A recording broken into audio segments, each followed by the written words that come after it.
Guerrilla cricket. Whoa. Guerrilla cricket. Whoa. Guerrilla. Take guard, man the barricades, patrol the cover boundary. At last the time is come, this is a cricketing emergency. Hear this call to arms for every cricket revolutionary. Take up your bats and stumps for the test match insurgency. At first they tried to silence us, but we would not be silenced. They threatened us with lies, so we threatened them with violence. Che Guevara, Sangakkara, Joseph Stalin, Douglas Jardine, Robespierre, Darrell Hare, Vladimir Lenin, O'Brien Kevin, guerrilla cricket. It's not about the winning, it's about how many rules you break. Even in cricket commentary, this is the best advice to take.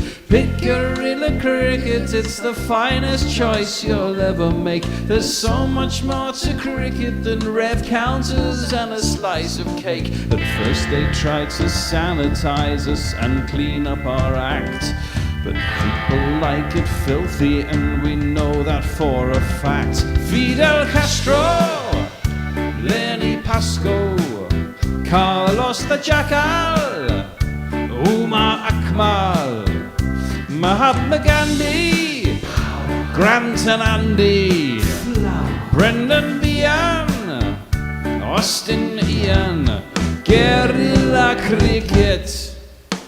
Stick with us, cause you know we're not the kind of thing that you see on the TV and the radio. So vive la revolution. First they tried to buy us, but we would not be bought. Okay, we were, but then we ran away, and we will not be caught. We would not give up the ghost when they left us all for dead. They decapitated us, but we just grew another head. Chairman Mao, Jamie Howe, Ho Chi Minh, Asif Din, Václav Havel, Graham Saville, No Surrender, Percy Fender, Che Guevara, Sangakkara, Joseph Stalin, Douglas Jardine, Robespierre, Darrell Hare, Vladimir Lenin, O'Brien Kevin, guerrilla cricket. Welcome to Guerrilla Cricket.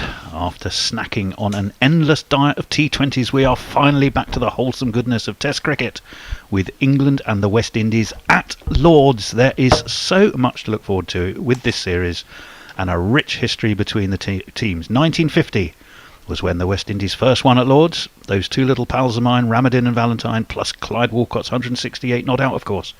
But the West Indies haven't won here since 1988. Both sides have new faces, but of course, one magnificent old face for England. Jimmy Anderson plays his last Test match here, the ground where against the West Indies he got his best ever Test bowling figures. Can he get the 8 wickets he needs to equal the late great Shane Warne and get the send-off he deserves? I'm Tony Bishop, and with me are the eternal laird of the Perth weather cave, Messy Jez. Morning, Messers. Hello. It's great to be back at proper cricket, isn't it? It is indeed, and just sliding so seamlessly into his chair, I barely noticed him. The landlord of the internet's finest virtual cricketing pub, it's the Bear. Good morning, I'm just trying to find a crowd, hold on. You're trying to find the crowd? Well, hopefully you will. So the first big question is, will Jimmy be slipping into his bowling boots or putting his feet up this morning? Well, the answer is England won the toss. It's cloudy and overcast at Lords. Plenty of cloud cover. We've had buckets of rain, and Jimmy is going to be bowling because Ben Stokes has decided to bowl. We'll give you the team news as well. England, well, they published their team a couple of days ago. Crawley, Ducket, Pope, Root, Harry Brook, Ben Stokes, so far so standard. Then Jamie Smith, wicketkeeper. Chris Wokes gets another run. Gus Atkinson, Shoaib Bashir as spinner, and of course James Anderson. The West Indies, loads of new names you may not know unless you're a very keen West Indian follower. So we'll be telling you a lot about them as we go. Craig Brathwaite, Mikhail Louis, Kirk Mackenzie, Alec Athanazi, Kavem Hodge, Jason Holder, Josh De Silva, Gudakesh Moti, Alzarri Joseph, Shamar Joseph, the hero of Australia, and Jaden Seals. Right, well, chaps,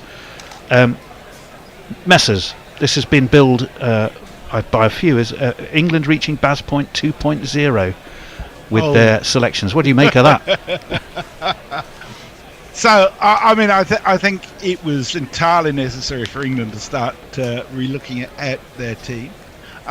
With a focus not just on this year, but also on India in particular. I think there's an obsession amongst the English about playing Australia in the Ashes. I think the first focus should be what's going on now. The next focus should be what's happening next year against India, which is a fucking huge series.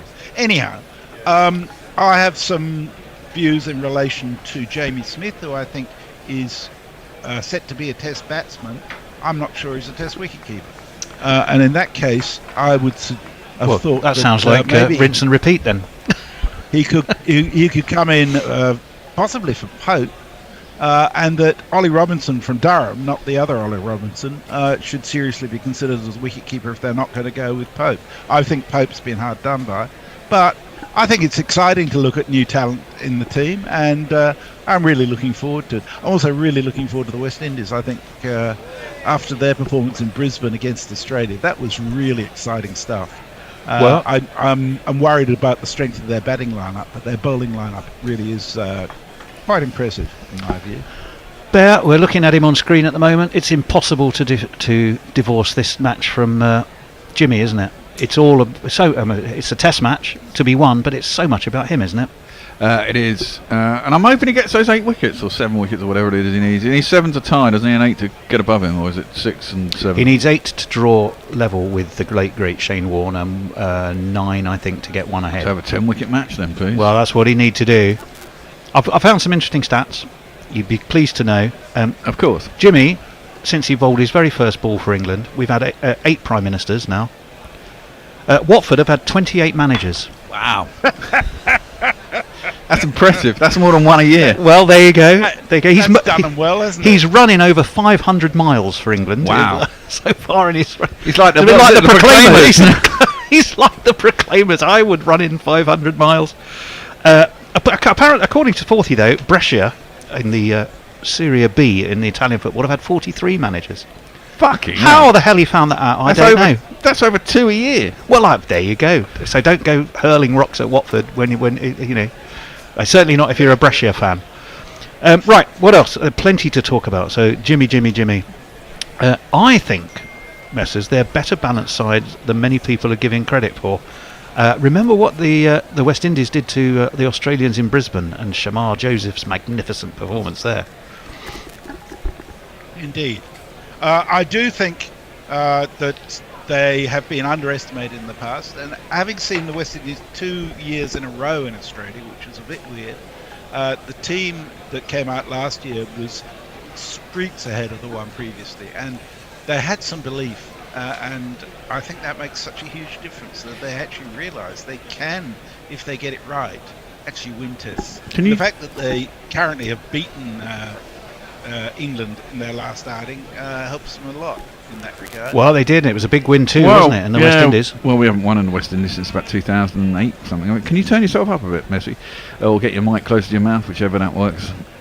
Is that a bit better? Yeah, that is a bit better. There perfect. you go. By the way, Bear, the label on the website of the things, replay. Replay, of course. Got it. You know, it's been a while since we've been in here. Got to get it right. GPL's open. The GPL is open. You know the rules, or if you don't, it's simple enough. You go to our website, you just find competitions. You have to estimate how many runs will be scored in the day. You register. It's £1, an English pound per estimate. And there are 72 quid in there. There's 72 English pounds to be won. If You get it on the nose, you win the whole pot. The more people enter, the more goes you have, the bigger the pot gets. If for any reason we don't get it on the nose at the end of the day, well, you can have another go tomorrow, because the whole pot rolls over and just gets bigger, and there to be won. Well, now, Bear, you better get ready with your jingles, because there is absolutely no surprise who is going to be bowling. It's the man of the hour. We're all behind him, I think, even sneakily probably some West Indians. It's Jimmy. Well, we got a long jingle for him. Farewell jingles. Is it because he's ancient, born centuries so long past? Or is it that management are really kind of fucking daft? Jimmy, bowl what you wanna bowl as long as you wanna bowl. Jimmy, just cause you're getting old don't mean you gotta go. Well, we're playing that 4 slips for Jimmy. First ball swings, but he's going to concede a run off the first ball. Brathwaite nudges him away towards cover. They gallop the swiftest of singles, and West Indies are off and running. Jimmy has conceded a run. He won't be too concerned about that. And Brathwaite is the man to have scored it. And this should be... Is this Mikhail Louis? Yes, it is. It is Mikhail Louis playing in his 9th test. I'll tell you a little bit more about him. Jimmy bowling from the pavilion end towards the media centre. So it's his debut. Well, we'll still tell you a bit about him in a minute. Mikhail Louis on his test debut. The 4 slips go down ready. Jimmy bowls. Just a hint of movement up the hill. But he stayed on top of it nicely, did Mikhail Louis. Out into the offside. Should we have some jingles? And there is no run. I absolutely think that would be a very sound idea.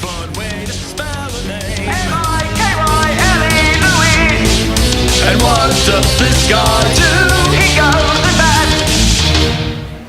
There you go. And the other guy at the other end is... He's a determined fella, I just gotta tell you, he can bet on it. In comes Jimmy Anderson. Nicely defended by Mikhail Louis in front of his off stump. No run. 81 miles an hour. Scarcely cranking it up, but he probably doesn't need to. What do we reckon Lords is going to play like today? You're a Lords aficionado. I am a Lords aficionado. You do need to take wickets early. It does have a tendency to flatten out. Don't forget, we saw the record runs scored at Lords. We had some massive scores at Lords this season. Not least of which Sam Northeast. In comes Jimmy Anderson. Just angled away, just evading. 4th slip, and it's going to go all the way down to the vacant 3rd man, and it's the first boundary. 4 on the floor, and 1 more 4 than the 4 before. That's what 4s are for, to get funky on the dance floor. Yeah, Sussex and Glamorgan, 2 games were massive scores. Okay, one of those was definitely with the aid of the bundle of wet rags that passes as a cricket ball, Kookaburra, but the other, just the pitch just completely levelled out. Northeast 335 beat Graham Gooch's record. Still the 4 slips. In comes Anderson. Again, a little bit of gentle swing onto the off stump and driven. It's going to be a second 4. You can't do that to a man who's playing his retirement test, Mikhail Louis. Come on, lad. You're just not. Have you not read the script? It's 4 more. Exactly. You've all got to get out. 10. It's me, says she. It's me, says she. That was a little bit full, wasn't it? I was about to say, dare one say, he slightly overpitched that. Yeah, I he did. thought. At a gentle pace. You did. There was a point in Tim Murtaugh's career when he was clearly always favoured the other end to Jimmy. He would come down from the nursery end, but just towards the end, you thought it is time. That's a good ball from Jimmy, but again, not too threatening, stoutly defended, and end of that over. He's conceded 9, 8 of them in boundaries to Mikhail Lewis, 1 to Brathwaite. I think the West Indies will go 1 up to us. 9 without loss. All right, over to you, Messi. Well, I must say it's lovely to see we've got a whole heap of our friends with us on YouTube. I'm not going to have time to read all of them, But there is a tweet that I do need to read, and it's from my friend Dave Barrett, who says, "I've just got out of surgery, covered in blood, bandages everywhere, and full of all kinds of pain-killing medication, which only takes off the finest veneer of the agony. But it's day one. I have no choice. I must tune into guerrilla cricket, and I must go harder." Yes, I Dave. thought he would say that. I thought. And he Matt would say Searle that. says, "One does not estimate the GPL. You use years of experience and Absolutely. expertise to accurately predict it, or you just bang in a load of entries ending in a Well, I was three and trying eight." to avoid anything that suggested it was about lucky guessing. It's not. Estimate, I thought, was a better word than guess. That was Estimate. The bowler at the other end is. It is this fellow. He's on Instagram. Like that was news these days. Yeah. It sort of rather dates this jingle. He is bowling from the Merter end. He's also got 4 slips. And he's worked nicely off his legs by Carlos Brathwaite. Not Carlos Brathwaite, is it? No, Craig it's not Brathwaite. Carl, I've got my Craig Brathwaites in a, It's in a Crag, not tangle. Craig. Craig, it's Craig Brathwaite. But he's got 2 because he's worked it to square leg. Joe Root is the man who is Now, judiciously applying some shine to the ball, well, one side of it. doesn't this Jamie Smith thing smack a little bit of Joss Butler? Joss Butler couldn't keep for, was it Somerset he was at?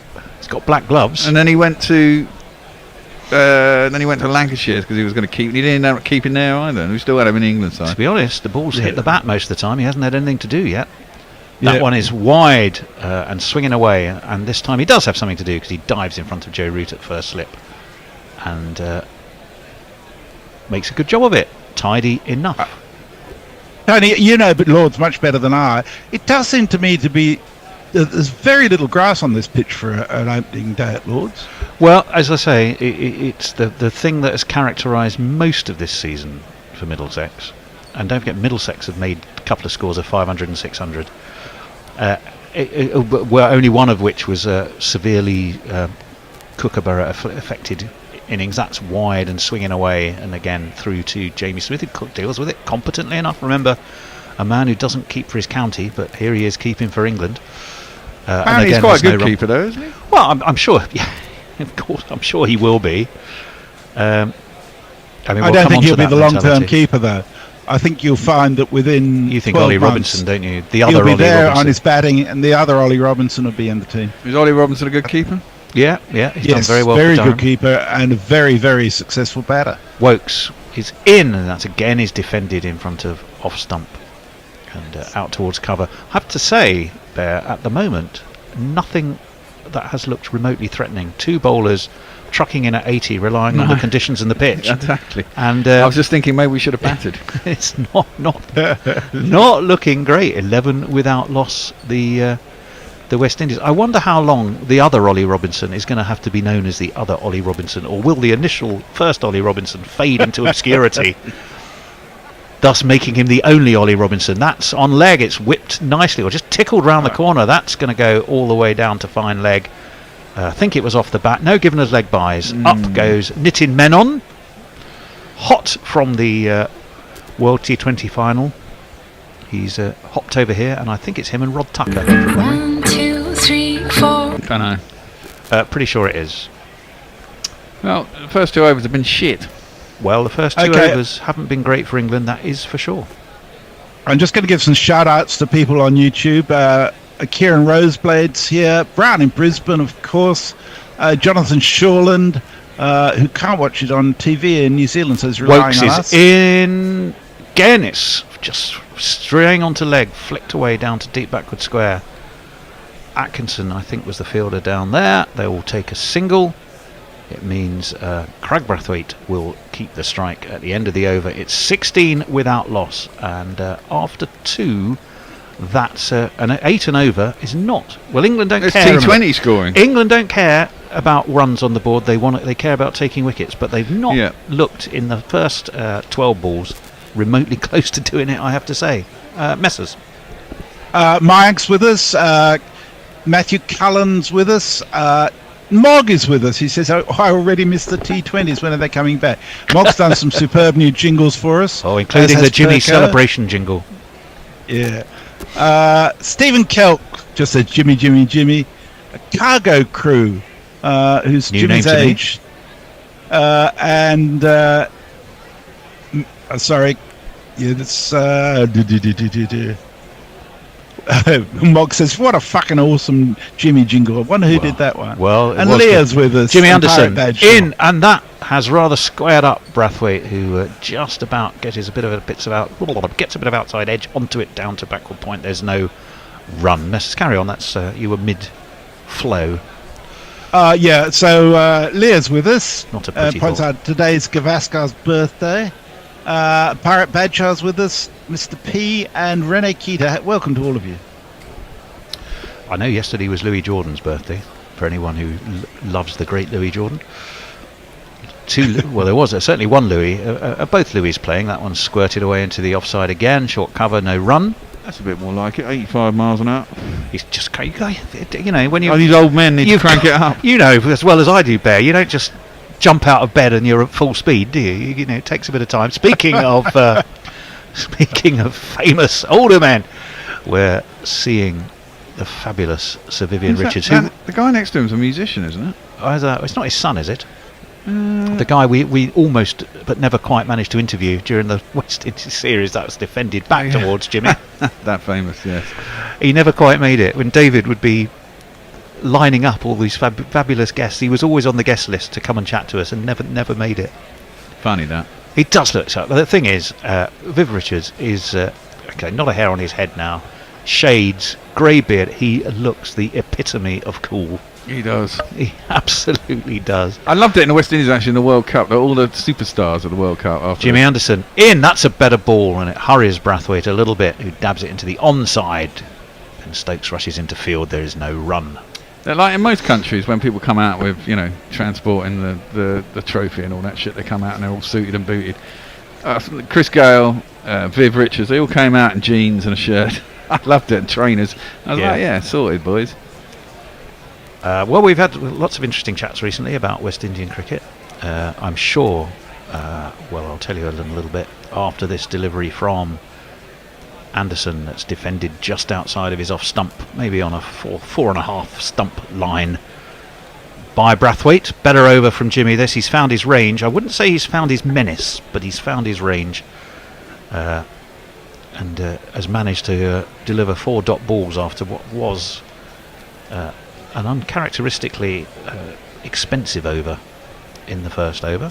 He seems to have got back on that. Those 4 slips are still in place, working from left to right in order of height, so which will give you probably a sense of who's there. Defended again. Who have we got? We've got Ducket. Who's the third slip? Obviously you've got Crawley and Root, but it seems to me they're working in that direction. Anyway, 16 without loss, and a maiden from the great man.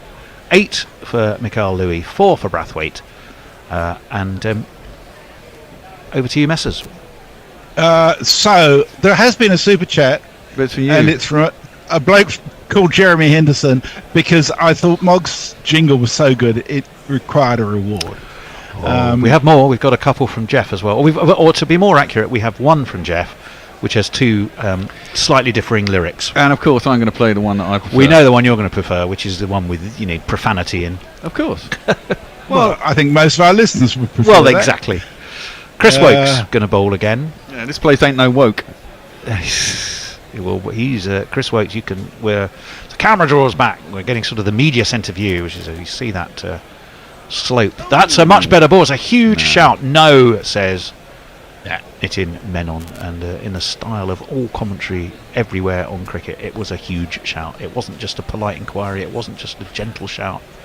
It wasn't an ask. It was a huge shout. Well, I guess it's bones because I don't follow bloody county cricket and I've been watching so much T20 for God knows how long. How is Wokes et al. Of the England bowlers faring in... I'll tell you about his recent form. I don't know that he's played overly much. Don't forget they've all Gus been... Atkinson, how's he been doing in county cricket? If you just give me a moment, I'll let you know. Yeah, give you a stats I can out. only do them one at a time.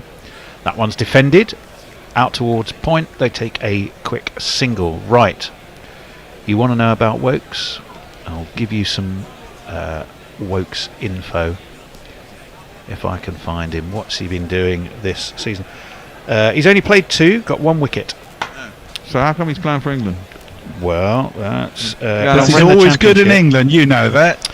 He was a man of the series last year. Exactly. I think that's And we've got very much another what they're super looking chat, a very generous one from Sally R56, who sent us $50 Australian Oh, to Sally R, welcome us thank you. back to proper cricket. A small gift. Thank you Well, so much, that's Sally. magnificent. Thank you. In comes Wokes. Hurries Brathwaite, who takes one hand off the bat and fences it a little bit warily out towards mid-wicket. Yes, he took 1 for 36 and none for 49 versus Hampshire at Edgbaston, and none for 53 and none for 82 against Somerset at Taunton. He's only played 2 games in the Blast as well, where he only took 1 wicket there. None for 36 versus Yorkshire and not 1 really for fast 21 about against Derbyshire. So Blast the means fact nothing. is, well, in fact, to answer your question, Bear, he hasn't played much, and when he has played, it hasn't been particularly spectacular. In he comes. He's saving it. That's beaten the outside edge. Has it taken the edge? No, it hasn't. I do have to say, though, it's a sharp piece of work from Jamie Smith. So he will feel, I suspect, that he's passed his first difficult test. That Did went it a come off? mile. Was it a bit of boot that caught? Let's have a look. No, it just went No, a long it I way. think beat it everything. swung after it passed the bat, didn't it? Tidily taken by young Jamie Smith, who we saw interviewed before the game, I have to say, and he has one of those mop of hair haircuts. Predictably, the 2 old men of the group here, well, and you know, We're disgusted. well, I didn't say disgusted, as we wait. In comes Wokes. That spears away down good legs. Well done, young Smith. Lively take down to his it's not left wide. this time. No, not a wide, not in this cricket. No, I said, my God, he looks young. And Messrs' response was, oh, he's got one of those haircuts. Which, if anything, ever makes us sound like ancient, decrepit old buffoons. I mean, you and I might as well be Well, yeah. Stadler and Waldorf from the Muppets. Well, exactly, I Messrs. thought- Well, the irony is that's the sort of haircut that my school would have insisted on. Oh, well, there you I go. would have That's hated it at the a time. decent ball, but harmless. Going a bit Hitchhiker's Guide, mostly harmless. On off stump and defended. It's the end of the over. And I'll Okay, give you the so score, but we've it's still got disappeared. lots of people joining us on YouTube. Richard R is with us. Rumpole on the hill, old chap. Dots. Leo McKern. Chris was the that? Choir's with us. Fat Cat Mustafa Craving. Says more profanity the better. Hattie the Batty is with us. Hello, Hattie. And English by the Grace of God is with us too, as well as with Mr. P and Russell Hibbard and Hashir Fast Gamer.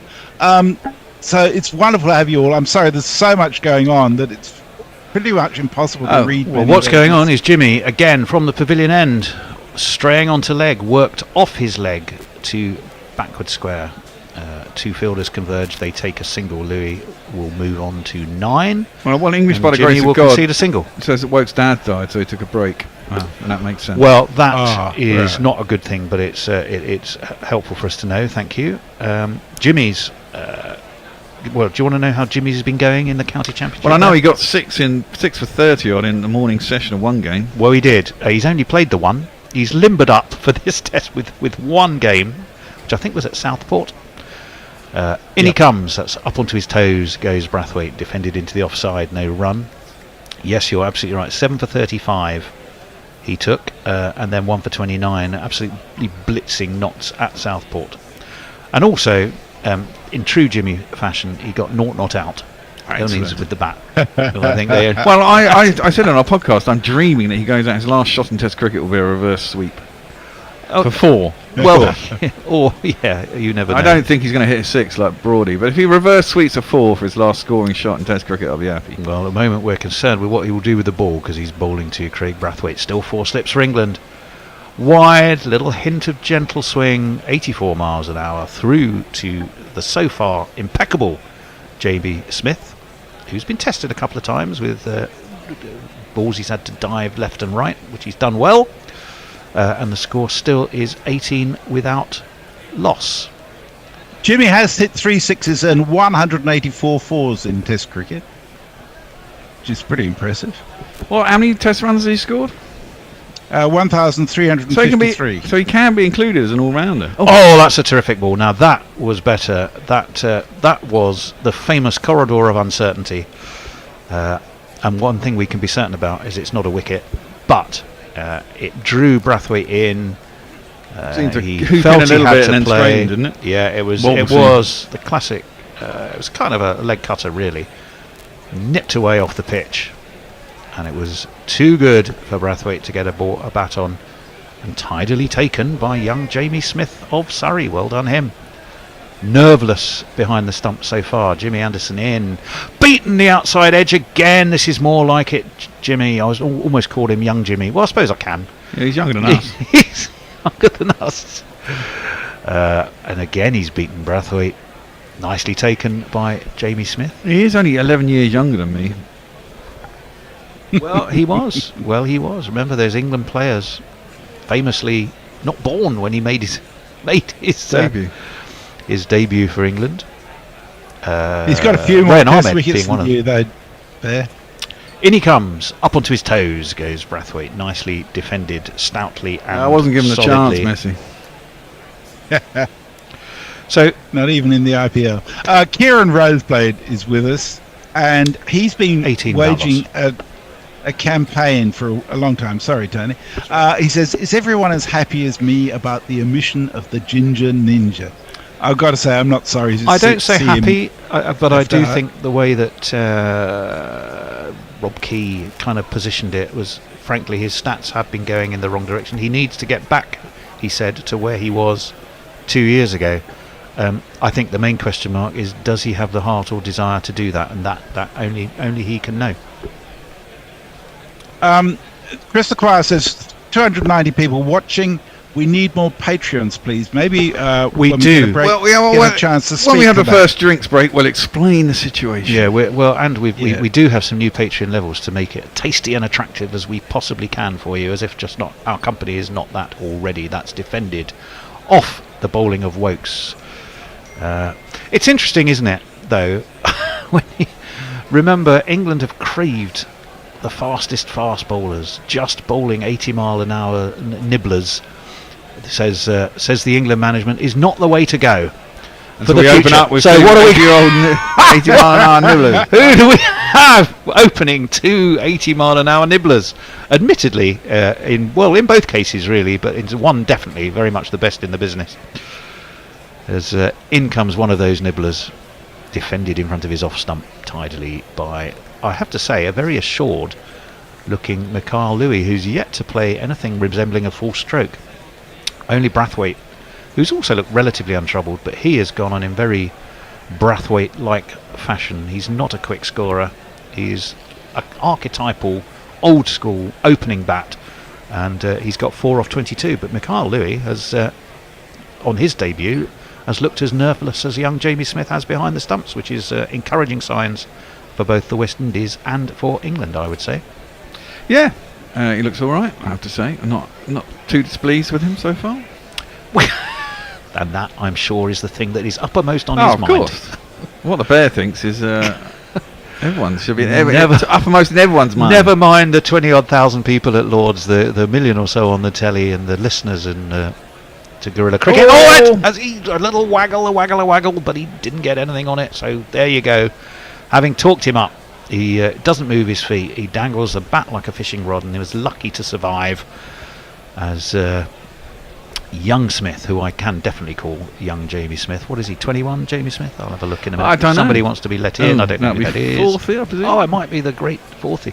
Oh, good. I could ask him about his Brescia management stat, which absolutely fascinated me. I thought no one can have. There is the Italian connection, I suppose, with both clubs. That's swinging, but it's the gentlest of swing. That really was gentle swing, and Louis plays a very solid, correct defensive stroke out to cover, and there is no run. None for 4 from Wokes. Not been easy to get away. Jimmy's bowled 2 consecutive maidens after I suppose forgivably somewhat nervy. No, I wouldn't say nervy, but not accurate first over. I mean, given everything that is on this game for Jimmy, it's not surprising he was a little bit loose in the first over, as that one's tidily, confidently left, taken by Smith behind the stumps. No run. We have 1 ball left of the 6 over, and after a quite express pace start of They got about 14 60. off the They first got, 2 overs, didn't they? I think it's a bit more than that. No, 16, wasn't it? 'Cause They were going 60. They were going 8 and over. They scored 2 in the next. Well, and he scored 2 in the subsequent 4 overs. So England have hauled it back, which is excellent for them. But the worry for them is they haven't really looked that penetrative. That's wide and slapped backward a point. I think that's going to go all the way. only just. Ollie Pope's going to chase after it, but he's got not a prayer. And that was probably the loosest ball Wokes has bowled, and it got the treatment. End of the over. Takes him on to 22 without loss. Messers. Few messages on Twitter. Stephen Shitcock says, "Morning, I'm with you. I've got YouTube in the background as I, quote, work diligently from home." Leah says, "Jimmy keeping his chances of ending his career with an even 700 test wickets alive. So wholesome." The Pornbot says, "The Bear, Tony and Messi are cranking it." Click here. Angelic Skirtus is with us. Hello, Scott. Hardy for the first time in a while, he says. I know Good to hear from you. Yes, 2 overs hardly makes a spell, but I'm looking at the speed gun. I'm rather wondering whether England are bidding the wrong. Jimmy, he's forsaken a slip now, I think. It's nudged down towards fine leg. They take a single, and it's the first run Jimmy's conceded in 13 deliveries. The West Indies move on to 23. McCall Louis on to 13, going very, very nicely. I'm going to chase my only losses. 8. This is only his 9th first-class match, let alone Test match. So clearly, the West Indies see something in him. He does average the best part of 50 in the first-class matches he's played. Got the best part of 700 runs. So I promised you to tell you a bit more about him. I will see what I can find. In comes Jimmy Anderson, nicely defended by Louis, and there is no run. I'll just squeeze in some messages. Scott Harrison says, "Where is Wood? Rested after the T20 World Cup?" Yeah, I believe so. Mind boggles. Some of Jimmy's replacements often need resting up from being rested. There is some truth in that, I have to say. Kieran Roseblade has an interesting analogy. He says, if England is cricket is a car speeding to destination Bazball, they picked up a hitchhiker, Bairstow, who has since left the vehicle. Pulled. Continued on the journey. As a shorter ball from Jimmy, pulled backward a square. Arthur Atkinson, with his washboard, goes chasing, and they take a single and bring Brathwaite onto strike. Very notably, the one thing we haven't really said about McCall Louis, which I think is extremely noteworthy, he's 23. He is the first Test player for the West Indies from St Kitts. Is that right? So that's well done him. As we say, just 7 first-class games. The 8th would be this one. He made a 50 against the first-class counties 11. Got caught by McKinney off the bowling of John Turner. Up onto his toes goes Brathwaite, defends. He also made 28. Caught Ahmed bowled Sonny Baker of Somerset. In the West Indies Championship, he made 113 and 130 versus Guyana at Basseterre, and 52 and 80 against, who was that against? Barbados in Port of Spain, and 133 last time out for the Leewards against the Windwards. So he is very much a man in the runs. As we'll wait for the old gentleman to make the end of his mark. Rod Tucker has his arm outstretched. Jimmy has a sharp, or an intake of breath. I wouldn't say it was particularly sharp. He's got a leg slip. That's a good ball. Just a little in ducker, and it was left by Brathwaite. And I think safely enough. As a well judged leave, it means that there will be 1 ball left of this over. Grubby is stood waiting to again, well taken by Jamie Smith, by the way. I'm going to make a point of ensuring we encourage the lad as much as we can. You disagree or not with his selection, but he's there, and so far he's done nothing wrong. We have Ducket at leg slip, and that's defended into the offside by Brathwaite, who's still in his calm and resolute way on 4 after 7. England, it's 24 without loss for the West Indies. They're going pretty well. No wickets yet for Jimmy. I'm going to duck out, grubby and filthy, so you're going to have plenty of old school advertising talk. I'll do some couple of messages while we change. So Russell Hibbard asked, what do you guys think about Ben Ducket as an opening bat? Nick Vickers says, hi everyone, proper cricket on Guerrilla Cricket, fantastic. Jamie Smith is 23 and apparently used to be on the books of AFC Wimbledon. That'll cheer up Hendo if he's listening. Hendo happy.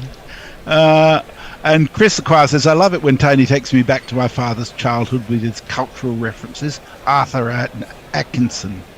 And Saknik Tata is also with us. But I think I need to go. Grubby, there's a couple of tweets from Leah and a few messages you'll have to be selected with on YouTube. I'll catch you in half an hour. See you in a bit. Thanks for the briefing. It's me. That's just defended out to the covers, and there is no run. Brathwaite is on strike. Wokes is continuing into his fourth over. He's gone for 9 so far, which was mostly in his first over. And England have pulled it back after going for 16 in the first 2. But they don't look like there's a lot of pace in the wicket, and maybe, dare I say, maybe we should have batted. No, they were never going to do that. It's not the way. Always field first. This Jimmy's got to go, though, hasn't he? No future for him.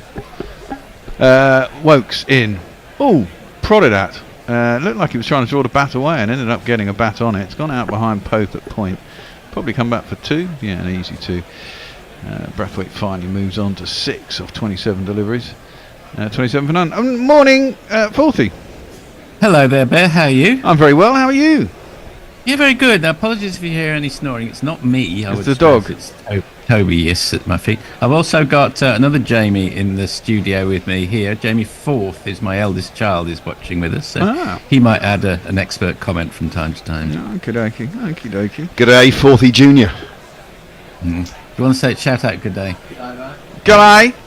Wokes is in, left by Brathwaite.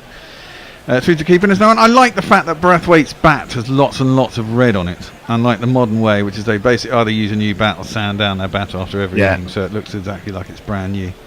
Yeah, got it's Devon Malcolm who used to supplement his bat with a red area in the middle, right in the middle, which was notably lacking from his bat otherwise, didn't he? Well, you could hit the odd 6 if Devon. The equivalent of knocking it in. Yeah. Just making sure you got the red marks on there. Brathwaite facing up. Wokes is in again. Just toe ends it out to gully, and there is no run.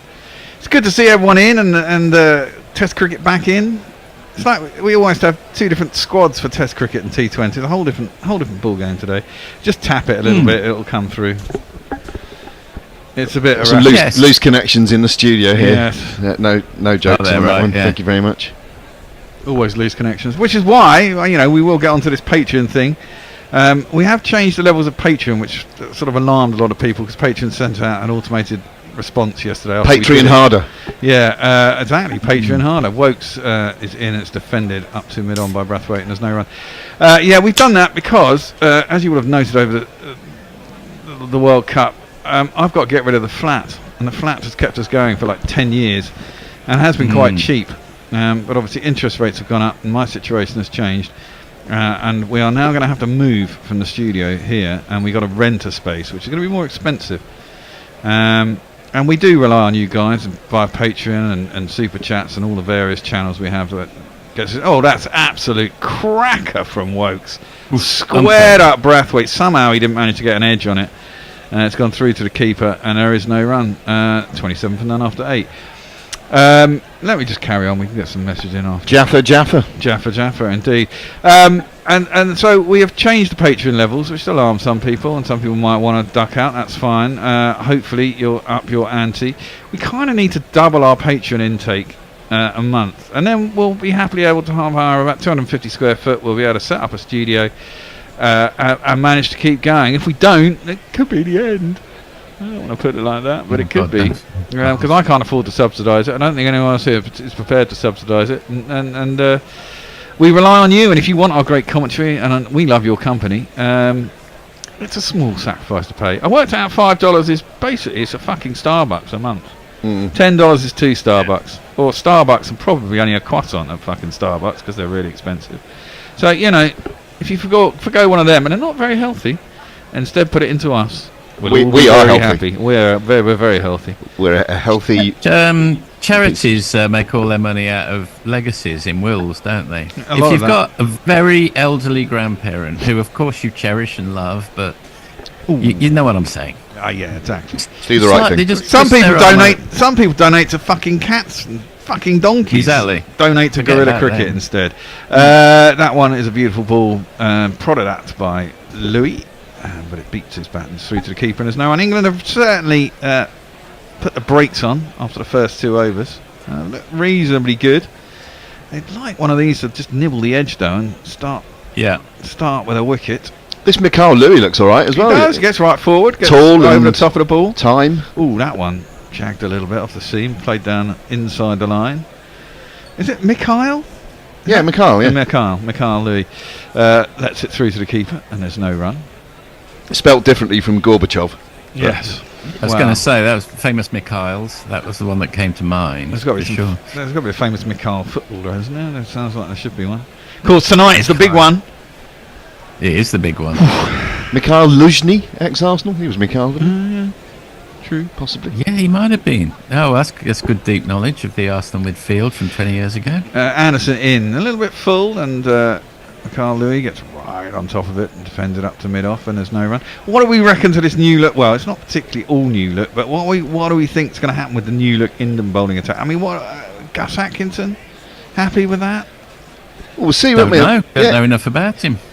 I mean, I've only ever seen him in one-day cricket. He seems to spray him out a bit, which isn't, or T20, which he was brought in to be a pace merchant, which is fair enough. I've seen a bit of him at the Oval. He's got very teeny tiny little steps in his run-up. Yeah. Which never looks great. That's a decent ball and defended. It doesn't. Square on the offside, there's That's no run. quite a thing, isn't it? The tiny steps thing. Kevin Peterson, I always thought, trod that very fine line between being alpha male and whatever the opposite of that is with his teeny And tiny walking like a steps. pigeon-toed. Yeah, but teeny tiny steps. It's a funny thing. I've been corrected, Who by the else way. does that? Sorry, I've been corrected by not Fred, who's on his way. Anything. Oleg. It's Oleg Luzhny, isn't it? It's Oleg Luzhny. Luzhny. Yeah. No, fair play. There's a Mikhail Nolan who's a jockey, but that's the Irish name, Mihail, as opposed to Michael. Yeah, but it's the Irish version. I once had a friend at school who was called Mihail. That one's defended inside edge of the bat though. Mikhail didn't really know where it was gone. Thought about a run, but it just dropped in front of him. There's no run. Yeah, it's more Mihail. Yeah, Mihail. And I once wrote a birthday card, probably about 6, and I thought he was my hill, and so I wrote my hill, MYHILL. I was a child. I'll tell you who is a great Mikhail was Mikhail Bulgakov, the Soviet writer. Oh yeah, Boulders. Mikhail, I just looked him up, Afanasyevich Bulgakov. He wrote Master and Margarita, which is one of my other son's favourite books. There you are. That's a good name for a podcast, that. Well, Jimmy in. Attempted drive by Mikhail there, but gets a fat inside edge. It's a Vatican slice down to Bashir, who's at long leg. And we no run to end it over. 28 for none after 9. Suter, who? Are you on your way out to the oil fields? Oh, I was going to say, leave us something in your will if you are. Yeah, please do. In fact, nick a couple of barrels of oil, even though it's bad for the environment, and flog them on the black market for us to some Russians. Right, a couple of messages then. Leah is with us saying ways in which test bowling is unlike sex. Number 1, if it's unpenetrative, it's invariably shit. Disinterested Handra says, look at this grubby Ponce rolling in for a nice, easy daytime test session. Yep. Who was that? Well, I'm guessing it's Mog, disinterested hand job, of course. by any other name. Warren says Brathwaite's bat looks very much like a rectangular jammy dodger. Health tips from the bear, says not Fred. And the ellipsis at the end of that suggests he was being ironic. And geez, the bear would shit if he knew how much I gave to cat charities, says Mog, under the pseudonym of disinterested hand. Well, yeah. Well, we know that because you keep cats. Lots of people donate to cat things, but donate to us too. That one swings away from Carl Lewis from Wokes at the other end. No need to play it. He doesn't. It's through to Jamie. Oh, lovely message from YouTube. Mayank says, I've gone ahead and updated my Patreon $20 instead of $5. That is beautiful. Thank you so much, now, Mayank. You're entitled to come to the studio, Mog. You'll have to get a plane over Mayank. Mayank. Yeah, Mayank. You've been into the studio before, but next time you're in England, of course, we have said to people, if you go up to $20, you're always welcome in the studio. Obviously, some of you are abroad, but if you come over to England, you are definitely welcome to get in touch and come in. That one's left alone through to the keeper, and there's no one. That's one of the perks. You can come join us. You might even get on air. If you're any good, we'll probably try and get you in again. We're always looking for staff. And even if you're not that good, probably. Yeah. Pokey Bumfinger says, I'm not sure about Bear's anti-donkey fundraising strategy. Suter says, Bear's strategy, fuck the cat, save GC. Mayank with his heroic upping of the Patreon levels after this. Woke's in. Oh, that one came back a little bit. Well defended by Mikhail Lewis, though. Defended up to mid-on, there's no run. Mayank also says, the thought of GC not existing scared me. That was the idea. And Pirate Badshah says, me hall, you gobshites. Well, of course. Mihal. My hill. MYHILL, mate. That's how it is. Here we go. Wokesy. Number 11, a 4.3. Pulled it back well. Oh, that's another fucking cracker. How we haven't got an edge so far, I just don't know. I mean, that one's gone away from there. I suppose they're playing down the right line and the ball's doing a little bit too much will be the answer to that question, because that one did go off the seam a little bit of away shape as well. He played down the line of the original ball and it went past his outside edge. So I think they've just got the lengths right now. Yeah. That's, earlier on, Jimmy Bob 1 and 2 at the 2-4, very unlike him, but one that Mikhail Louis just leaned on it, didn't he? Just pushed it. It wasn't even a drive of any sort, and it raced to the boundary. Beautiful shot. So you've got to pull that length back a bit. Yep. Wokesy into... Oh, that's horrible, though. Well, it's been hit in the air all the way. It has gone all the way. Pick up off the legs. Well, there we go. What a shot that is. That's a great shot. It's there to be hit, and it was. 6 runs. Full and on the pads, and just picked up by Lewis. And plonked over the boundary. He's 22 off 28. He's doing all right. It's always tempting to look back into history, and when you see a shot like that from a West Indian opener, to think of Gordon Grange or Desi Haynes. But I mean, that really is a quality shot. Shocking delivery, mind. It was a shocking. It was a shocking one leg delivery. with Greenwich, didn't it? Just looking up St Kitts and Nevis, I hadn't realised quite how small it was for a country. It's the smallest sovereign state in the Western Hemisphere. What is? Ooh, St Kitts and Nevis. St Kitts and Nevis, where Mikhail Louis is from. Well, he's not done too bad. It's only got 50,000 people, so a yield of one Test cricketer per 50,000 people. It's pretty good. Very well. Pretty good ratio, yeah. And they do have a team in the West Indian leagues? I don't know. Yeah. Wokesy is in. No, that's better. Again, he's beaten that outside edge. Right. Christ almighty. It's gone through to the keeper, and there ain't no run. One of these has got to catch one sooner or later. Over to you, Grubster. All right, we've got a few people with us on YouTube. Neil S says, can't manage a Patreon right now, just PayPal'd you 20 quid. Thank you, Neil. That's really kind. One-off payments are obviously always welcome. Thank you so much. Mayank, sorry, but England won't be winning tonight. It's not coming home, lads. All right. We don't have to talk about that right now. Riley says hi. Richard R says both openers have 150 runs in them. Frank McCune says you guys need to focus on the game. Too much talk that don't concern the cricket. Well, thanks for all input is welcome, Frank. And if you don't like listening, don't listen. Riley says I'm from Australia. Cammy says listening from Barbados. Love you guys. I prefer Cammy to Frank McCune personally. I don't know about you. Yeah, we like you too. Unless Frank wants to give us a legacy, in which doesn't case, sound like it. Exactly. We'll love you if you give us a legacy. Metlin both legs have sent us 10 quid. Super chat. Hey. Coy or COYL. I'm too blind to work that out. Is that an exclamation mark? No, it's an I. Disinterested Handjob says, does my Patreon level allow me to dictate your every move? No. Let's try that. Well, yeah, okay. Test it out, Moggers. 100 grand a year and you can dictate my life. First ball in Test cricket for Gus Atkinson. Oh, yes, we'll give him a jingle in a minute. His first ball is just defended into the offside and there is no run. We'll have a little jingle for the new man. It's this guy. Gus Atkinson, he's not one to complain. He hopes he's not like Jafra, breaking down after every game. What I will say about this, I think this West Indies side looks pretty good. I think their bowling attack looks better than ours, to be fair. Gus Atkinson is in. That's horrible. Oh, he's bowled him, though. Fucking filthy delivery. Oh, welcome. The extra pace though, 88 miles an hour, may have hurried him up a little bit. He went to drive it, McCall Lewis, didn't move his feet, got fat inside edge, dragged it back from about 2.5 feet outside his off stump onto his stumps. His head is hung and he has to walk off. And well, I wasn't expecting that, but Gus Atkinson, is this his first test? Yes. He's a debutant with his second ball. He's got a wicket. And we're going to have to say goodbye to him. He didn't move his feet at all. Horrible shot. It was a horrible shot. I haven't got the stats in front of me. I'm pretty sure.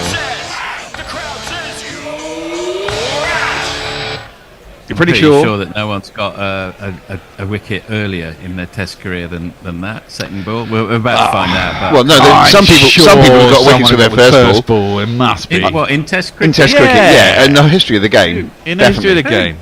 I don't know, but there's been a lot of Test players. Definitely, because I was going to ask someone to put together a list of people who've taken a wicket with their second ball, which I'm sure there'll be a few as well. Google. Who got...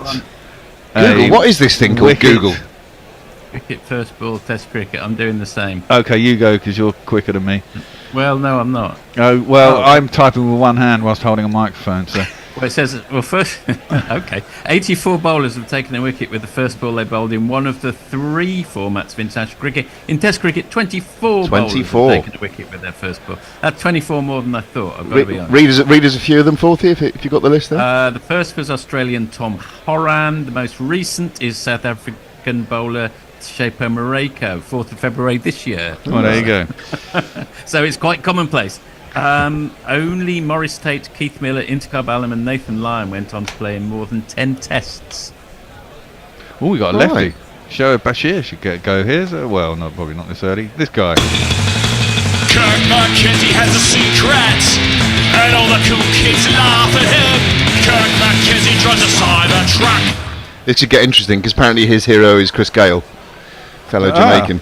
So let's see how he plays. He only averages 28 in Test so far, short career, and 31 in first class cricket. So let's see. Well, I'm going under for full the next wicket. Oh, down the leg side and through James Smith. There's no run.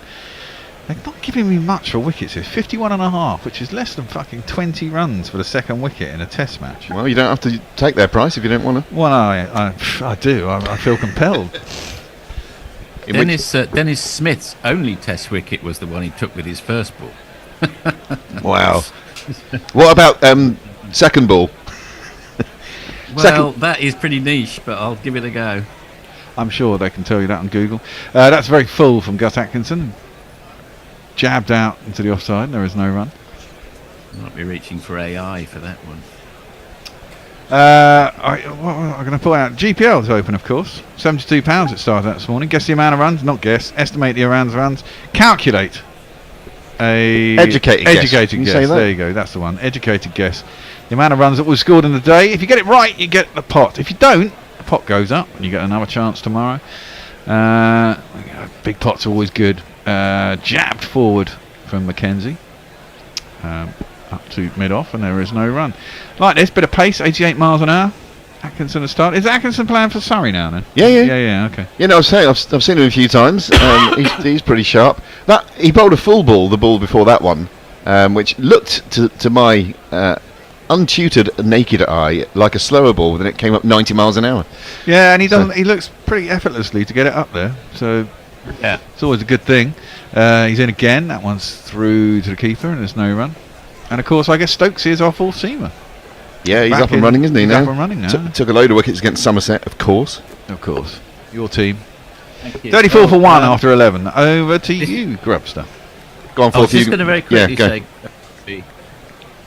using ChatGPT, we've discovered that several bowlers taken a wicket with their second ever ball in Test cricket. Some noticeable instances: Maurice Alamington, Lance Klusner. Well, there we are. Thank you very much. Thank you. Our friend Men with Ven, Dave, says, did I just lip read Atkinson saying to Jimmy, "That's how you do it, old man"? And Angelic Scooters, hello Scott, says, in fact, there's a player in this match who took a wicket in their first game. Would that be... is that Richard Shamar Joseph? Wokes is in. Oh, that's got to be out. Surely, there's a big appeal that's been given. Absolute cracker. Finally, one of those deliveries. Now, McCall Lewis is going to review it. Maybe it did come off his back pad, but it's another one of those deliveries that's just right on the length, and it's just nibbled away from Mikhail Lewis. It could have got an edge, could have got a back pad, could have missed everything and gone through. There was obviously a noise because they all went up. Absolute cracker of a delivery. England, it's been given by the umpire. I presume now we'll go to Snicko and a little bit of... we don't have hotspot anymore, do we? Don't know. Can I name check a few people on YouTube while we're waiting for this review? Oh, I think it's got to be Edge, surely. It's got to be, isn't it? I'm just going to say hello to Rommel Pompey, Boggle, Kieran Roseblade, John Ross Dookie. In fact, Boggle says, I'm from St Lucia and I'm enjoying. Lovely part of the world. I'd love to go there. I've been to St Lucia. Lovely place. Kieran Roseblade also says, is there a cricket-only based internet search engine called Googly? Nice. Matthew Cullen is another hero. Dip, dip, dip. Have upped my Patreon to $10. I'm a relatively poor PhD student, but I listen to your commentary in lab constantly, so it's definitely worth it. Thanks for your comms as always. What do you study as your PhD? Matthew Cullen, thank you very much. Yeah, let us know what you're doing for your PhD, but in the meantime, thank you very much indeed. Well, in the meantime, that wasn't out. It was a good review for Louis. I don't know what they heard, but the umpire heard something as well. It was given out. I wonder whether it shaved the stump. Yes, one of those, isn't it? No, they didn't let it. They didn't roll on to discover whether it did get a little nick off the stump. It didn't. It went over the top of off stump. Absolute cracking delivery from Wokes. That one is defended by Louis. Back to the bowler, and there's no one. Good little bit of footwork. Picks it up. And our very own Brian says, "Sup nerds? Sup Brian? What up, Brian?"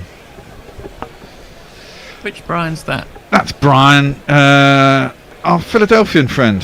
He does American. That Brian. Yeah, that Brian. Yeah. Cricket commentary in the States, does Aussie rules. I did quite a lot. Whirlwind of sport. Did quite a lot of white line wireless with Brian over there, over the tee. Wokes is in. That's on the pads. Nicely clipped by Louis. Out to Gus Atkinson. No, is that Gus Atkinson down at long leg? I presume so. And there'll be a single. Yeah, I like the look of Mikhail. Tall lad, seems to have a bit of time, doesn't he? It's like when you see a footballer who's got time on the ball. Yeah. It always smacks of some some inert talent. Gary McAllister. Or innate, should I say. Gary McAllister, he was great. Gary McAllister, yes. Luka Modric. Yeah. Although he's like 40 now, isn't he? 39? 37? Yeah. No, I looked at him up to when he was playing. I think he's 39 or 40. He was like, he is proper old. He's got an ageless face. He looked 39 when he was 19. Yeah. like Stephen Fry's grown into his age. He's grown into his face, yeah. Mackenzie is going to face up to Wokesy. It's a stand-up ball. It's a little bit short. He was able to stand up on his toes, defend it into the leg side, out to mid-on. And there it I'd is, say Jimmy looks better at 41 than he did at 21. Yeah. More distinguished. Yeah. A little tear away when he was young. I hope I look as good as Jimmy when I reach his age. I think the noise they might have heard was a little nick of the bat on pad. Yeah, got you. Looks that way. Yeah. But these English caps, they look more old-fashioned than we're used to. They look a little narrower on the head. Yeah, don't know. That one goes across Mackenzie, defended back to him. There's no run. They look the same as always to me. It looked like they've got new ones rather than salty old faded ones. Something really pleasing about a lovely, slightly baggy cricket cap, isn't there? They're all coming in from the West Indies. Oren Hernandez, blessings all from Trinidad here. Hello, Trinidad. Yes. Never been there. Quite like to go there. Trini Posse. Friend of mine's family's from there, and that's defended up to mid-off and there's no one. He's been to Carney a couple of times. Sounds like absolute mayhem. Yeah, I should imagine. Sounds like fun. 35 for 1 after 12. Over to you, Grubster. Oh, yep. What's happening on Twitter, as I'm persisting with calling it? Not much, actually. But quite a lot of action over on YouTube. Who have we got there? Suter's still with us. He's obviously not left for the rigs yet. Now he's saying this is going to be a quick game. Easy Ollie says hello. Matthew Cullen, I'm trying to be a younger bear. I do polymer chemistry. That's Matthew Cullen, who's upped his, Well, you got further than me because I managed a year of polymer science and technology at UMIST and got really bored of it and left it. And everyone I didn't like anyone on my course. Atkinson is in. Oh, driven at. Tempter outside the off stump with Mikhail Lewis. Drove at it, missed it, threw it to the keeper, and there's no run. You've already name-checked Oren Hernandez from Trinidad. Our other friend Brian in Brisbane says doorbell at 12:05. Nice. Oh my God. Your generosity knows no bounds, Brian. Indeed. I love you more than life itself. Stephen Kelk says hello. He's just finished a work meeting. Messy Jez is just picking me up on some poor language use. Fair enough. Fat Cat Mustafa Craving. That's a long name to say. Hello to you. Atkinson in again in that corridor outside the off-stump, a little bit too wide, and Louis can easily leave it through to the keeper, and there's no run. Is that Stokesy himself warming up? Yeah, he's going to have an like early bowl before lunch. Riley's with us. Kashmir Julian says good morning from Dominica. Hello, Kashmir. Oren from Trinidad says great job, guys. This is feeling the love here. Oh, we are. Love it. Yeah. Richard R, Stephen Kelk, and Suta Hu, and Stephen Kelk again. Hello to everyone. And Riley. Riley's a new subscriber. Come on! Come on! Atkinson in. Ooh, inside after the bat. Just dribbles behind Carl Lewis's legs. It's picked up by Ducket. There's no run. I mean, this is I've so little followed. I mean, we haven't seen a load of these players because obviously the test matches have started so quickly. I don't really follow county cricket myself. Obviously, others do. But I mean, how have our batsmen been doing in the county championship? I presume Ollie Pope's still got an average of about 60 at Surrey because he always seems to. Yep. I've seen him once or twice this season. His normal busy self. I don't think you can read too much into Crawley was struggling for runs early on. Has he scored any since? Is that short and let through to the keeper and there's no run? I think he's got like a 40 or 50. I don't know, but I know he was struggling early doors. He couldn't buy a run quite early in the season. What about what's his name? Short dude, Ducket. Ducket. Don't know. Rooty? How's Rooty doing? See, I don't have any of this to hand. Yeah, so you're not Tony with your stat sheet. I'm not. But I do go and watch county cricket when I can. Yes. I've been to. Well, I met you there. My yearly, yeah, exactly. My yearly morning down at the Oval. I had 3 Fridays on the bounce where I went to either the Oval or Lords. It's lovely. Ooh, that's cut back. I like the pace that we got from Atkinson here. He got an easy run in, lets it go quite easily. He's sweating a lot though, putting some effort in. Cut back into the pads of Louis. It was going down the leg and it was too high. Well, it's a bit muggy out there, isn't it? I'd say it's one of those days. It's not blazing hot, but there's a fair bit of moisture in the air, and you know, you're on debut as well. You're sucking in the air probably a bit harder than you would ordinarily. It looks like a temperature map of Darwin and Northern Australia. 88, 89, 89, 89, 88 this over for driven up to mid-off, and there is no run. End of the 13th, 35 for 1. We got someone in from Dominica as well, I see. Yes, that's right. I've told you this before, Forthy, but I spent a little while in Darwin when I was on my travels 20 odd years ago. I got a job in Shenanigans, authentic Irish bar, where I had to wear a green waistcoat with a leprechaun on it. And seriously, it was just getting into rainy season. I went outside to collect glasses once, and I was wearing a pair of specs, and my specs fogged up outside. I spent a lot of time in the cinema because it was one of the few air-conditioned buildings, and I saw a massive goanna just walking out in the wild, just walking along by the edge of the water. Terrifying. My wife lived off Melville Island, directly north of Darwin, and there was no doctor, so she put her hand into the old-fashioned mangle when she was young and couldn't get it out, so they had to get the flying doctor to fly her to Darwin, and then when she got there she just it's come out again. Well, we haven't changed bowling. I'll give you his jingle after this. Oh, that one comes back in quite sharply, and there is no run. The new bowler is get back in the fucking plane, love. That's back.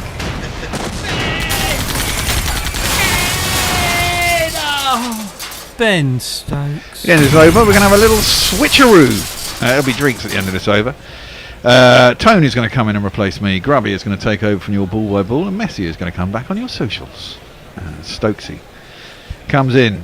Second ball, down the leg side, swung, but too far. Started on the leg and went further. Good take by the keeper. You know Rob Brydon. Rob Brydon. Oh yeah. He once went to Australia, and there was that thing where you could get some tax off at the airport. And he bought some expensive jeans. He took it over to the Australian bloke on the customs. He took one look at him and said, $300 for a fucking pair of jeans. You must be fucking joking, mate. Just the sort of thing I can imagine Rob Brydon doing, making sure he got the relevant tax cut. Stokes in. Finally got one right. It's across Mackenzie, who just defends. He's yet to get off the mark. He's faced 10 balls through the keeper, and there's no run. Kevin, what's his name? He got ton, didn't he, against the counties? Cavum Hodge, yeah. Cavem. I think I heard Ian Bishop say Cavem earlier. So I saw Curtly Ambrose. Cavem. I saw Curtly Ambrose. I read an interview with him this morning in the Guardian. He's completely unimpressed with Bazball. It's like, what is Bazball? It's nonsense. Turned into the leg side, out to square leg, and there's no run. He said the great teams of the West Indies and Australia, they used to go along and play aggressive cricket. What's the difference? And it's kind of true. It's a word invented by the media. It's not a word. It's not a word that's ever been used by this group of players or the management. They choose to play a certain way of cricket. Some other people have given it a name. Yeah, I think it is more outwardly aggressive than those teams were naturally very talented. I think there are some flaws to this England side, and it's a way that they can play actually that makes them competitive rather than sitting in, which we did for the previous 2 years under Ruti and hardly won a test. That one is just defended out into the covers and there is no run. Hence the personnel in the side, really. Well, it had a marked difference. Yeah. You know, statistically and demonstrably had a marked difference those last 2 years you mentioned, and then the first 12 or 18 months under the new regime. So, whatever you call it, it's had an effect, and quite a dramatic one. And even other sides have started to react to it and change their game because of it. Exactly. And even though we lost that Test series in India, similar to the previous series we did, we lost it in a much more entertaining way, and actually we were in two of the games we lost we could have won. So that one's not played at by Mikhail. Through to the keeper. There is no run. 36 for 1. I'm out of here. Grubby will be taking over for me. Messi will come back and I shall desert you. See you in a bit, Forthy. And welcome back, Messers, I think. Hello, Messers. Speak to me, Messers. Are you there? Or have we not let you in again? Hello, Messers. Messers will be with you very shortly. In the meantime, we welcome Tony to the corner chair, where he'll be multitasking just as soon as he's disinfected everything that the bear has touched. Interesting morning's Test cricket so far, and I, for one, I have to say, if I can be self-indulgent for a moment, this is my kind of favourite guerrilla moment. This, the start of a new Test series. Oh yes. Obviously a slightly different pace from all the 2020 and one-day stuff that we cover as well. But I just love it. First morning at Lords, obviously the added spice of it being Jimmy's last game. Got debutants like Mikhail Louis, who's I've been really impressed with this morning. He's done very well, hasn't he? And we've seen a bit of everything. That first over from Jimmy, where he went for 9 runs, you're thinking, oh dear, this could be an inauspicious end to his career. Like we said, there's a sort of a contradiction really in England's strategy. They want pace. It's all about pace. It's all about bounce. You don't get anywhere bowling 80 mile an hour nibblers, and they open with 2 80 mile an hour nibbler bowlers. I do like the nibblers. Go on, the nibblers. I also, by the way, I bring you some news, some geographical news on St Kitts. Yep. Which I think one of them you mentioned. It's the 8th smallest country in the world in terms of geographical area. Yeah. It's the 9th smallest country in the world in terms of population. And the smallest in the Western Hemisphere or something like that. I don't know. It might be. I'd have to look at the Western world. I actually got that from Encyclopedia Britannica, although online. Oh, you're not carrying those around with you these days? No, not these days. What a shame. And there was that brilliant sprinter from St Kitts and Nevis who won the gold in the World Championships. I've forgotten his name now. It's annoying. Someone will remind me. Hopefully, we're in a drinks break here, by the way. We are, which probably not means missing anything. We but should be talking about our Patreon level. 36 for 1 after 14 is the score. Messers, you are back with us, aren't you? If you're talking, I can't hear you. He's in full Marcel Marseille mode. He's currently. He's probably over to you. Or is that a replay? No, it's a replay, don't worry. Messers is currently trying to do an impression of a man in trying to get out of a glass box. Oh, like David Blaine? Yes. Or was it David Copperfield? Always get those two mixed up. Dickens characters. One of those freaks. But Patreon, yes. Going to start to support us. $5 a month gets you our undying gratitude and access to our Discord lounge where you chat away with other patrons as well. $10 you can become a Guerrilla Studio Foundation and Shoutouts member, where you start to get some fantastic stuff. Not only regular, priority access to our podcasts, unfettered access to our archive, your name in lights, you get your name on our honours board. That's really starting to help us. $20, things really get exciting. You become a studio guest member. You can join us in the studio, space permitting. I do know there are people who don't live conveniently to do that, but whenever you can, you can. You get a gift from our merchandise store and everything else from the other levels above. I'll tell you some about some of the higher levels as well, but I'm going to talk some cricket. And it's Gus Atkinson starting a new over. This one is driven back towards him. Did he get a little... I don't know if that carried. It certainly crashed into the stumps at the non-striker's end. A very straight drive from Mackenzie there. I'm not sure, it might just have reached Atkinson on the full. He was falling away in his delivery stride to go back the other way with his right hand. It would have been an unbelievable catch. We're just seeing a replay now. Laid back to him down just by his ankles to the right. I'm not sure it did. It sort of yorked his hand, if you can imagine that. And it did seem to be in the air for an awfully long time, though, as it passed him. It didn't fly past. 3 slips and a gully. A full delivery. This is edged and caught at that second slip. Atkinson has his second wicket. Well, talk about being a partnership breaker. Talk about taking wickets, not always with great balls, as he did with Brathwaite. This one's been caught. A sharp catch at second slip by Zach Crawley. That is the end of Mackenzie. He was only there for a short time. 1 run and he's gone.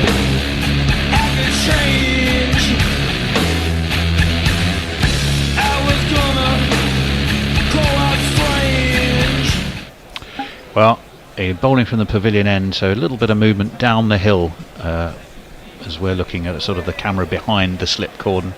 But just that little bit of extra pace. It's extra pace, a little exactly. bit of extra pace made the difference. Yeah, and certainly with the Brathwaite dismissal, he played a very injudicious shot for him, wide outside the off stump, no feet movement, and dragged it on.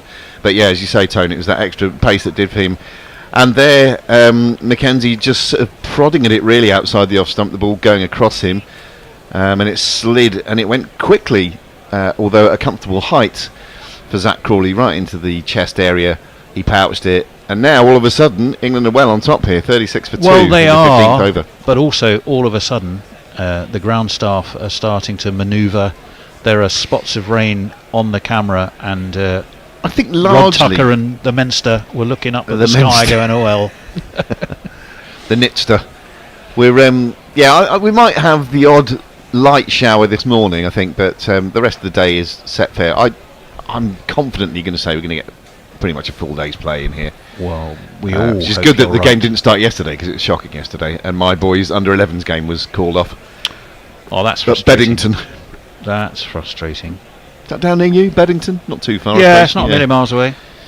Louis' game was on Frogbox this weekend, so I was able to watch it live whilst also watching the football. It was all rather exciting.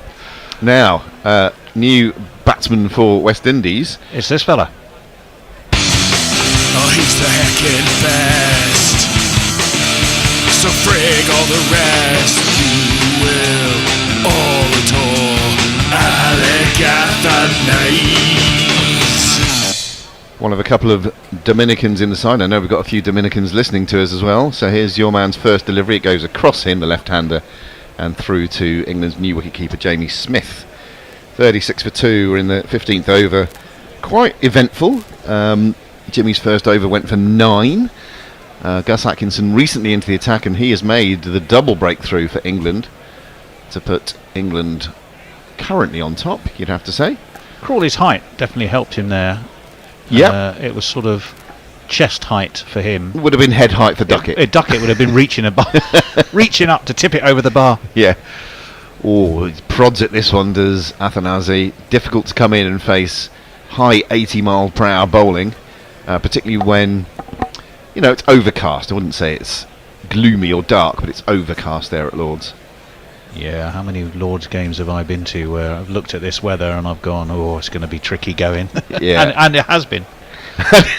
And usually when Middlesex are batting, it is. Well, yes, definitely.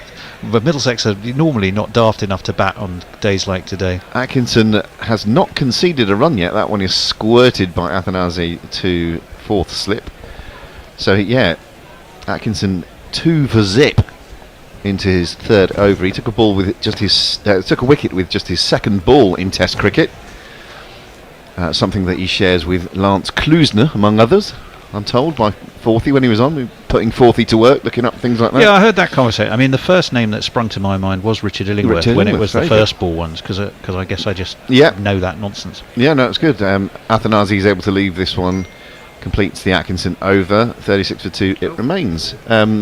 Messers, are you back with us at all? No, he exited and forgot to take his key. So if you have tweeted us or YouTubed us in recent times, please be patient with us. We are enormously grateful for all the contributions, and particularly people who have upped their Patreon levels or given us a one-off contribution. Well, it's, if I have time, hugely appreciated. Can I talk about Gorilla Studio Silver membership? Ooh, It's yeah. $50, so we know it's a lot of money. But you get to promote yourself, your company, or an organisation close to your heart to a global audience across all of our matches. You get your logo on screen for us throughout all matches. You get sales message links to your business. You get prominently featured in our partners page on the website. There's a whole bunch of other things I'll tell you about in a bit. Ben Stokes starts a new over, pitches just outside off stump and then shapes away. That you often see that at Lords. The ball will pitch, go past the stumps and then do quite a bit after it has done so, and wicket keepers often find it quite difficult. Jamie Smith was able to take that diving away low to his right. I remember Adam Gilchrist struggling with this when he first kept at Lords back in the early 2000s. Yeah, it's that's that one that nips, that kind of goes down the hill, goes quicker than you think, isn't it? And then through the air it seems to wobble late as it gets to the keeper as well, which causes all sorts of trouble. Can do. It's Mikhail Louis who's facing up this one. A genuine play and miss, I would say. Is it a little bit of extra zip there from Stokes? I wouldn't say it was close, but it definitely beat him. Well, for a test debut, he's already reached what I think is... I always think of it as something of a milestone. Chris Rogers used to say it was something of a milestone. It doesn't sound like much. What, but once 20? Once you pass 20, you feel like you've made a contribution. Yeah. You know, if every batsman got that, you'd have made 220 or 240 odd, wouldn't you, in an innings? And so for him as a debut, that's not at all a bad start. No, he looks impressive. This one is defended solidly to point, and there's no run.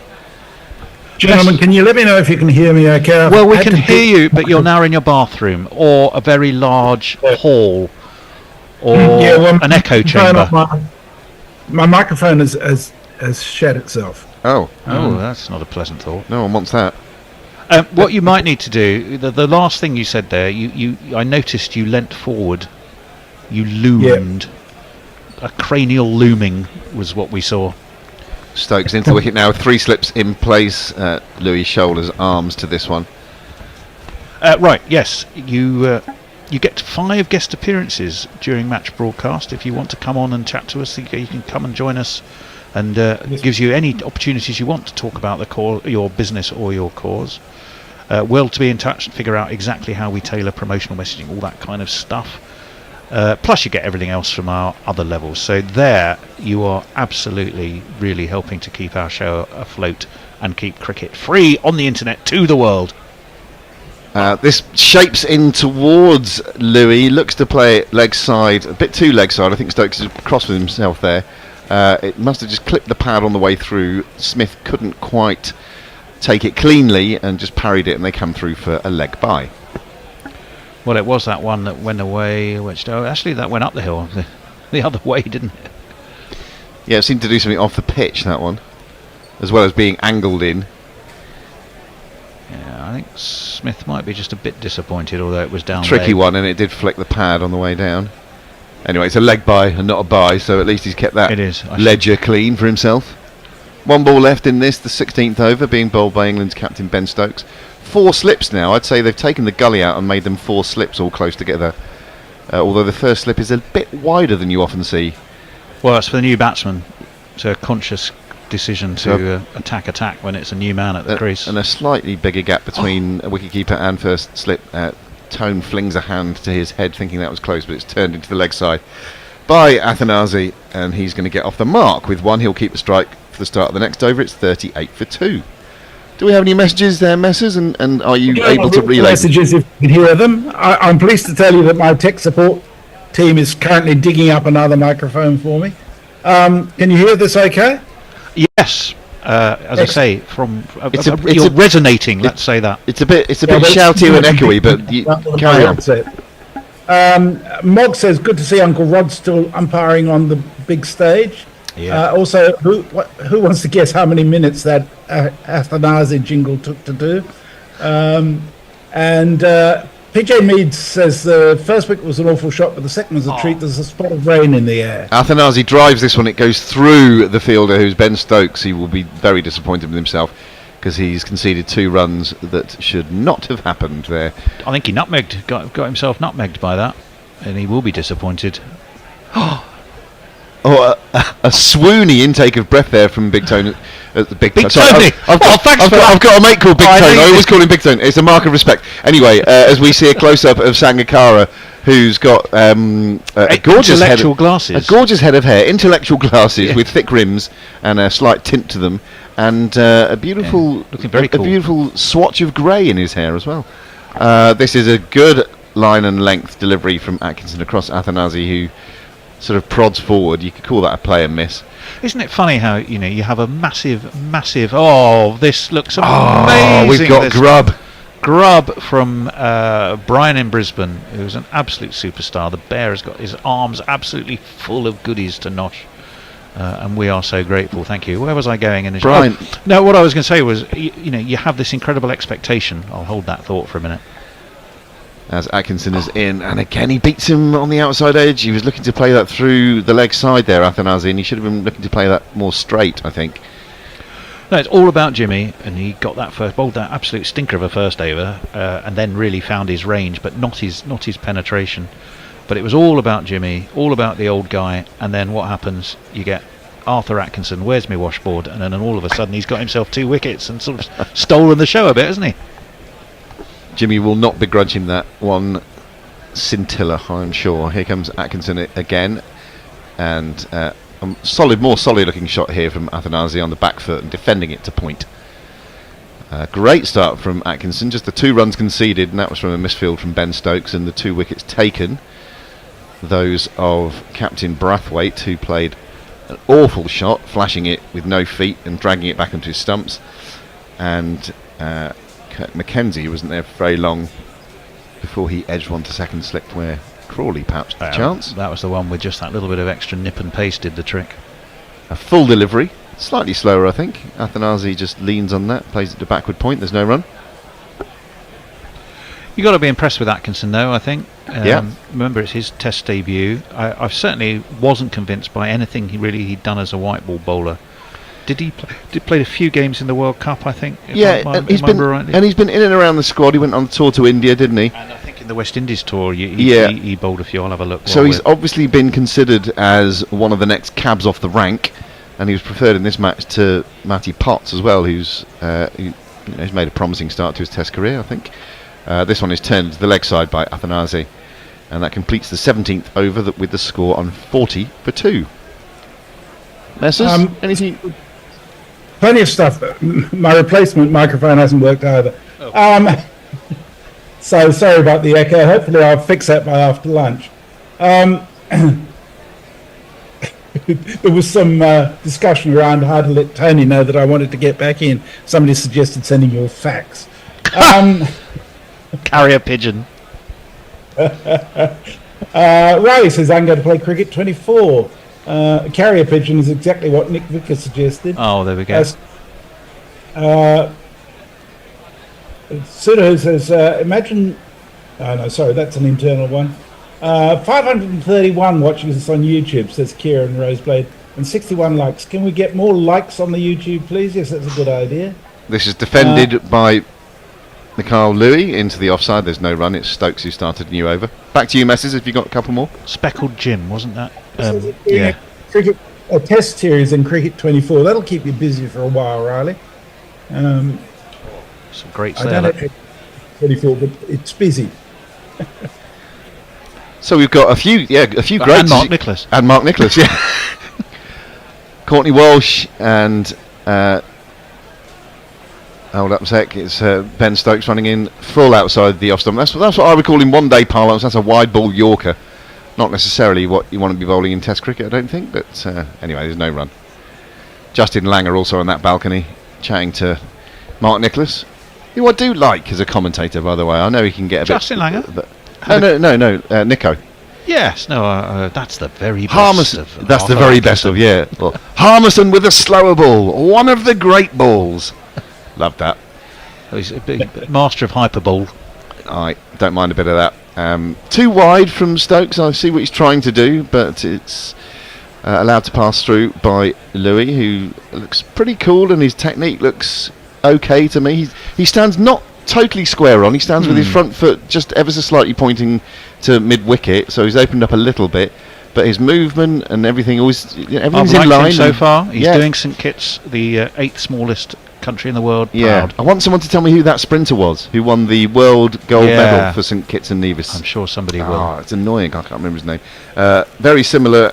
I think he's trying to test the patience of the rookie opener here, but so far McCullum having nothing to do with it, letting another one pass through. Well, Gus Atkinson, he's taken plenty of wickets, regular wickets at least, in the blast. He had 3 for 19 versus Glamorgan last time out at the Oval. He's played 5 in the county championships, got 14 wickets at about 30, best of 3 for 40, which was against Hants at the Oval. And his last game before the West Indies was Worcester at New Road, 2 for 39 and 1 for 26. This one he does play out. There's a big appeal from Joe Root at the second slip. Stokes says, I didn't hear anything, mate. So he's the bowler and the captain. I don't think he's going to try to review that. So he does succeed in one of his aims, which was to tempt Louis into playing some of these wider deliveries. And he was almost on the walk a bit playing that one. His back foot came through, which is a telltale sign. So maybe a small moral victory, just with the seam canted there towards second slip as he bowled it. Yeah, it was a I have ball. some news for you, Grubby. According to Wikipedia, St Kitts have never won an Olympic medal. No, World Championship. This is defended to backward point, and there's no run. The World's, not the Olympics. Ah, well, there we go. What else can I say? He did play in the World Cup. Gus played 3 against South Africa, Netherlands and Pakistan, 2 for 60, none for 41 and 2 for 45. So he wasn't actually poor. No. But he wasn't stellar. No, and he's been in and around the group. He's played some one-day cricket or white ball cricket for England. He's definitely, if we talk about, I don't know, awful words like legacy planning or whatever, he's definitely in that next generation that England see coming through, in that battery of bowlers with Broady retiring and now Jimmy about to retire. Well, forced to retire. So he's definitely in that group. And they're wanting to blood him, and they're looking forward to the Ashes coming up in 18 months or so, and so it makes sense to get him involved now. He's starting a new over here, Gus, and it's pushed across the left-hander, Alec Athanasi, and there's no run. Does everyone... Yeah, go on. Collins, and that's from Donnelly Saunders, Richard R, O'Neill Harris, and Suda Hu all let us know that. And Shu Sen. So thank you all very much. Or let us know what, sorry? They all let us know that. What did they let us know? What did they let us know? We missed you. You turned away. As soon as you turn away, we can't hear you anymore. Sorry, Kim Collins was the one who won the gold medal. Kim Collins, thank you very much. Thank you. This next ball it's an attempted pull by Athanasi. He gets nothing on it though and just dribbles out into the onside. There's no run. Yeah, Kim Collins, he was outstanding at a time when, well, you always have a strong contingent from the States, and it was quite refreshing to see him win the gold rather than whoever it was, Maurice Green or whoever was the sort of stellar performer. I think it was just pre-Usain Bolt, possibly. Anyway, a slower delivery and full from Atkinson. Athanasi jams down on it. It beats the bowler and is followed through, but he can't get a run as it's fielded by the man running around from mid-on. But he's been in decent touch as well as Athanasi. He made 74 against the first-class counties in the first innings, but he followed that up with 66 not out in the second. Yeah. So, not a bad warm-up at all. It's an interesting team that first-class counties put out. It was clearly experimental, but there's some real talent in it. Atkinson over the wicket right arm across the left-handed Athanasi, and once again it's through to keeper. Where was that? It was Beckenham, wasn't it? I don't know. I think it was at Beckenham. Do you have the teams up there or not? I don't. From that game? No, don't worry about it. I can very quickly get them if you wish. Because clearly you don't want to give too much away. If you're the host nation, you want to extend whatever you've committed to in terms of warm-ups, and that was the sole warm-up game that West Indies were able to play. But you're not going to be showing your hand in terms of what's going to happen in the tests. This is driven quite nicely and fielded by the diving Ben Stokes at point, such that there's no run. I mean, don't forget, it was one of those games where it's not a first-class game as such, because West Indies gave everyone a bit of a go. Yeah, right. But so, what did you want to know? The West Indies team or the England, or the first-class counties team? First-class counties team. Well, it was interesting. Harry Singh, Ben McKinney, Tom Prest, Hamza Shaki, William Luxton, Harry Duke, Jamal Richards, Bertie Foreman, Eddie Jack, Farhan Ahmad, John Turner of Somerset, Josh Hull and Sonny Baker of Somerset. Another ball across the bows of Athanasi, who allows it to pass through. We're still on 40 for 2. That was a maiden. 19 overs have passed. Nice to hear there's a Bertie in the side there. Not Worcester though. Or From Bassett. my angle, he says 7 England players in this game are under 30. They could all be playing for England in 2036 and still be younger than Jimmy is today. Well, that is... Messrs, can I make a small suggestion? If you'll take a word of advice from a younger man.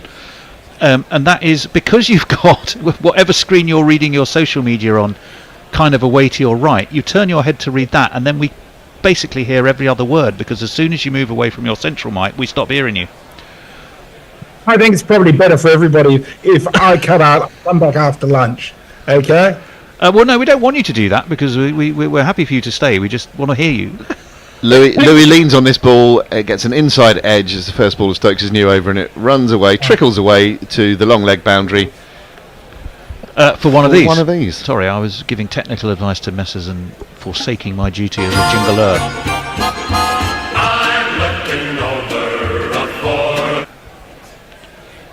So, there we go, Messrs.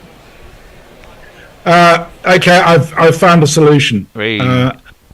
So I've actually moved screens with the thing, and I can't see you anymore, but that's fine. Yeah, that sounds like an ideal solution to me. Here comes Stokes. Oh, this one absolutely takes off from a length just outside the off stump. And Louis was looking to get on the front foot there, but absolutely flew off a length, didn't it, Tone? That was a terrific ball. Again, he put his back right into that, and it got that little bit of extra lift that I think surprised Louis a wee bit. And he can do that, Stokes. He can bowl late 80s. I'd be interested to see what the speed gun says about that one. Again, he's got that canted seam pointing towards second or third slip as he bowled it. Good seam position. And it must have hit the seam and it flew. Here comes Stokes again. Unsurprisingly, you're a bit more reticent about getting really well forward there if you're the batsman.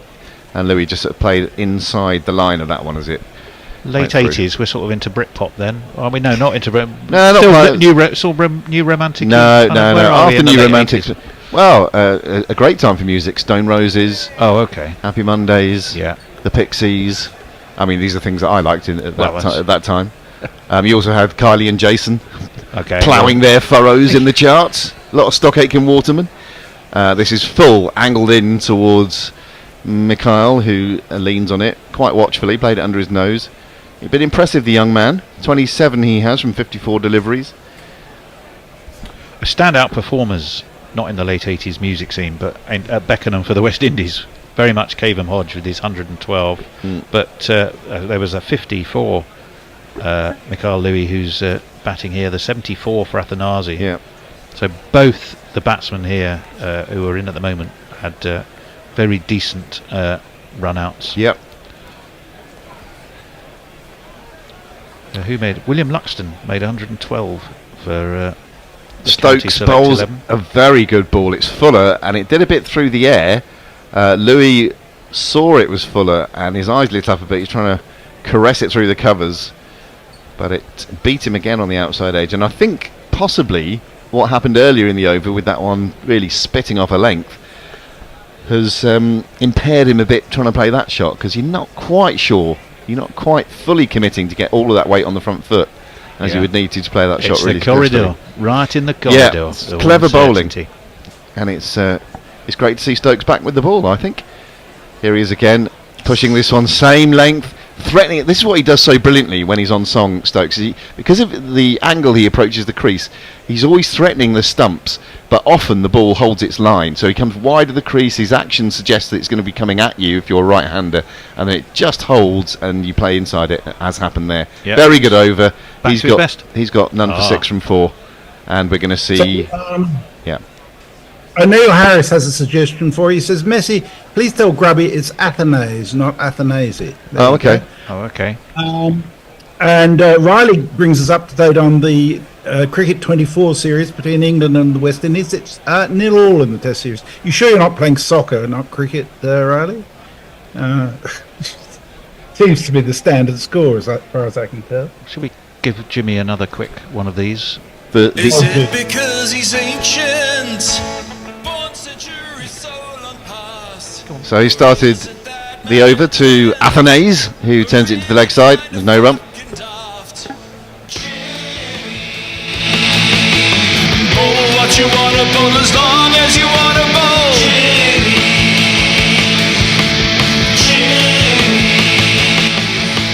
Just 'cause you're getting old don't mean you gotta go.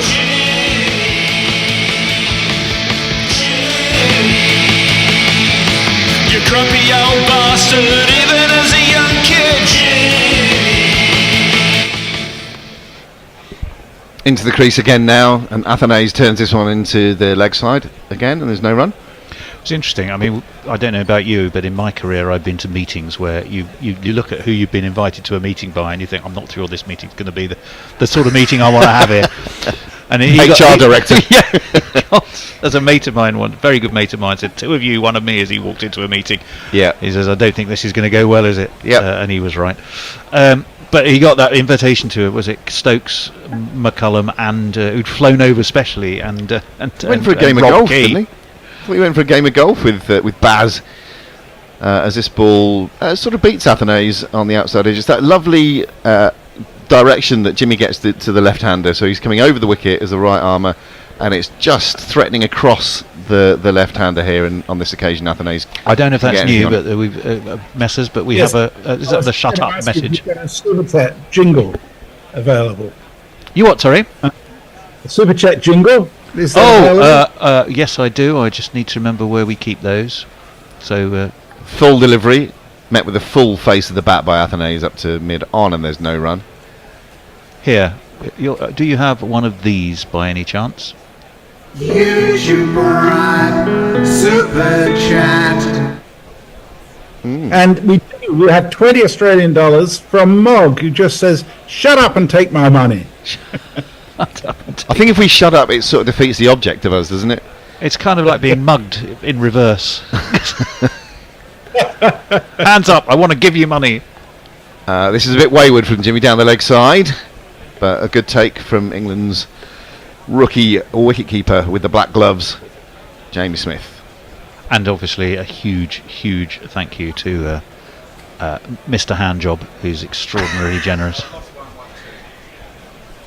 Oh, right. Hello, what, already? Yep. We must have been having too much fun, Grubs.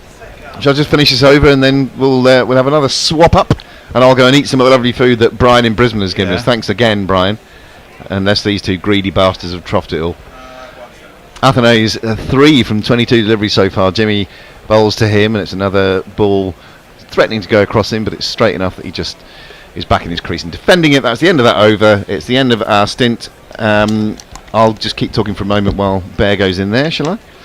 I'll just heard from Dave Barrett, name with Ben. Go for it. Mild concern about Smith as a wicket keeper because his legs are so wide apart. It makes it difficult for him to dive. When he takes the ball low, he looks like he's going to pop about 3 or 4 vertebrae in his back. I miss folks, indeed. Thanks for that. I'll catch you after lunch. Indeed. Hopefully you get a microphone. What happened? It died. Oh, Amazon. Oh dear, oh dear, oh dear, oh dear. Well, you join us. 21 overs have been bowled. West Indies are 44 for 2, and after a flurry earlier on, the run rate has descended to 2.1. And it's Stokes in again, and that one is just pushed wide of Athanase, as we've come to understand his name is pronounced. Really pulled this back, England, Bear? Yeah, they have. Considering. Oh, sorry, Fred's there. Hello, well, Fred. Fred's there, yeah. Yeah, you can ask Bear. You can ask Bear. Yeah, Bear says no law yeah. against it. I say you're right. That's great. I thought you hadn't arrived, but now I spy you. In comes Stokes. Second ball of the over. Oh, he's my gone. word. He's gone. And that's a sensational catch. Low down. Absolutely remarkable. And Stokes has got that look that Stuart Broad had on his face all those years ago. And he took the catch. On that occasion. Well. So they've swapped roles and fantastic stuff. Who took that catch? I think it was Crawley. No, I think it was Harry Brooke, wasn't it? Let's have a look. We'll find out any second now, don't worry.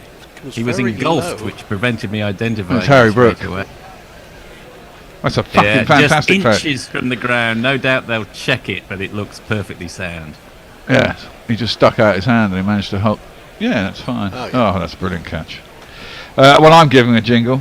He can. No, he can't. they're not do looking that. at it. He's gone. They're not going to look at it. Mikhail Louis is caught Brook bowled Stokes for 27 and West Indies are 44-4-3 and in some little difficulty now. Okay. Another one bites the dust. I think that is going to be out, Fred. Another one bites the dust. Referencing up, we're both here. I could have said that live, couldn't I? Yeah, we could have had Forthy beatboxing in the background, and you could have just said that to me. Yeah, good. Always good to get that third wicket that teams like to have when they put the opposition in.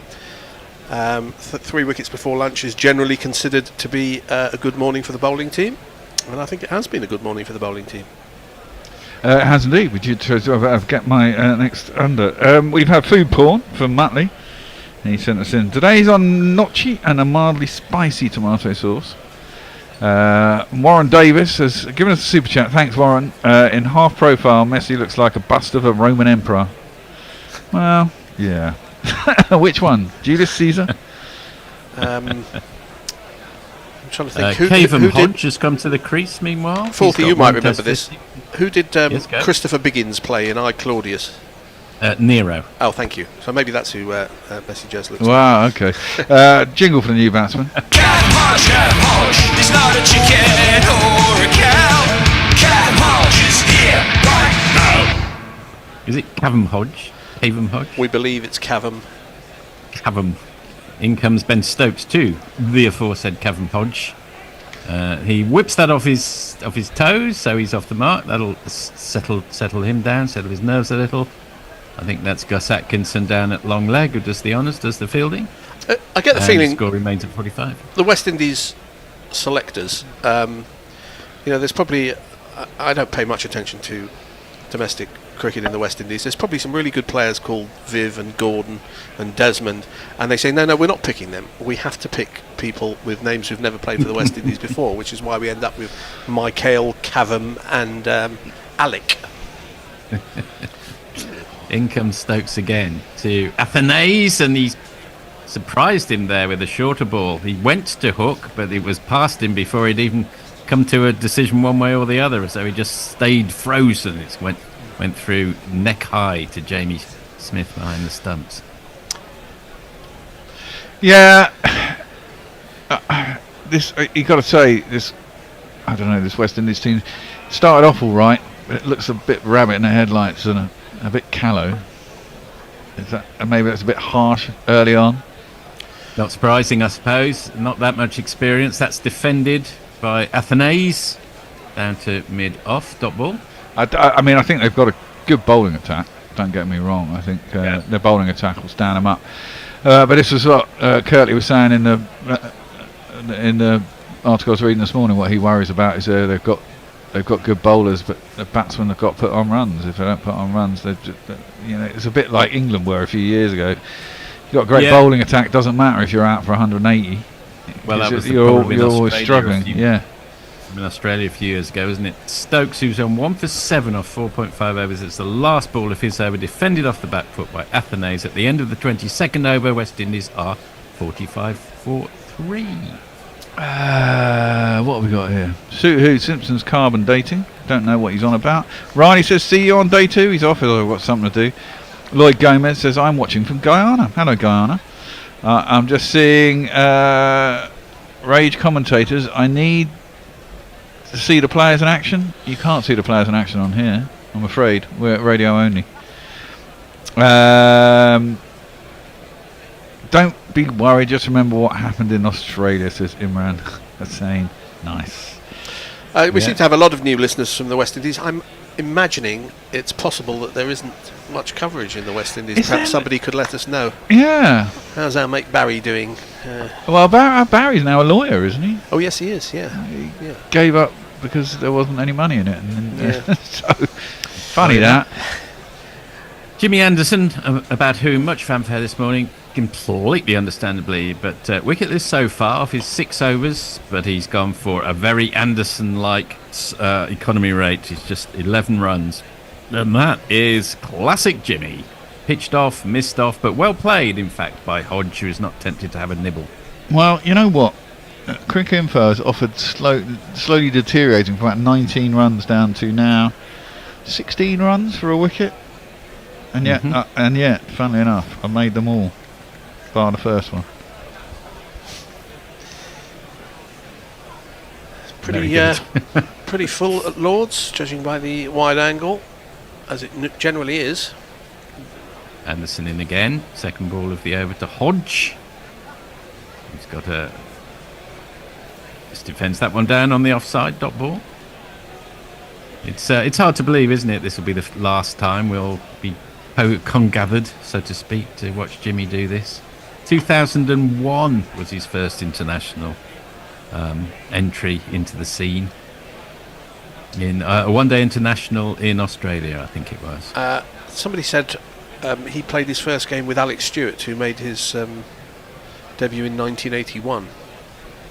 Yeah, and has just retired from cricket administration at the age of 61. Is it one? Is what even better than one than that? I'll come back to that in a moment. That's a dot ball. He played his first class match, I believe, against Derek Randall, who is now 73. What, Jimmy? Yes. Yeah. Wow. And Derek Randall would have played... I don't know, when did he make his first class debut? Probably that not would in the have been 60s. Probably in the early 70s. Yeah, around about somewhere around 1970. So players who were playing then, Illingworth, Luckhurst, Edrich, Boycott. Close. Christ, close. He played on and on and on and on, of course. Left by Hodge from Anderson. Watches it carefully. Brian Close made a test debut in 1949, if I remember correctly. He did. I think he was 19, or maybe even 18 or something. And then he played his last test in 76 at the age of 45. A remarkable career. Never made a century. Never made a century for England, yes. Yeah. For England. He made plenty for Yorkshire. And Somerset. And Somerset, indeed. Anderson in again. Defended. Out to point. Dot ball. Derek Randall's first class debut was in 1971. The year I was born. Okay. It was a very good year. That was a very good year. Yeah. Arsenal won the double. Well, that was the year Jimi Hendrix died, that year. Was it? Yeah. Yeah. So that was Steve Highway beating Bob Wilson at the near post. Then either George Graham or Eddie Kelly for the first goal, and of course Charlie George for the winner. That's played off his hips by Hodge down to long leg for a single. 46 for 3 at the end of the over. What have we got? We've got Matt Searle on Twitter says 21 years ago, England gave a debut to a young fast bowler against Zimbabwe. Took 2 wickets before conceding a run, just like Atkinson. That man, of course, was Richard Johnson. Yes. Nice one. Classic Mr.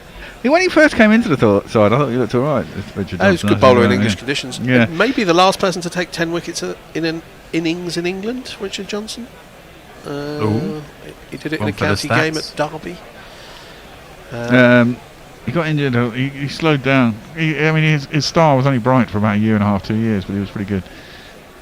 Stokes in again. Start of his 6th over. So far has only gone for 7 runs and taken that wicket that Brooks snaffled last over. Hodge defends, dot ball. Brendan McCullum, classic pose on the balcony, both feet up, sunglasses on.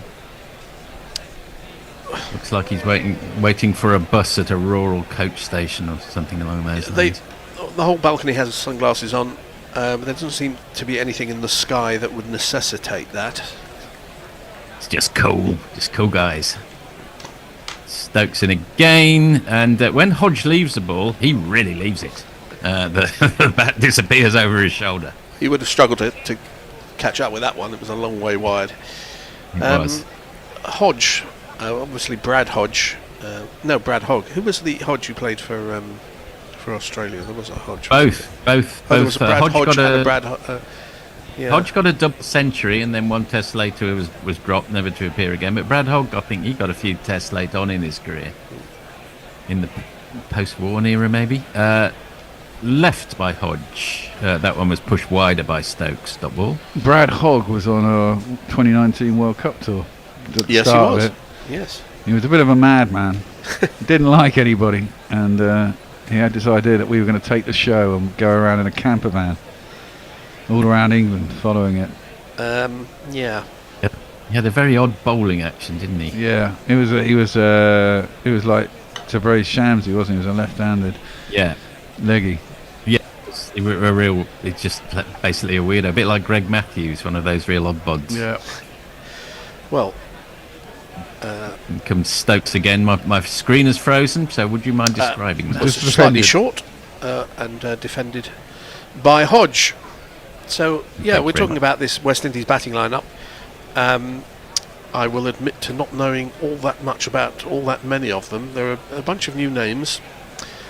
And they're finding out this morning that how difficult it can be sometimes on the first morning of a test match in England.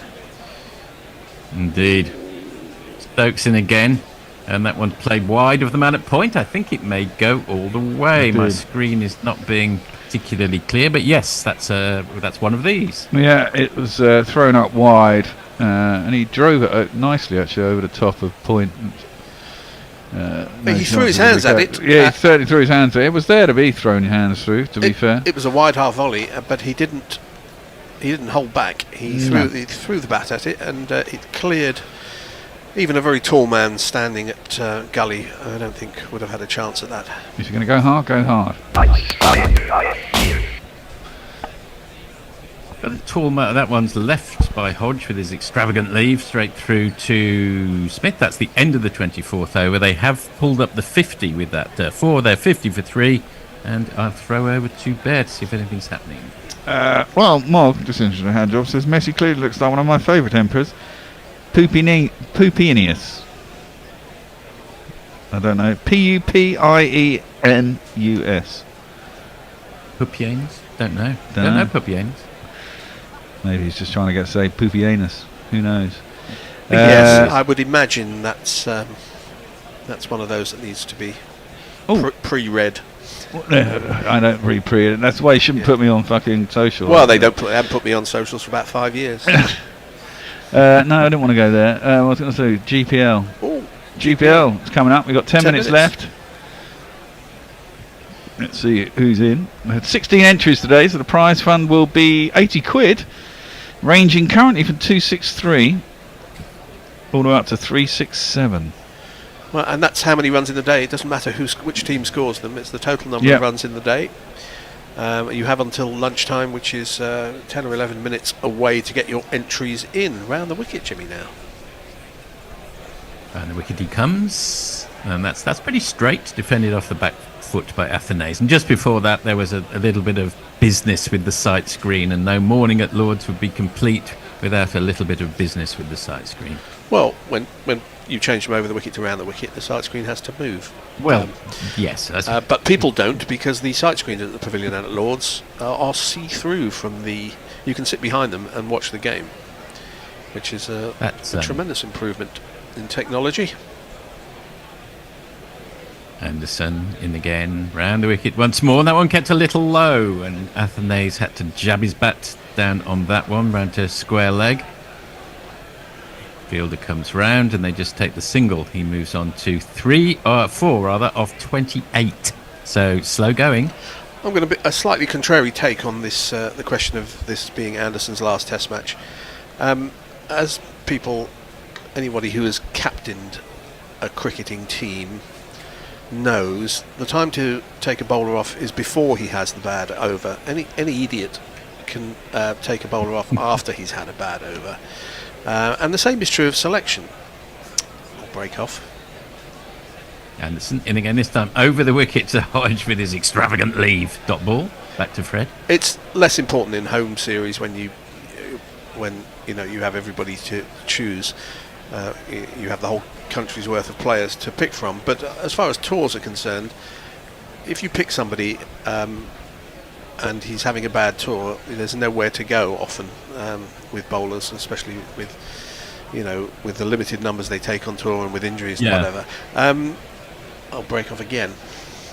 Anderson for his fourth ball, and that's I think that's a thick inside edge, and the fielder goes scurrying round, does a good job. That's Bashir at coming round from long leg to sort of slightly finer leg. Now come back for 2. Hodge on 6. Yes, Fred? The point I'm making is that the time to let people go is before they decline, rather than waiting for their decline.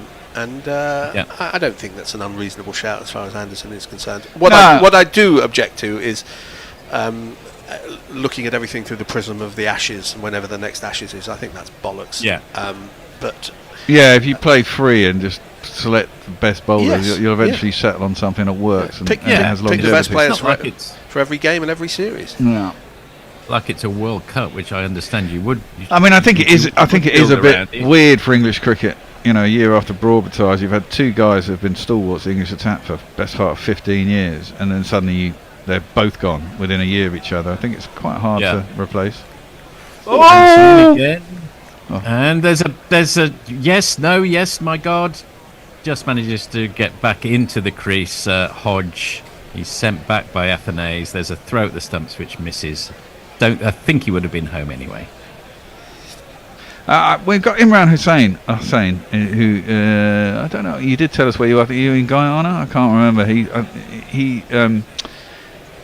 They don't have it. It doesn't look like there is any coverage. He says the ICC. He would like to see it all on ESPN here in the Caribbean, but it isn't. Yeah. Last ball of Anderson's over. Defended off the back foot again. There's a little bit of uncertainty in the running. Very skittish. Excellent description. The end of the quarter century of overs. 25 overs gone. West Indies 53 for 3 there. Well, he also says that the next series is against South Africa at home. Their lead selector contract expired, and they don't think the West Indies will be looking for a selector. This is a bit odd. Is Roland Butcher one of the selectors still? I know he has been. No, I thought he got binned quite quickly, I think. Right, okay. Because we all congratulated him on that WhatsApp group, and then about 3 months later he was out again. Imran also says he thinks Holder should open a batting. Marshall says he's listening for the Caribbean. What is the pitch like? Grassy, quick, bouncy? None of those, I'm afraid. A bit straw-like, not particularly pacey or bouncy.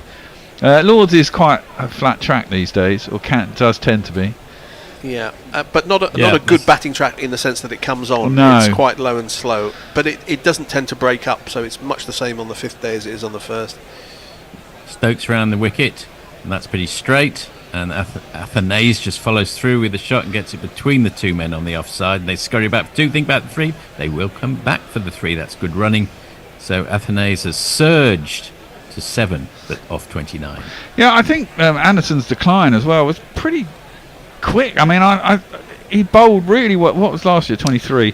22, he had a fantastic summer. Yeah, he did. And then we went to Pakistan when Stokesy took over, and he didn't really bowl much because he was in Pakistan. You don't expect him to get through a huge number of overs in Pakistan. Exactly, and then when he came back to England, we all thought he was going to be a vital cog in the Ashes, and he was pretty toothless in the Ashes. Economical, but didn't take. Only took 2 or 3 wickets in the all summer. That's left alone by Hodge. Slightly less extravagant leave. He's 8 off 17. I mean, throughout his career, he's been the type of bowler who begrudges giving away runs, and you sometimes have got the. I mean, obviously he's taken 700 test wickets. He's taken a lot of wickets, but sometimes you felt that he's bowled to contain. At times when he could be bowling a more aggressive, particularly length, and in comes Stokes again. That's defended off the back foot, dot ball. But he has been. I mean, in the latter period of his career, in the last sort of say 6 years or so, he's been incredibly economical, and even in Australia, he's got shitloads of wickets as well. When he wasn't taking a lot of wickets, he could keep an end up. And he was going he was going at 2.5 and over, which is outstanding, really. I suppose the thinking is, would you say, Fred and Bear, they're thinking with the succession planning. You can't leave it much later than this to start blooding new players with an eye to the end of next year. That's left alone by Hodge, dot ball. Well, he's not going to go on forever, and I've seen some nonsense written about, who's going to replace Anderson, as if it needs to be the same type of bowler to replace Anderson. And you just pick your best bowlers, whether they bowl like him or not. And frankly, Australia went through a while trying to find the new Warne, picking a whole bunch of ropey spinners. You just have to pick your best players. It doesn't matter whether they're a like-for-like replacement. England went through 20 years of trying to find the next Botham unsuccessfully. Sprayed down the leg side, and Hodge has a sort of half-hearted clip-it misses dot ball taken quite well by Smith. That's a bit more understandable because a team does need an all-rounder. So they weren't necessarily looking for somebody who batted and bowled like Botham. They were just looking at somebody who could competent. Who could be a third or fourth seamer and was good enough to bat at 6, which is difficult. Teams always struggle to find that. But how many new Warnes were there? Quite a lot. Oh, quite a lot. That's dot ball sprayed down the leg side. There was Beer, Casson, Frazier, McGill, Xavier Colin Doherty. Miller, Nathan Lyon eventually, Nathan Harritz, Bo Casson, did I say him? Yeah. End of the over, 26, West Indies 56 for 3. I'm wearing a waiver has resent a Jimmy t-shirt with an updated version, which I'll try and get up on Redbubble sometime in this test. Leah says, Idi Amin came to power in 1971. So much for that was a good year. Oi, shut up. That's my year of birth. This Dad Job says, yes, getting you to say poopy anus was exactly what I was trying to do. Well, you succeeded. If you're listening to me, it means my new microphone is working, which is excellent news. Because I bought it about 8 months ago and haven't actually been in the studio since. Mostly because two interesting things. I might come to that in a second. Jimmy Anderson in again. Round the wicket to Athanase, an immaculate backward defensive. Two things about Idi Amin. One, for a while, I think he just lived off oranges in his Middle Eastern exile. And the other thing, he was a very good accordion player, Idi Amin. Oh. Well, I remember it was The Last King of Scotland. That was a good film. It was a good film. Yeah, it was a good film. He was certainly a mad motherfucker, wasn't he? I think he was genuinely mad. Yes. There's quite an amusing moment when England were in desperate trouble financially in 1976, being bailed out by the IMF, when Idi Amin kept offering to help. Yeah, that had gone down well. Bend the back foot by Athanase. There was I don't know what he was. He was some kind of a roving reporter in London in the 70s. He was a sort of a vox pop expert. I don't know what he was. His name was Monty Modlin. Do you remember him? He was I don't remember him. A strange fellow. He used to stick a microphone in people's faces, and he once interviewed Idi Amin, as Jimmy is in. Jimmy in again, third ball of the over, and that's clipped nicely through square leg, wide of square leg. It's gone down to a very square long leg where Bashir does the fielding. They've come through for a single, I think. Yeah. And during the course of the interview, he asked him, "Well, how many of your political opponents have you murdered?" And Idi Amin thought for a while and said, "You're a very cheeky man." That's a very cheeky question. Yeah, it's quite brave. He was a sort of a light entertainment person rather than he was more of a I don't know. He wasn't a Jeremy Paxman type interviewer. It was tended to be light-hearted, but he slipped that one in. Shot. And that's cut hard wide of the man at point, and I think that will indeed go all the way for one of these. I've only got half a run left to play with, I think. GPL. Wow, GPL, yeah. Get your GPL in 1 minute. You got about a minute and a half. Karen says hurry. Not much cricket GPL coverage must end these days in Ghana. But Mike says it's on Flow Sports. Mike is the expert on streaming. Yes. And travelling around the world watching cricket, indeed tennis and other things. That was a nice cut by Ashkenaz, who has moved on a little after being comparatively marooned. You've just called him Ashkenaz. Well, you're really yeah. Ashkenaz. I was thinking of Ashkenaz. Yes. Yeah. Athanase. Athanase. As in Walton on the. Indeed. For fans of lovely bit of footwork from the what do we Burnley. say? Who's the forward for Burnley? Wout Weghorst was for a while. Yeah, Wout Weghorst. Isn't it Chris Wood? And Chris Wood, yeah. And that's pulled round the corner, but there is a man at leg gully, but on the bounce to Ducket, I hasten to add. So at the end, Hodge 12, Athenaeus 8, overs 27, West Indies 61 for 3. Neither of those birdie forwards. Will we get an over of From Bashir? Yeah. Let me just quickly catch up. We have another Luther Graham, who good morning from Jamaica. How are you guys doing? We're doing very well. How are you? Kieran Roseblade, I wonder how many wickets were taken by the bowler when bowling in a pair with Anderson. That's a good point. That makes sense. Yeah, I get what you mean. How many wickets did he get at the other end? Is that what yeah. Does his economy rate force the batters to try and take on the bowler at the other end? Well, it's interesting. Someone, Murray and Ali, was reading or listening to an article about him. He was saying exactly that about how Broad got wickets. Yeah. Stokes in again and digs that one in short, and Athenaeus just sort of shimmies out of the way of it, goes down the leg side, taken by Smith. I wonder how many Smiths have represented England over the years. A hell of a lot. Oh dear. Don't throw this the last over before lunch. Well, I can think of 3 Mikes straight off the bat. MJ, and that poor bowler who never took a wicket in 1997. Oh. So there's 3 Mike Smiths. Did MJ play for England? Did MJ Smith not play for England, are you going to say? Maybe he didn't. The Middlesex MJ Smith opener. Yes, that one. Yeah, maybe he didn't. He played possibly a one-day international, but I don't think he played a test match. You may well be right. He then, after retiring, he became the Middlesex scorer, which is makes a change from becoming an umpire. That is different. That is a different career path. That was a dot ball, by the way, so he didn't miss anything. Stokes in again for his 3rd ball of what we take will be the last over before lunch.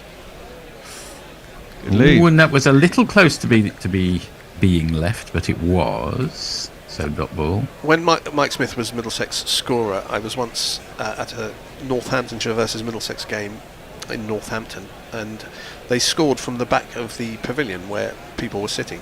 And during a break of play, I went and had a look at the scorebook, and I was very disconcerted to find. I shall break off. It was done badly? No, I'll break off. Next ball, then comes Stokes around the wicket to Athenaeus. Oh, and he just sort of puts his bat there, deflects down to point, to gully rather, dot ball. I do wonder if these two are up for a run out, don't I you? was disconcerted to find that the names in the scorebook of the Middlesex bowlers were Weeksy, Gus, Cat. They were all the nicknames. I was appalled, actually. I mean, they were in pencil, so it's possible that he went back and rubbed them out and put in but this is the official scorebook. A 4th slip has gone on for the last 2 balls before lunch. Stokes and the cordon has been maintained throughout the morning, which tells you something about the ascendancy of the English bowling attack. But that one sprayed down the leg side, not a double bluff, but some sort of a bluff, or whatever it was, not a successful one. I did see, just before I go, I was amused to see Hussein and Strauss in the commentary box there, and it's exactly 20 years ago, I think, since they both played their overlapping test together. They won. I was there that day. Hussein ran out. I was there that day, and Atkinson and Anderson are playing their one overlapping test today as well. So it's all very cyclical. That's pushed wide, left alone by Athenaeus. That's the end of the 28th over. It's 61 for 3. Do I assume that is lunch? Yeah, it is lunch. It is lunch. I think it is. So if Fred or Bear, you want to sort of give a brief thumbnail summary of this morning's proceedings. I think it was a good morning for England. The first 2 overs went for 16, then we completely strangled them. Gus Atkinson came in, took a rank ball pretty much outside the off stump, which got the ball rolling. We had them in a bit of trouble. I mean, they didn't go anywhere very fast, those two at the end, but they certainly stopped things. What are you looking for, Tone? Oh, I don't know. He's looking at his phone. A phone? You left it on the seat? I don't know. England will be quite happy. I think West Indies will be reasonably happy they didn't lose another wicket before lunch. They survived the last, half hour, 40 minutes without losing one. I think they'll be looking to kick on the afternoon. It's still a bit overcast. I think the rain's going to stay away today, and it might cheer up later in the day. England will be looking to roll on after lunch, I suppose. They will. We'll be back in about 34 minutes for the second session of play in this first test match between England and the West Indies. The first Test cricket in England of the summer, and we're in the middle of July. It's a bit disappointing, but that's the way it is. Please do join us after lunch. And what are we going to have? Well, we are going to go to a podcast, but I will do some during last the lunch little social media before I go, because something on here that should be talked about. Carrie says, commentators, please don't underestimate this young West Indies Test team. They will surprise England. I don't think I'm underestimating them. I think I do worry about the bowling attack, Corinne. I think it looks good. I do think they're going to struggle for runs in English conditions. There's not a lot of experience there, and that does count for stuff. Yeah, I mean, Kevin Hodge did score a ton in the warm-up game. I think the big event is this, and I hope they do well. Obviously, I'm an Englishman. I hope we kind of win. I mean, but I always like the West Indies. I mean, we've gone over there expecting to win the last few times we've gone over there. Thought we had a better team, and we've lost the last however many series we've had. So can't say fairer than that. So yeah, hopefully they will do a little bit better than that. And finally, West Indies had the same problem when Courtney Walsh and Courtney Ambrose, that was Smiley Binary Code, exactly that. Well, Courtney carried on for a little bit longer, but yeah, but it's a very similar thing, and it can affect the side quite badly if England are looking for someone to take over, and there's no one's experience, and someone has to get experience, and it could be quite painful few years for England. But hey ho, it's lunch. We're going to go to the Bishop and the Bear podcast. We did one last week. And so you will get a listen to the latest episode of that, which was kind of looking forward to this series. So we shall play that for you now.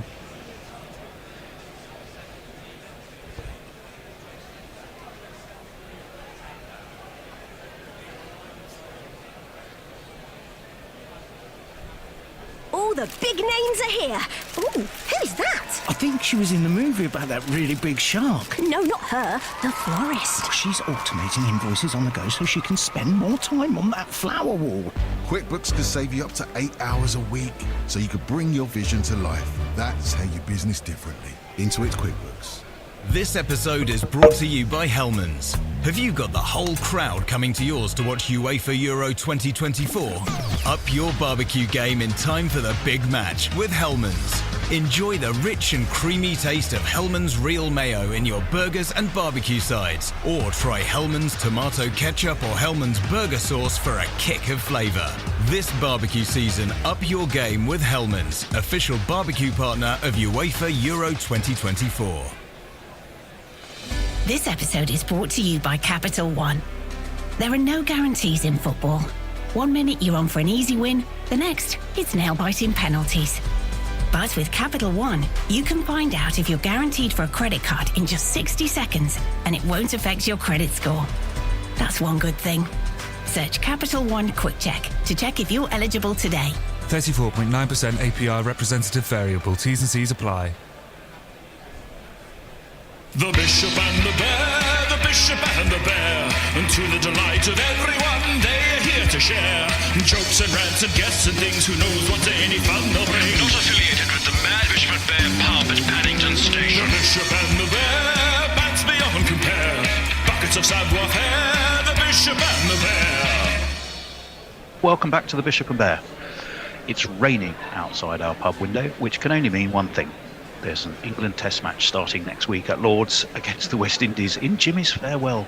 We'll look forward to that, and also briefly back to the World T20. But first, you may know that the first time the West Indies won a Test in England was at Lord's in 1950, a thumping 326 run victory, inspired not just by Ramadan and Valentine, but also by a second innings 168 not out from Clyde Walcott. Our special guest today is journalist and author Peter Mason, whose book, Clyde Walcott, A Statesman of West Indies Cricket, is released in September. It's an essential biography of a cricketing great, exploring his achievements as player, manager and political activist.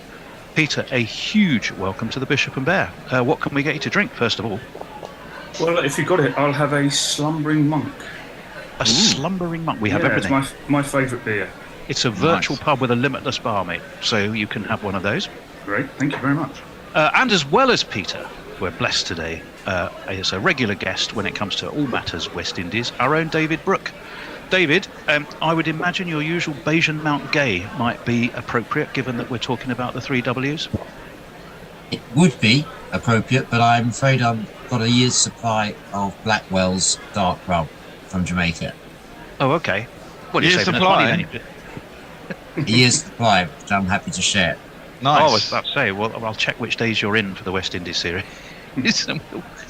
well, let's crack on.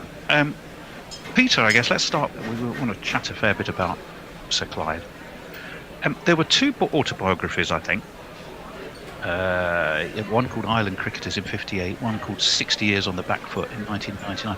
But is this the first formal biography? And if it is, why hasn't there been one before? It is the first formal biography, yes. The 2 books you mentioned were essentially written by Sir Clyde with help, and they didn't cover all aspects of his life. I think the reason there hasn't been one, he's a bit of an overlooked figure, really. During his era, of course, he had the 3 Ws, Frank Worrell and Everton Weekes and himself. And Worrell sort of took the limelight, really, because there was a lot of controversy in the late 50s about the captaincy of West Indies and who it should go to. Up until that point, it had been held exclusively by white figures, at least the permanent captaincy. And it was Worrell who ended up taking on that role in 1960, and he did it so well. Such a pivotal moment that everyone sort of thinks back to that time and thinks of Worrell and his influence he had on West Indies cricket. But Walcott was right in there in the mix. He was a great friend of Worrell's and Weekes, and he was agitating in the same way that everyone else was for a change in that arrangement. And in fact, before Worrell got the captaincy, probably was in a better position to get that himself, but things conspired against him. So he's always been a bit more of a backroom figure, I think. Both then he wasn't as charismatic or as outgoing as Worrell in the playing days. He then switched into management of the West Indies,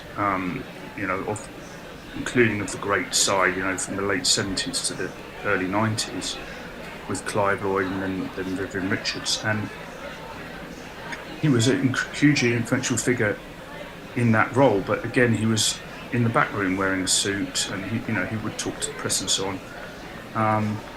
And then he went on to be the first ever non-white chairman of the ICC, and created a huge changes there. A sea change in the way cricket was run. But again, it was behind closed doors, really, and he wasn't a massive public figure. So I think that's why there hasn't been a biography, and why he's perhaps not, as widely known by many people as some of his contemporaries. And yet, if you mention the 3 Ws, everyone knows the name. Anyone who knows cricket kind of knows the name. Do you just think he's less celebrated than the other 2 because of that kind of sort of more reticent nature that you said he had?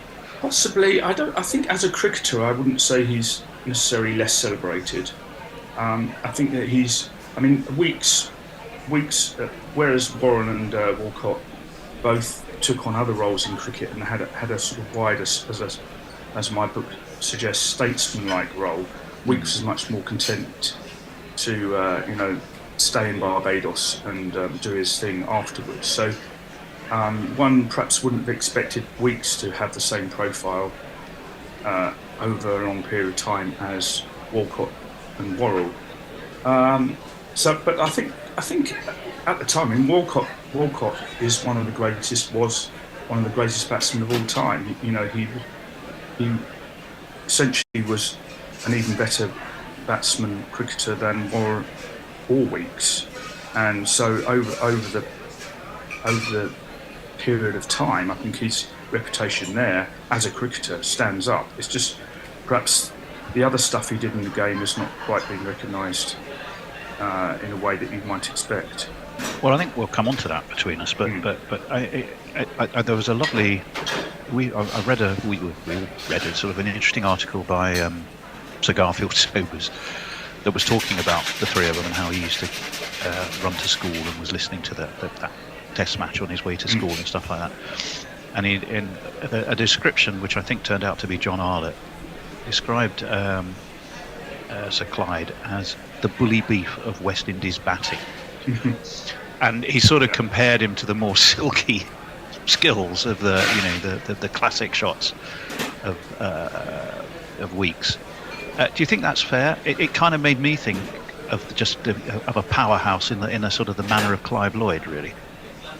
Yeah, I'm not sure Clive Lloyd, but Walcott was 6'2", 15 stone. He looked like a heavyweight boxer. He was very big physical presence, and he did hit the ball very hard. He didn't have the silky skills of Worrell, for instance. I think maybe I'm not that I ever saw him, but I think maybe a better comparison would be Vivian Richards. Actually, he had that sort of physical presence on the pitch and could just absolutely rifle the ball. But he also had, it wasn't a kind of gay abandon. It wasn't just completely smashing the ball everywhere. He had that defensive solidity that Richards also had and could play to the game. So I suppose Clive Lloyd had that same sort of presence in the game, but he was a massive influence in Barbados. It's interesting what you say about Sobers, because although we now think of Barbados as being the centre of West Indies cricketing world, before Walcott there hadn't been a truly sort of world-class Barbadian batsman or cricketer. So he was the first one that really put them on the map, and then after him, they just kept coming and coming from Sobers onwards. So he was very important in that regard as well. Well, a question I think both for you and for David is something a little bit about the impact of that win in 1950. Was it a bit of a shock to the English system to a certain extent? West Indies had beaten. I think the first time West Indies beat England was in the 1930s, but that was in the West Indies. I'm going from very loose memory. I wasn't there. But this was the first time they'd ever won in a test match in England by a thumping margin, as I said, of about 326 runs. It created the Ramadan and Valentine calypso. Yeah. It was, I think, the first fully mixed West Indies team, if I'm right. That to me is a huge political thing as well as a cricketing milestone. Sorry, David. Well, I just wanted to reinforce something that Peter said earlier, and I'm looking forward to seeing the book. This is going to be a wonderful addition to the cricketing history of West Indies, because Peter said before that Frank Worrell of the 3 Ws ascending to the captaincy was a key moment for West Indies cricket. It was also a key moment for West Indies society, and many people have linked the way that Worrell confidently took the reins after a long delay and his success as captain directly fueled Barbados' own independence in 1962. We've just lost David. Oh dear, we've lost David. He's just frozen. He's already slipped off his bar stool. Oh, he's back. Yeah. Sorry, David. You cut out for a second there, Dave. That black players could lead the cricket and black leaders could lead the island towards independence. So I think it had massive ripple effect. And it's interesting just listening to you talking about different character of Walcott relating to Weeks and Worrell. And Peter mentioned, slight charisma bypass Clive Walcott. It's those qualities that made him such a good administrator, because he wasn't flamboyant. He didn't break the rules like Everton Weeks, who also left a considerable legacy, although not an international figure, with the Everton Weeks School of Excellence. And he was involved until his death in mentoring the next generation of young cricketers in Barbados. So he's also left a huge legacy. And as for Frank Worrell's legacy, I mean, where do you start with his influence over university and his idea of an education, a cricketing education off the field as well as on the field? You know, they're all huge figures, but I suppose in our modern parlance, Clyde Walcott, Peter, would be like more the Copper's Knock, the Angus Fraser figure, you know, the Mr. Reliable Establishment figure. He wasn't one to... So Sobers would have looked up to Weeks and Worrell because he had that bit of mischief about him, whereas Walcott was firmly establishment. And just one other thing, I remember reading something one said that Walcott hit the ball harder than anyone else up to that point in international cricket. When he hit it, it travelled. And I think that was the key to, as you say, his success, 15 stone of him. And, you were through, when he got through Conrad Hunt, and you got through Jerry Carew, Weeks and Worrell, you then had to contend with Walcott and his amazing hitting. But it's interesting that there's been no book on Walcott because he hasn't got the charisma of other figures. And I think, Peter, your work will fill a definite void. Did you find out anything surprising about the man?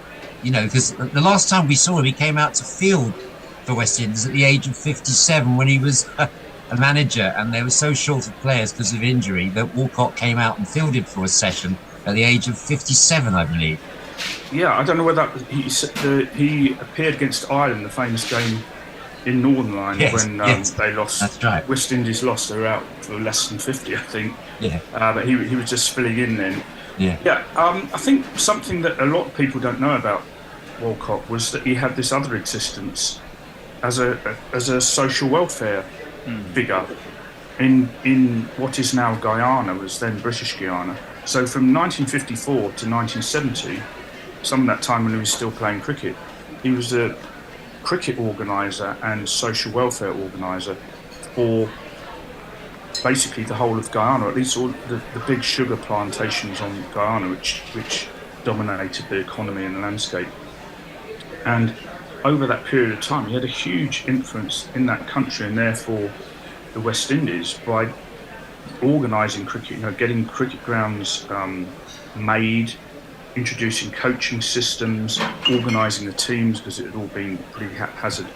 And he brought through players of the calibre of Rowan Kanai and Ivan Madre and Roland Butcher and Joe Solomon, who went on to be important in that Sobers era. And also in doing so, he gave a Caribbean identity to the large Indian population in the Caribbean, because up to that point, cricket was so important in the Caribbean, and up to that point, the Indian population in the Caribbean had often felt marginalised and not part of the wider Caribbean identity. And by having figures like Rowan Kanai, they suddenly became part of that. But that was hugely important, and Walcott was very instrumental in doing that. He was also not just organising cricket, but social welfare programmes on the sugar plantations. What actually prompted his move from Barbados, where he was born, along with the other three Ws, to Guyana? Well, he was offered the job, really. I'm not sure that it was... I think he had a general interest in social welfare issues, but he was offered the job by quite an enlightened man called Jock Campbell, an Englishman, who was head of Booker's, which was the, from the Booker Prize.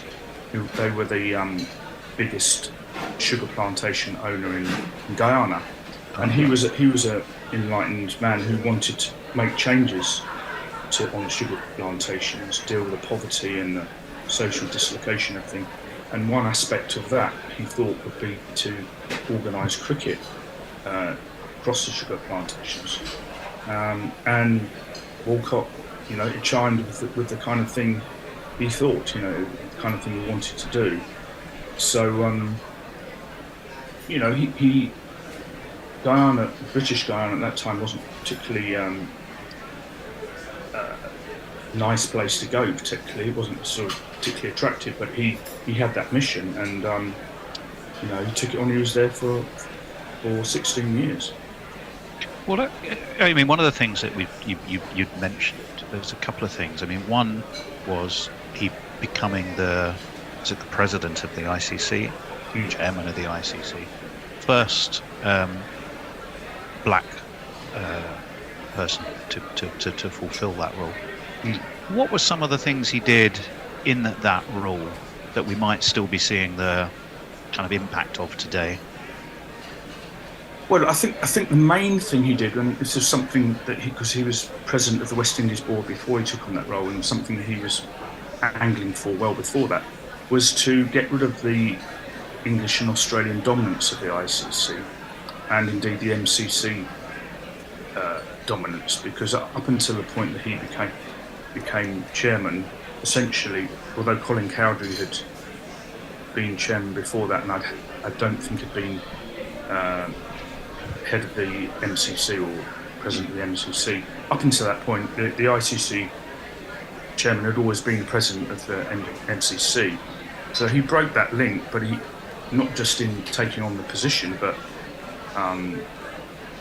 by then changing the structures of the organisation to take it away from, for instance, getting rid of the English and Australian veto on decisions, and widening it out, giving more power to Pakistan, India, and the rest of the nations, so that we've got to the point today where the ICC is, I believe, seen as a truly international body. I mean, well, now it's an Indian body. Sure. I was going to say possibly quite heavily Indian. I was going to say maybe have a big Indian bias, and that was something that Walcott regretted. He felt that it'd gone too far down that way, but at least that he took it away from its previous dominance and released it. So yeah, he was very progressive. He was a sort of breath of fresh air. He also administratively changed things. It became a much swifter decision-making body. That they used to just meet once a year to make key decisions, and he got. I don't know what the equivalent was those days, but kind of Zoom meetings on a much more regular basis. Teleconferences then, weren't they? Teleconferences, I suppose that'd be, yeah. And under his watch they had Douglas Lewis, TV replays, a code of conduct was brought in. So there were lots of forward-looking things introduced, but I think overall it was that idea that, we're not going to be dominated. The game is not going to be dominated by the colonial forces of the past, and we're opening it up.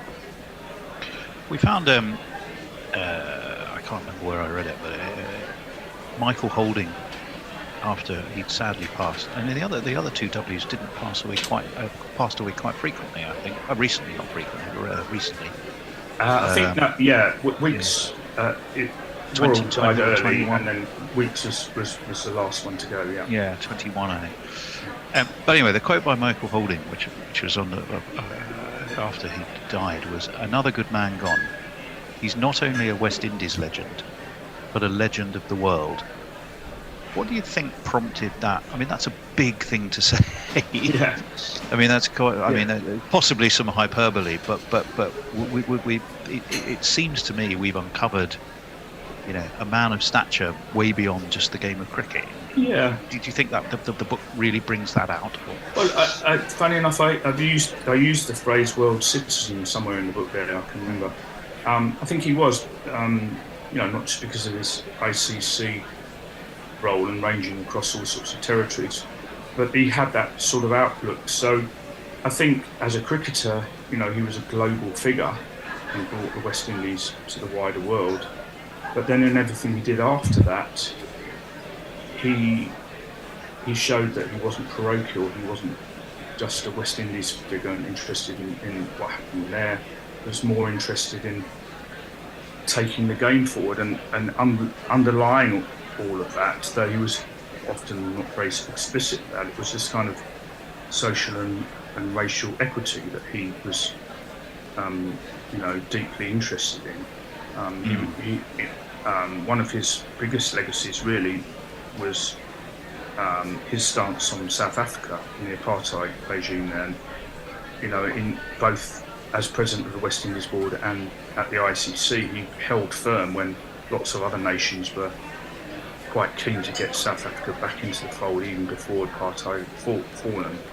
And I think by doing that, by standing firm, he brought the cricketing community together a lot more than it would have been. I think if he hadn't have stood that line, I think the whole thing could have collapsed.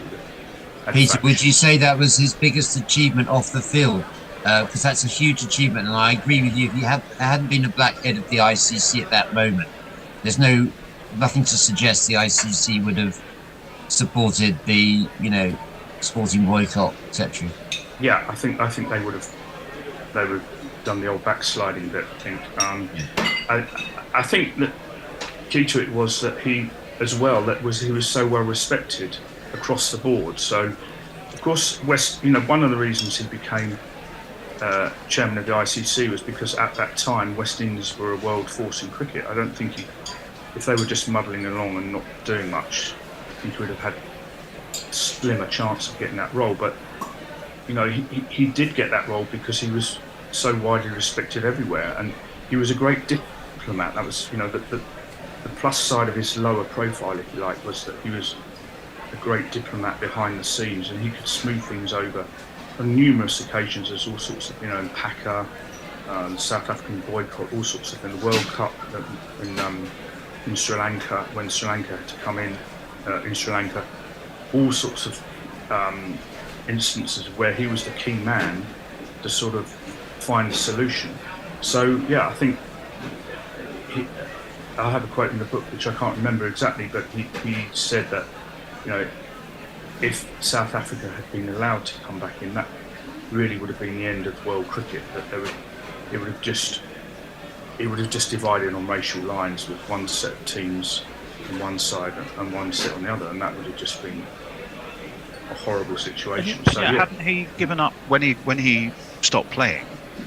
Wasn't his main reason for giving up playing that he had no faith or trust in West Indian cricket management? It almost sounds like that was his problem. He stepped up and went, well, if I don't believe that, I'm going to sort it out myself and put myself in a position where I can do something about that. Good point.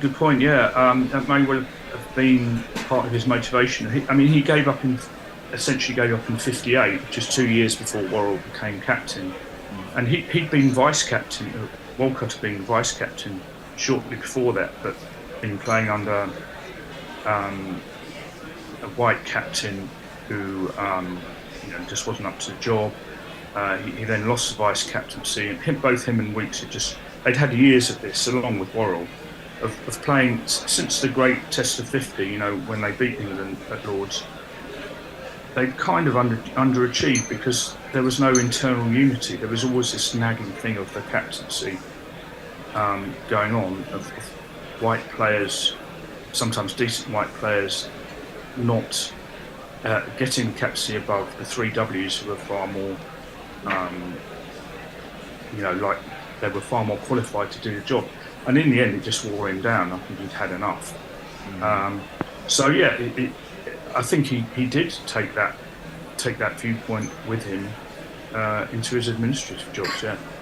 Well, it was interesting. It was over 20 years later, wasn't it, that when I go back to my younger days of watching cricket and the famous Tony Greig Grovel series and the battering that England got, do you think, kind of retrospectively, that 50s side and everything that Sir Clyde did were kind of the platform on which that fantastic side was kind of ultimately enabled to flourish? Yes, definitely. I think before 50s, West Indies were slightly flaky in many ways. That they hadn't really established themselves as world force.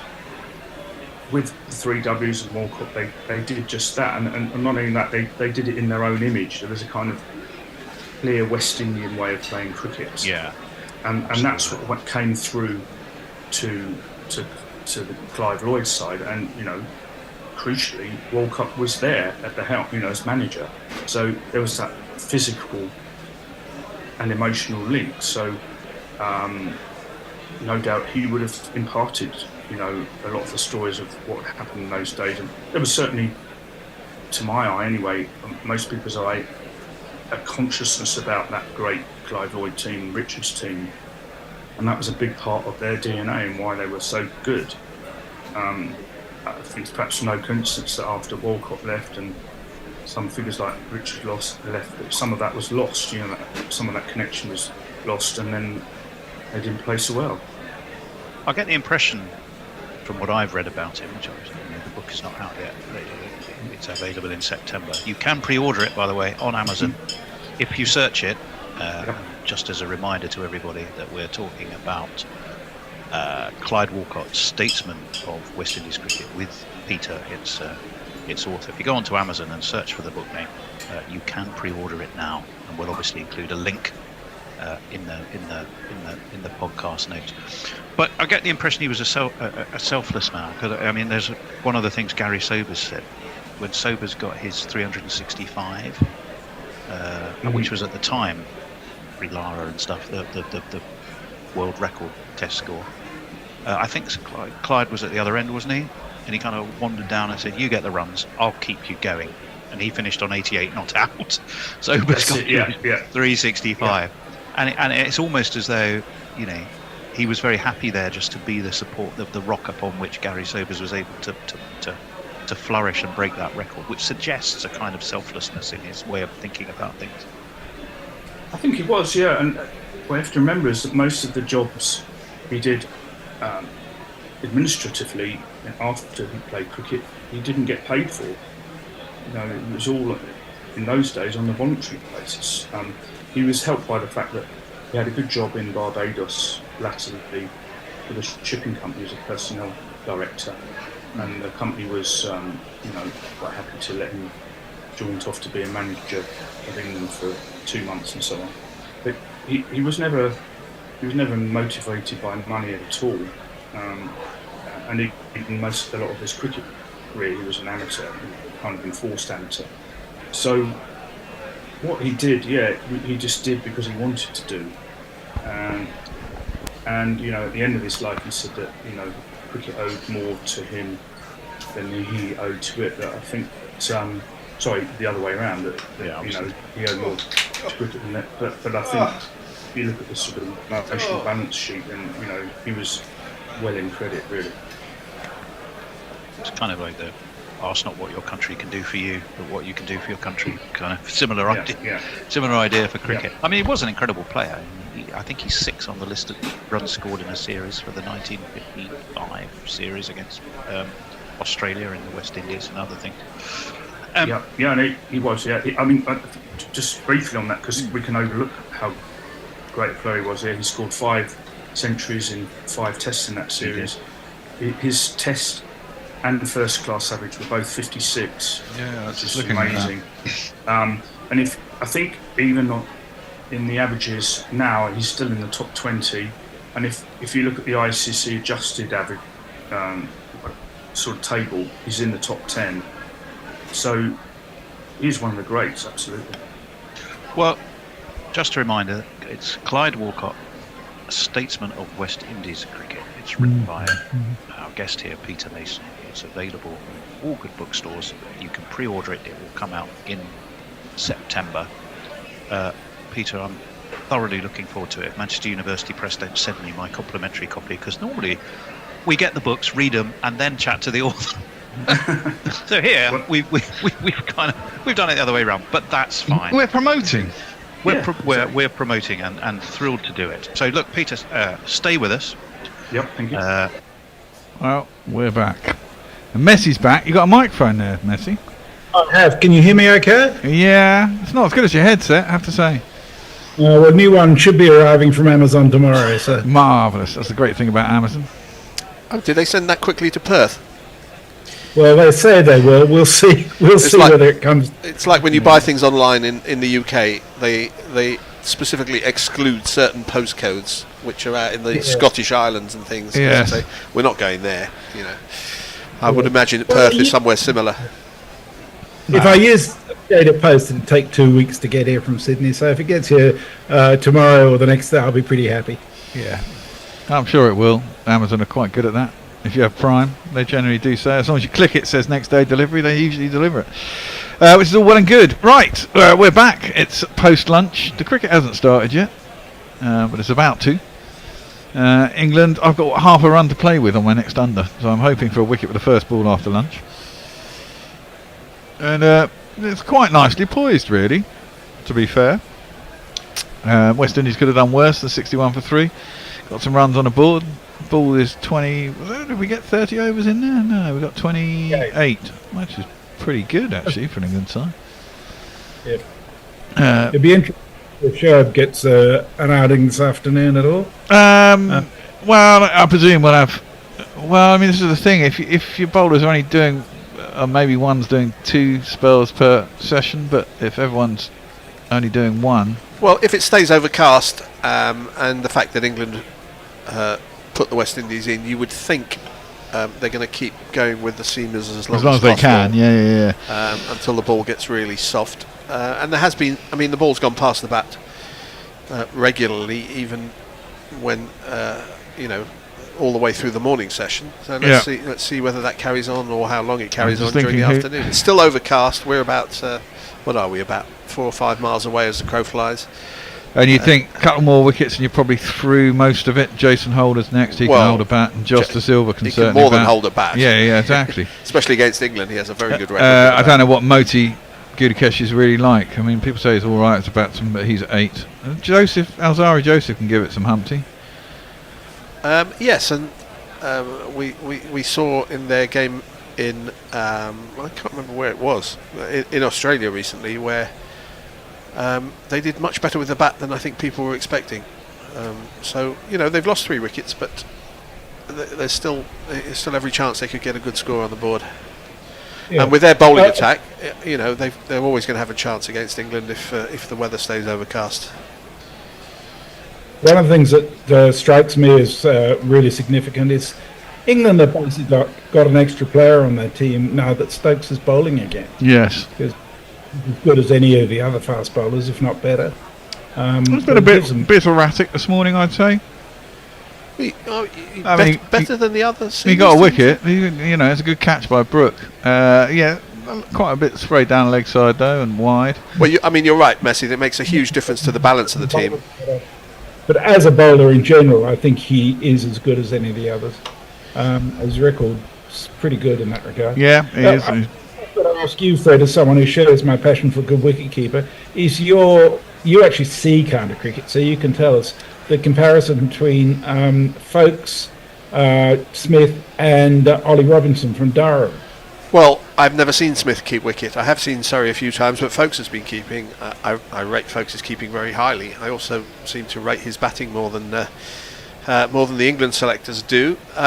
So I can't actually tell you how Smith's keeping. I'll be interested to see. I mean, he looked reasonably tidy this morning. Lords is not an easy ground to keep wicket on, especially when the ball's moving around.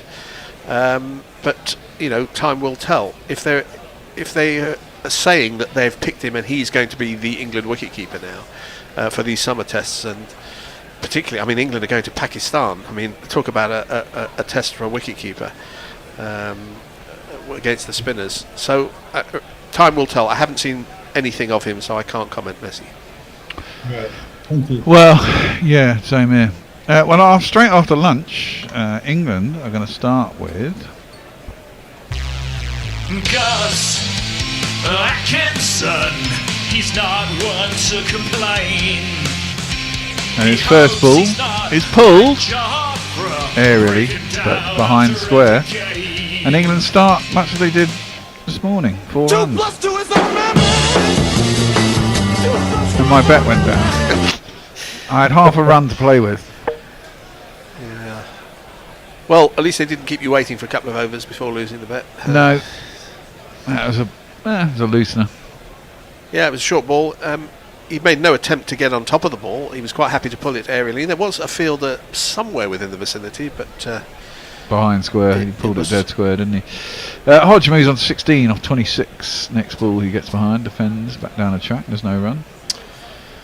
Atkinson's got a very sort of pigeon-toed run-up. He doesn't have big strides I don't know how tall he is. How tall would he say he is? Reasonably tall, 6'2", 6'3". Yeah, but he doesn't stretch out into long strides. He just tippy toes, but he does generate some pace. And this is probably not the best wicket to for somebody who relies on pace to be bowling on. But he's picked up 2 wickets. One of them certainly fortunate. Let's see how he does this afternoon. Well, he comes in into the pads of Hodge, but pretty straight. You can only play it out to mid-on. There is no run.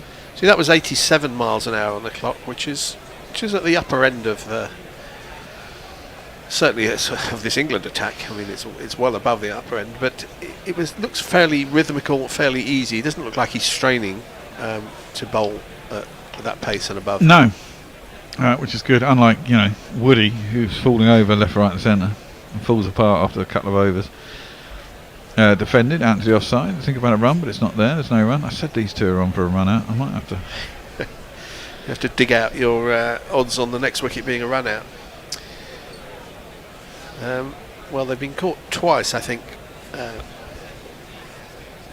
with genuine attempts at run-outs, where they've both come down the wicket and then headed back to where they came from, not before some frenzied negotiations have taken place. Yeah. As Atkinson comes in to defend it on the back foot, out to cover. Ain't no run. I'll do some talking whilst you find the Bet365 on your... Yeah.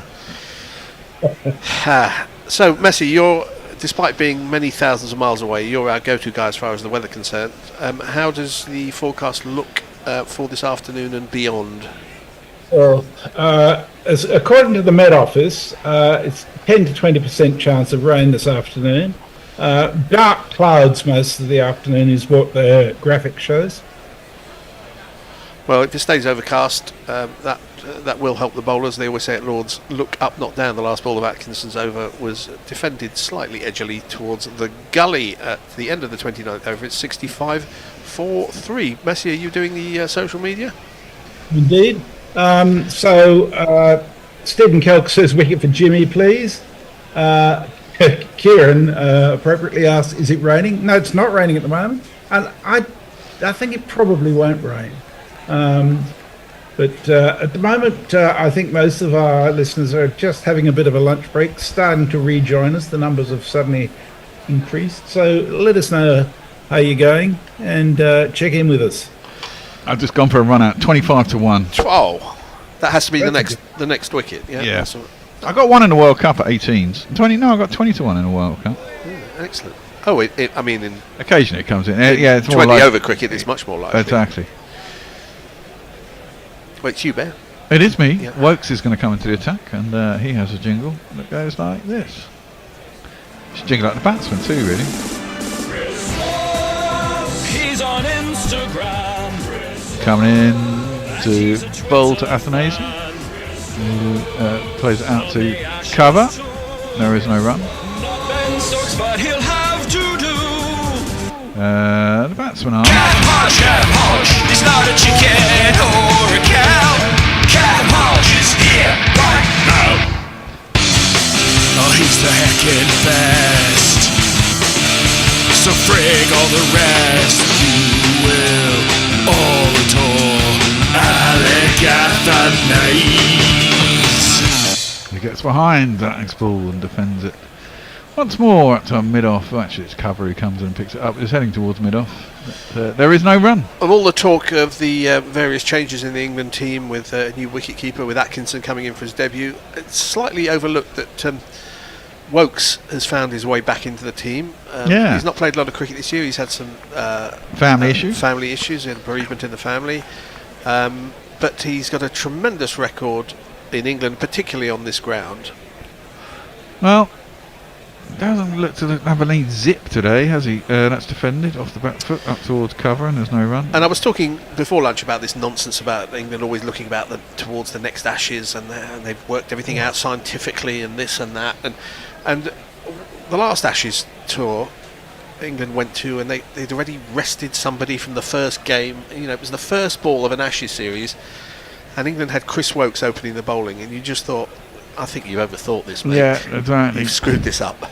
He's crap overseas. That's a nice drive from Athanase up towards long off. He's being chased by Bashir. That was a good dive at the end, but he was well short. Yeah, fruitless dive. Fruitless drive. It's 4 runs. Now my Indies going.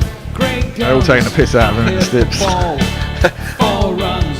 I hit the ball and it went for 4 runs. He didn't try and hit it hard. He timed it quite sweetly. He kept the fielder interested all the way, but I don't think it's in the MCC coaching manual you start your dive after the ball has hit the rope. Much. He went late. Yeah. He's got to show his keenness. Indeed. Wokes just fucking full and floating. Gets kind of what it deserved, actually, which is another 4 down the ground. Wokes has not looked particularly on it today, it has to be said. There's not one boy for me. I must have 2 or 3. I need 4.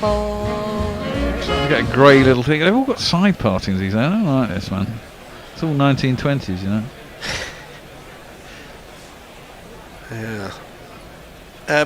Wokes' place in this England setup is an interesting question, actually. As I say, he's got a good record, particularly in England, and especially at Lords. Although that hasn't been helped by a couple of big performances against weaker sides.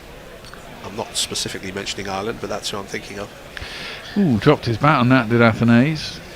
Seemed to be a little late, but played it right under his eyes. Dropped it out the offside. No run, 73 for 3 after 30. In a couple of weeks, there will be a new test venue in this country, in the United Kingdom, for the first time since possibly Cardiff or maybe Hampshire, because Ireland are playing a test in Belfast against Zimbabwe at the end of July.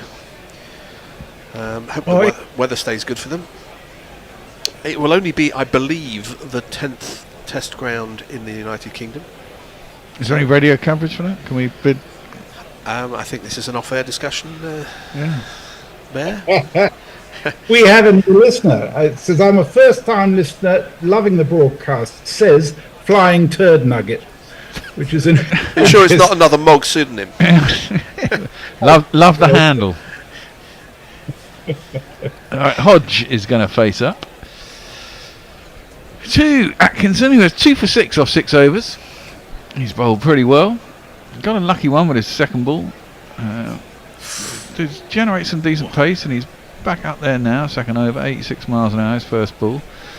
Hodge just leaves it through to Jamie Smith, and there is no run. Yeah, it came back into him, possibly a little bit closer than the batsman first thought it was going to be. It came back in, and he left it. It wasn't too far from off stump. Didn't get up at all. No, it was a wobble seam, wasn't it? And it kept slow, skidded off maybe the face of the bat, the ball. Bear, have you had a chance to play Perco's jingle for Anderson yet? Yes, they've both been played. That's defended up to cover, and there is no run. Skipper fields it. You could say that Atkinson is replacing Anderson in the same way as Richie Richardson replaced Viv Richards, somebody with a similar sounding name. Yeah. Hopefully for similar sort of success. Yeah, I thought very different bowlers. Always thought Richie Richardson was kind of overrated a little bit. I mean, it was a tough act to follow. He was being compared to he had Viv. He had a pretty decent career, I know, but he wasn't the next Viv Richards. Atkinson's in, and it's defended out to point by Hodge, and there is no run. The idea that there can't be a run after a ball is hit is quite good. It can't be a... Well, we've been watching so much bloody T20 every time you see it, you got to run. The idea that you don't run.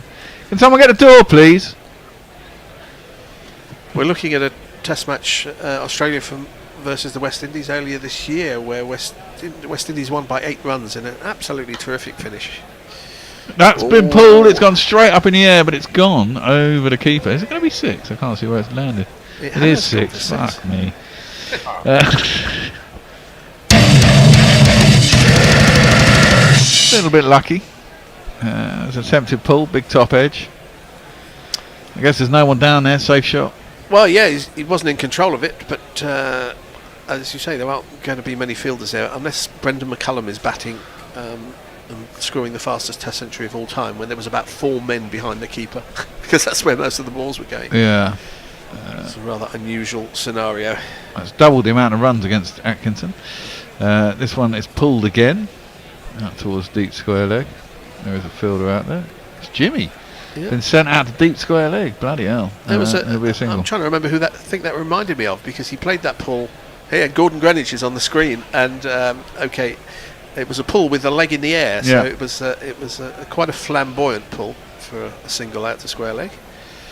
There's Gordon looking very trim. I was at the game at Lords in 1984, where England declared half an hour into the last day, setting the West Indies about 350, and they won it by 9 wickets. The only wicket to fall was a run out.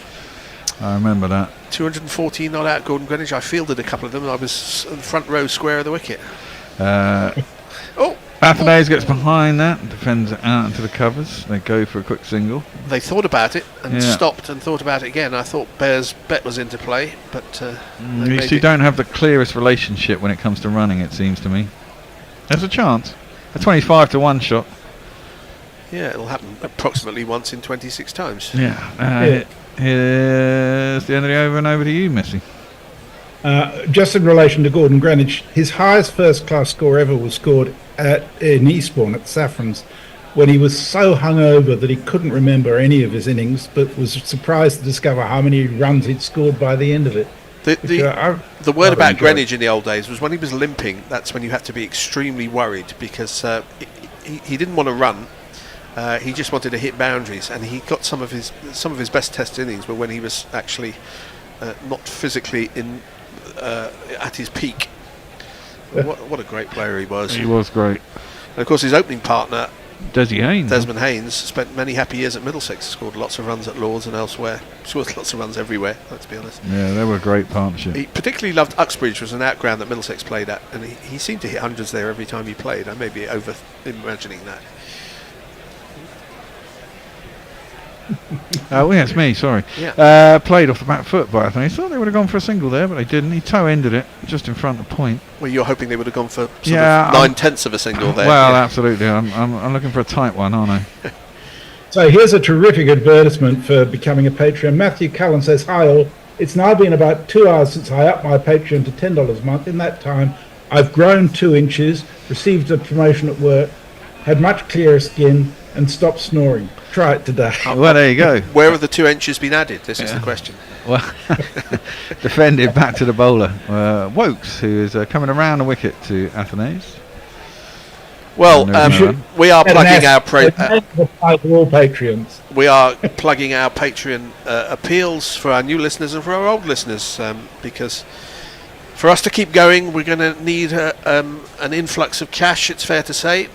We've been doing this for how many years? This is now our 11th year. We're in our 11th year. This is the 10th year that we've been on air. Oh, that's a big in-swinger from Wokesy, but it started too straight and was going down leg, and actually Athanase probably missed out a little bit on tickling it around the corner for 4. Have we missed the 10th anniversary? I think we probably have. We should have had a giant party with everybody who was on invited. Well, it should have been about 400 people. Would have been June, wouldn't it? When we the first Test versus India that year, wasn't it? 2014. First ever broadcast of cricket. We're 10 years down the road, and we have managed to keep going. It's good. Somehow. Wokes. Oh, big in-swinger. Pings Wokes on a foot and then rebounds to Bashir at mid-on. And there is no run. Where did that come from? That swung a long way. I mean, it wasn't particularly quick, but it was a hoopy in-swinger. And it was very full. It's one of those ones that into the left-hander, it just swings nicely into the arc, though. Well, it does, but if that goes between bat and pad, then you get people either bowled or you can get people LBW. That was a lot of swing. They was trying to insinuate it was a catch. He hit it into the ground, didn't he? I'm not sure. Maybe not. Maybe it was. I don't think so, though. Wokes around the wicket again. That's thrown up once more, and it's hit out between point and cover. Ducket will chase it down. They'll get a single. Yeah, that ball didn't swing, and you can get wickets with a ball that doesn't swing after the one that does dramatically, as people playing for swing that isn't there. So he's going to go for runs if he keeps bowling that length, but he is getting the ball to do stuff, which is good to see from an England point of view. Yeah, very much indeed. 82 for 3 the score. 1 ball left of the 32nd over. And Wokesy comes in. Oh, that's another one of those ones you got earlier. How it didn't take a wicket, I don't know. It's on sharply off the seam, beating the outside edge. Through to a good take from Jamie Smith behind the stumps. He's done all right behind the stumps. Never seen much of him before, but he looks okay. And that's the end of the over. Yeah, I think. Sorry, Messi. The West Indies' best batter until he got the captaincy. Then that pulled his form.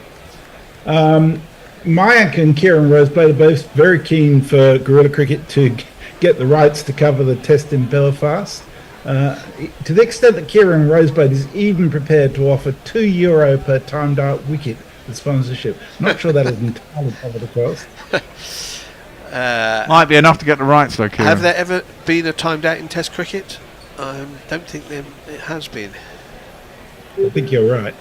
Oh no! What happened a couple of years ago? Was it was a Bangladeshi? No, Angelo Matthews was timed out in the 2019 in the World Cup in India. Oh, in the World wasn't Cup, he? yeah, not in a Test match. Not a Test match, no. Yeah, that was Shoaib. That's defended up Not to Shakib, wasn't it? Oh, Shakib, yeah. Well, no, if you can't drag your ass to the crease. Well, no, yeah, but it wasn't. That was minutes. defended up to mid off, and there's no, but that wasn't what happened, was it? He came out in a strap boke on his fucking helmet, right. and you have to wear a helmet. Yeah. And so he had to ask for a new helmet, and because the ball hadn't bowled with or he wasn't ready to bat within 2 minutes, Shakib fucking appealed. It was really unsportsmanlike. Dodgy as fuck. Atkinson in, and I generally like Shakib, but I mean that's just unsportsman to me. Defended out to cover, and there's no run.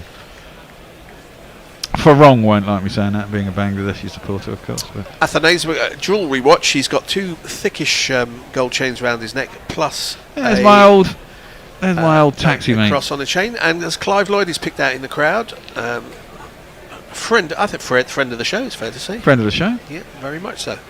And just a lovely, soft-spoken. He was a gentleman. He was a really nice guy. That's a lovely shot from Athanase. Too full from Atkinson, 88 miles an hour, but right up there, and it's driven nicely by Athanase out to the cover boundary. There's a bit of a recovery happening here for the West Indies. 1, 2, 3, 4. Again, I'm not bothered about them bowling that length, particularly if we've seen the ball swing. Not so much from Atkinson, to be fair, but give the ball every opportunity to swing. Yeah. You have to pitch the ball up, and if you do get driven, then fair enough. But yeah, I think that with 3 wickets down and searching for another couple of wickets, if we can get a couple of quick wickets in the row in the next 50 runs even, then they'd be in a box seat, you'd think. 150 for 5, they'd be at that point. 130 for 5 even. That's driven out into the offside. I'll get a single. But these two have buckled down nicely. I mean, Athanase has taken 54 balls to get his 23. Hodge 37. They're both on 23. Partnership now, what, 43? Yeah, and having lost 2 wickets pretty quickly when they came together, it's something that their team needed. Yeah. They needed to retrench, and they've done it reasonably successfully so far. Indeed. Atkinson into Hodge, defends it up to mid-on, and there ain't no run. Again, he sets off a couple of paces. The non-striker sets off a couple of paces. There's never going to be a chance of a run in a million years. Yeah, but I want them to go for it, Fred, because I want that direct hit run out. 25 to 1. Give me that £130. That would be nice. They do look like candidates for it as well. Just need it to go to that place where they're a little uncertain. Slight misfield. Atkinson is in. That's just played into the leg side. An uncomfortable signal out. Single even out to mid wicket. There isn't anyone at mid wicket. There's a kind of wide, the modern vogue for the sort of very wide mid on. He's basically covering mid wicket and mid on. Doesn't really do it for me, I have to say. But I guess if that's how you want to go, that's how you want to go. 88 for 3 after 33. Messi. So we're getting lots of personal references to Patreon. Stephen Kelks, in quote, says, "In hindsight, my true life only began since I upped my Patreon membership. You can't buy happiness, but you can put up your Patreon guerrilla cricket contribution, and that's kind of the same thing." Absolutely. Mike says, "I switched to $20 a month, and suddenly I too have grown 2 inches. See, it does wonders for you. Wokesy is going to continue. He's back over the wicket to bowl to Hodge, the right-hander. And that's defended square on the offside. There is no run. And the run rate is slow. England won't mind that, will they? They've bowled 33 overs and having got 16 off the first 2, the run rate has slunk all the way down to 2.65. So they're not going anywhere very quickly. England will sit in and hope that they can force the breakthrough and then get another quick 1 or 2 after that. 1 brings 2, as they say, Fred. They also say shit brings wicket. Shit gets wickets, which we saw before lunch. That's defended once more into the offside, and there is no run. Yeah, England's still wearing these tennis jumpers instead of cricket jumpers. Yes. I would have thought they were last year's. Don't they change these things every year, like football teams? They should. They normally do, actually. You're right. Maybe they're not as lecherous as football clubs. I mean, football clubs change their kits now lecherous? 2 or 3. Well, as in avaricious. Well, avaricious, lecherous, as in leeching off you. Oh, I see. Yes, rather than but I mean, football clubs change their kits like 3 or 4 times a season, don't they? No one's forced to buy them. No, they're not. But kids force their parents. I want that. It's not the adults. It's the kids that they're much like smoking. And but I think anyway, that's not true because I think no the most size that they sell are sort of 2 and 3 XLs. Yeah. So it's probably not true. Yeah, maybe. Dear. I think it'd be interesting to have a discussion about whether the football or the cricket team are the most lecherous, to be honest. Well, that's a decent ball from Wokes. A little bit of swing late, very full. Just again, the pace is right down. I mean, last summer in the Ashes he was bowling 85, 86, 87. He's now, unless the speed guns, well, you know, how much do you trust the speed gun is another big question. But I mean, this doesn't look zippy at all. And that last ball was just clocked at 79 miles an hour. Yeah, you don't. It's not always speed that gets wickets. No, it's not. But it's, at this level, you need to be in the low to mid 80s minimum, I think, unless you're Vernon Philander or someone like that. Or Jimmy Anderson. Mohammed. Well, you know, generally Jimmy, his average speeds last summer, or even then, were 83 miles an hour. That was 77 miles an hour. Defended down to the offside, and there's no run. Well, that's what I thought, but that's what was clocked up, and that's what the stats said. And you know, and Ollie Robinson was ineffective at that pace. And Ollie Robinson, I think, could be such a good bowler if he bloody got his arse in here, got himself fit, and stopped being such a twat. Wokes in. That's cut, but straight to Jimmy Anderson, who's at point, and there is no run. You know, there are a few bowlers. Mohammed, was it Mohammed? Not Mohammed. Is it Asif?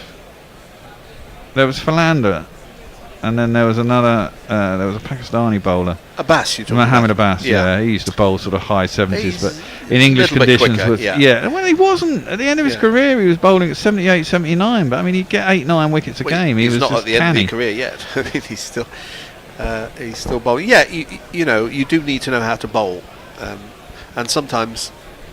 Quick bowlers are worse bowlers than yeah, slow sometimes bowlers. The sheer pace, but they don't do anything with it. Can be. I mean, I think Woody's Same true in baseball. There's people who throw 100 miles an hour who are not good pitchers because you do need to know how to pitch. Exactly, and the harder it comes on, the harder it goes. I mean, Atkinson is in. That's nicely driven by Athanase, but can't beat cover. As a skipper comes across in fields. I mean, I do think that Woody's a bit like that, to be honest. He's a big pace merchant, you know, and I think Tymel Mills was another one. You know, we brought him into the T20 international setup. He was really rapid, but good batsman, light pace on the ball. And if you don't do anything and you've got no real, you know, a variation at the top level, they'll love it and they'll clout you for a shitload of runs. Atkinson is in. Edged! Out! Gone! Good catch. Oh, there wasn't a run out, but I'll take the bloody wicket. Athanase is, well, Gus Atkinson, wonder what he'd be like in a test match. He's done all right there. Has been poked at by Athanase. Probably didn't really need to play at it, but maybe the pace made him play it little. He didn't have so much time to think. He's just poked at it, edged it. Was it Crawley? That was Root. Was it Root? Yeah, first slip. Good low catch, two good hands. Low catch, yeah. He drops a few. There's Root here as well. But it's just gone across him and he's just poked at it.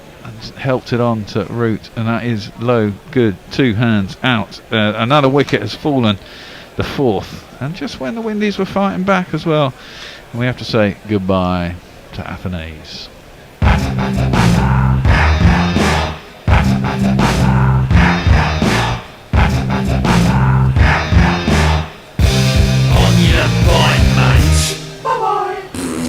Fred, Fulthy and Grubby up. Is that the end of the over? Pushed across the left-hander. He just fended it. It didn't really move his feet. It was an indeterminate stroke.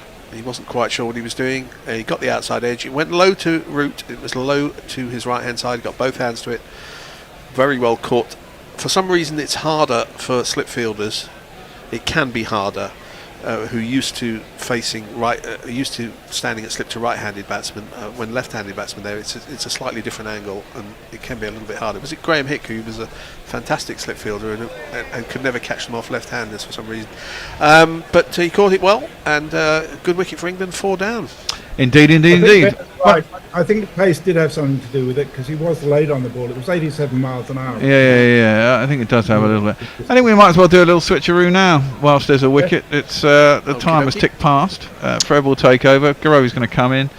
Forthy will take over from Messi. We'll see you all later. Cheers, Bear. Cheers, Messi. And Forthy is waving at us from in front of his possibly fake bookshelf.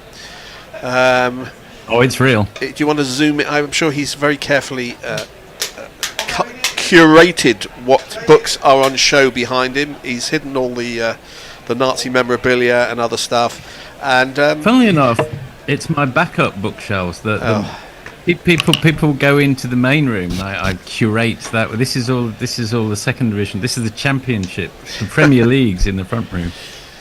Well, you all know about championships, except for Grubby, who's we got a new batsman in, and his first ball is gone. 2 in 2 for Atkinson. He tried to turn the ball into the leg side. He's got a leading edge. It flew to the slips. It was taken at a very good height, and West Indies, after that retrenchment we were talking about after the 3rd wicket, have lost 2 in 2. The crowd says. The crowd says. The crowd says. We didn't even have time to welcome Jason Holder to the crease, and he's left. And England will very much be pleased to see the back of him because he has a wonderful record against England. And Atkinson is looking the real deal. Well, he's certainly got a very quick knack of taking wickets in this thing called Test match cricket, isn't he? Well, small sample size. So, I was going to say that was a jaffer to get first up, but it's actually sort of on his hip holder, and he looking to turn it. Just got a leading edge, really. Yep.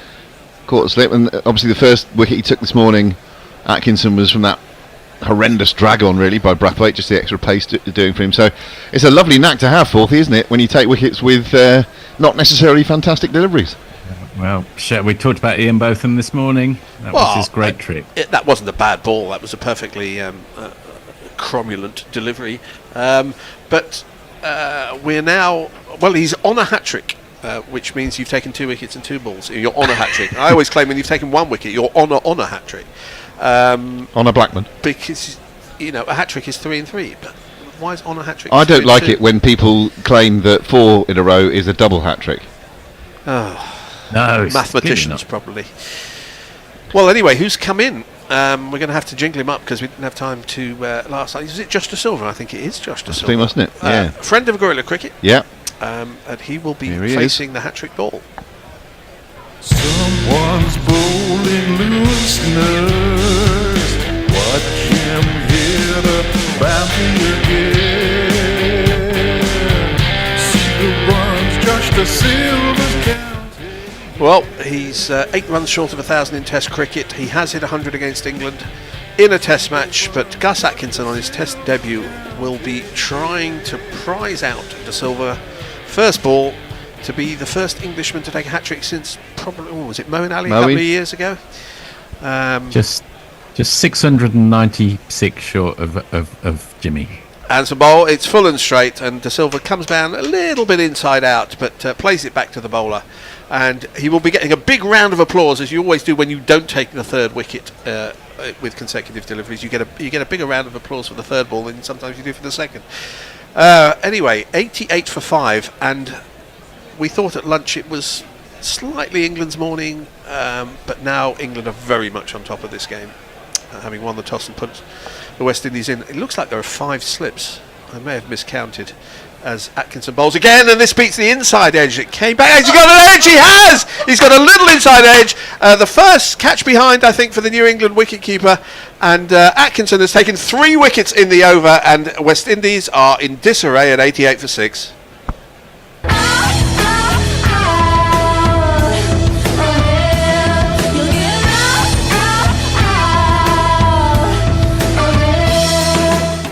Well, the Silver's shaking his head as he walks off, and Atkinson's waving the ball to the crowd. Okay, steady on, mate.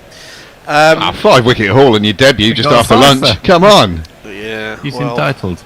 Lots of people have done that and not gone on too much. But is that the first catch for? I think so. Yeah. Yes. First caught behind. So, in fact, I'm going to give him a jingle. His Surrey teammate. Everybody get up, sing it. 1, 2, 3, 4, 5 will make you get down now. Bring it on down. Everybody get up, sing it. 1, 2, 3, 4, 5 will make you get down now. Well, if Bear was going on the unders for the fall of the next wicket, he's just he's probably made enough to keep guerrilla cricket going for a couple of years. But if he hasn't, then please do send us money on Patreon. A big spell for England. They've taken 3 wickets since the resumption after lunch, and West Indies are in some trouble now. Fourthie, are people saying stuff on social media? Yeah, they're all over it. That's all we need to know. Pay the toll wicket. Mayank, this test has 2.5 days written all over it. Mr. B, have some of that, get in there. Muttley, I'm with Grubby. A double hat-trick is 6 wickets in a row. Stephen Kelk, as a mathematician, my careful and measured opinion about that is that calling 4 in a row as a double hat-trick is sick and wrong. Break in if I'm cutting across the cricket. Okay. Ivan Armstrong, gentlemen, I'm at work in the Bahamas and cannot watch the game. I can only listen. Therefore, could your commentary be 3/4 of what is happening on the field of play and not far afield with other batters? Crikey. Ivan Armstrong adds, gentlemen, I'm at work. Oh, no, same thing. Muttley, how long are we giving this till innings break? Wicket time. Liam Mahoney, 1 more wicket and on the honours board on Test debut. And Liam Mahoney also adds, has anyone taken a hat-trick on Test debut? I don't know. Right. The new batsman is Alzarri Joseph. Let's jingle him up. Alzarri Joseph.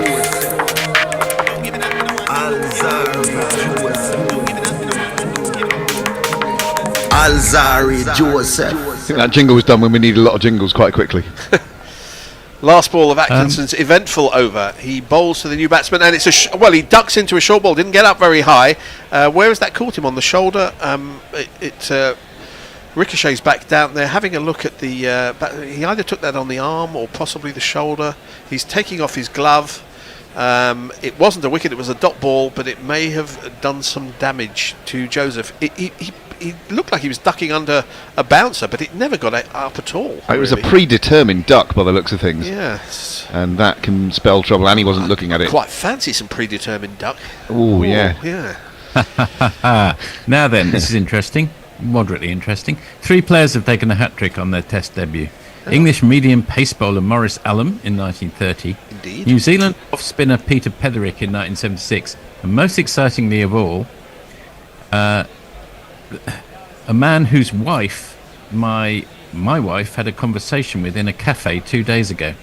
Australian pace bowler Damien Fleming in 1994. Damo Flemmo? Yep, he just lives round the corner from me. In another coincidence, I've just got an email from Ian Forth.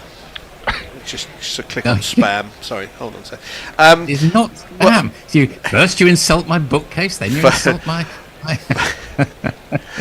Well, Atkinson has 5 for 20. There's absolutely terrific figures on debut for the tall Surrey paceman. He reminds me of somebody. Who did he look like, Atkinson?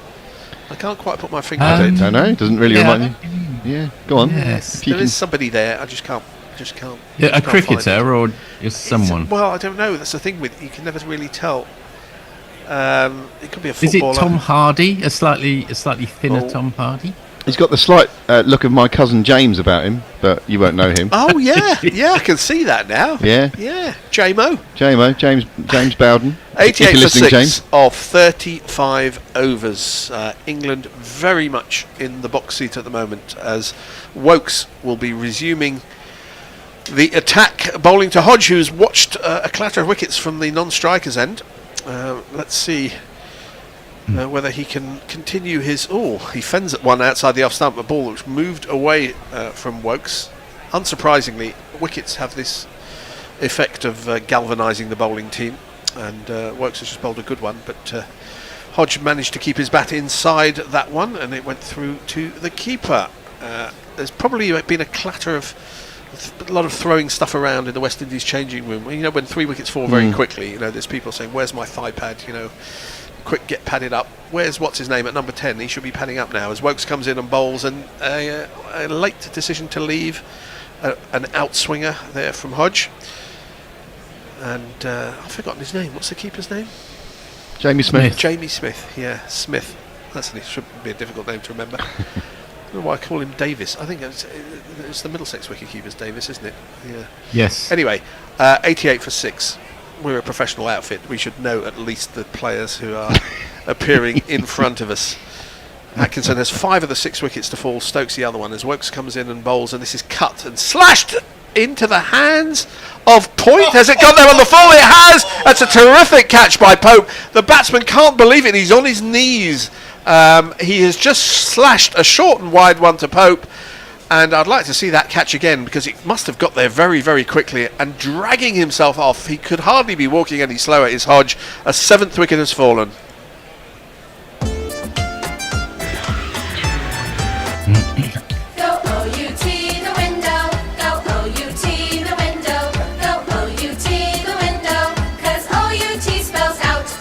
Oh, let's have a look at that one again, because it was short and wide. 4 wickets have now fallen on the same score. Tony often accuses me of being a glory hunter, and since I've sat down 4 wickets for zip in about 7 balls. Yeah. Don't forget the ball by baller. He could not believe what he's just done. It was short and wide. It was there for the cut. It got there very quickly. It was almost past Pope when he caught it, because he was going. It was travelling, and it was absolutely. he did well not to break his finger on that one. That was absolutely pinged. You will say that there is a man there, and the batsman considers himself unlucky, but he has hit it in the air towards a fielder. Therefore, it's likely. Yeah, and I was just saying, possible. He's watched the carnage from the other end. Can he provide some stability? The answer, as we've just found out, is no. And I'm disappointed to find that there's no great catch jingle in the in-play section of our jingle cart. There are lots about drop catches, which maybe says more about us than it does about anyone else. With the last great catch I think I commentated on was Ben Stokes in the first game of the 2019 World Cup. Yes, if I remember correctly, while Nasser Hussain was saying, no way, Ben Stokes, you cannot do that, you, Fred, was saying something like, that's an absolute worldie from Ben Stokes. I may be biased, but it rather was a much better bit Hugh of commentary. Hugh Johns was doing the ITV commentary for the 1966 World Cup. We'll break off as Wokes comes into bowl to the new batsman. Well, we're struggling with the jingles, who is number 64. We all know who that is. As his first ball is prodded to Point, no run. Tell us about Hugh Johns. Dorothy? Yes, well, Kenneth Wolstenholme was saying, there's some people on the pitch, they think it's all over. It is now. Hugh Johns was saying, it's there, it's a goal. At least he was describing the action. Yes. Which is more than that amateur Wolstenholme was doing. To be fair to Wolstenholme, he would have enjoyed this World Cup, because there seems to be people on the pitch every bloody game. Moti is the new batsman. He faces up to Wokes as the sun comes out for possibly the first time today, and that's a little bit of an in-swinger to the left-handed Moti, and he inside edges it onto his pads. Sun comes out just in time for England to bat. Here is the new batsman. From Georgetown, Guyana, where he had his first nets, to his debut against Bangladesh, he ain't no kid. I'm going to bed him so you can talk over him. We're looking at replays of that catch, and it was absolutely travelling at enormous speed, but it was very close to him. He got 2 hands to it, and he held on Pope. So the batsman this next ball is an in-swinger from Wokes, and Moti tries to play a defensive shot on the back foot, and again inside edges it towards his pads. Those are the ones that are very easy to drag on. The end of another eventful over. 36 overs have gone. The West Indies find themselves 88 for 7. Matthew Cullen says to Ivan Armstrong, welcome to Guerrilla Cricket. Enjoy your stay. Just wait until the pawn bot gets involved. Mog, so much for Anderson's fine farewell. Someone has stolen a fair proportion of his thunder. Kieran Roseblade, tenuous flexing there. Liam Mahoney, Moeen Ali lasting the bowler's leg hat-trick. Yes, Brian in Brisbane. Atkinson is making it difficult for Jimmy to beat off Warne. Leaves just the second innings now for Jimmy. No one cares. Long odds. Honestly, no one cares. But since you mentioned... Gordon Miller. Yeah, go on, Tom. England will be skipping against Fierce Fire bowling shortly. Lloyd Gomes. Come on, West Indies, you can do better than that. Well, we think they can do better than that. Yeah. But they haven't. Back with the action. They've done exactly what they have done. Alzarri Joseph and Moti are the batsmen in. Neither of them has yet got off the mark. And Atkinson, with his tail very much up, will be bowling at Joseph with 1, 2, 3, 4 slips, a point, a forward short leg. Well, as this ball is outside the off stump, and it dies on the way through to Smith. A mid-on, sort of an extra cover. Various fielders in various places, I think you'll be interested to know. And Atkinson has 5 for 20 off 9 overs. I'm trying to remember England bowlers. 2 people are coming to mind who've taken 5 wickets in their first innings from a very long time ago. I think Mike Selvey did it, and I think Phil Edmonds did it. This ball is lifted out towards mid-wicket. It was a straight ball, and Alzarri went through with the shot. A ball which, had he missed, probably would have castled him, and he's found its way to the mid-wicket boundary for 4 runs. 1, 2, 3, 4. Did Toby Rowland-Jones? Whilst we're talking about Middlesex bowlers who've taken... obviously there have been many others. Those are just the 2 that came into my mind. I think Phil Edmonds took something like 5 for 12 in a spell, as this one is again on the hip, and it's turned round the corner. Well, very square, in fact, not round the corner. He's timed it very sweetly. Successive boundaries from Alzarri Joseph.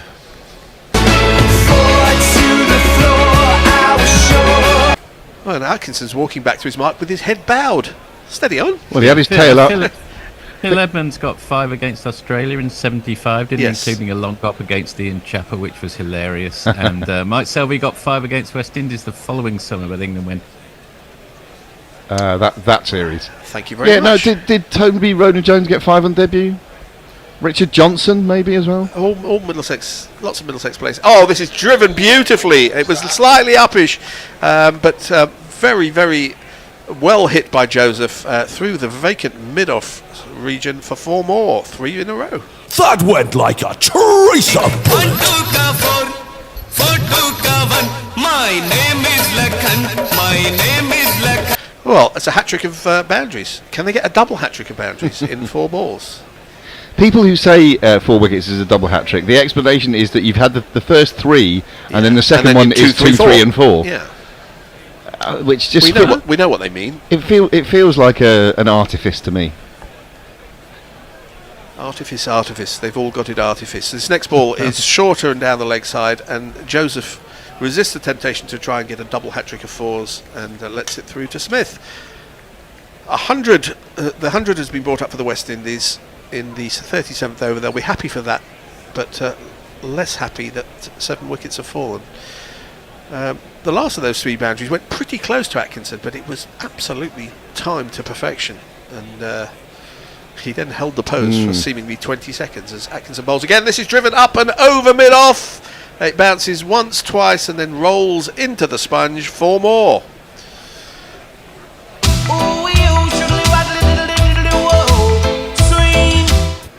Is that a new forward jingle for the West Indies series? End of the over. Probably 104 for 7. I don't know. Because I've got some really interesting news from fellow Guerrilla James Hillhouse, who writes saying Gus Atkinson is the 5th England bowler to take a 5-wicket haul on debut under Ben Stokes' captaincy. Oh wow! Will Jacks, Rayan Ahmed, Josh Tongue, and Tom Hartley. Tom Hartley, remember him? Wow, what a list. I've got more messages really cascading in. Imran Hussain, disappointment. Leah, Tony Bishop, if you ordered Shelley on Wish or Temu for less than £1 and got Fred, you'd be raging hard. Sandra Richardson, West Indies batsmen have not been working for singles, I guess. Imran Hussain, if West Indies make 120, it'll be a surprise. And Leah, it will also be a challenge for England. They always have an epic collapse in them.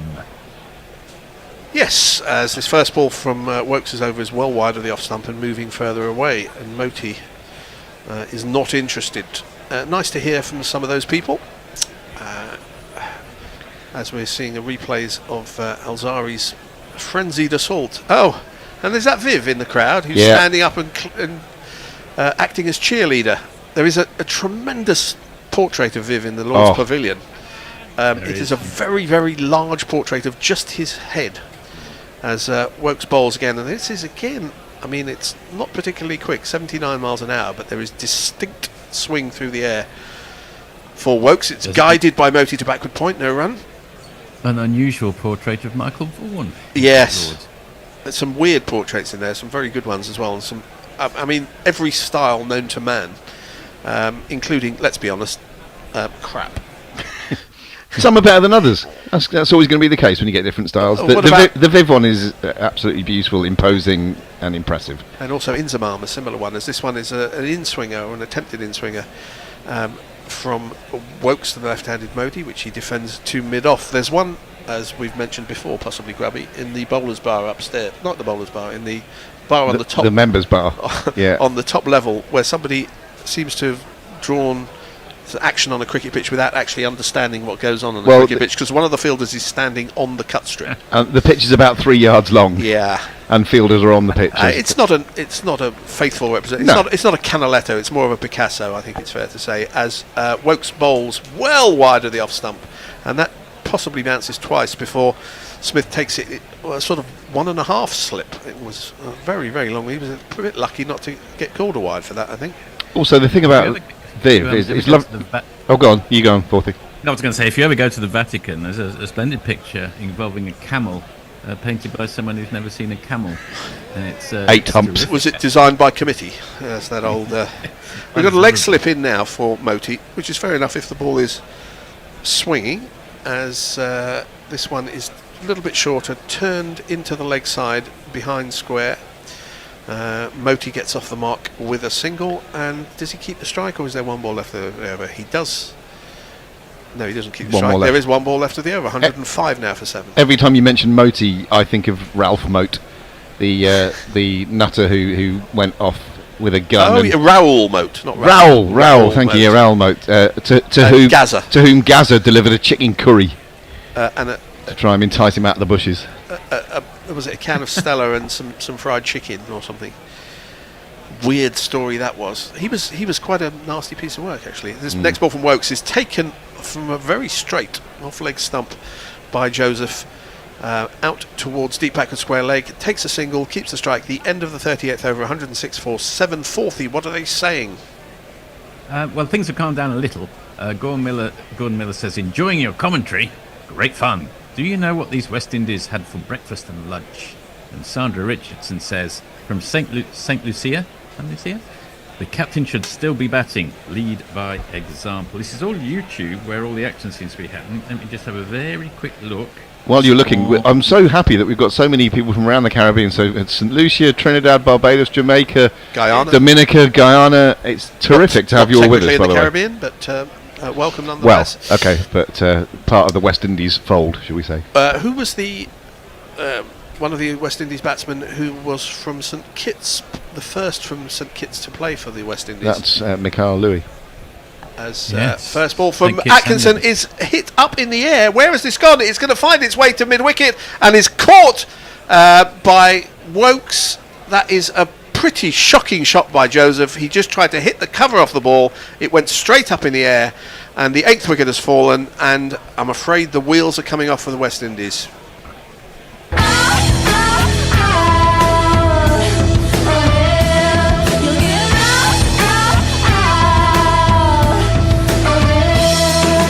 Test batsman, I shit him, says Atkinson. He's got a smile on his face while that's in the air. He's grinning before he pouches that one. Do you remember when Jofra Archer had the worst catch dropped off him by Joe Denley a few years ago.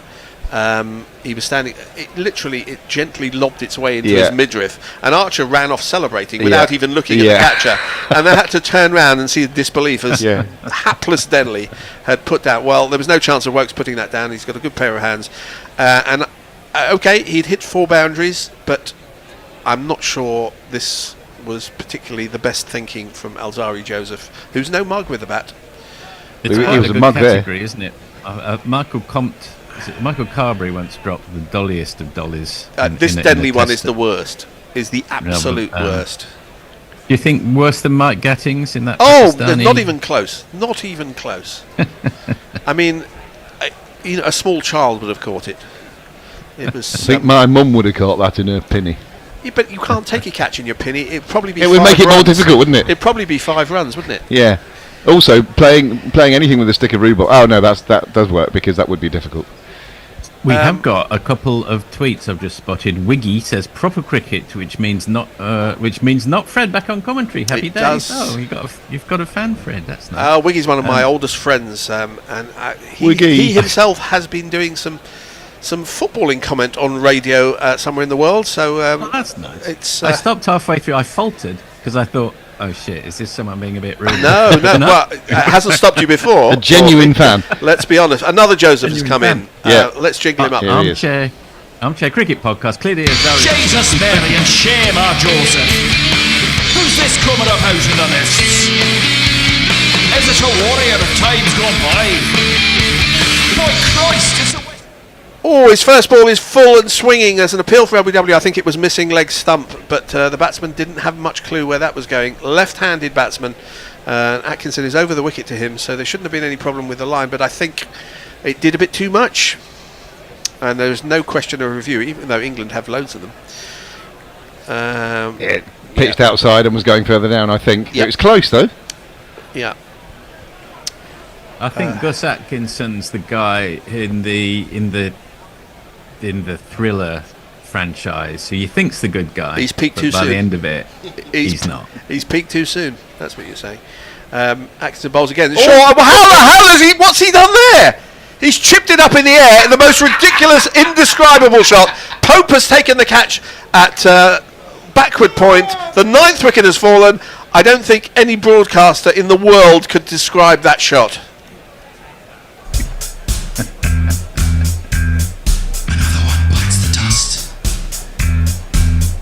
Now then, here's something funny.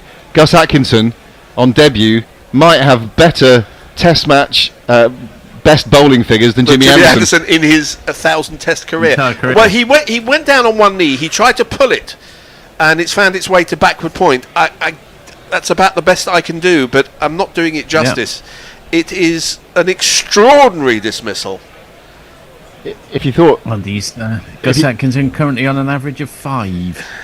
The two Josephs trying to outdo each other with the most brainless dismissals. If you thought Alzarri's was bad, have a look at Shamar. Well, Alzarri's was at least a cricketing shot, which didn't come off. What was that? he slipped as well, didn't he? Do you want to have another? Do you want to have a go? I mean, tell us what happened. I think you did it. It's defeated me. No, you did it justice. I thought he went down on one knee. He was looking to pull it. He slipped as he went down on one knee, and then ended up.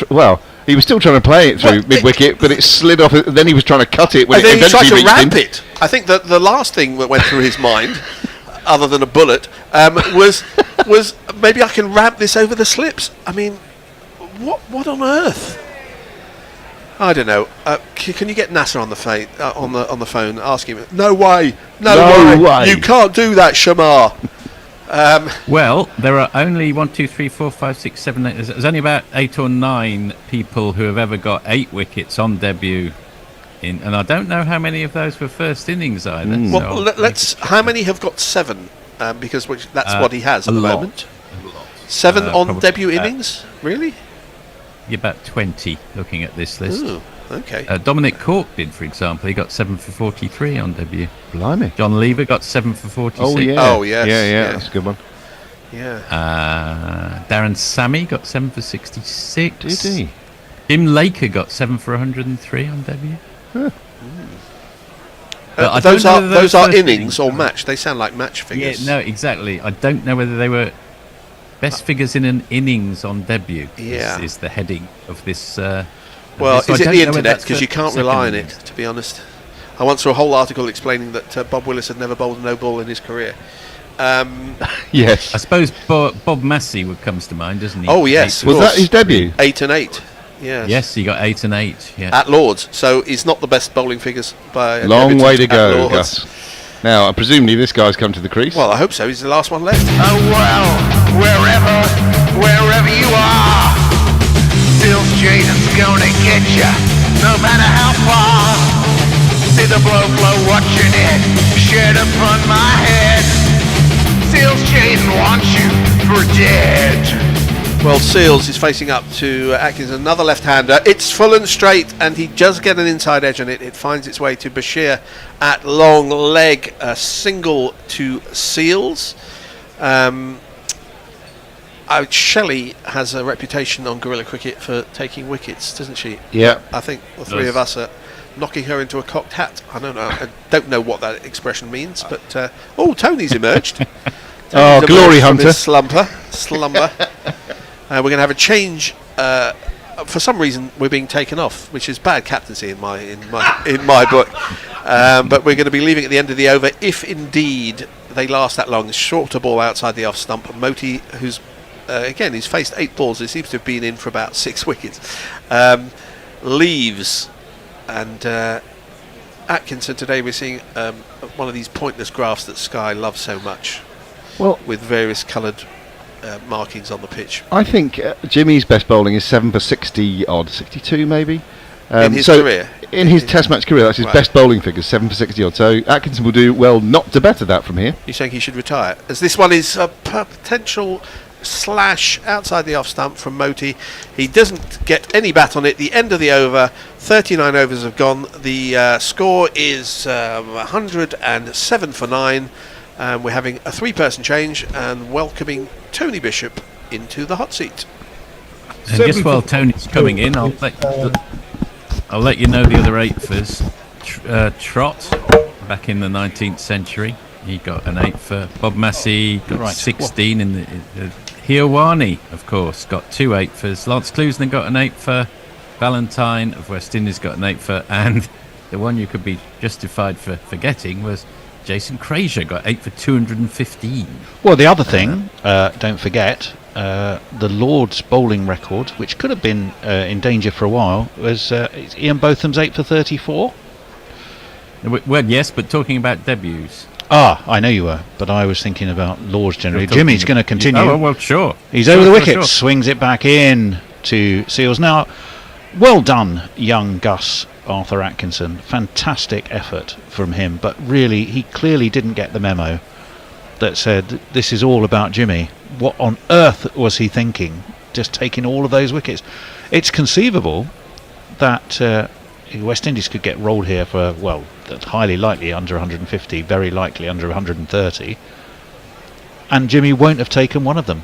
Surely he's going to try and put that right as that one slanted across Jaden Nigel Tristan Seals, who does sound like the former Conservative MP for somewhere in the Cotswolds. I think the script is a little different, Tony. I think what will happen is England will require 13 to win in their second innings, and he'll get Jimmy them. Could be. Unfortunately, I've just spotted he can't get a 9 for, can he? Because well, he can't get a 9 for, and hence he can't also beat Ian Botham because he's already gone for 37, and therefore he can't get to the 8 for 34. Swung in, what he can do. And Seals defended that rather nicely, actually. Turned it around the corner, should take a single, add one more to the score, and the West Indies, after what was a fairly promising start, to be honest, have slumped, courtesy of young Gus Atkinson and his pigeon-toed run-up, but it's got him plenty of wickets, and they're 108 for 9, the West Indies. I can reveal, though, that best figures in an innings on debut is still up for grabs, because 8 for 43 from Albert Trott is currently... absolutely. Is it? That's Trotty. That was in Adelaide, am I right? Yeah, Adelaide. Well done. Was it Adelaide? Well, I took quite an interest in Albert because of his time at Middlesex and his history with the Lord's Pavilion and the like. Up onto his toes and guided nicely by Gutekesh Moti that's going to be all the way down the slope to in front of the... actually, which end's Jimmy bowling from? I might be talking complete nonsense there. I was going to say in front of the Warner stand, but I think I might be getting my ends wrong. Which wouldn't be good. Either way, it's gone for 4. Jimmy's bowling from the pavilion end, isn't he? So it's gone in front of the Edrich stand. For my geography, still down the hill. Does Jimmy bowl for Gus here and try not to take a wicket so he can get the record? I don't think that will be on his mind. That swings! That probably sliding down leg. Every England fielder has their hands on their heads, thinking, ooh, that was close. They want this one for Jimmy. I'm sure Gus Atkinson wants it for Jimmy as much as that record. It's a forgotten record, that, though, Forthy. So often, yeah, if you ask it's people... It's not one that gets trotted out, is it? Well, trotted out it does eventually get trotted out, yes. But indeed, Albert trotted out. Exactly. As that one is just edged out towards point. They're going to have to hurry. The throw came in. I think possibly the throw came into the wrong end. Ben Stokes had to be lively. Arthur Atkinson, perhaps a tad excitedly, was a little exuberant with that throw. He can't wait to get the ball back in his hand. He rips his cap off, which he's proudly wearing, and why would he not be? And he wants to get back to the other end. So Albert, what did Albert get? 8 for 43, was it? 8 for 43. That sound rings a bell to me. Currently on 7 for 37. He just needs to get... There he is. They've literally put it off. Adelaide in 1895. Albert Trott. Gus is on 7 for 37. Oh, it's going to be tight, but he could do it. How many runs has he got to play with? 8, yes? No. 5. Swung, driven. Oh dear. Well, he's given away 4 of them there because it's been slashed away through cover by Gutekesh Moti. And suddenly, Albert got one to play with now. Albert Tross. I'd literally just said Albert Tross. Albert. This was Jimmy's plot to Albert Trott. leave it there so that he could lose more runs because Jimmy's best figures are 741. So he's got 2 to play with. He only got 1 to play with. He wants to beat the record. 2 to tie with it. He's bowling to Gutekesh Moti, the left-hander. Might be of interest. And he bounces him. And it's taken nicely behind the stumps once more. We've said that a few times today. It's what might be of interest to you, Tony, is that I once worked with the either the grandson or the great-grandson of Albert Trott at IBM in Warwick. Did you? Oh, that is interesting. Well, it's interesting to us. It came to, of course, such a sad end. Did Albert? He's only in his 40s, I think. This one short again. Up onto his toes goes Moti. Just nudges that down to his feet. 88 miles an hour. Very much has his dander in the upward pointing direction. Does young Gus Atkinson. Tony, you might want the YouTube screen. Oh, absolutely. Yes. The glory hunting amateurs have been in and they didn't leave me set up. I don't know what other position a dander ever gets to apart from up. Well, presumably not up. Well, it never gets mentioned in such a context. As this one is slanted across. Through it goes to the keeper. Hands on heads once more. 2 balls left of this Atkinson over. 2 runs to play with if he wants that finest ever bowling figures on debut, held by Albert Trott. 1 run from 18. He's only got 1 run to play with, really, if he wants to get the record. 1 run to tie. 1 run would take it to a super over if only poor Albert was around to take part in it. In comes Atkinson. Oh, he's beaten the outside edge. A play and a miss from Moti, but it didn't do the trick. My word, through it goes. Probably one of the records on the books, isn't it? It is. Well, 1885. Yeah, it's what's that? 129 years old. That record. Well, it's not quite 1877, of course, was the famous Bannerman record. I mean, you can't count the first of anything because you can only be the first on so many firsts in that. Yes, indeed. In comes Atkinson. Slapped away. I think it's gone here. That's the record's gone. The record has gone, Gus. Gutakesh Moti has taken on the official role as spoil sport in chief by slapping that quite brilliantly away to the cover boundary for one of these.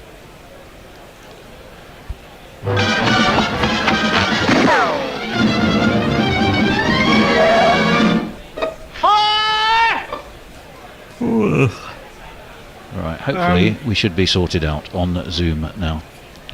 Thank you. So Carl Jacobs with us. He says, enjoying the commentary.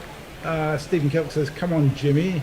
Kieran Roseblade, anybody else think that England will be 96th all out? You're channeling your inner Hendo there.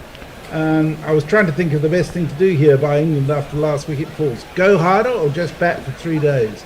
Then I came to the conclusion of 96 all out. Well, Jimmy is going to be bowling to Jaden Nigel Tristan Seals, the former Tory MP from Broadway in the Cotswolds. Give my regards to Jaden Seals, playing of course for Sussex this year. He's already had a pretty torrid time at Lords because he played in that game where I think 600 played 500, both teams batted once on the flattest, dullest, most lifeless of surfaces. I think he did all right comparatively. He took none for 75 or something of that ilk. I remember Fred may well remember.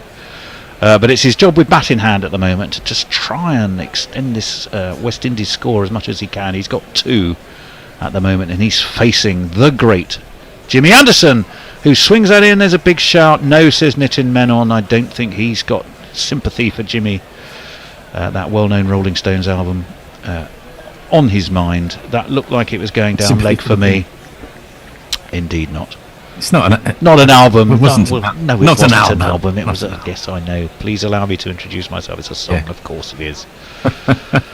You're on with the wrong guy. Well, I am. You know, Mr. Vinyl of all sorts and shapes and sizes and lengths of RPMness. Yes. In comes Anderson, elbows pumping. What's he got? He's beaten the bat. Oh my word! He swung that one back. Seals had no clue really what was happening. It's beaten him though. It's gone through again. Oh, Jimmy, he's come close to an LBW. What happened that time? We'll watch from behind. Oh, it went between bat and pad, taken by Smith. That's once more on the tumble. Rather like a guy who's turned up for maths O level and he's accidentally stumbled into the advanced calculus class, unfortunately, isn't it? Poor old Jaden Seals. In comes Anderson, swings in. That looks like it's bang in front. Yes, says Nitin Menon. Up goes the finger. Jimmy has his man. Will they appeal? It's the last wicket. It seems to be the de rigueur these days to do that. But no, they're going to walk off. Jimmy has got 1 for 26 from 10, as economical, as probing as ever. But even he would say, well, they have reviewed because they're still stood there. Yeah, they have to review. I mean, it was your duty bound to review. That was Salmon Trout, wasn't it? 40? I'd say so, yes. Even my indifferent feed suggested that was probably Plum. It was bang. He was knees were bent. I mean, he's a tall fellow, but his knees were bent. It was 3/4 the way up, middle and leg. Seals has got the hugest smile on his face. I think he knows it's. I'm reviewing this, but you know, I'm taking the piss. Caveat, I suspect. But I am the last man in.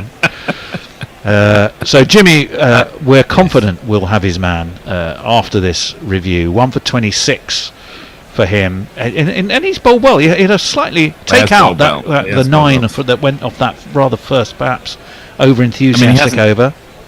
Hasn't quite been pitching in line, impact in line, hitting as we said 3/4 of the way up, middle and leg. Original decision out. Nitin Menon, who to be fair is no Joel Wilson. He gets most of them right.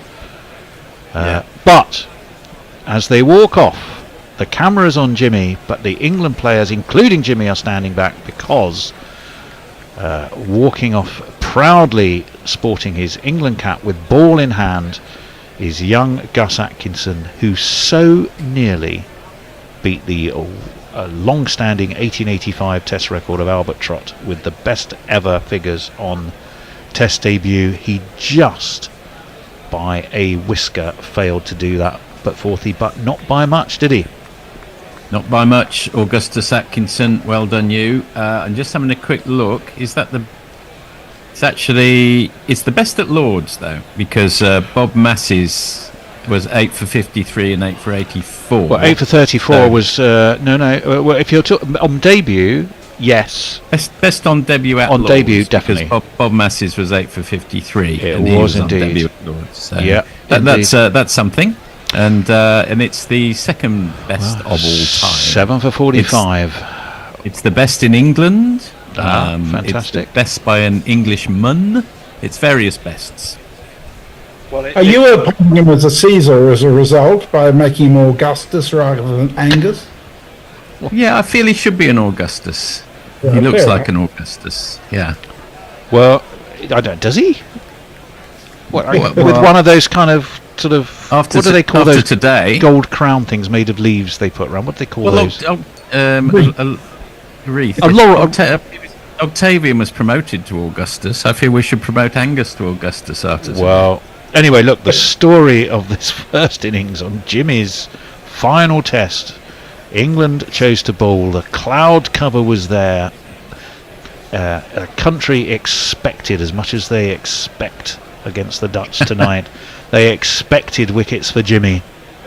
And they got one, the last one. They got one. The scene was well and truly stolen by the young upstart, Augustus, as we now call him, Augustus Atkinson.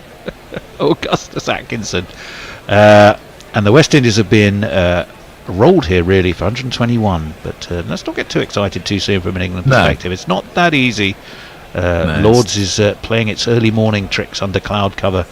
Brathwaite took a while to get to 6. Mikael Louis, he did pretty well, 27 off 58. For a while they were cruising. Don't forget they got to 34 before they lost Craig Brathwaite to the first of Atkinson's victims. Ben Stokes got one that rose and was taken by Brooke.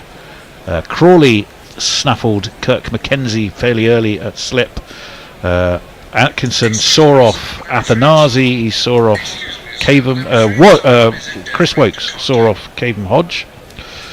Jason Holder, another one for Atkinson, caught by Harry Brooke. Josh De Silva, second ball for him. It's Holder who went first ball, wasn't it? Gutekesh Moti was the not out batsman. Shamar Joseph, a duck off to, caught magnificently at backward point by Pope. Diving was some catch, was that. And then as we saw at the end there, LBW Jaden Seals, we had one over with 3 in it for Atkinson, and that was quite extraordinary stuff. A wicket each for Atkinson, Wokes and Stokes. The man of the hour, however, very much Gus Atkinson. Fourthie, any other thoughts? Yeah, I mean, in some ways our worst prognostications have been realised. We don't really want a team being rolled for 121 because it rather sets up a test summer that we were rather dreading, and then we'll get everybody writing in saying, well, this is the problem with test match cricket these days. So it's always slightly mixed feelings on these occasions. But on the other hand, England have struggled against West Indies over the years. Really, we haven't got a brilliant record against them, England. So a win's a win, and we're not there yet, obviously. But it's haven't not won at many Lords teams since coming 1988. So it's exactly. It's not the happiest of hunting grounds for the Windies.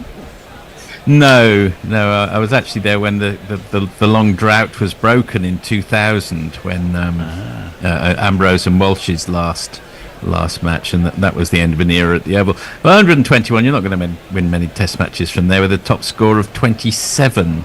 But of course, Well, you're not. Now, I do have one really important question for you, Fourthie. Yeah. Yes. I was very proud of my 8 Prime Ministers and 28 Watford managers since Jimmy bowled his first ball for England. Yes. Where did you source out of nowhere the stat that Brescia had 43 managers? I found a list on Reddit somewhere. In fact, there's been 45 this century. So there we are. Well, did you try to verify it and found that it was not true? No, I'm not that. Right. I'm not that much of a pedant, but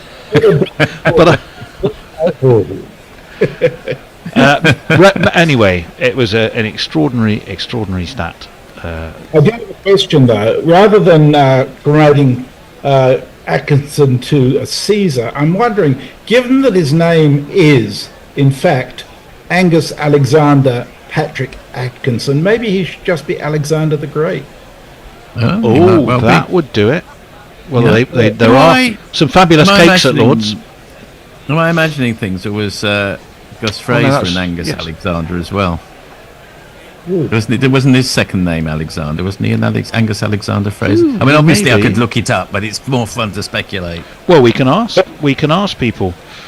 Let's see. About the West Indies innings is that there was a cautionary tale in there. As some people may be aware, there is still, I think, a banner on our website promoting Woodstock bats, which are very good bats. Joshua De Silva used to be sponsored by Woodstock and used the Woodstock bat. He's changed to Grey Nichols, and he was out second. Well, it hasn't done him any good, has it? A lesson there, young Josh.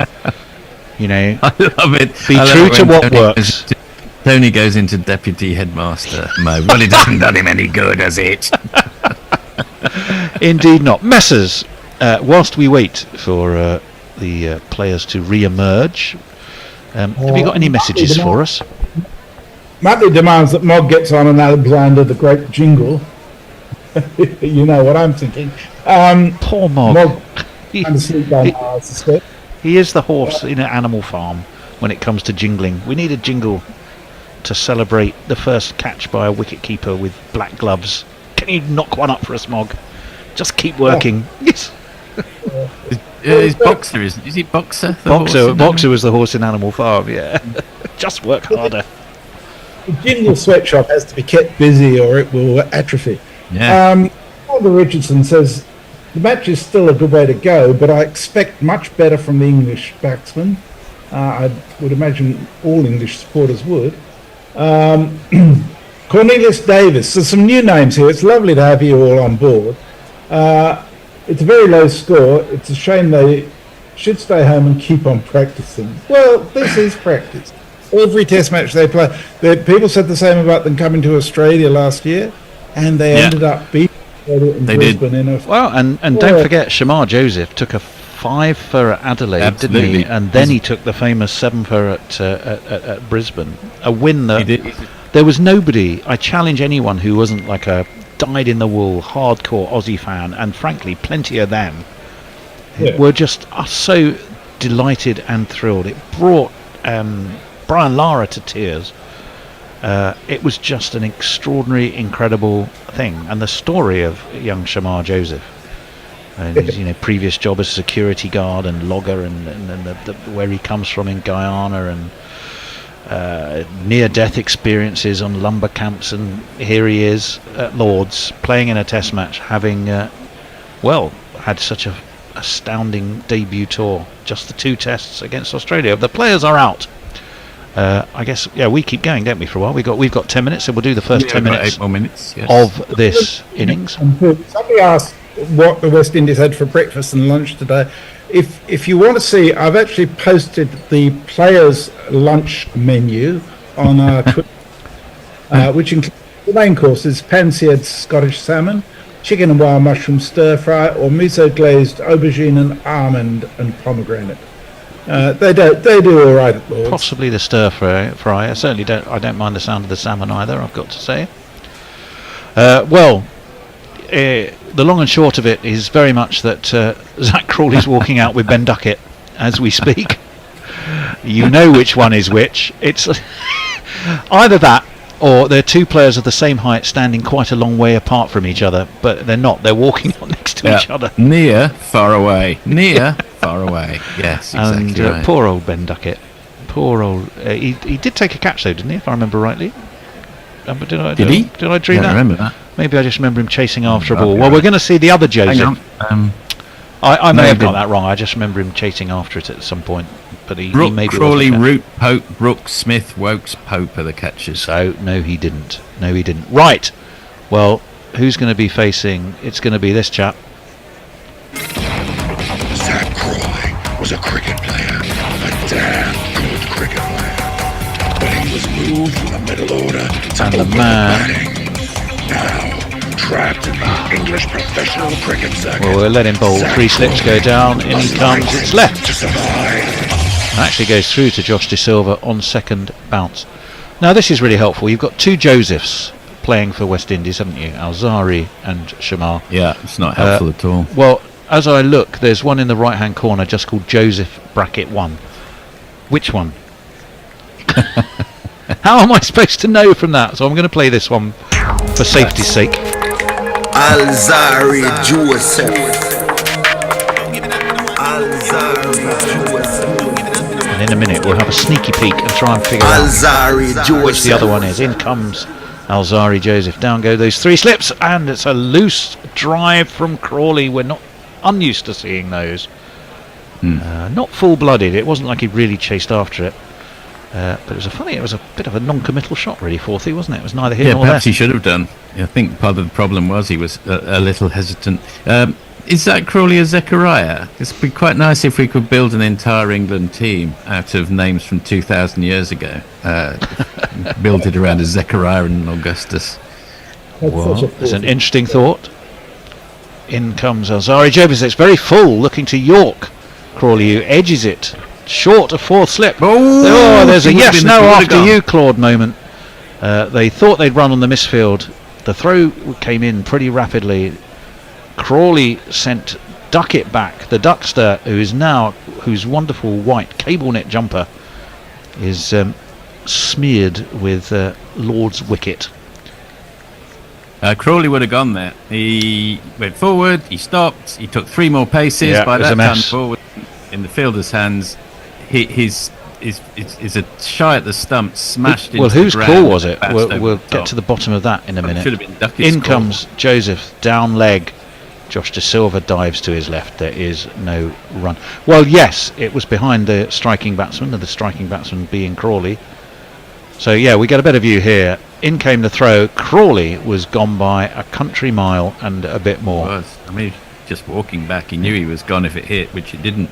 And I'm afraid and the Duckster was shouting at Crawley as if it was Crawley's fault, but I think, wee man, that was very much your shout.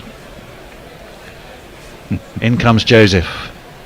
Catches Crawley on the pad. It's going to be England off and running, but with a leg by. Nitin Menon. Did he not say not a leg by? He didn't give it. I was convinced that was a leg by. No, it wasn't. I sometimes it was think that all aspects of fielding have improved out of sight since I first started watching, with the possible exception of shying at the stumps, which I sort of feel has at best plateaued, and sometimes I think it's gone backwards. Well, it's possible. It's 1 without loss for England, and Messer's got any quick messages? Well, I've got a sad thing for Forthy. All the references I can find suggest that Zach Crawley is simply Zach Crawley. No, is Zach he? How annoying. Right, here's our man.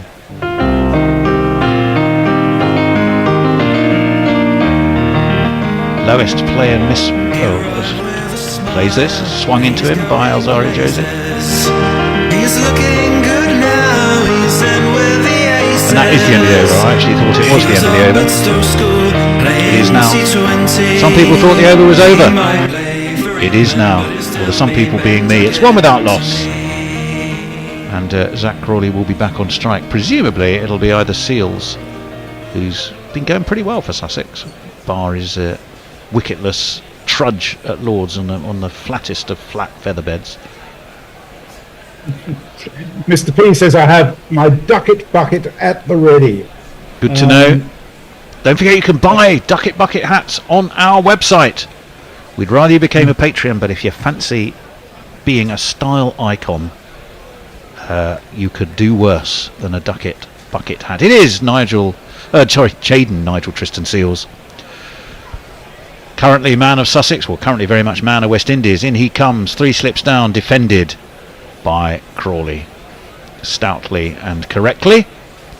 This is no run. Another fascinating fact is that last year, or possibly the year before, can't remember which, in the entirety of the UK, no child was born with the name Nigel. Gary is very much on the way out as well, isn't it? Gary's out. There was no Barry either. Oh, I nearly became a Barry. I was up until I almost was popped out by my Which of mum. you are I'll just hold that thought. As in comes Seals. That's driven sweetly, but driven straight to wideish mid off. I don't see you as a Barry. Run. Well, no, neither do I. To be honest, I think I got a lucky escape. But I was going to be Barry. They were convinced I was going to be a girl. Any speculation as to what name they had lined up for me? Ian fourth. Yeah. No. Well, Wendy. Wendy fourth. Oh. Which is a made-up name by J.M. Barrie in Peter Pan. Is that really? Is that where it came from? Yeah. Well, I know Wendy, but I didn't know it was a made-up name. Right. In comes Seals. Driven again. Once again. Driven straight to Brathwaite. Stand off in a captain's position there. Right at mid-off where he can chat to his bowler. He fields it twice. Yes, the reason that my mum, my dad had frequently gone to work on Barry Island for a while. Oh, okay. Which was not, let's say, aesthetically the most pleasing part of Wales. Let's just leave it at that. and therefore, my mum said, "You're not calling any son of mine Barry," and that was it. End of the conversation. That one is squirted away off an outside edge to backward point, where it is fielded, and there's no run. My mother was a Margaret. My mother was a Margaret, named after Princess Margaret, born in 1930. And I once went out with a Jacqueline, who, rather more worryingly, was named after Jacqueline Kennedy, which Onassis as was, right? Or became, became Jacqueline Onassis. Grubby is appearing. I think it's going to be time at the end of this over to do some switcherooing. Yep, okay. You're coming in here, I think, Grubby. In comes Jaden Seals. He knows what he's doing. That's again down the leg side. Not really found his range yet. Has should we make way? The man of Sussex. I can't remember who's doing what. Oh, it's up here next to me, isn't it?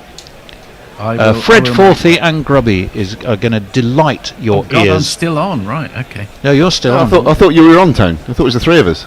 Three studio members. Bear, Messy, Fred. Yes. No, Fred Forthy, Grubby. I've got here, unless Grubby, Tony Bear. That's correct. Grubby, Tony Bear. Grubby, Tony Bear. Where am I looking then? In the wrong place, clearly. I'm off then. See you later. Next ball's defended to mid-on, no run. Okay, sorry, thank you. That is the end of the over. I'm completely confused now. Why am I confused? I don't know. It's 3:10 to 3:40.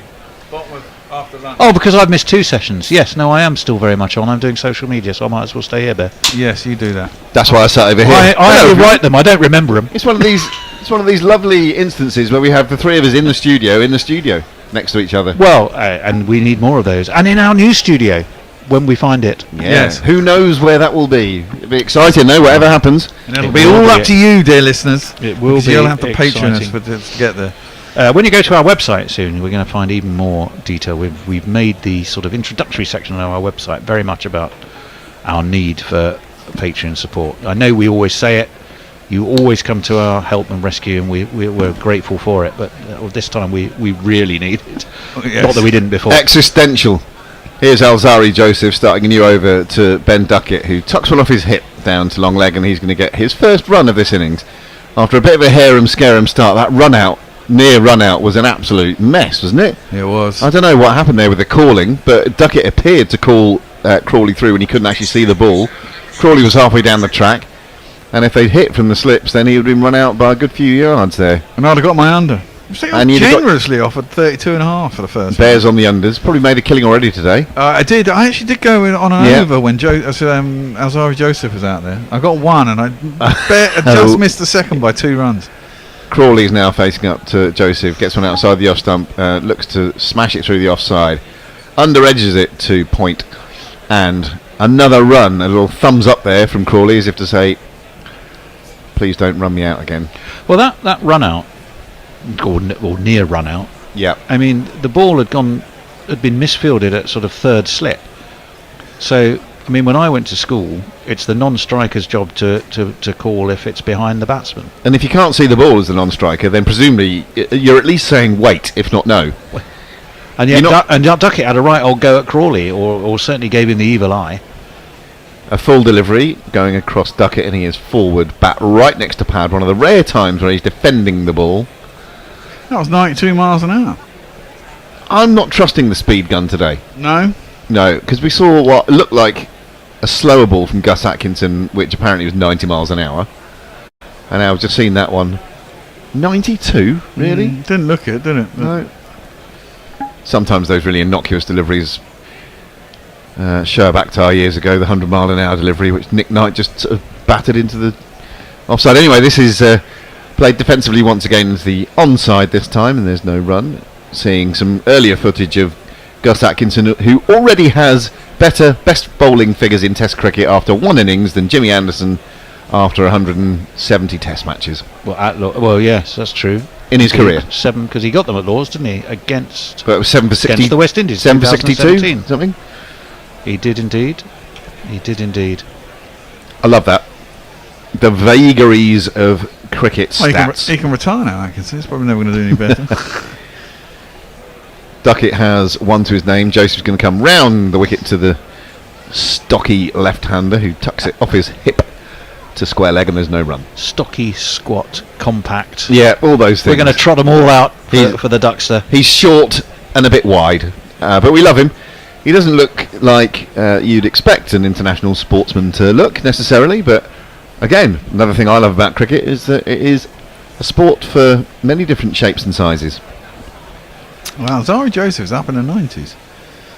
They were just showing that graphic. Lively. Yeah, and the sun's out there at Lords as well. Quite a stiff breeze going across the ground as well. He's round the wicket to the Duckster, who attempts a cut, gets a thick under edge. The ball must have gone quite close to his stumps and not very far, and there is no run.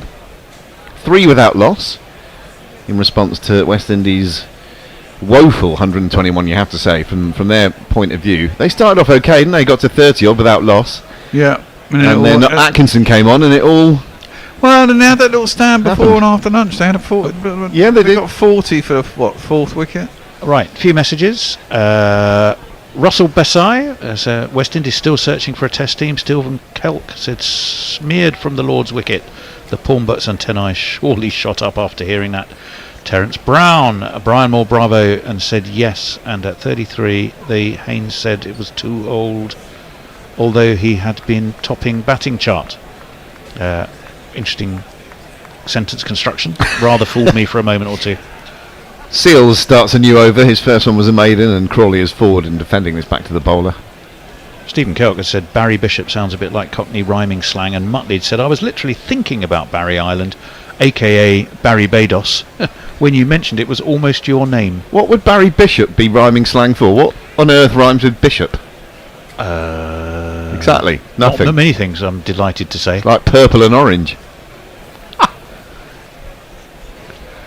Looking quite nice there now, Lords. A little bit moody, higher cloud, the sun just peeping through. And Jaden Seals running in for the West Indies. A full delivery outside edge from Crawley, but it's got... well, it's just flown off the outside edge down to third man for one of these. 1, 2, 3, 4.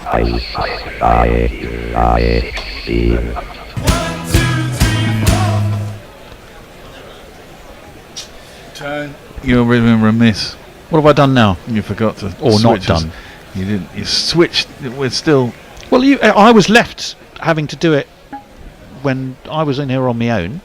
They just went. The glory hunters just fucked off, and left me to do all the tech.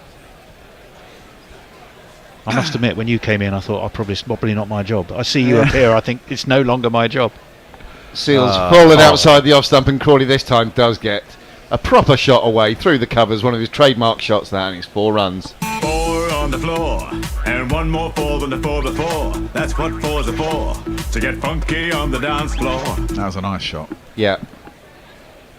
Yeah, it really is one of his trademarks, that. I think it's with his height. Stride forward, with his height, it's a natural advantage to play that shot. He does seem to get him out very often, though.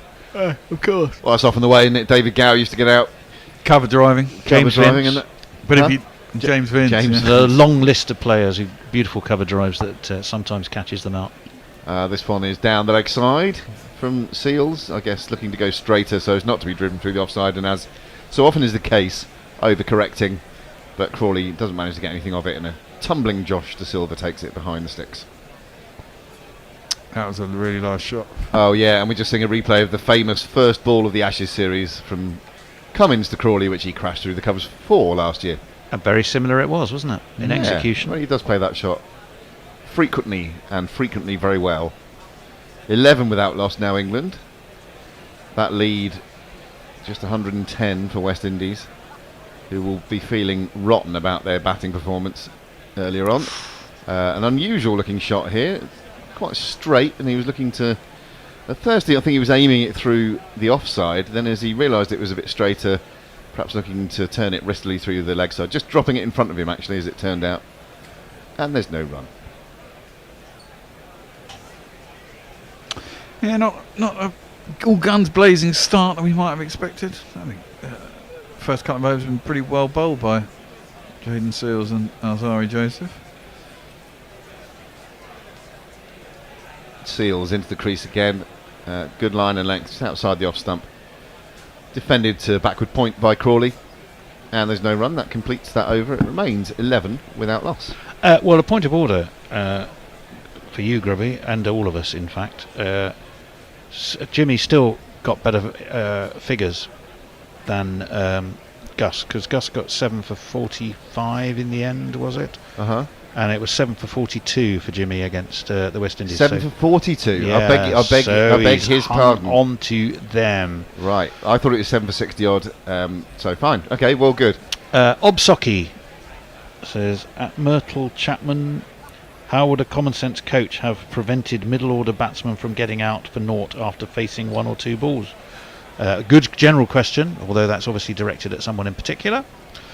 Dara, I bet Crawley is delighted to get away from a terrible Kent side. Yeah, they're not going so well, are they?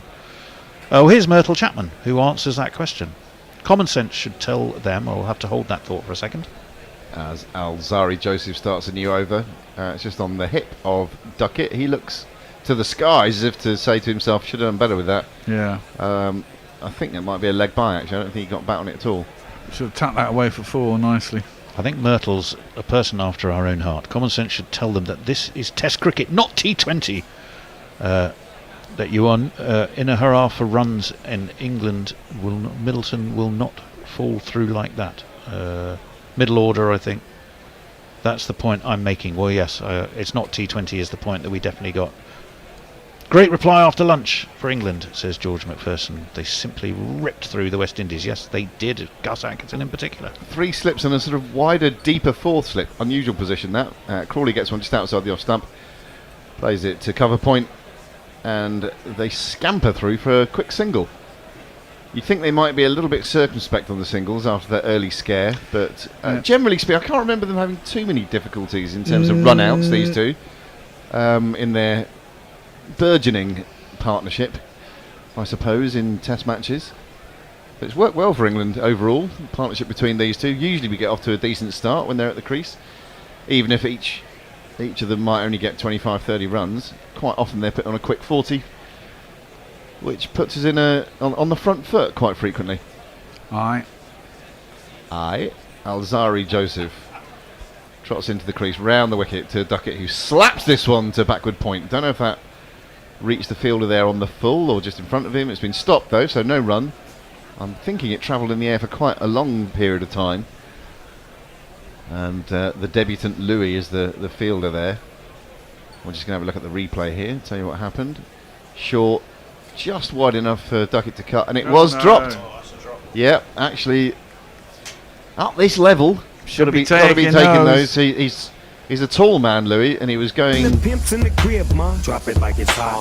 like he couldn't make up his mind where he wanted to go Australian, England, right in the last minute. Got caught in 2 minds. Definite chance there. Tucked into the leg side this time by Ducket for 1. That was my bet there. God damn it. Yeah. Never mind, eh? Where are we? Oh, 14 without. Is that? No, not the end. And a no ball. Oh, let's all go. Signal by umpire Menon. Over the line!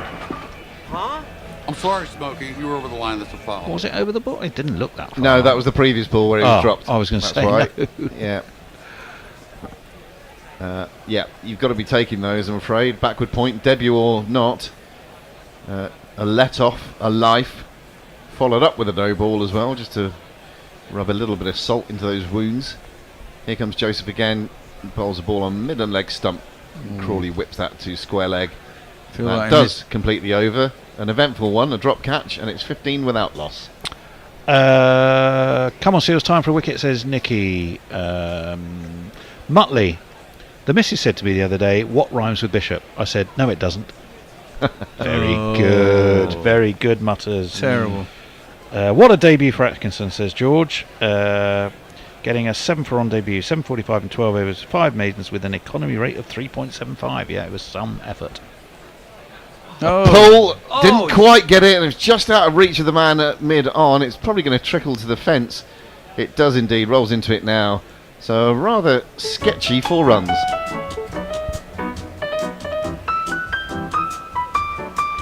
Suddenly this has got the atmosphere of a sort of a benefit match in a way. I don't know why. England are trying to be aggressive here, aren't they? They're trying to get on top of the bowling, and they're not looking... I mean, they haven't got out, but they've not looked too clever at it. No, these two are not going to change the way that they play. By and large, it's going to be aggressive, attacking, looking to score, but that was a horrible, slappy, straight pull, and it would have jarred his hands on the bat horribly timed, but it still went for 4. This is much more in the slot, swinging away, and there for the dry through the covers. He's not timed it particularly well, though, just going to come back for 2.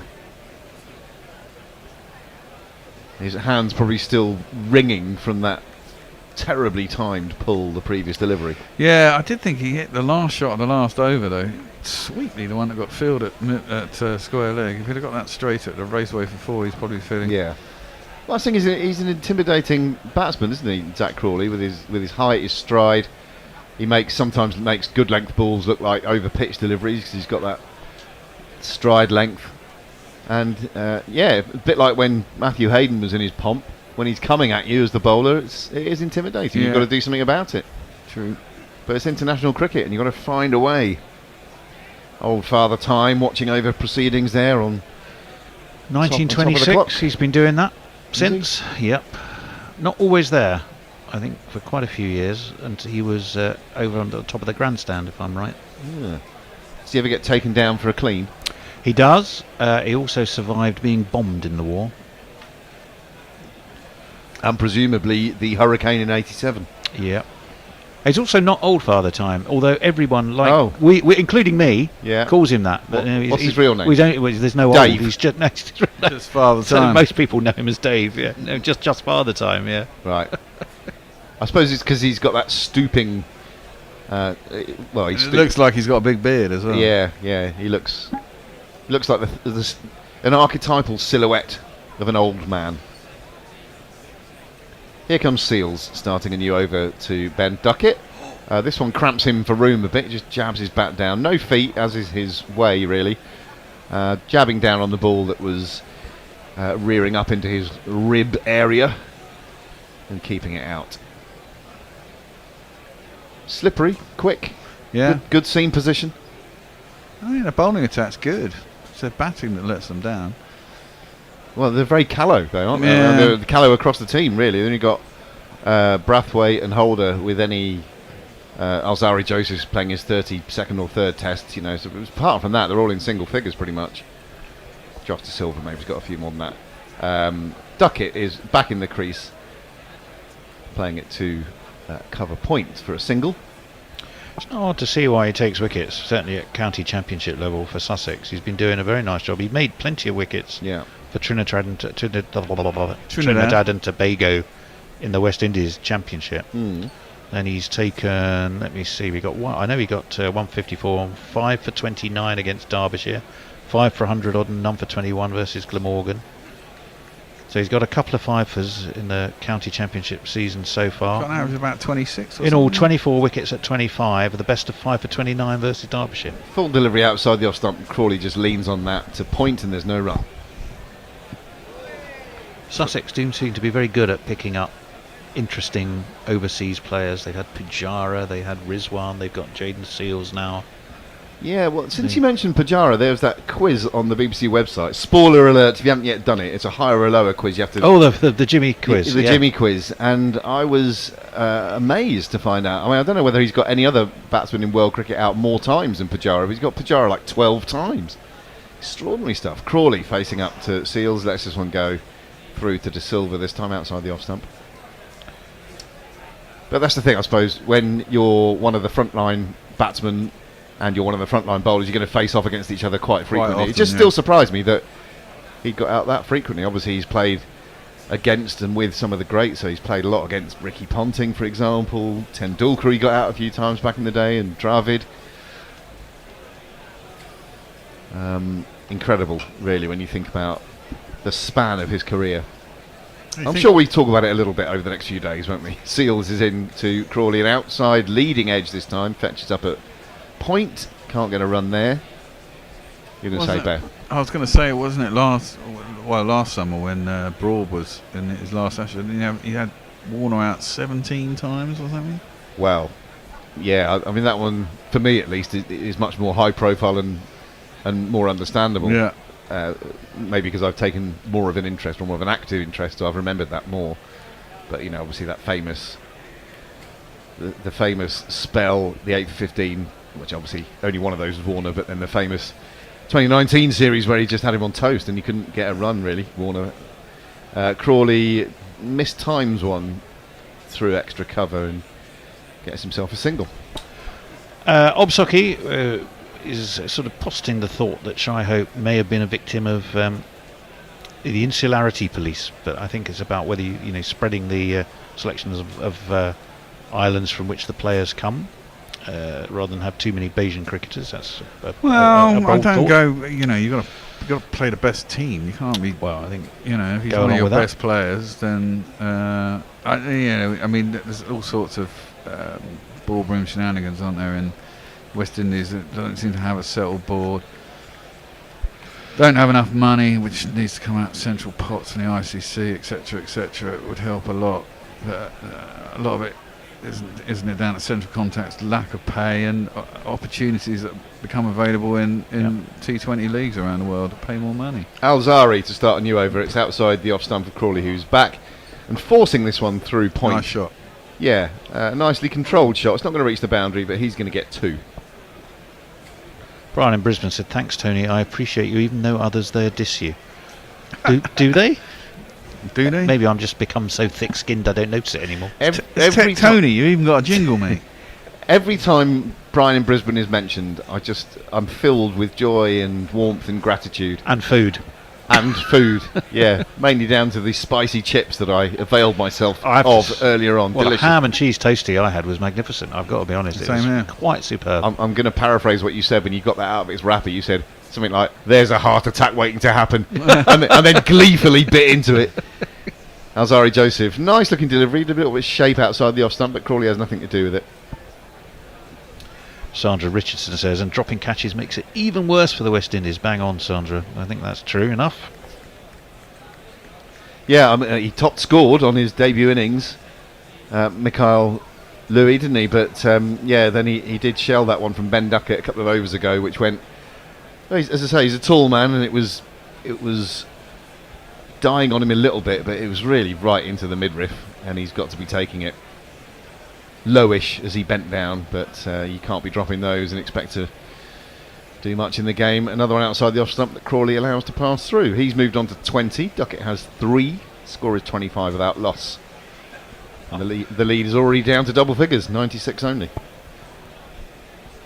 I appear to have had a couple of messages on my own feed because I looked at that first by mistake, both from the Naked Fun porn bot. So they might have been read out earlier. Something about Tony spending time watching a frog's box. And then it's very niche, porn bot. I was talking about watching my son on frog box. Crawley gets a ball on Midland leg and whips this way in front of square. He must have timed that better than it looked. It's going to just reach the boundary now. Nicely played, Zach Crawley. 4 more. That was a nice shot. 4. Oh, sorry. It's alright, the live one. We've done it now. We've done it, yeah. I'll have this one. The There's not one boy for me, I must have 2 or 3, I need 4. If it stops you singing, I'll just keep No, playing. it didn't more. though, did it? We've done it. Whether you liked it or not, it was out there. It was gone. He'd been looking for that shot for a while, though, Crawley. You can tell what they. If you're Alzarri Joseph, it's a battle of patience, isn't it? You're hanging it out there, out wide of the off stump. There's another one, and he actually did lose his patience a bit there, and he wafted at that one. And as soon as he did that, his head went up in the air as if to say, "What have I done?" He didn't get a touch on it, by the way, but he might easily have done so. Moral victory. We love moral victories, don't we? We do, especially at Manchester, 2023. Moral ashes.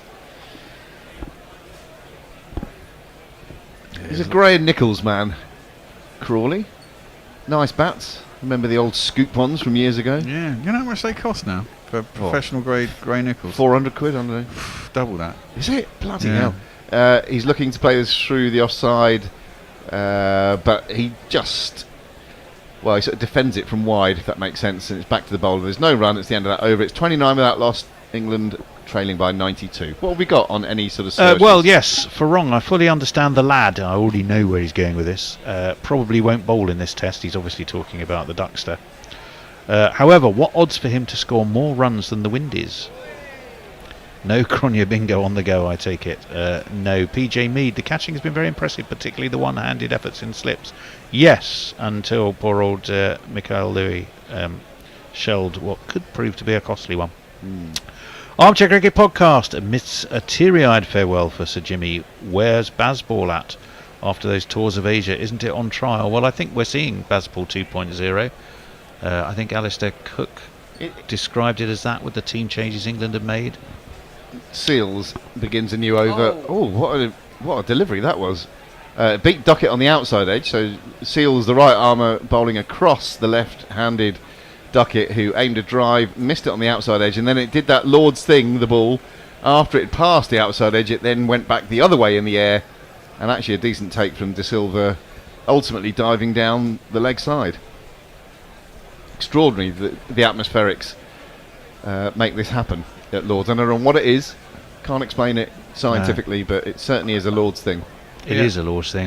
So, top of the range, Gray Nichols Predator custom-made cricket bat on Cricket Direct, 649.95, reduced from 800. Seals bowls a follow delivery again. It's on the outside edge, and this time he does tickle it through. Josh De Silva takes the catch. Ducket is out. It's sort of been coming. It already been dropped. Played and missed the previous delivery. Hadn't learned his lesson. We know he doesn't like to leave, and he goes for what ultimately is a really scratchy 3. Yep. Bye bye the Duckster. Oh, I got my bet.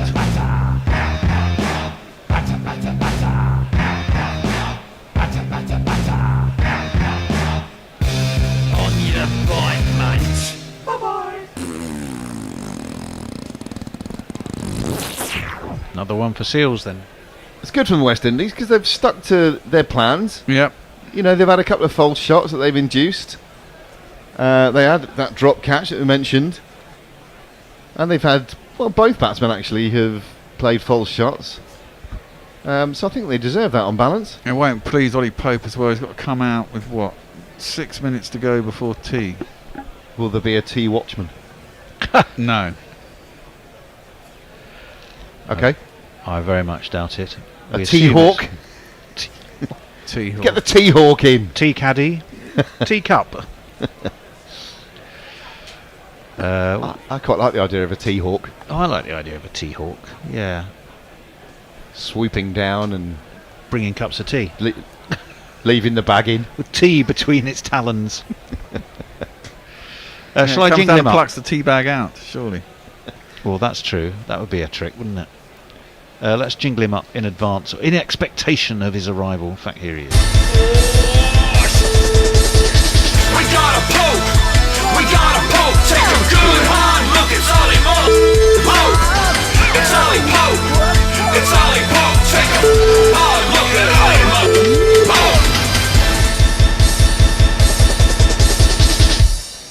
That average, test match average for Ollie Pope, just a fraction over 34 when for a man of his undoubted class, you'd like to see that climb a few points, wouldn't you? You would. I'm surprised. It's 44 tests he's played as well. He's not exactly full of runs, I don't think, No. this season for Surrey. Anything like. I'll go and have a look for you in a minute. 4 slips in place now for Ollie Pope, who's going to face his first ball from Seals. Gets one outside the off stump. That's easy for him to allow to pass through. Full blaze on there now at the home of cricket. Looking rather nice. Watching it back as a loose shot from Ducket. Yeah, but that's what you get from Ducket, though, isn't it? I mean, he plays those shots. When you don't leave, when you leave a tiny fraction of the deliveries you receive, you're often going to be playing at balls that are not on the stumps and sometimes quite away from the stumps. Then when you get out like that, it's going to look slack and loose. I mean, his series in India was very much characterised by that, wasn't it? I mean, he got one big score, and really, I don't recall much else. Same with Ollie Pope. This is pushed into the covers by Pope to get himself off the mark. Yeah, he got that. Was it 190? Yeah, 196, wasn't it? He got in the test we won. And did pretty much fuck all. Yeah, I think he averaged about 15 outside of that. Yeah. But he wouldn't be the only England bat to struggle on the tour of India. He really rolls his fingers across that when you watch that replay. Yeah. As Jaden Seals and gets that ball to swing in. Yeah. Didn't do much off the pitch from what I could tell. It was just a loose shot, but it did swing into to the Duckster. Yeah. Which makes it weird that he got an outside edge to it. But, but that's exactly what he did. No, he doesn't move his feet to the ball, does he? In the modern Decent way. spell. This is his 4th. Oh no, it's 1 for 11. Sorry, it was 1 for 1. It's still not bad. Yeah, it's still good. Yeah, you'd take it all day long, wouldn't you? Again, just outside the off stump, tempting Crawley, but Crawley is not tempted this time around. Yeah, we're just seeing the setup, if you like, bowling that. Well, bowling at a second set of stumps.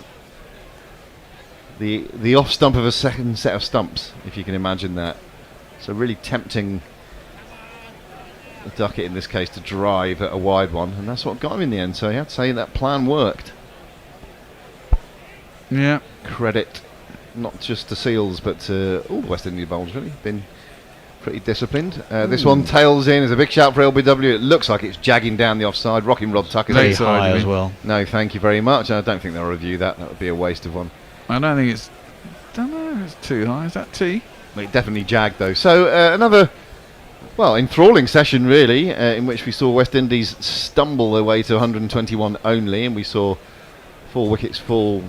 Well, we saw 3 wickets fall in 4 balls for Gus Atkinson, who has had figures of 7 for 45 in the end on debut. England have made their way in response to that 121 to 30 for 1 at tea. Looks an absolute picture there at Lord's. People would be going to get a nice Pimm's or a glass of something else, and we will be back with you. Well, we'll do a few 20 messages. minutes or so after yes, these we will. messages. Dave says Farong. We'll talk about Dave. Dave was mentioned a few times before. Dave Day is February the 8th, apparently. The day Roger Lloyd Pack trigger passed on Only Fools and Horses. How could Only Fools and Gorillas be achieved as a fundraiser? The Bish and Bear is close, I guess. Well, I'm not sure if we're Only Fools and Horses, but yes, we do our best. Let me think. Plenty of chat on YouTube. Let me see where to. Come on, Seals, time for a wicket, says Nicky. Well, you called it. I'm pretty sure. Well, yes, well done, Nicky. You were bang on the money there. Muttley, the missus. Oh, yeah, that's what rhymes with Bishop. We've already gone through that one. Cornelius Davis. What is the West Indies captain doing?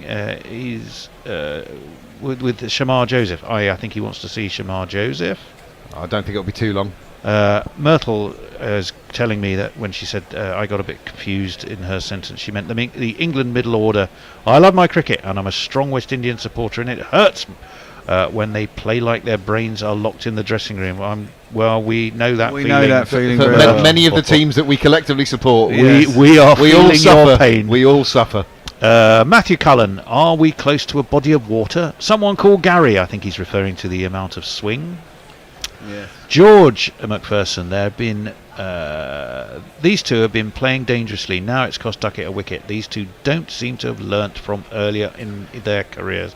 Well, no, it's that's the way they're going to play. This is their brief. Embrace the risk, walk towards the danger, and you'll probably get shot. George McPherson, hopefully Pope doesn't play like Ducket and gets out early. Well, he's there at tea time, we can tell you that. Let me see. Obsocky, Cornelius Davis, the West Indies captain who guided Shamar Joseph to a defeat of Australia a few months ago. Yes, fair enough. A lot of West Indian love and engagement and fun on YouTube today. If you are new to joining us, welcome aboard. We're delighted to have you with us. I think you got cricket behind a paywall and limited radio coverage perhaps. If we're filling that gap, we're thrilled to be doing it, and we're 100%. Equally thrilled to have your company with us. 100%. Loving having all the guys from the Caribbean and Guyana, because I said Guyana as part of the Caribbean and got corrected. Anyway, really? From the West Indies community. Well, it's in South America, isn't it? It is. Well, it is, but Guyana, St. Lucia, Trinidad, Barbados, Jamaica, don't read Dominica. Tremendous to have you all there. Thank you. I'm not getting involved in that argument. Then. We'll be back after tea. Where's my pointer? And we'll sort of meander on with the rest of the conversation. Briefly, guys, all of us, happy transition from the World T20s, which for us were relentless. It seemed to go on forever, a bit like the IPL. But David Bear, I mean, it was. I personally, I loved it. And I always stand up and I go, I prefer Test cricket to absolutely everything. But there was something about it was flawed, and yet fabulous somehow. I thought this World T20. What was each of your impressions? Bear, why don't you start? Well, I really enjoyed it. I thought it was great. And as I said many a time during the actual games themselves, I thought the panacea to the IPL, the fact that there was no bloody substitute impact players and the pitches offered something to the bowlers, I thought made the games a lot more interesting. They were more competitive. It was fun. There was some really tight, low-scoring games, which I think is... and there's always tension. I think the international arena and knockout cricket and that kind of thing, it just adds that extra dimension. In this IPL games over the course of 2 months, where towards the end nothing really means anything because everything's sort of set in place and virtually everyone gets through anyway and all that kind of... Well, I suppose they do in the T20 World Cup because you move from the group stages to the Super 8s and stuff. But because each group has fewer games, suddenly everything becomes knockout so much quicker. So there's so much more on things so much earlier in the competition always, and even in the next stage in the Super 8s it becomes even more urgent that you kind of win something. And I just thought it became a great thing. I think it was a shame about the weather. I think, another classic ICC. As we sit here watching the rainfall. Well, indeed, but another classic ICC will arrange a premier tournament in sort of rainy season. The World Cup in India was kind of towards the end of rainy season, and there was a few games knocked off, and that was the end of last year. And this one, you think Beryl hit Grenada literally, or Barbados, the day after the final. Yeah. I mean, that's how close it was to being a complete wipeout. It just seems a bit nonsensical. I think the South Africans had to delay their flight home, I think, because of that. Well, I'm not surprised. But it was a good tournament. I really enjoyed it. I thought it was great. David, India won it. Finally, there was the Chokers Derby, and something had to give, right? Well, that's a little bit unfair, Tony, given that both teams entered the final unbeaten. Well, and yeah, but you're right. Through the lens of history, you'd say South Africa failed to step up in the key moments in finals. And when Klaassen and Miller were needing 36 off 34 balls and 5-6 wickets in hand, it was almost game over. And then, well, what do you do in those circumstances? You throw the ball to the guy who's in a league of his own, Jasprit Bumrah. And having relied on Virat Kohli, to put you in a winning position. So in the end, they went back to their two absolute quality players. But Rohit's captaincy and the performance of Hardik Pandya, would be two massive plus points, given that they didn't perform in the IPL. There's a lot of pressure on Pandya, and you saw this outpouring of emotion when India did win, because they were the nearly guys, as you said. They hadn't won none of that team had won a World Cup, and the likes of Jadeja, Rahul Dravid as coach, coming to the end of their reign. So it meant so much to them, and as Bear said, it was a great antidote to the IPL because of the pitches, because the enthusiasm of the USA crowds. You know, I love the games in the States. I love the fact that USA, with their except maybe Florida. Yeah, when most of them never got played. Sure. But I agree. I certainly agree about New York. Yeah, and you know, the success of USA with their West Indian players, and the success of Afghanistan. You know, yes, again, and then you look in the disappointment column, and you'd say, well, Ireland weren't very good. Sri Lanka and Bangladesh weren't very good. West Indies in England, Pakistan were no good. So, and West Indies in England did their very best, but weren't good enough. You know, there's going to be massive, repercussions for England's white ball side, because that has to be. You can't fail in 2 World Cups and expect to retain. And when you've got to think, coach, when he said there at the end, there's things that are more important than results. I just thought, I think Matthew Mott's job's on the line. It's got to be. I don't think Joss Butler is a particularly good captain. He may be a great white ball batter, but I think it weighs too heavy on him as captaincy. I think you just need to release him to be the batsman he can be in that form of cricket, and hand the captaincy on to someone else. I don't know who it would be particularly.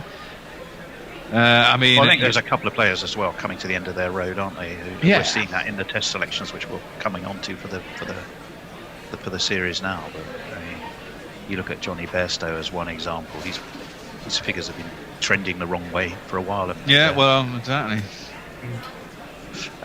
Quick one for Peter as well. I mean, yes, it was played on a cabbage patch in New York, but some amazing matches, some big crowds.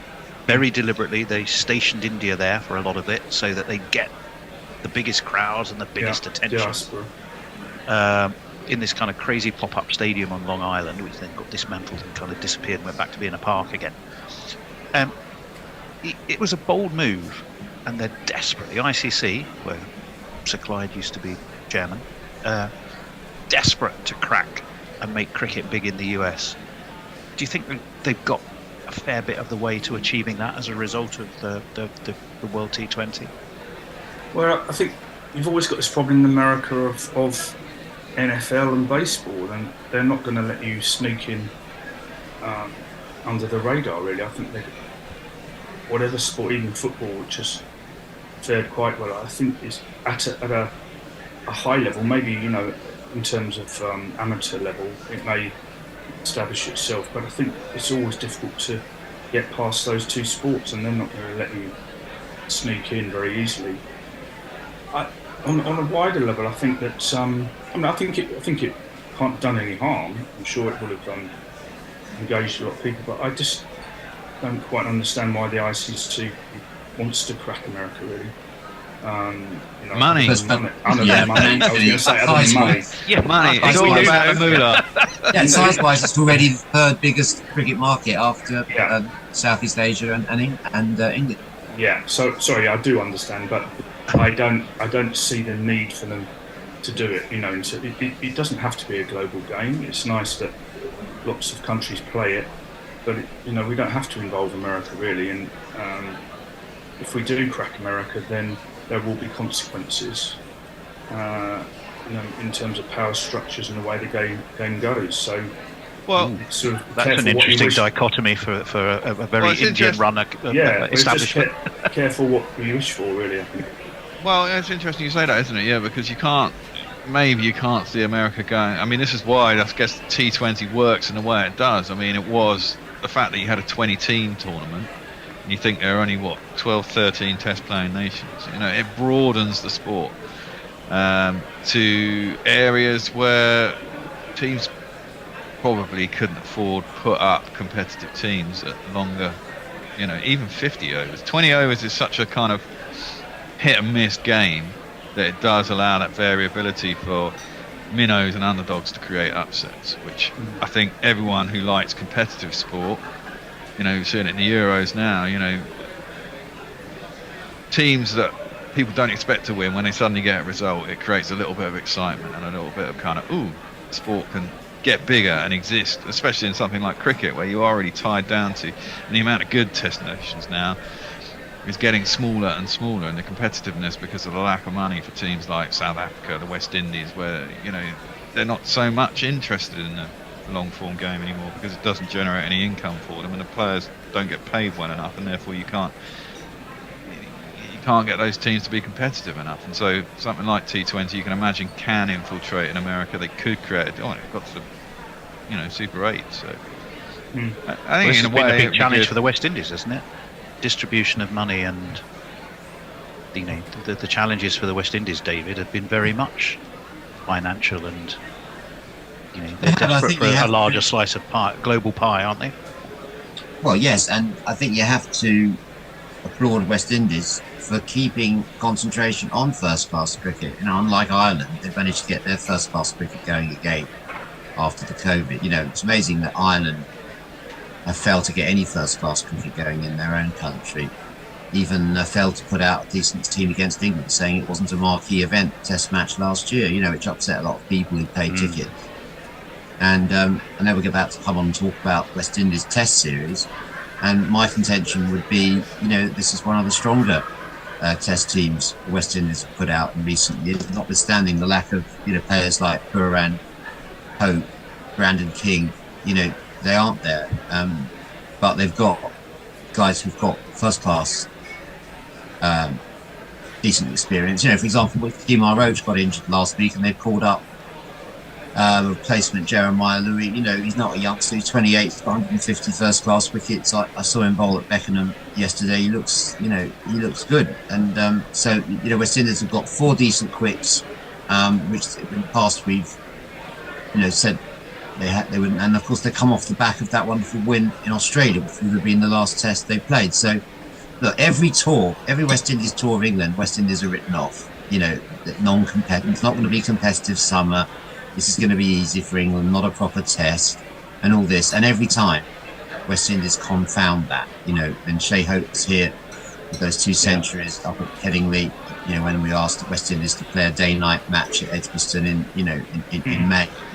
This time they're going to be on hard wickets in the middle of the summer. It's the first time West Indies have come to England in the middle of the summer for many, many years. They've always had that first May, June. Send them up north, send them up to Durham. No. There was the COVID summer. They came over and they played in August, and they won that first Test. And England came back and won the second. The Rose Bowl, wasn't it? It was the one where Stuart Broad got dropped and then came roaring back, having been poked. Well, David, with consummate professionalism, you've moved us on to where we were going anyway. So I mean, when I looked at that West Indies squad, and you and Peter will know more than me, possibly I don't know about the Bear, but I looked through it, and there's a lot of names there, and I'm going, who? But there are a lot of names there that I'm going, these are not familiar to me. I looked at Kirk Mackenzie, Athanasi, I know, Cavan Hodge, I don't know so much as Zachary McCaskey. And I guess I was looking at the team that's playing at Beckenham against the first class counties 11, which is an interesting mix of quite inexperienced players in itself. But tell us about one or two of the players that you're excited about seeing, because there really are a few that I don't know a lot about. Well, there's no Tagnerine Chandpur at this time, so he hasn't been scoring runs in first-class cricket, so he's been dropped. Lukaski, you meant, hasn't scored a lot of runs, he's managed to get in. But the 2 players I would look out for with the bat, young player, really lovely tall right-handed batsman, Nikhil Lewis, who is likely to get his first Test match on the back of 4 or 5 centuries in his breakthrough first-class season last year. It's a bold selection. He looked great at Beckenham. He's 28 not out overnight. The second innings he scored a very good 50, I think, didn't he? Yeah, made a 50 in the first, And I think he's going to impress people. I think he's got looked like he's got a really good temperament as well. And so he's one to look out for.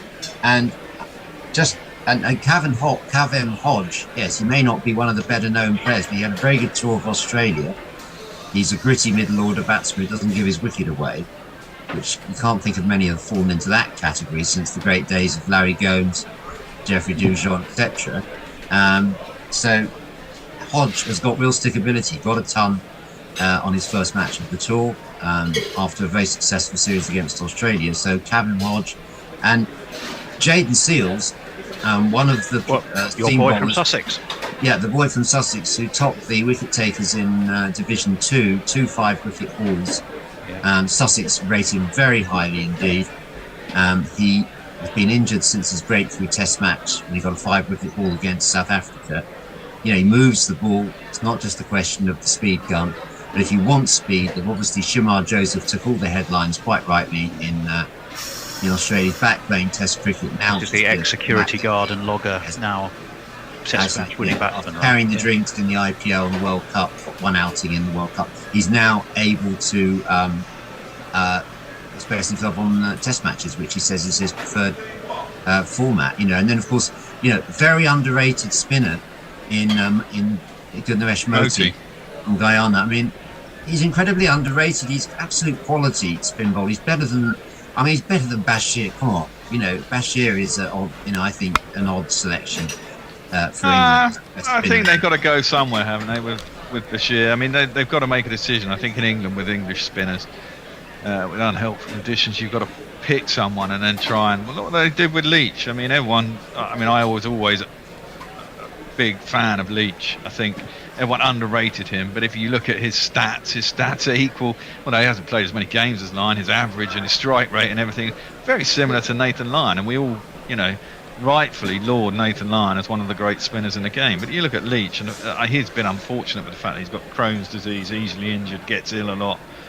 But he was a decent player for England, considering we don't really create spinners. And I think they picked Bashir because he's tall and he gets good action from a good height.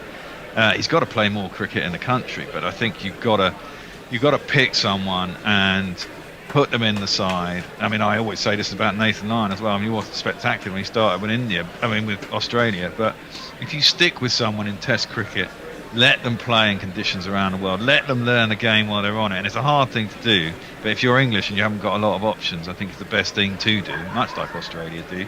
You put someone in the side, you see something in them, and you stick with them and you let them learn on the job. Because if you give them 2 or 3 hard years in the side playing all these tests, eventually they will work the game out if they're an intelligent cricketer.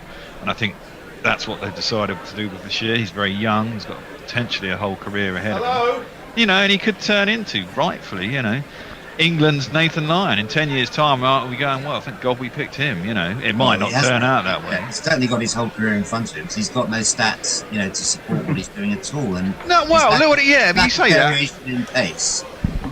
But that's something he'll learn on the job, though, David. That's the whole point, isn't it? I mean, if you look at... Has been already exploited by... Right, cutting it fine. But we have made it back on air. We are joined by Messi, and it's Fred and I in the studio. And in the green room, there's a lesser spotted Norcross. 2 great commentators, and Daniel Norcross has also popped in. So. Boom. 30 for 1. As we come back after tea, there's an empty stand. Behind the bowler's arm, judging by the... there it is. Get out. That's why nothing's happening. Yeah. Pope can see those people. It always amazes me. But hey, considering how small the sight screen is at the other end with all the people sat in front of it. Anyway, that's cut first ball after lunch. Very nice cut as well as a tee even. Yeah, loosener from Alzarri Joseph. Cut behind square, and that'll make Popey feel good about himself. It's 4 runs. 2 + 2 is our number.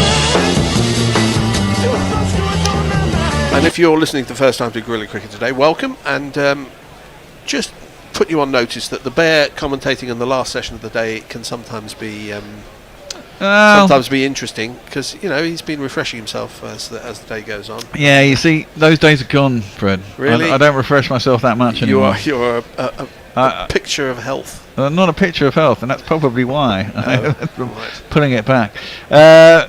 Joseph is in. Nice drive by Pope. Second ball after lunch, mid-off again. He's in that position trying to cover. Sorry.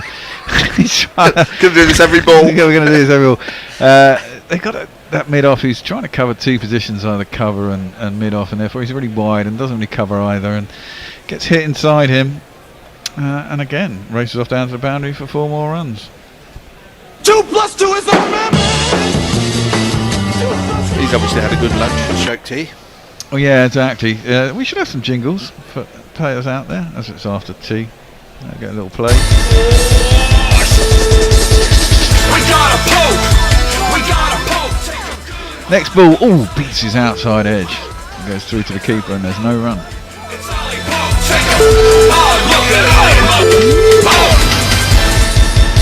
is that jingle?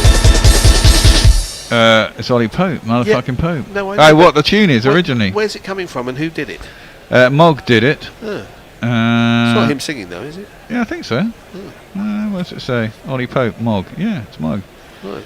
Mog's got a wealth because it's quite good. Shh. Listen to you. You can come and beat him up. Sorry, he's Mog, probably asleep. He's never asleep. He's the Mogster. That's driven by Pope. Beautiful shot. This time the other side of that man who's standing in no man's land. But that's a sweetly timed cover drive. It makes it all the way to the boundary. It's 4 more runs. Oh, it's all go after tea. Tea. And Oh, one yeah, more said four it right. before the four. Yes. That's what fours are for. To get funky on the dance floor. Here's the other batsman. We've got this guy. Zach Crawley was a cricket player, a damn good cricket player. But he was moved from the middle order to open the batting. Now, trapped in the English professional cricket circuit, Zach Crawley. This time's pulled. He's going to be out. He's got to be out. No, he's going to get away with it. He's pulled it down towards the long leg, but he's not got enough on it. Horrible shot from Pope after all that. 4-4.41 should have been out possibly, but he gets away with it, and it moves on to 43 for 1. No control at all. None at all. He just he went for the hook and it was a top edge. Could have gone anywhere. That's what they always say. I mean, it always goes somewhere. To be fair. Well, of course, but it could. It could have gone anywhere. That's It did go anywhere. It went somewhere. Well, yeah. This man's bowling. Alzarri Joseph. Alzarri Joseph. Oh, that one. Horrible shot from Crawley. He's trying to pull that from a length delivery. Outside his off stump. Played all over the top of it. Horrible. Goes through to the keeper, gets away with it, and there's no run. England trying to win this game today. It's weird. Yeah, I know. Well, this is the way we play. We've had a super chat. Rich Turner Music sends us £5. He says, I hope Norcross has signed up for Patreon. Hi, Dan. Yeah, Dan. You get paid well paid. Sign up for Patreon. Keep us free. Yes. Mutley says, oh wow, nice to have Norcross about. Love and sausages, Dan. I think actually prefer a nice glass of white wine. A nice glass of white wine. a nice case of white wine then. Yeah, if you ever get into this business of buying rounds with Norcross, you know, somebody, I'll have a pint, I'll have a half a pint, I'll have a cider, and he'll say, I'll have a bottle of white wine. Yeah. Jaden Seals is going to come in at the other end. He has the wicket to fall. He does. 1 for 11 he has. He's bowling at Pope. Lets that through to the keeper. And there is no run. He has a jingle that goes like this. Oh well, wherever you are, Seals Jaden's gonna get ya, no matter how far. See the blow flow watching it, shed upon my head. Seals Jaden wants you for dead.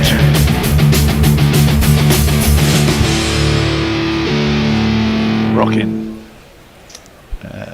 Yeah. Pope 14 off 18. Off 8 deliveries. He's facing up. Jaden Seals is in. It's onto his pads. Tries to work it around a corner. Hits the man at square leg. Who is Moti, I think? Yes.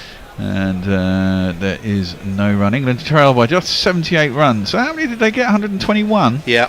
121. Let's see what GPL... Someone's going to be in it, surely. Because it starts at 263 and we're on... What, 164 then? So 100. We got probably going to get some extra time, aren't we? They're going to go beyond 6. About 30 overs have been bowled per thing. They've lost 2 overs for the innings change, I suppose.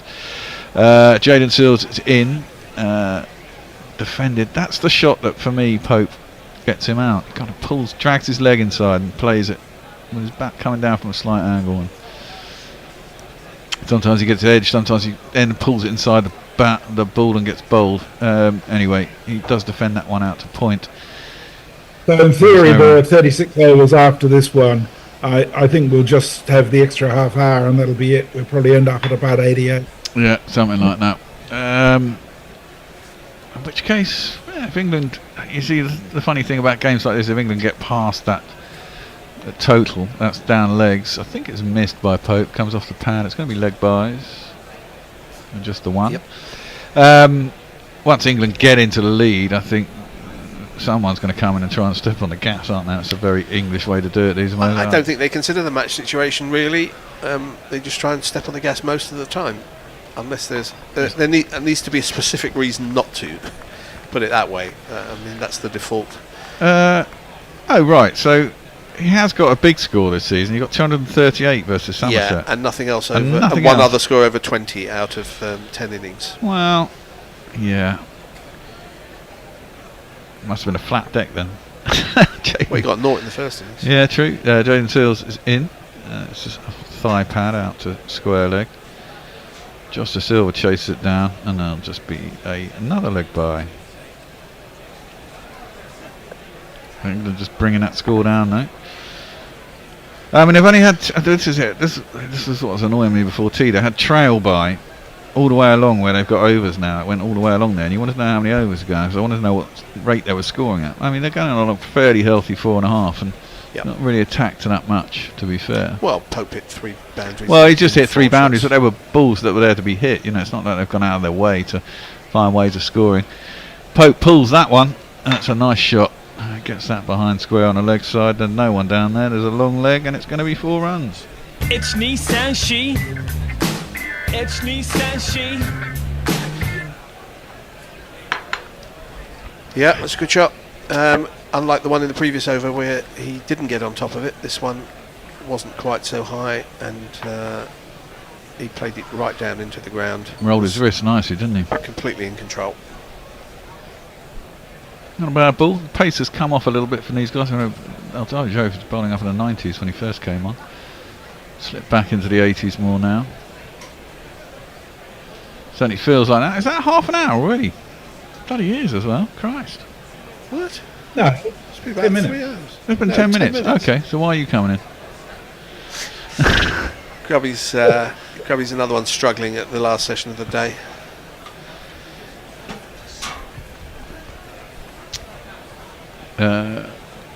Alzarri Joseph is in, defended by Crawley, out into the covers. And it's no run. 49 for 1. Oh right, okay, time has no meaning in agreement. Nor does anything else, to be honest. Nor does anything that comes out of anyone's mouths. Well, it's true. As the day wears on as well. They're still yapping about something behind the bowler's arm that's got Pope's back Goat. up. I don't think Crawley Pope's really goat. cares. Do you think the Pope has a goat? You know, he probably got several goats somewhere. They might slaughter every one and every once in a while. Do they eat goat over there? No idea. That's defended by Crawley. You may have a There's no run. ceremonial goat, like regiments used to have. You know, when they had animals. Yeah, who were, why a goat? They were Scottish regiments, weren't they? Oh, I'm just making that up. Possibly. They have regimental horses, dogs, all sorts of things. They're just sort of like lucky mascots. I suppose if you need to eat your way through some undergrowth, a goat would be useful. Yeah, put it in a stew. Curried goat. Curried goat. Tasty. If it's done right, obviously. Jaden Seals. It's Alzarri Joseph is coming in. Oh, beats the outside edge of Crawley's bat. That's a good delivery. Good length ball. Nips a little nibble a bit on the seam.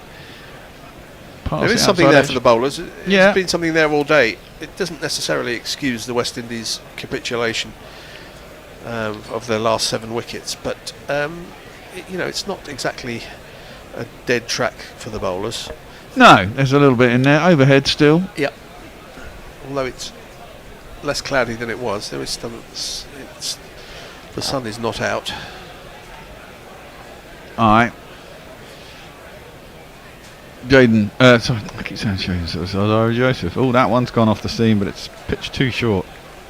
And it's too wide, and Crawley is just able to draw his bat inside it, and it goes through the keeper, and there ain't no run.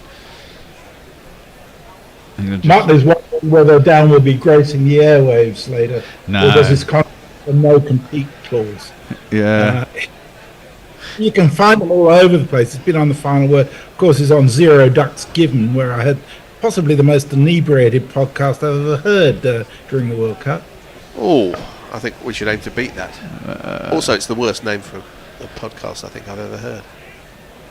I'm sure that one jumps a little bit on Crawley, defends it, takes his bottom hand off the bat, goes out to second gully point, and there is no run. I think we could beat it on some of the broadcasts, especially early days. Oh, you remember? I think Messengers is going to bring out the Rog overnight. Yes. And possibly the Ravi Nair session. The Ravi Nair session. Pretty much. There was one T20 we did after the Christmas party. We came back here. I fell asleep on air, drunk. Well, we were just reminiscing.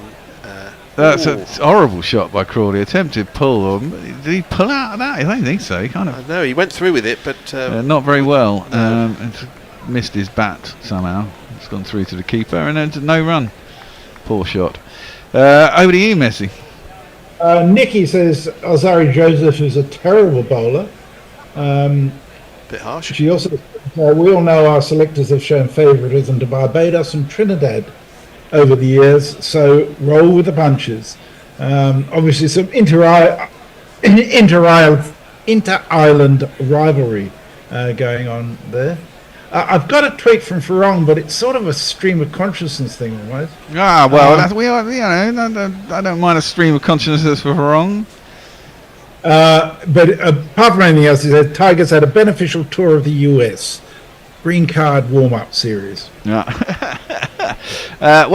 Seals has started his next over, his sixth, and outside half of the bat from Pope, goes behind point, and there is no run. Yeah. We've got the skipper. I wonder what he's thinking. Craig Brathwaite. And Shamar Joseph. We're getting a look at now. I guess Holder, canny little bowler as well, isn't he? He's more than canny. He's a great bowler. Down the track comes Pope. A little shimmy. Works it into the leg side. Just gave himself a single. Bit of a slip in the outfield, but I still think it'll only be one. It is. That's the Pope we know. A little bit aggressive. But instead of go through with a stupid shot this time, he just covered the ball up, having not got there really. So we look at this.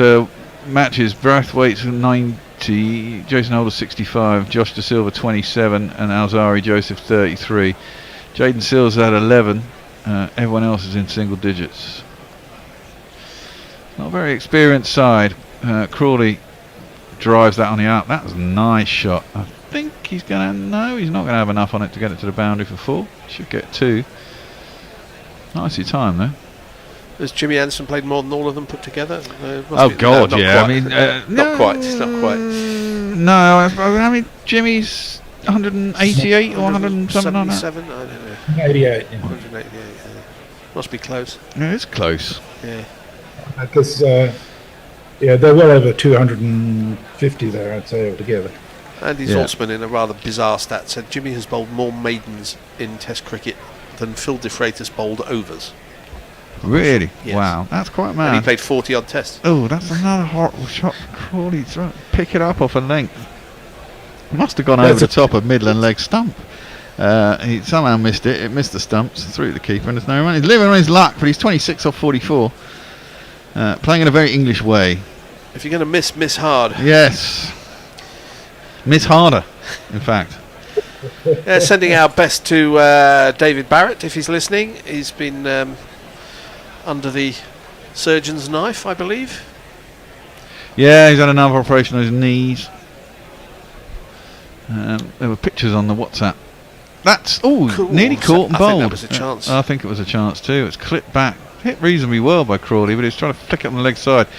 Maybe his wrists stayed a bit straight, and he ended up playing it straight back to Seals. On his follow through, he dived down. I think it was certainly in the air when it left the bat, and it wasn't far off the ground and it was dropping. But should have carried that far. Judging by people's body language, I don't think it did carry, because... No, we'll have a look here. No, it didn't actually. And can't have timed it at all well then. Must have been a complete missed time. Again, there's movement behind the bowler's arm. For fuck's sake, come on. Sort it out! As often as not, it's the stewards rather than I know. members of the public. Don't they get a bloody lecture on this shit before they get employed, you know? Anyway, Seals is in. Pulled. This time, Crawley decides not to have a pop at it.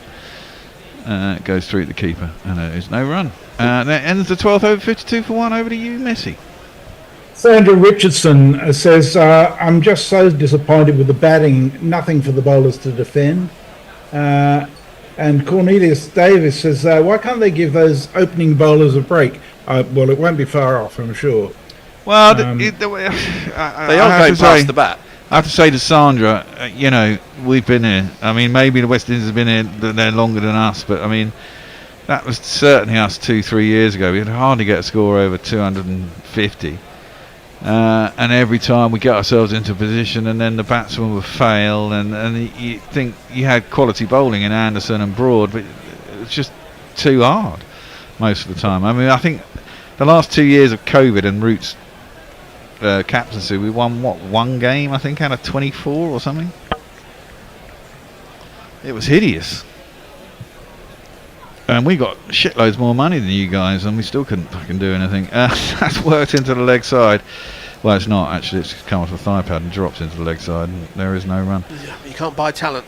You can't buy talent, but you also but I was reading. Who was it? It's more to do with populations and number of players. It's populations and number of players, but Curtly was. No, was it not? It was Brian Lara. There was an interview with Brian Lara, and he was saying for too long, the West Indies kind of relied on talent over coaching. And whilst you've got to have talent, you've got to coach and you've got to have tactics.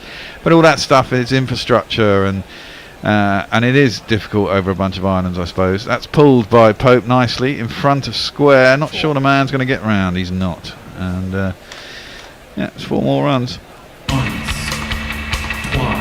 many boundaries from Pope? 5? I think so, yeah. 5 out of 23. Not so bad. We had 3 in that one over. He's had 2 pulls for 4, yeah, so it's at least 5. Yeah, it must be 5. Can't be any more because he's only got 23 runs. Yes. Bear does maths. even arithmetic at this stage of the day can sometimes be a little bit tricky. Well, that's not a bad ball by Alzarri Joseph. Straight, and it catches the inner thigh. On the inner thigh, stroke box. A bit high. No appeal. And no run. And a no ball. We've got jingle for that too. Haven't played that for a while. No, not that. Over the line! Huh? I'm sorry, Smokey. You were over the line. That's a foul. You know one thing I forgot to do after all this is change the little background that we have. It's still showing. Funnily enough, that's worked into the leg side. It's a single to mid wicket. The final was played at was it Bridgetown, wasn't it, with the replica media centre. So it doesn't look too dissimilar to Lord's. However, there we go. Lords has suddenly appeared in our background with the real media centre. It's quite an ugly building. Well, it's still an out of date though, there, isn't it? It's what? Very much an out of date, Lords. Yeah, it is actually. There's 2 big stands though either side of it now, aren't there? Anyway. Ooh, big drive by Crawley from a ball outside the off stump. Doesn't carry through to the keeper if he did get an edge, but I don't think. Fucking head down. Also, get your foot across might help. They're just waving the bat at everything. I know. It's bizarre. I mean, well, even the 58 for 1, and they haven't had any. Both of these batsmen could have been out 3 times each. Well, it could have been, but both have actually not hit it to a player yet, have they? There was a bad drop, but that was Ducket, who was then out. And these 2 later. have skewed it into certain places, but it's not gone near a fielder. Jesus, look at the size of that forehead. That's the random man in the crowd. Pulls his bat inside the top of that one. There's Crawley through the keeper, no run. Yeah, it's batting for a good time, not a long time. You don't think you're going to get away with doing that again and again and again. No, but then every once in a while you get those Crawley, 200s or high 180s in no time whatsoever, and you go, oh yeah, nice. Was it against the West Indies he hit his big double 100 in the COVID year 2020? I think it was. He hit Yeah, it about was. 260 odd. Yeah. He was closing in on some of the biggest England scores of all time. He was, yeah. Again, pulls out of the pull shot there. Into the 13th over, 58 for 1. England trailed by just 63 runs. Wardy, ever looking older. Over to you, mate. Why is Shamar Joseph not bowling? I find Braithwaite unimaginative. Richard Peel says, "Hey Bear, there's also the no limits, no ball jingle I did." Oh, okay.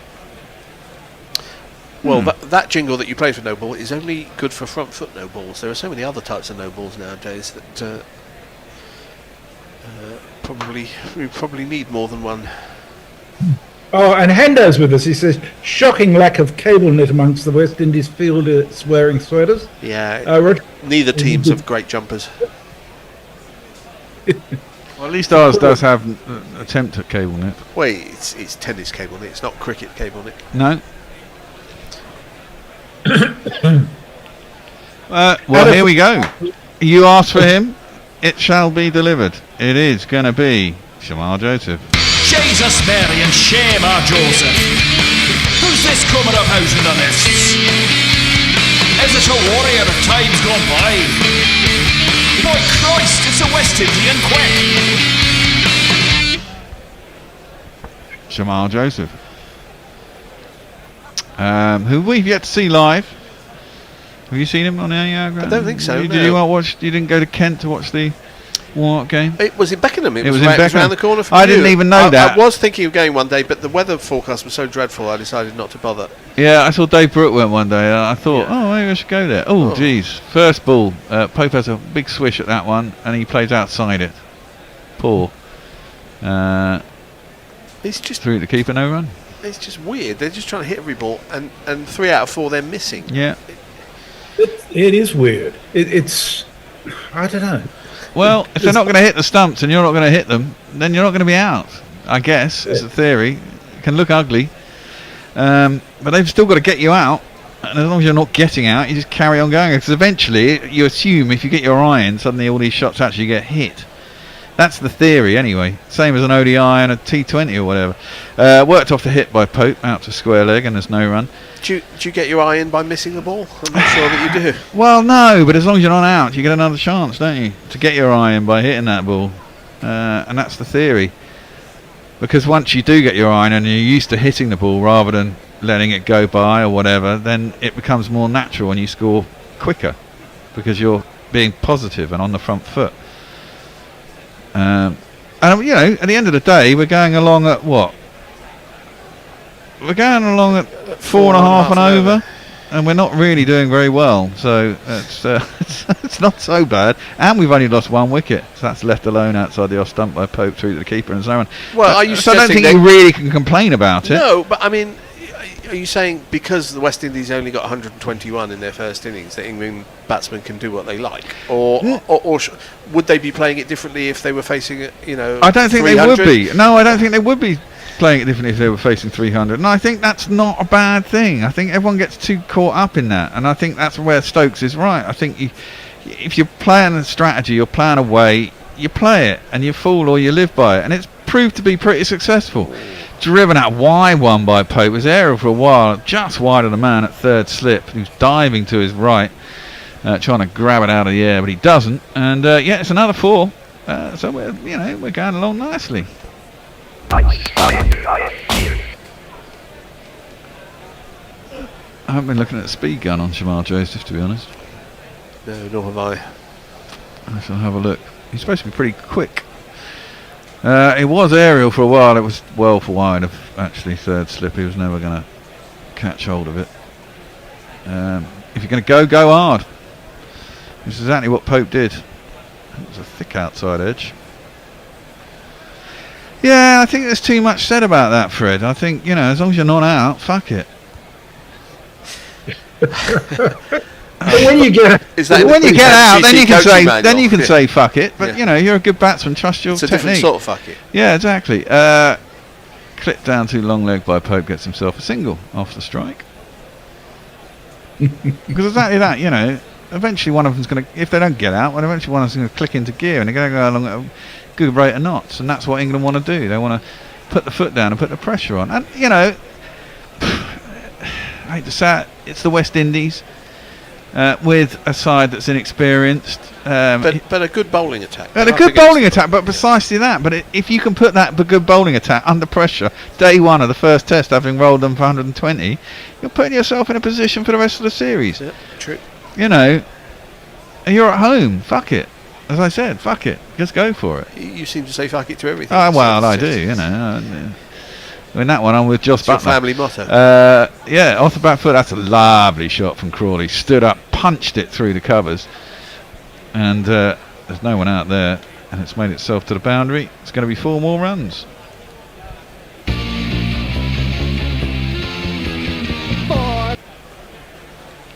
Yeah, that was a good shot. It was a little bit short outside the off stump, and he's a tall man. He got on top of it, and as you say, punched it, timed it beautifully through the offside.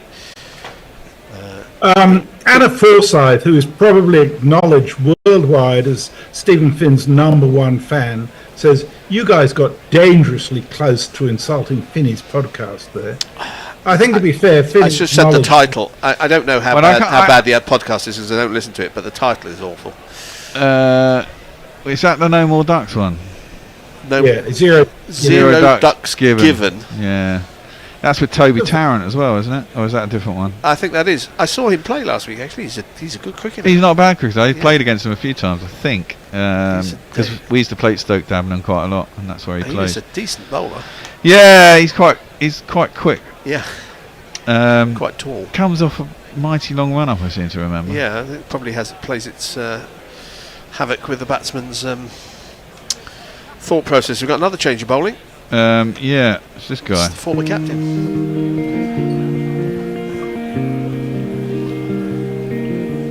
Jason Holder is a tall bowler. First ball is defended by Pope, back down the track, no run. Or two.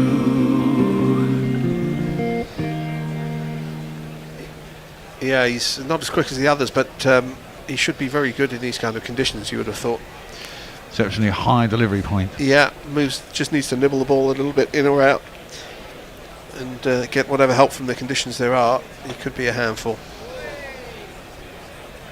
Alright.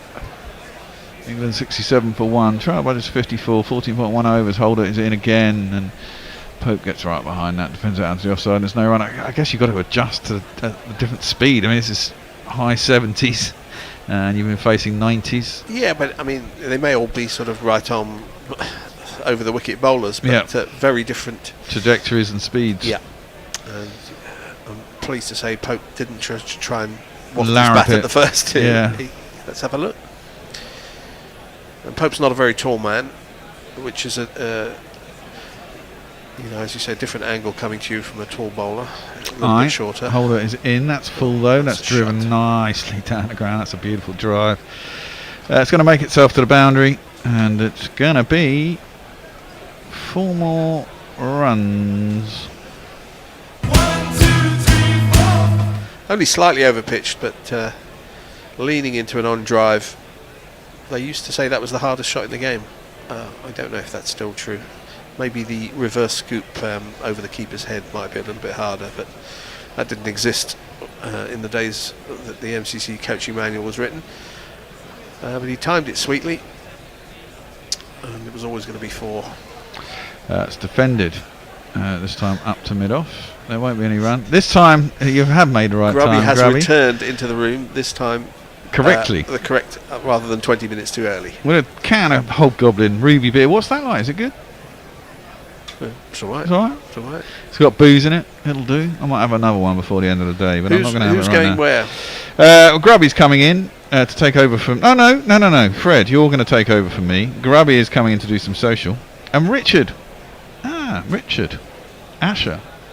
Oh, it's going down leg side. But he's been given. Oh, it was a full ball. I thought that was angling down the leg side. Bear wasn't watching. He's been given LBW. He ought to review it. But of course, it might be clipping. But having been given out, it has been reviewed. Oh, have they been reviewed? DRS timer? Yeah, he has a yeah, review. yeah. I thought it was a little leggy, but again, it only needs to be clipping. Well, let's see. The batsman's review. Give us your impressions of it, how it looks first time round, Bear. When I was in. He's bowling from wide the crease, Yeah. pushing it down leg. Oh, it's going to be. Well, he's a foot out. I don't know. Yeah, I think it might be clipping leg stump. Yeah. I think clipping is right. It's certainly not. I mean, there's quite an inward angle because he's bowled quite wide of the crease, shoving it down leg. Nowhere near the bat. He's a good yard outside his crease. He's got 2 yards to travel on that trajectory. Don't know. Let's have a look. It's full. It's going down leg. You think? Yeah. It is. It's missing. There you go. Good review. Good review by England. Excellent. That's good news. You can change your. Oh, it's very difficult to do that. I'm going to change my decision thing when you're holding 2 jumpers in your hand. Oh, we haven't or played a this for a can of while. Hobgoblin for that matter, Grubby. Well, Holder's a bit annoyed, but that's what the review system's for. Absolutely. To annoy Jason Holder. Thank you, Grubby. You said that off mic, but I Was that the end of the over, or was there 1 ball left? Yeah, it's just too wide of the crease, isn't it? Just looked too wide. Yeah. Good. I'd like to see Popey get some runs. Last ball of the over. This one is full outside the off stump, a little bit wide. Pope leaves it through to the keeper, and there's no run. So, Fred, you're going to take over. I'm going to take over. Grubby is going to come in here, and Richard. We say hello to Richard. Hello, Richard. Hello. How lovely to see you all again. How lovely to be watching Test cricket. Isn't it just? Thank you, Massey. Thank you, Bear. Grubby is going to sidle in to the seat alongside me. Does sidle come from side? I don't know. It's Peter Siddle without an Peter Siddle second D. with missing a D. Yes. So, Richard, have you seen any of today's play, or is this the first you're seeing of it? I watched the first session, as I always do. First Test match after a long break. Just the excitement of whites and red ball, and then half watched the second session, and here we are into the second innings. About We half are of the indeed. course with modern Test cricket. Shamar Joseph starts a new over. He's not very tall, is he? In fact, he's quite short, as this is outside the off stump and swings even further away. Crawley, even if he wanted to waft the bat at it, I don't think he would have got near it. The umpire was quick to give that LBW out in the last over, but immediately Crawley walked down the wicket and was signalling down leg side, and told Pope to review it, which he did successfully. With hindsight, it was a shocker from the umpire. Yes, it's a difficult job, but it never quite looked right, did it? Crawley faces up to Shamar Joseph. There are 2 Josephs, and this is full and straight and driven. There is a straightish mid on now, and it goes straight to him.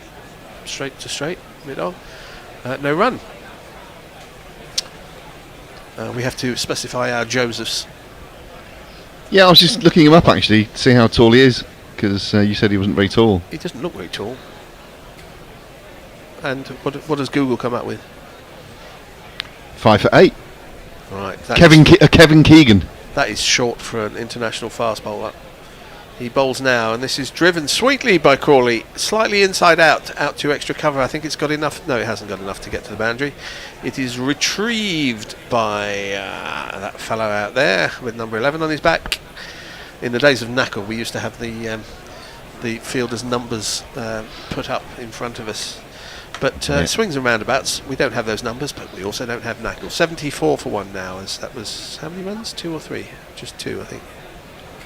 Speaking of fielders, I remember it just brought back to life a memory from the old Newlands cricket ground. I mean, old as in before the post-isolation revamp, and when they still had a good old-fashioned scoreboard when I were a lad. And after this ball, Joseph in again. This time Pope on strikes. They did take 3. That's outside the off stump and left through to De Silva.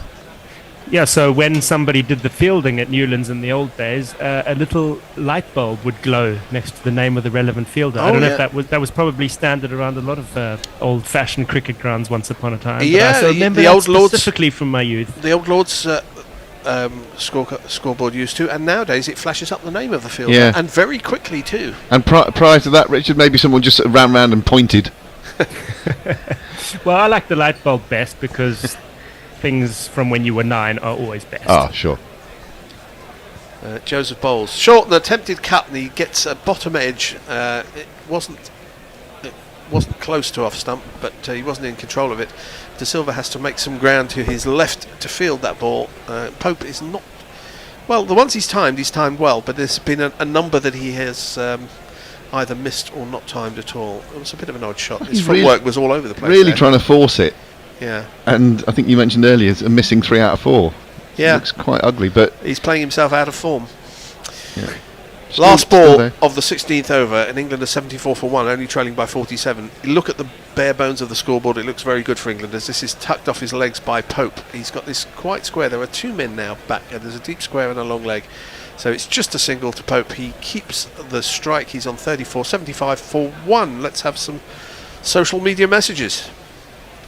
as soon as I get them up, I will. Let's have some top quality punditry from Richard. Some weather talk. Sorry, that's not top quality, but it is looking rather dark behind the bright floodlights at Lords. Somebody close to the action might be able to tell us. Yeah, and that's where the weather comes from. It's coming from the from behind the Warner stand.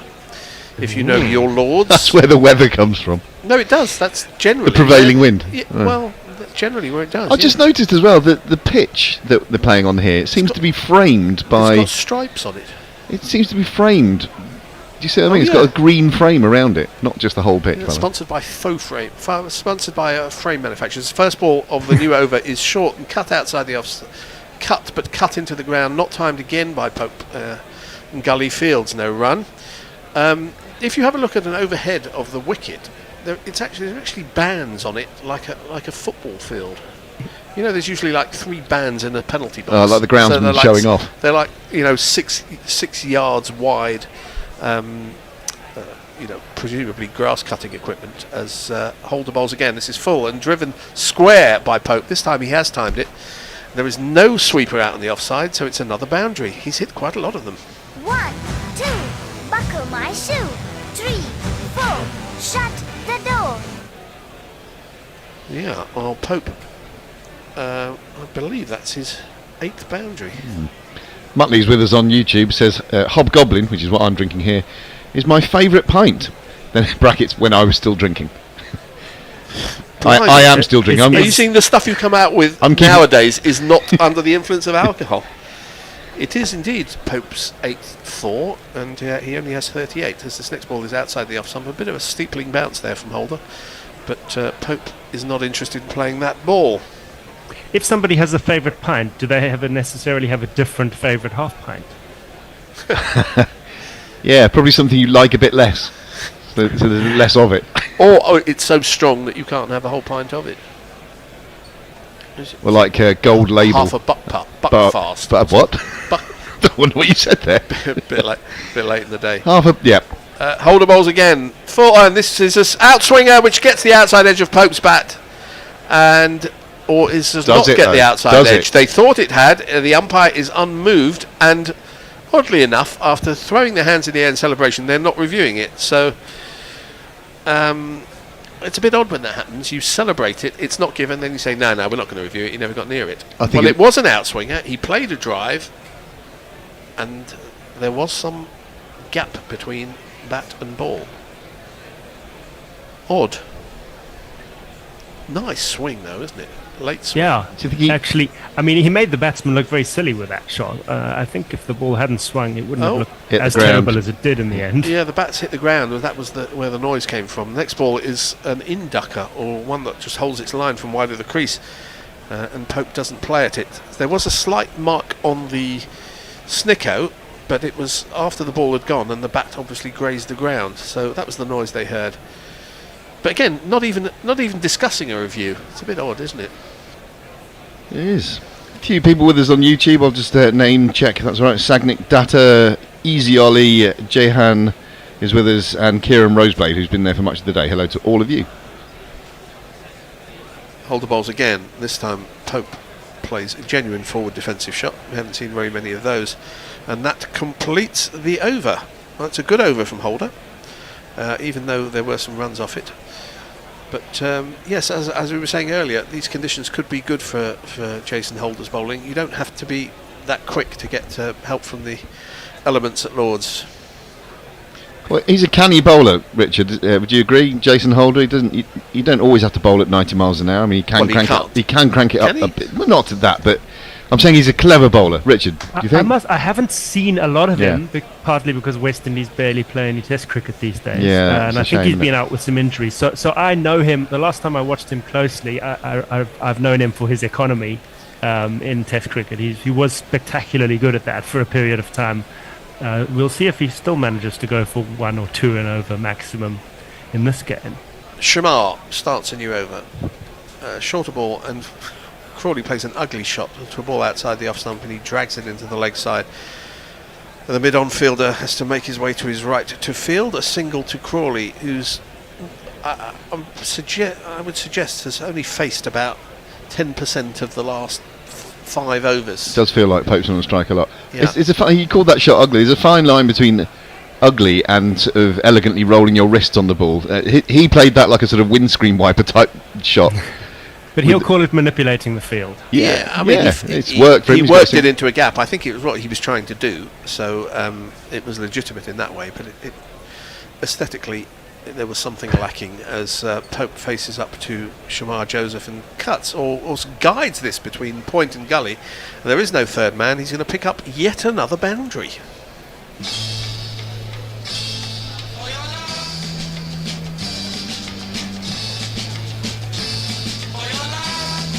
And that was a shot that made the previous one look even uglier, because this was beautifully timed. Yeah, it was. I think Joe Root would have been proud of that guide past the slips. Very much, yeah. It's a very similar, a very good comparison there, Richard, because it was a Rooty type shot, but you would generally have a third man to Root because he gets so many runs down there. Although surprising how often there isn't one. Yeah, well, when he's in, they put a third man and a man at deep point as Shamar bowls. This one comes back slightly. Pope had decided to leave it.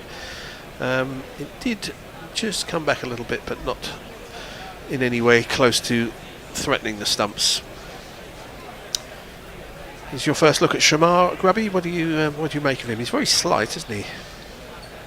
Yeah, well, again, there's the point about cricket's a game for all sorts of shapes and sizes and what have you. We've just said he's only 5'8". He doesn't look like he's. Well, so was Malcolm Marshall. He might have been 5'9". Anyway, yeah. Well, he's obviously got a bit about him, so I'm intrigued to see how he goes in this whole series. He's in again, bowls, and that genuinely beats the outside edge of Pope's bat. And Shamar, who's only in his third over, is already throwing up his hands in sort of mock resignation. He's got none for 18 off 2 overs and 4 balls. And he's got the demeanour of a man who's been bowling for a day and a half, which is not ideal, because the West Indies were rolled for 121 and now only have 1 England wicket to show for their toils. Yeah, and you get the feeling already that England will be declaring around this time tomorrow. Oh, let's not get carried away. Games? Let's not get carried away. As this one is an outswing, a genuine outswing, and started a bit wide, and Pope never had any intention of playing it. But some movement there. I keep missing the speed gun on Shamar. Have you noticed what it's saying? No, they haven't been flashing it up for very long today. Right, let's have a look at this last ball of his third over, the 18th of the innings. England are 84 for 1, trailing by I will keep an eye on the speed gun for you. Thank you very much. Speed gun correspondent from the other side of the world. What summarisers do. As Shamar bowls outside the off stump, are left by Pope through to De Silva's hands, and that is the end of the over. It's England have 84 for 1, Crawley has 34, Pope 42. That said, what does that say on the speed gun? 85 miles an hour, actually, with some delay.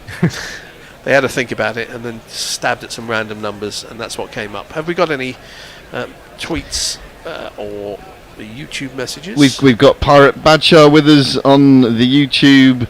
Hattie and Leah are having some chat about pigeons are always shit at nest. The couple in our garden made a similar 3-twig effort and their egg fell straight through. R.I.P. baby pigeon. Shame. In other I'm pigeon sure news, Darwin would have words to say about this is that. the sort of pigeon news you don't get on Test Match Special. I was at a game at Lord's the other week where a pigeon got hit by a square drive, was carried off eventually by a fielder. On a stretcher. And slightly too soon, I think I and others were tweeting about the demise of the said pigeon, but apparently it recovered under the tender care of the groundsman. Wow. And was up and flying around the next top day. pigeon surgeon. Holder starts a new over outside the off stump. Shorter ball, Crawley leaves. Quite resilient birds, pigeons, especially the city ones. Too damn resilient, I think. Far, very much so. I mean, my pigeon story would be at my second residence in the city. They breed inside the building due to various gaps eaves in various holes in roofs. Inside in the stairwell. Oh, okay. Due to a half finished building work, which tells you the kind of second residence it is in the squatters. Sort of Again, very wide Holder, and the angle that he's bowling is pushing it in towards the batsman, and this one holds its line, or straightens, or moves away, depending on how you want to call it. But again, started a little bit too wide for the batsman to be troubled. And that angle from which he bowls is what cost him the LBW a couple of overs ago. Yeah, which you called correctly because fair enough. From wide of the crease. But it's similar. We were talking about when Ben Stokes was bowling earlier on. He does a similar thing. He's wide of the crease and it often holds its lines. I'm Very call difficult. him Stokes now. Again, wide of the crease, and this is full and driven square. Not entirely, I don't think, off the middle of the bat, but he got enough of it for it to find its way to the deep point boundary and 4 more.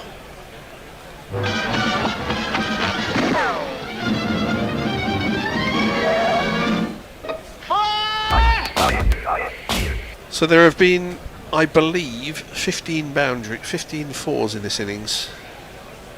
Well, that would be what, 60 out of, what is it, 92? I don't know.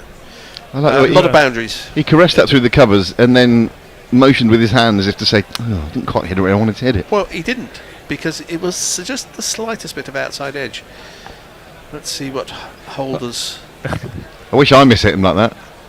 Oh, the maths of it is difficult, but you do get the impression the West Indies have bowled quite a lot of good balls, but a lot of 4 balls as well.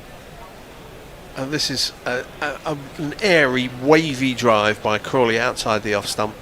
He misses the ball again. That may have slightly moved away off the pitch to Silver takes, and the body language from the West Indies isn't great, which is unsurprising, as I say, because they've been rolled for an under par 121 and have beaten the bat many times, but you look at the scoreboard and they are in a, staring down the barrel of a difficult situation.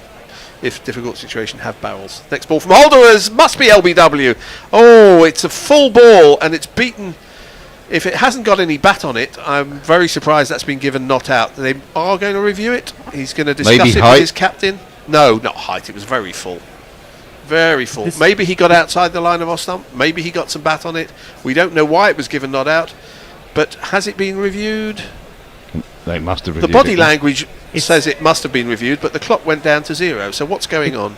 It's an odd-looking conversation amongst the West Indies players. It has been So reviewed. Holder looked very disappointed about something from the beginning. Well, it was a Not full just ball. being turned down. He was Again, he's bowling from very wide of the crease, which needs to be.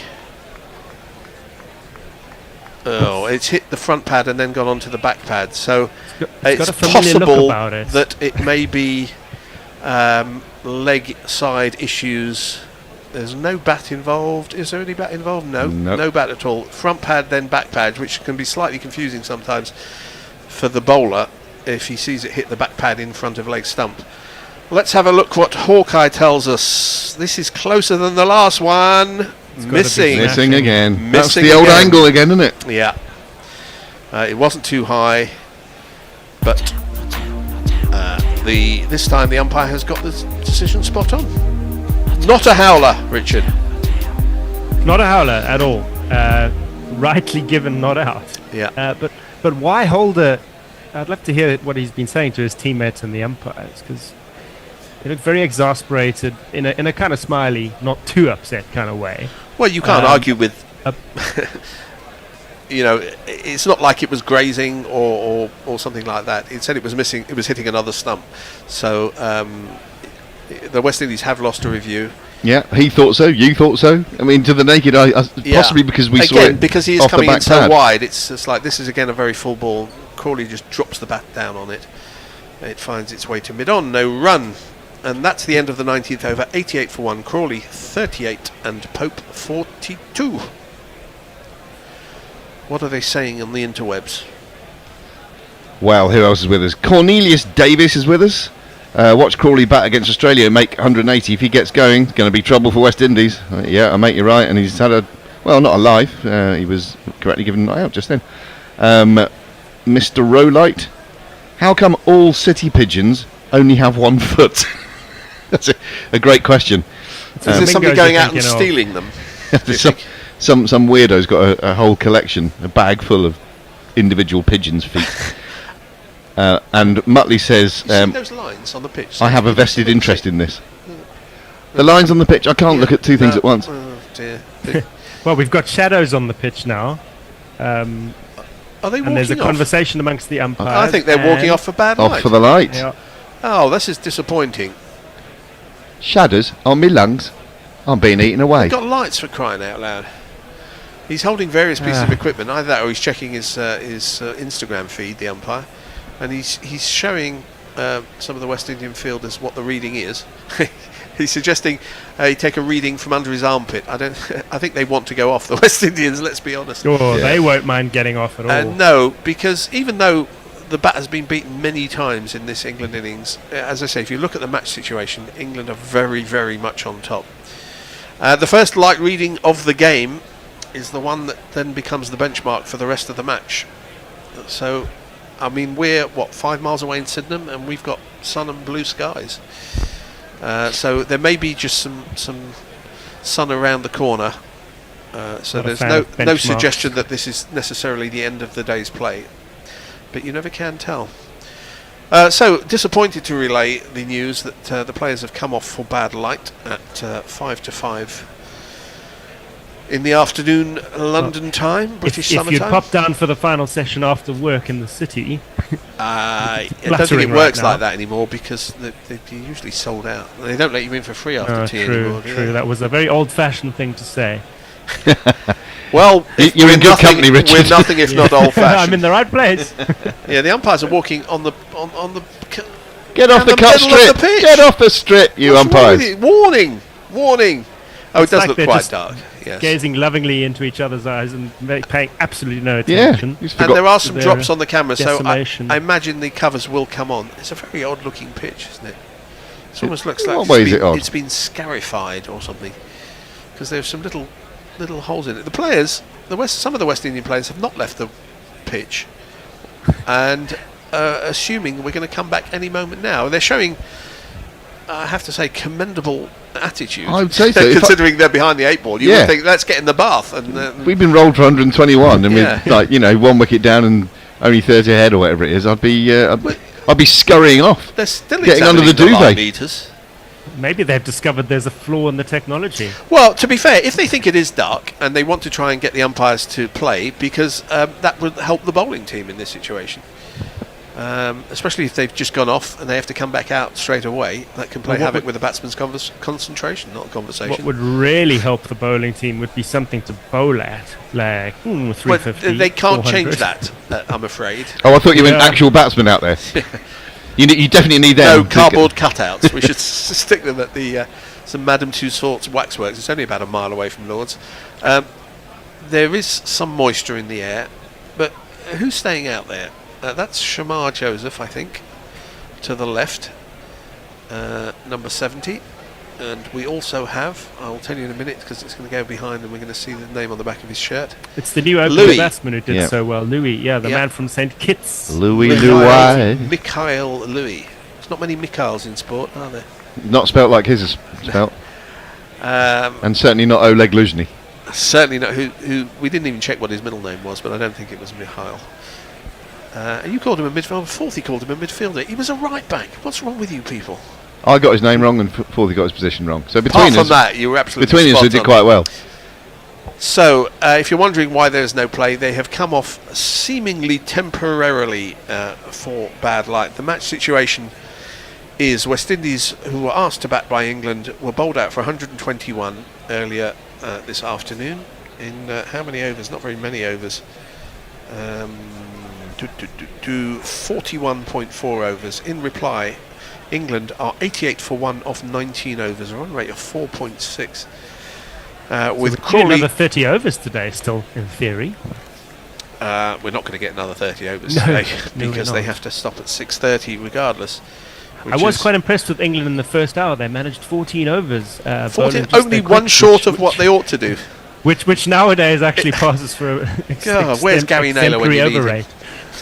Gary and I are as one on this topic of overrates, which is consistently infuriated by them.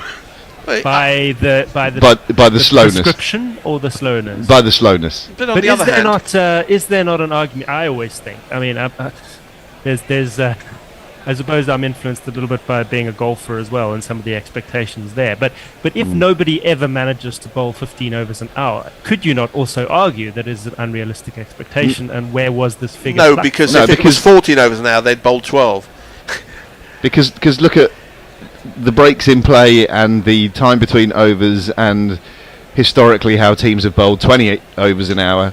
I mean, it's perfectly doable. It's demonstrably doable. It's not an unrealistic and when a thing, team needs to get through the overs quickly, lo it's amazing and how behold. quick they can do it. Anyway, we're going to have a changeover because I'm wondering if we should put something on. Our Führer, Tony Bishop, has walked into the room. Don't say that where I'm sitting. No. It's pretty bad here, to be fair. Greetings from Austria. And we give our love to Kurt Waldheim. We're going to have a 3-person change, is it? No. Grubby, Messi and Tony will be taking you for the next half an hour, so it's myself and Richard who are saying farewell.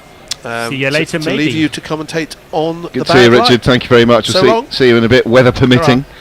I'm just wondering whether we ought to put on some highlights or something in the meantime while this break is taking place. Not bad light jingle, shouldn't you? Say again. Bad light jingle. Very, very dark. It is very, very, very dark. There you go. No need for the jingle. Because obviously that would require me actually looking. All right, Messers, how are you? You sound like I know you're having some audio issues today, but you sound like you might also have a bit of a sore throat there, old son. You okay? I do have a slight sore throat. It's been quite cold here and wet. We've had 3 inches of rain in the last 2 days. But, yeah. It's winter, we need. Yeah, you need it. Mayank says, to be fair, play is over in about 66 minutes, so that's not really too bad. What was that? Well, it depends on what they do about any overtime. It's hard to see. If the light's bad now, it's not going to suddenly get better round about 6-ish, is it? The weather...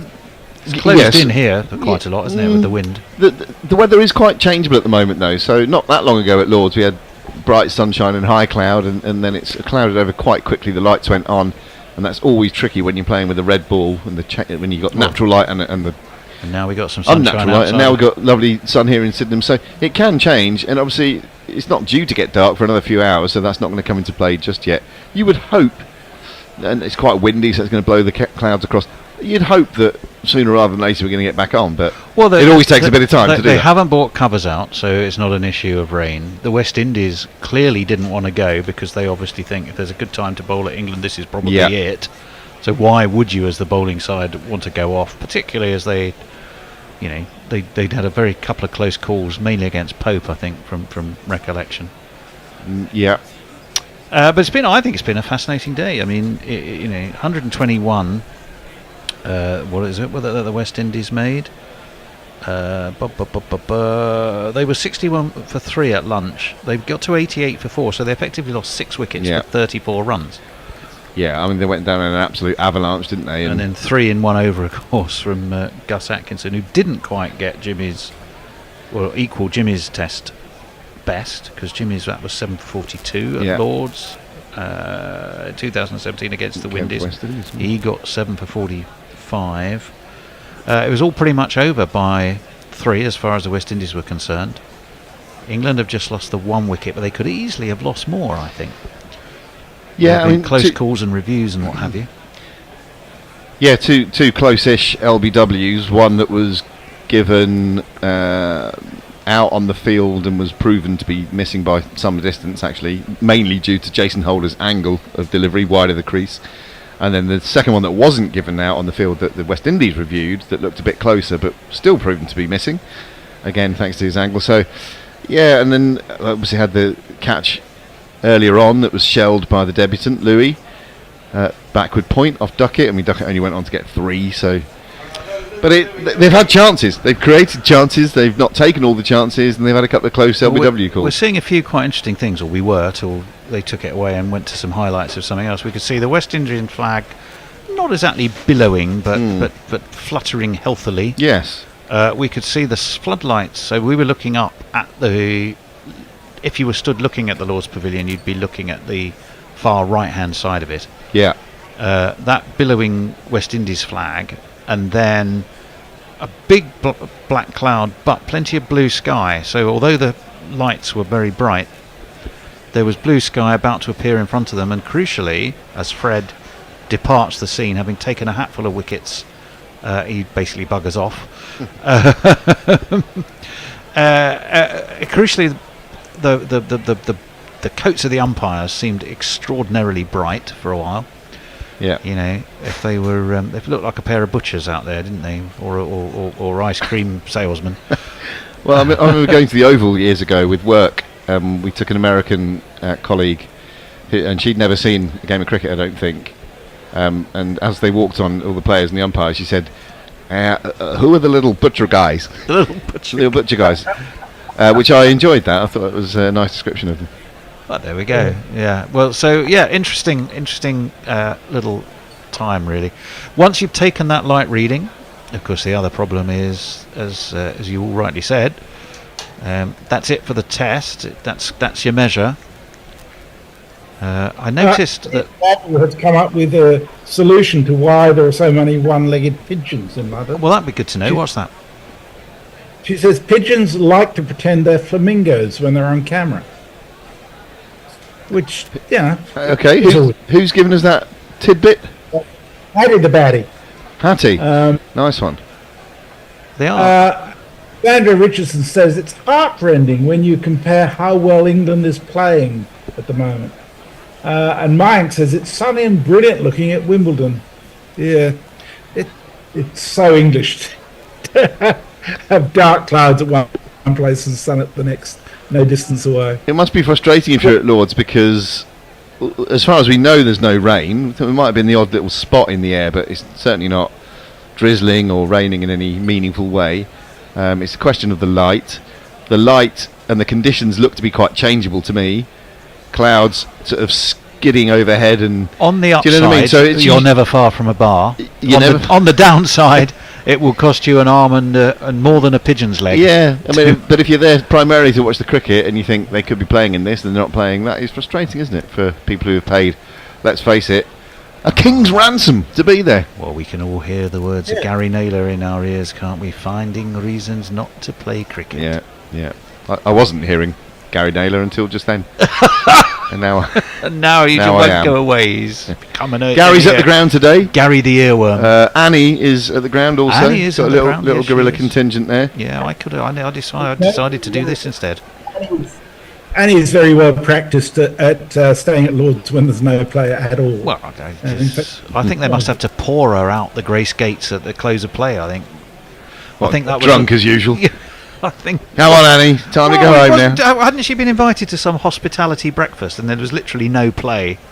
And she was on about her third breakfast and fifth bottle of champagne or something. When was this? Was that during the World Cup or something? It might have been. It was a while ago, but yeah, she was in some hospitality area, lagering it up or champagning it up. Weather. There is a band of very, very light drizzle. It's slightly to the north of Lord's at the moment, but it sort of stretches in a direction where the weather is coming from towards Lord's. So my expectation is that the light is likely to pretty much the same for the next 20 minutes. Band of light drizzle. Not a marching band. Not like the band of the Dragoon Guards and light drizzle. Should we play blank? They'd be excellent, wouldn't they? Blankety blank. Band of, I would say, gold. Band of brothers gold. or brothers. Band of brothers. That's good. Yeah. If it's up there, I'll give it you myself. No, that was Family Fortunes. They're still there. Look, they're still there. The two ice cream salesmen. I thought they'd gone in, but if they did, then they're back out and they're looking skywards and going, "Oh, there's a bit of light up there. Oh, I've still got my reading. My reading still says this." Is that the way you think Rod Tucker talks? No. No. No. He'd be an Aussie, wouldn't he, Rod? I reckon so, mate. Fucking hell, mate. Look at that. Still fucking dark. I wouldn't attempt to do it. I wouldn't attempt to knit in men on accent. Because, no, that would sound all wrong, wouldn't it? Not going to do that? No, I'm not going to try that. Somehow. Not allowed. It's okay to do a Rod Tucker accent, but if you try and stray into a dodgy knit and men accent, then that's you cancelled, mate. Done. That's your career finished, such as it is. So it's sort of interesting. England on 88 for 1. So in some ways going well, but the old add 2 wickets cliche had never been truer for England, because it could easily have lost 2 or 3, couldn't they? Well, earlier on it was add 5 for the West Indies. Yes. I mean, add 5 wickets to the score. And it's been a strange old innings, Messers. I don't know how you're seeing it from where you are, but it's kind of shot, miss, and then a couple of beautifully timed one through the covers or backward of point or whatever. It's kind of so it's frustrating for West Indies, because they are beating the bat and creating a couple of chances, and then they're getting smacked. So they're still leaking runs. Well, in the Men in White coach news, there's now 3 of them. So that must be Adrian Holdstock who's gone out there to confer. Yeah. That'll be the 3 of them. It doesn't look like England deserve to be 88 for 1, to be honest. No, they bowled well. Alzarri Joseph, I thought, was terrific, Messers. He bowled beautifully. Yes, yeah.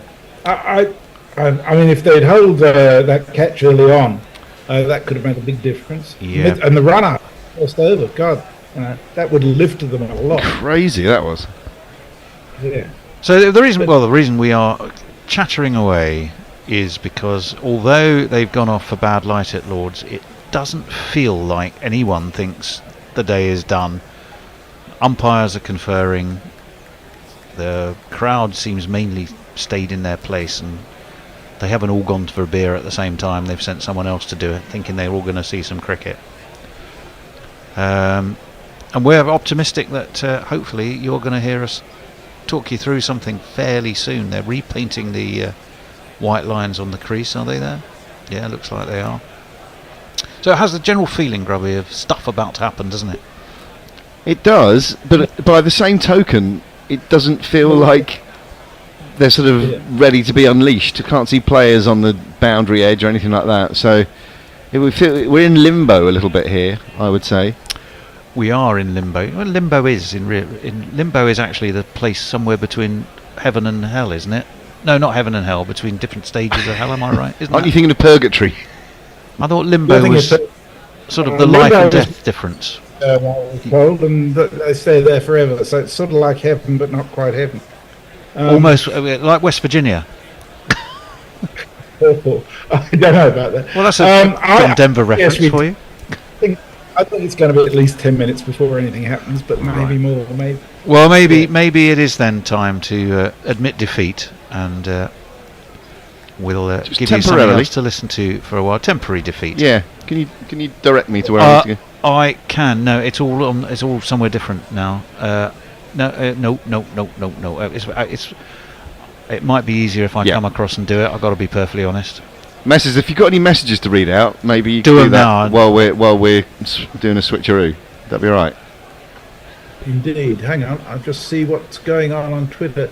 Harry the Mad Old Bandit says, I had to go out for a couple of hours, come back, and it feels like we're back in the T20 World Cup. Hey, I know exactly what you mean. It certainly got a lot of those vibes going on. Brian Barish is with us. He says, he's talking about, there's obviously a conversation going on about broadcasts, which I'm not with. He says, to be fair, the ESPN broadcast of VFL games, that was Victorian Football Leagues, back in the 80s, led many Americans to believe that goal umpires in footy were just unemployed lab techs and butchers. And Markley says, third breakfast, nobody tell Pippin. And Mike says, has there ever been a day of cricket in England when there's band of light drizzle one after the next day virtually wiping a day's play out despite being barely enough rain to be noticed by most? Oh, absolutely. Yeah, I remember a game particularly in Sydney actually when England had a chance of winning a match and it just sort of drizzled all day, and might have been at the end of the series that England won in 2010. Yeah. And Sydney's a dreadful cricket in January. It's very wet. Yeah. Anyway, right, lined up. We're going to resume the podcast that we had on before. Hopefully, there's only 20 minutes of it left, I think, roughly. 25 minutes, and hopefully we'll be back out before the end of it.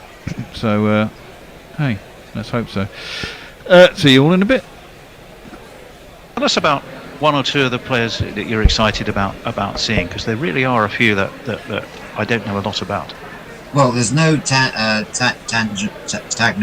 Chandapur at this time, so he hasn't been scoring runs in first-class cricket, so he's been dropped. Lukaski, you meant, hasn't scored a lot of runs, he's managed to get in, but the two players I would look out for with the bat, young player, really lovely tall right-handed batsman Nikhil Lewis, who is likely to get his first Test match on the back of 4 or 5 centuries in his breakthrough first-class season last year. It's a bold selection. He looked great at Beckenham. He's 28 not out overnight. Second innings, he scored a very good 50, I think, didn't he? Yeah, made a 50 in the first. Yeah. And I think he's going to impress people. I think he's got look like he's got a really good temperament as well. And so he's one to look out for. And Kavem Hodge, yes, he may not be one of the better known players, but he had a very good tour of Australia. He's a gritty middle order batsman who doesn't give his wicket away, which you can't think of many have fallen into that category since the great days of Larry Gomes, Geoffrey Dujon, etc. So Hodge has got real stickability, got a ton on his first match of the tour after a very successful series against Australia. So Kavem Hodge and Jayden Seales, one of the your boy from Sussex. Yeah, the boy from Sussex who topped the wicket takers in Division 2, 5 wicket hauls. Sussex rate him very highly indeed. He has been injured since his breakthrough Test match when he got a 5 wicket haul against South Africa. You know, he moves the ball. It's not just a question of the speed gun, but if you want speed, then obviously Shamar Joseph took all the headlines quite rightly in Australia's back playing Test cricket now. Just the ex-security guard and logger now. Test match winning batsman. Carrying the drinks in the IPL and the World Cup, one outing in the World Cup. He's now able to express himself on Test matches, which he says is his preferred format. And then of course, very underrated spinner in Gunesh Moti from Guyana. I mean, he's incredibly underrated. He's absolute quality spin bowler. He's better than Bashir. Come on, Bashir is I think an odd selection. For England. I think they've got to go somewhere, haven't they, with Bashir? I mean, they've got to make a decision. I think in England with English spinners, with unhelpful conditions, you've got to pick someone and then try and look what they did with Leach. I mean, I was always a big fan of Leach. I think everyone underrated him, but if you look at his stats are equal. Well, he hasn't played as many games as Lyon. His average and his strike rate and everything very similar to Nathan Lyon, and we all, rightfully laud Nathan Lyon as one of the great spinners in the game. But you look at Leach, and he's been unfortunate with the fact that he's got Crohn's disease, easily injured, gets ill a lot. But he was a decent player for England, considering we don't really create spinners. And I think they picked Bashir because he's tall and he gets good action from a good height. He's got to play more cricket in the country, but I think you've got to... Well, they're back out there, everyone. That happened rather in a hurry. We just missed the one ball there, which was turned into the leg side by Ollie Pope, and there is no run. I'm taking credit for that by saying nothing was going to happen for ages. Yep. Well done. Very good. Here comes Shamar Joseph. Oh, this one jags back quite sharply into the midriff of Ollie Pope. Rolls out onto the offside, there's no run. 88 for 1 at England, trailing by 33. We've just had a little pause for some bad light, but they really managed to get back out there quite quickly, didn't they? Well, as we were saying, there was a sense that it really wasn't going to be long by the fact that the West Indians didn't want to go off, and the umpires never went off at all. They just stayed out there. You sensed they were agitating to get things going as soon as they could. England were nowhere to be seen, but they're obviously just lurking in the shadows. This one is non-threateningly moving away from Ollie Pope as it goes past him. That's the end of that 20th over. England remain 88 for 1. Spicy Golden Ducks asking, says, good evening, Gorillas. Is your PayPal thing working at the moment? I've tried it a few times, but it keeps freezing after the capture thing. Shouldn't be a problem, Spicy Golden Ducks. Somebody managed to send us something on PayPal earlier on. If not, you can send it to GorillaCricket.com, I think. No. Come back to you on that. Right, yeah. It says, is the art of darkness. Having a bit of a Joe Biden moment there. Yeah, fuck off. It's where children used to go. I think that's what Joe Biden should have said, actually. It was just say, fuck off. Full delivery to Holder, who drives it up to mid-on, and there is no run from Holder to Crawley, that was. Holder, who's been denied a couple of LBWs, rightly so. And if you will be so tall and bowl from so wide of the crease on that angle, then you are going to find it difficult. The front-on angle made it look like slap bang in front, because you couldn't get the sense of just how much it was. Well, the first one that was actually missing by a long way looked plumb to me because it was so full, but that angle really did for him. Crawley nudges this one round the corner. It's Shamar Joseph running in from the long leg boundary to do the fielding, and they get a single. To a certain extent, Atkinson today has done a bit of a Shamar Joseph. Shamar Joseph had that phenomenal spell in Brisbane. But that was his second test, right? Yes, because he played in Adelaide, hadn't he? First test for Atkinson. Yeah, a truly remarkable debut today for Gus Atkinson. 7 for 45 in the first innings, including a wicket with his second ball. This is a full delivery, a bit slower. Just 80 miles an hour from Holder and whipped into the leg side by Pope, straight to field. There's no ball. It was a slower ball Yorker. Yeah, it was very sort of one, a little bit reminiscent of that famous Harmison one from 2005, which I always go on about. One of the great balls. Sean Tate on the balcony there. Talking of that 2005 series, he played at least one game, didn't he, when Glenn McGrath was injured? Is he a bowling coach there? He must be, yeah. What is it? Just bowl 2 overs as fast as you can and then you're done for the day. Is that his advice? This ball exploring the corridor outside Pope's off stump, and he allows it to pass through. A rare moment in this innings from Pope where he just thought the better of it and watched it through. He's either been playing and missing or sweetly cracking it through the covers or just behind square for 4, it seems to me. Maybe a bit more level. But as we've said very often, and many commentators have said often, this is the way England play. And whether you like it or not, you can't say it's boring. Here's Holder into the crease once again. It's just outside the off stump, and Pope has nothing to do with it, shouldering arms once again. And I mean, I can't tell the difference. I know we're watching on a TV screen. You can't always tell exactly what the quality of the light is when you're watching through a screen, but I can't tell too much difference between this and when they went off, really. No, it's very, very hard to tell. I mean, obviously it's brighter. The thing is that the floodlights make it somewhat misleading as well, particularly if you're watching off a screen, because you just can't see the difference between natural and unnatural light. Full and outside the off stump, and a more controlled shot this time, straight to the man at cover, but parried and allowing Pope to get through for 1. He's overtaken Crawley now. Pope has 43, Crawley 39. He's not in super touch, Ollie Pope. He's played 7 in the Championship for Surrey, but he's only averaging 23. Yeah. Highest score 63 he got versus Worcestershire at the Oval, which tends to be a I think I went highly favourable batting track, doesn't it? Went to a day of that.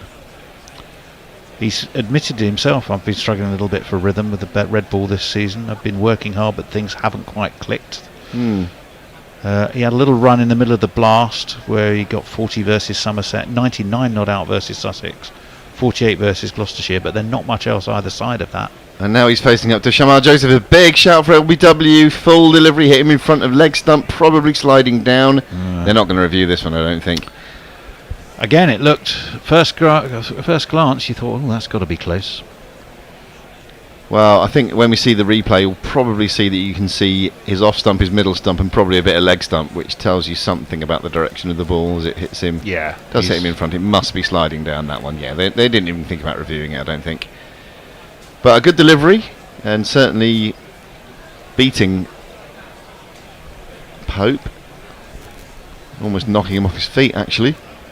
And he's going to be facing up once again to Shamar, who's into the crease now, bowls just at top of off stump, and he defends it and then whips round to make sure the ball doesn't spin onto the top of his off stump.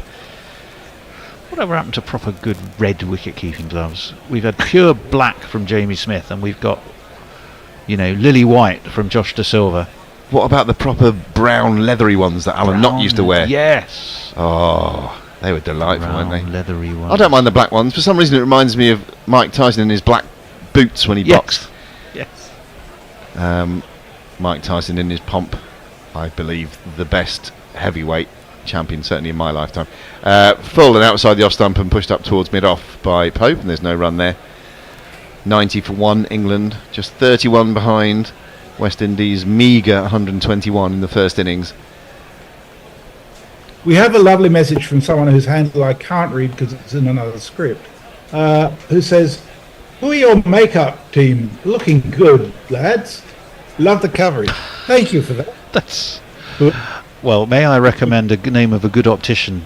Just let us know where you live. Rimmel. This is a wide ball that sort of dies on its way through to Josh De Silva. Pope almost couldn't reach it. He tried to cut it, but fairly ugly stuff all round there. I'm not talking about us. We're of course beautiful. Stunningly so.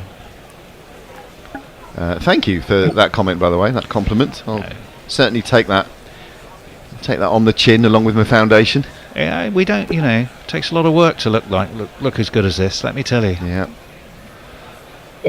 Shamar Joseph trotting into the crease, the diminutive fast bowler. A full delivery, it's on leg stump, too much on leg stump really, and whipped away by Pope.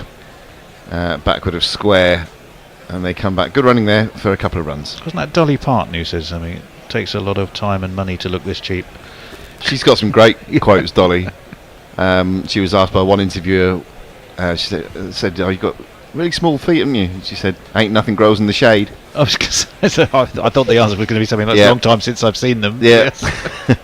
Haven't seen them since also, I was 15 or something. Someone called her a dumb blonde. She said, "I don't mind that when people call me a dumb blonde because I'm not dumb and I'm not a blonde." Full, and Pope drives at this one quite pleasantly. Nice net shot up to mid-off, no run. 92 for 1 at the end of that, the 22nd over. Anything else? That's Messers. You're looking at me. But I'm just in that general direction. How much do we need to pledge on Patreon to get the Gorillas a makeup team? they got a lot of. I've got to be honest, it wouldn't be first on our list of things that we most need. Well, let me rephrase that. Yes, we need it, but we probably need other things more. Let's put it that way. Let's say that makeup might be quite a broad term. Yes. Pirate Bradshaw says black keeping gloves to go along with the official Bazball black shirts. Ooh. Blimey. Short and wide outside the off stump. It bounced a bit. This first ball of his over from Jason Holder, but Crawley's not going to have anything to do with that. We get a close-up of man of the day, Gus Atkinson, on the balcony. Very happy with his day's work, of course. He looks like he's either meditating or just having a moment's snooze, to be honest. And there he is. Is he reading? Well, I think he might be. No, he's there. He's there. He's not got wide eyes. Generally, he's quite, quite narrow of eye. Narrow of eye. Full from Holder and angled in as he always does. Driven back to him by Crawley. No run there. Just 29 that lead now. And West Indies did have the odd glimmer, particularly with Mikhail Louis, who I thought looked pretty assured and a decent technique and had time to play his shots, so I think he's got a good future. He showed glimpses, and in fact his 27 ended up being their top score. But of course 121 you're never going to be pleased with, and they left a lot out there, you would say. This is edged just to the right hand, or beyond the right hand of second slip diving away, and that's going to be a streaky 4 for Crawley.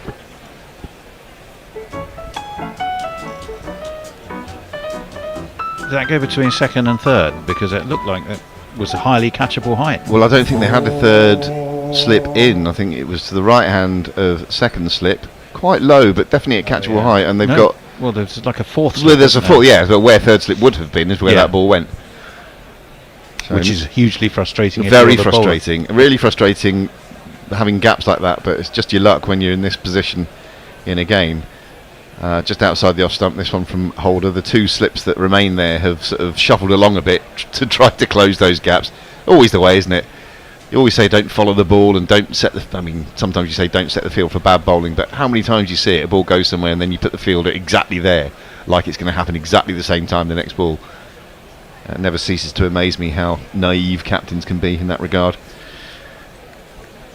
Sean Tate wondering what he can do to buoy this bowling unit of the West Indies. Full delivery from Holder, which is driven to mid-off. No run. Just 25 that lead now. Holder's into his 5th over. No wicket for 18. Psychologically for the West Indies, they can knock 1 or even 2 over before England get to parity. That'll lift them for the evening, wouldn't it?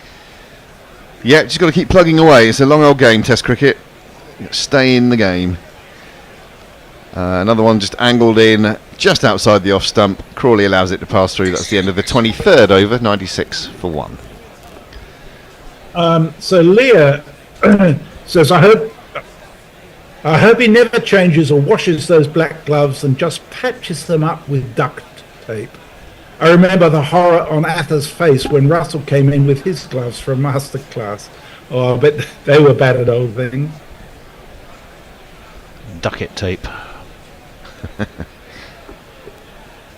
Well, let me see. Probably you're due one. Should we want to do one more, Grubbs? Yeah, don't mind. Yeah, I think I'm on for the next half hour, and then I've got to make a sharp exit to get my train.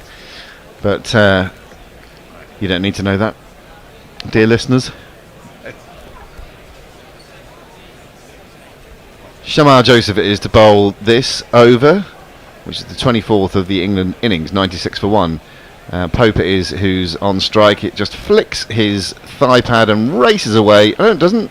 It's been given us runs. He must. No, sorry, he did signal. Belatedly, Rocking Rod Tucker. 4 leg byes. Either way, it's 4. It's Nissan She. It's Nissan She. And these. Ton up for England. 100 for 1 wicket down, which looks great on the scorebook. It's not been quite as straightforward as that though. Drop catches, near run-outs, close LBWs, lots of plays and misses. But as they often say, no pictures in the scorebook.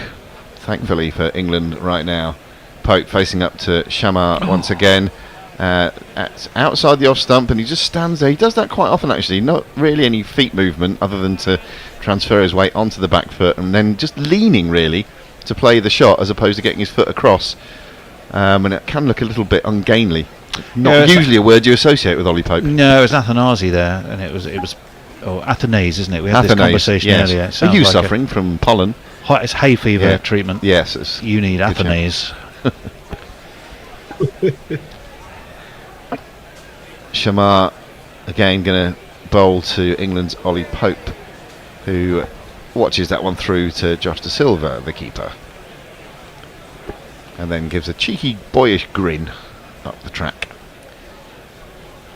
So yeah, it's funny, isn't it, with this England group? Well, clearly Pope was never going to be dropped for the start of the Test summer, regardless almost of how he did in the county championship, and the same is true of Crawley, his partner at the other end. But it does mean that if you're not necessarily struggling, but you're not exactly chock full of runs at county level, that you're sort of trying to play yourself into form at the highest, form of the game. Yeah, that is true. Full and 2-leg sidey, really. This one is turned backward of square by Pope. I think it came off the pad once more. It does indeed. So one more leg by. It's fine because you know the management mentality is the county championship is less and less an indicator of what they want from players when they get to international level, i.e. the stats they achieve there. Yeah. At the same time, if you don't perform at at county level, it still has to mean something. It's got to mean something. Yeah. And while you might spot players and follow their progress, hang on a sec, this full and wide, and Crawley leans on that. This one is going to race away. He's timed that really well. Square drive on the offside, 4 runs. 2 + 2 is a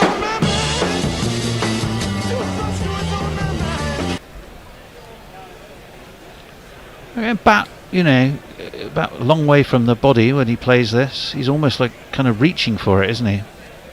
But he's such a tall man, is Crawley. Yeah, it's one of those, because it was so full, you just need to lay a bat on it and it's going to race away. And because you time it so well, it's fine. But yeah, if you nick off playing that shot to that sort of ball, it looks bad. With no feet, it looks awful. It races away to point boundary all the way along the ground. You think it's great. And this one, he turns into the leg side this time. Going to get a couple here. It's going to take him on to 49, Crawley. So if there is a race to get to 50, he's just nosed ahead of Pope, who has 45. And England have moved on to 107 for 1. Any messages? We should have a change as well once Messers has done that. A Bear should be joining us if my timings are correct. Well, I shall catch you tomorrow. Well, do you want to just fill in with a few messages while you can, Messers? Because the Bear is, I think, deciding what particular beer he wants to bring in from his cupboard stash. Well, we just got one from George McPherson. Says if these two both make 50 each, it's us three, and for to make a good stand, then it could comes possibly Holder be the West Indies. Pushed away towards mid-off, and there was no run. And we're watching the England football team playing cricket. Are you going to change the picky? Yes, I should. It's a 3-man studio setup. Oh, how lovely! Well, how lovely! Always a joy. Well, always a joy if you're those in the studio. It must be said. Who are you ball by balling, Bear, or is it you, Tony? I am ball by balling. You're doing everything. Holder in, defended by Pope. Once again, no run. It's a 3-shot, isn't it? And then I need to just clear the zoom layer. Oh, everyone says this text difficult. To be honest, there's nothing to it. I don't know why they moan about it. I tell you what, though, it's absolutely sensational broadcasting. Yeah.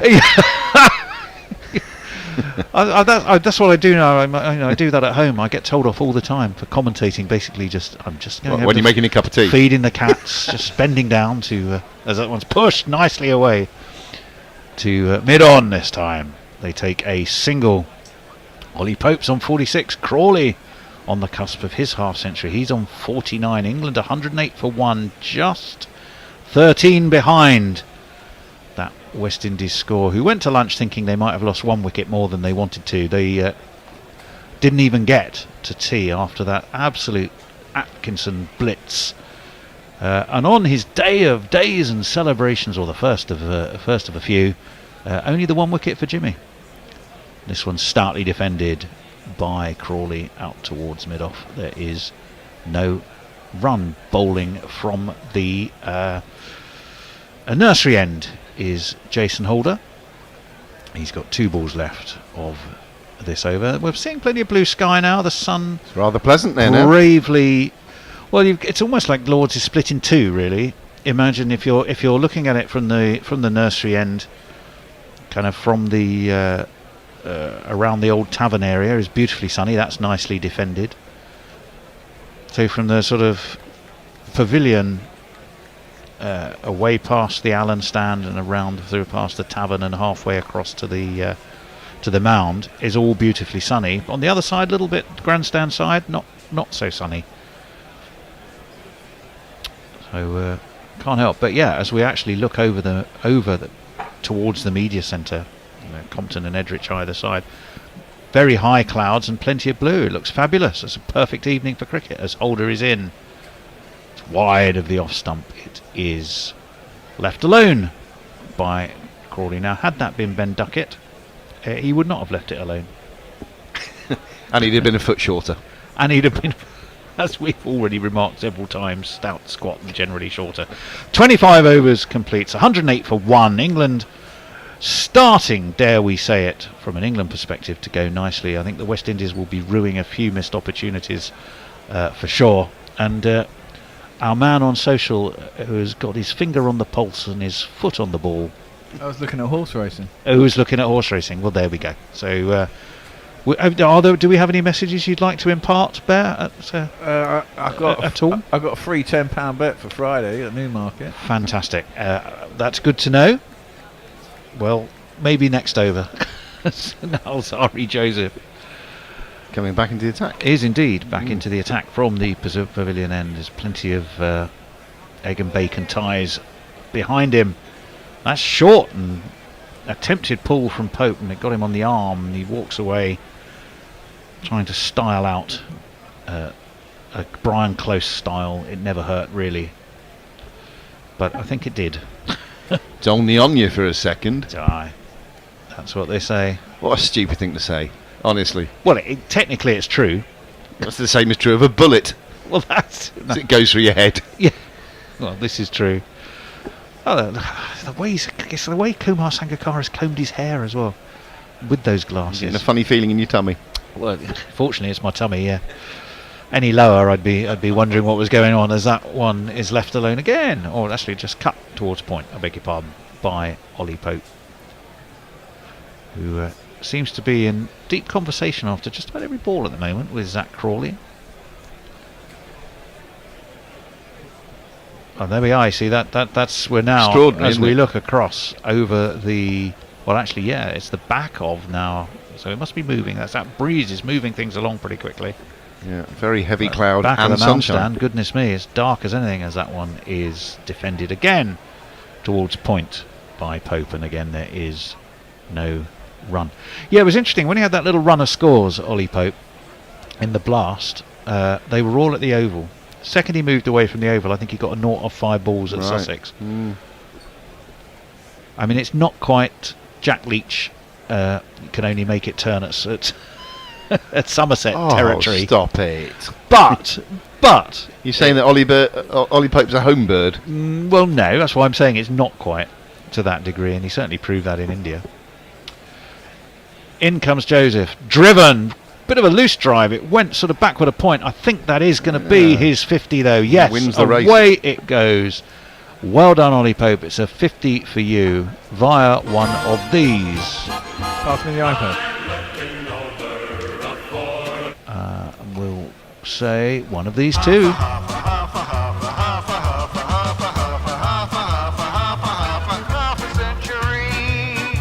70 balls, 10 fours. That's a decent strike rate. 50 off 70 balls, I would say, in a test match. He's going nicely. Yeah, he is. He's batting really well. But you wouldn't say he's been at his most fluent. No, this is it. This has been it. But is it, Grubby, the sort of track that enables you to be fully fluent? Not yet, I don't think it is, and not the sort of conditions that feel like they are. When you say he's been not struggling, but not in the full, not in a full flush of a great run of form, I'm not surprised because the way he's played, he's going too hard at the ball. He's too desperate to hit every ball, and he has hit a good few. But it's like he's playing his way into form. Joseph in, whipped away beautifully that time by Pope. That was a gorgeous shot. But who's the man chasing that? Is that Shamar Joseph? Crikey Moses, as he got a turn of pace on him. That was fantastic. It was whipped away down the hill towards the Allen stand by Ollie Pope, but Shamar Joseph was after it like a whippet on speed. You wouldn't mind him at right wing back for Watford, would you? Oh, I wouldn't mind anybody. That pace. Anybody other than whoever's there at the moment. And your 29th manager since... well, no, we're still on our 28th since Jimmy's first ball. Well, the test match is young. Hopefully it stays that way for a while. It means we will have had a decent start to the season. Joseph in.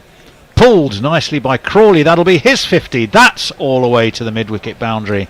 England starting to motor here. 50 for Pope and now 50 for Zach Crawley. 1 and 2 and 3 and 4. It's 15, and you know that can't be bad. Yeah, He's 50. He's 15th. You should be glad. 4 tons, of course. The thing about Crawley is 50, by the way, off 74 balls, so similar pace really to Ollie Pope. It'd be nice for him to get a few 70s and 80s from time to time, Crawley. His reputation has been so much low score. Oh, they're going to drop him. Oh, he's got 150. I'm not sure about that. I think he's come out of that in recent years. He's got some 40s and 60s and 80s. And yeah, maybe. I said it's his reputation. I wasn't necessarily fully agreeing with it. Holder in. That's edged. Kept down with soft hands by Ollie Pope, but that was a terrific delivery from Jason Holder. Didn't move massively, but cramped Ollie Pope for room, and he was able just to keep it down enough. The thing about the average, I'm talking about Ducket and Crawley specifically here. I mean, obviously, if they're averaging under 10, then there's a problem, but their averages are almost immaterial. It's what they do together for the team and the way this team wants to play. They've more often than not got England off to a decent start, even if it's 30 or 40 quick runs, as some idiot walks behind the bowler's arm. So I think overall that pairing has done a great job for England. Yeah, I agree. Full on leg, whipped wristily and beautifully by Ollie Pope out to the mid-wicket boundary. It's 4 more for him. We're in the lead. And with that, as you heard the bear, but it's a 2-run lead England have moved into. Just strayed a bit too much there, Grubbs, didn't he? Onto leg, and then just really helped away by Ollie Pope. Yeah, it wasn't the best delivery, but it's a quality shot, and I love it when I see great batters play that leg side clip, because it's a shot I never mastered, I'm afraid. Holder in, that's a full fast Yorker given. It took him on the toes, and Ollie Pope, I don't think you can review that. He's looking at the bottom of his bat. If he reviews it, it's because he will think he got some bat on it. He has reviewed. But he's not sure, is he? He's not sure, which is fair enough then, because it was all very close together. Hard to tell at the moment because we've got the view. Oh, he's just peeped out from the other side of Zach Crawley. My first feeling was it had hit the bottom of the bat. Clearly, Jason Holder and anybody in our line of sight for the West Indians will have thought it hit the toe first. We're going to have a look for you now. I didn't see any bat in that. That looks slap bang in front to me. But we've seen a few of those, and the thing about Jason Holder was with his wide bowling across the crease. I'm not sure this time that the angle's going to save him. Be surprised. It's only if he's got a little snick on it on its way through, which he's not sure about, because he might have hit the ground at the same time and thought maybe I got a bit of the ball, clutching at straws.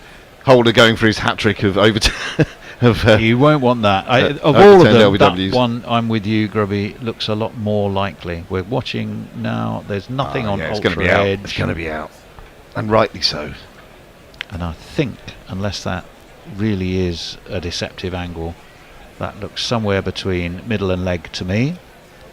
Well, the question is, does it hit his front there? In that case, we can see 1.5 stumps, can't we? Yeah, that's on about leg stump, isn't it? It's got it's very full, impact in line, hitting, and 50 up for Ollie Pope, and a lead for England. But then I'm afraid he has to go. Well bowled, Jason Holder, 3rd time lucky.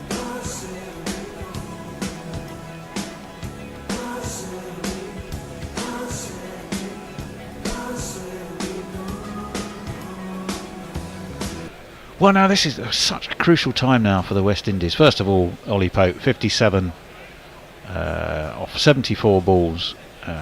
Had moments of luck, but has done a fine job for England there.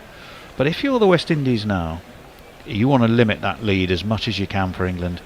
You've got varying weather conditions that range from sunshine to it could piss with rain like crazy any minute. You've got plenty of cloud cover. You're edging into the evening. Now is the time when they want two to become 3 and 3 to become 4, and they'll still feel in it, won't they? You just play the game. It's a long haul. They're up against it at the moment, but as you say, a couple of quick wickets. It's a simple game, really. If you're batting, you want to score runs. If you're bowling, you want to take wickets. So that's what they should try to do. Don't worry too much about stemming the run rate or any of that stuff. Just do your best to take wickets. Well, our Gary is claiming that wicket for himself. He'd said neither batters look particularly fluent, but they have 90 at over 4.8 and over, Baz ball A, and as soon as he said that, gone. Well, and on the basis of that, he claims the wicket. And he said, my wicket. Gary, if you're listening, that sounds like bollocks. Well, it sounds like hyperbole to me. Anyway, I don't think England's number 4 needs a huge amount of introduction. But he's going to get one. But with that... His voice is high-pitched and ginger hair like a pick, but massive runs he has hit, so there's that. Introduce yourself. Joe Root. Introduce yourself. Joe Root. Introduce yourself. Joe Root, actually. Well, he's got 2 slips and a gully in position. He steps across and a studied leave sees the ball end up in the bright white gloves of Jason. Beg your pardon, Josh De Silva. For someone who's colourblind like me, white wicket-keeping gloves are much more pleasing because you get to see the red cherry go into the white gloves. You know, whereas black gloves or red gloves, even, it's very difficult to pick out the red ball against those things. Jason Holder over the wicket, flicked out to a wide mid-on by Rooty, and he is off and running, comfortably running his first run. He'll hope there'll be plenty more. England lead by 3. We're well into the evening on an eventful first day here. Those turned up thinking it was going to be Jimmy's show. It wasn't. Just one. It was the last wicket Jimmy got, wasn't it? It was the Gus Atkinson show without his washboard. But at least Jimmy prevented Gus from getting better best ever figures. Well, that is true. Jimmy. Holder in. Oh, that's sweetly driven. But it will be stopped. It looked like it had just been threaded between cover and extra cover, but was fielded. There we go. My ringtone on that phone for text messages sometimes goes off and gets me in trouble on the train. I get old-fashioned looks from ladies when it goes, somebody's endeavouring to contact you telephonically. Shall I tell them to fuck off? And sometimes I just don't quite turn it off before You'd be getting a look from me as well. Don't mind ladies. Well, an old-fashioned disappointed I can look. do a good old-fashioned look. 125 for 2. England, they do have that lead of, what is it now, 3. Zach Crawley, he's still there. 54 from him. The sun, interesting again now. Every time we look at it, it's slightly different. We've now got plenty of blue sky. Changeable, I think, is the way you can describe today. Alzarri Joseph is going to continue from the pavilion end. And again, we've got sort of half the ground in shadow, half of it bathed in early evening sunlight, and Joseph is in, and it's wide of the off stump. Josh De Silva fields comfortably, and there's no run. 88 miles an hour, that from Alzarri, who's sharp, isn't he? Sharp enough. So deceptively so. Yeah. Well, he's a tall lad, isn't he? Comes down from a great height. We were talking a bit earlier on about Jimmy and Wokes, who opened the bowling for England, and then Atkinson and Stokes, and Atkinson particularly with that bit of extra pace. In comes Alzarri. It's full, it's driven, sort of a bit inside edgy to mid-on. And there is no run. Whose is that at mid-on? Can't quite make it out. It's Louis. Is that Mackay? No, it's Shamar Joseph. He's quite Shamar, slender. Shamar, He's very Shamar. what am I? He's slender. He's slender, isn't he? Yeah, Shamar he's Joseph. quite. Yeah, he's 5'8" and whippy and slender. You know, Mark Wood's not dissimilar for England in terms of build. Driven. Oh, that's a glorious cover drive, unleashed by Crawley. There's been a few of them today. I'd put that in the top 1 or 2. Top that was 1. Absolutely sumptuous. I loved that. 4 runs. Leathered it on the up. Yeah. There's not one boy for me, I must have 2 or 3, I need 4. I wouldn't say that was the best cover drive in the world, but it's certainly in the top 1, to paraphrase the late great Brian Clough. Glorious. When he plays that well, I mean, it is just a delight to watch, and he did play that one very, very well indeed. In comes Alzarri Joseph. What's he got in response? This one's worked away to mid-wicket. The whippety Shamar flings himself to his right with good effect. And did they take a single? I don't think they did in the end, did they? Yes, they did. Yeah, They took a good single. I was watching Shamar Joseph, and not whether they ran or not. And it's 130 for 2, the lead almost, but not quite, in double figures for England. Fabulous article by Mike Atherton in the Times, I think it was this morning, if not yesterday morning, about his trip to the birthplace of Shamar Joseph and life there in the logging camps, as that one is left alone by Rooty. But I realise he's obviously making good mileage out of it, because it then became a feature that they were playing earlier before the game. So it wasn't just an article; it was almost a travelogue style. He's sort of gone into full Michael Palin mode for some of the things he does these days. Mike Atherton, he does it very well too. I'm a wholehearted Athers fan. Yeah. I think Athers and broadcasting and journalism perspective. I think Athers and Nasser, both of them are terrific. Alzarri Joseph in, that's down leg, just De Silva in his white gloves, trots across and is able to field. I agree with you from a broadcasting perspective. I don't see much of what Nasser writes, and I don't think Nasser is quite as good on the non-crickety things. Whereas Athers, I think is more versatile. Yeah, Athers is also seems to me more prepared to put himself out there. Anyway, Bear. Social messages, maybe? Maybe. I don't know. George McPherson's having a one-way conversation on YouTube with us. He says West Indies is going to waste another review. They didn't, actually. There goes an opportunity for a big 100 partnership. It did, but hey-ho. And Root needs to bat out of his skin. England need a big partnership to make up for the the loss of Ducket. Jesus, I can't see anymore. I'm getting old. And Muttley says, Rotary ho him. What?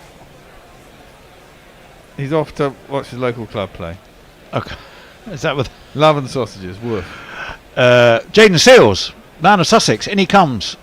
And it's defended, but it will net a run for Crawley because it was far enough out towards sort of a cover set pretty much just on the edge of the square. That was enough for them to take a single.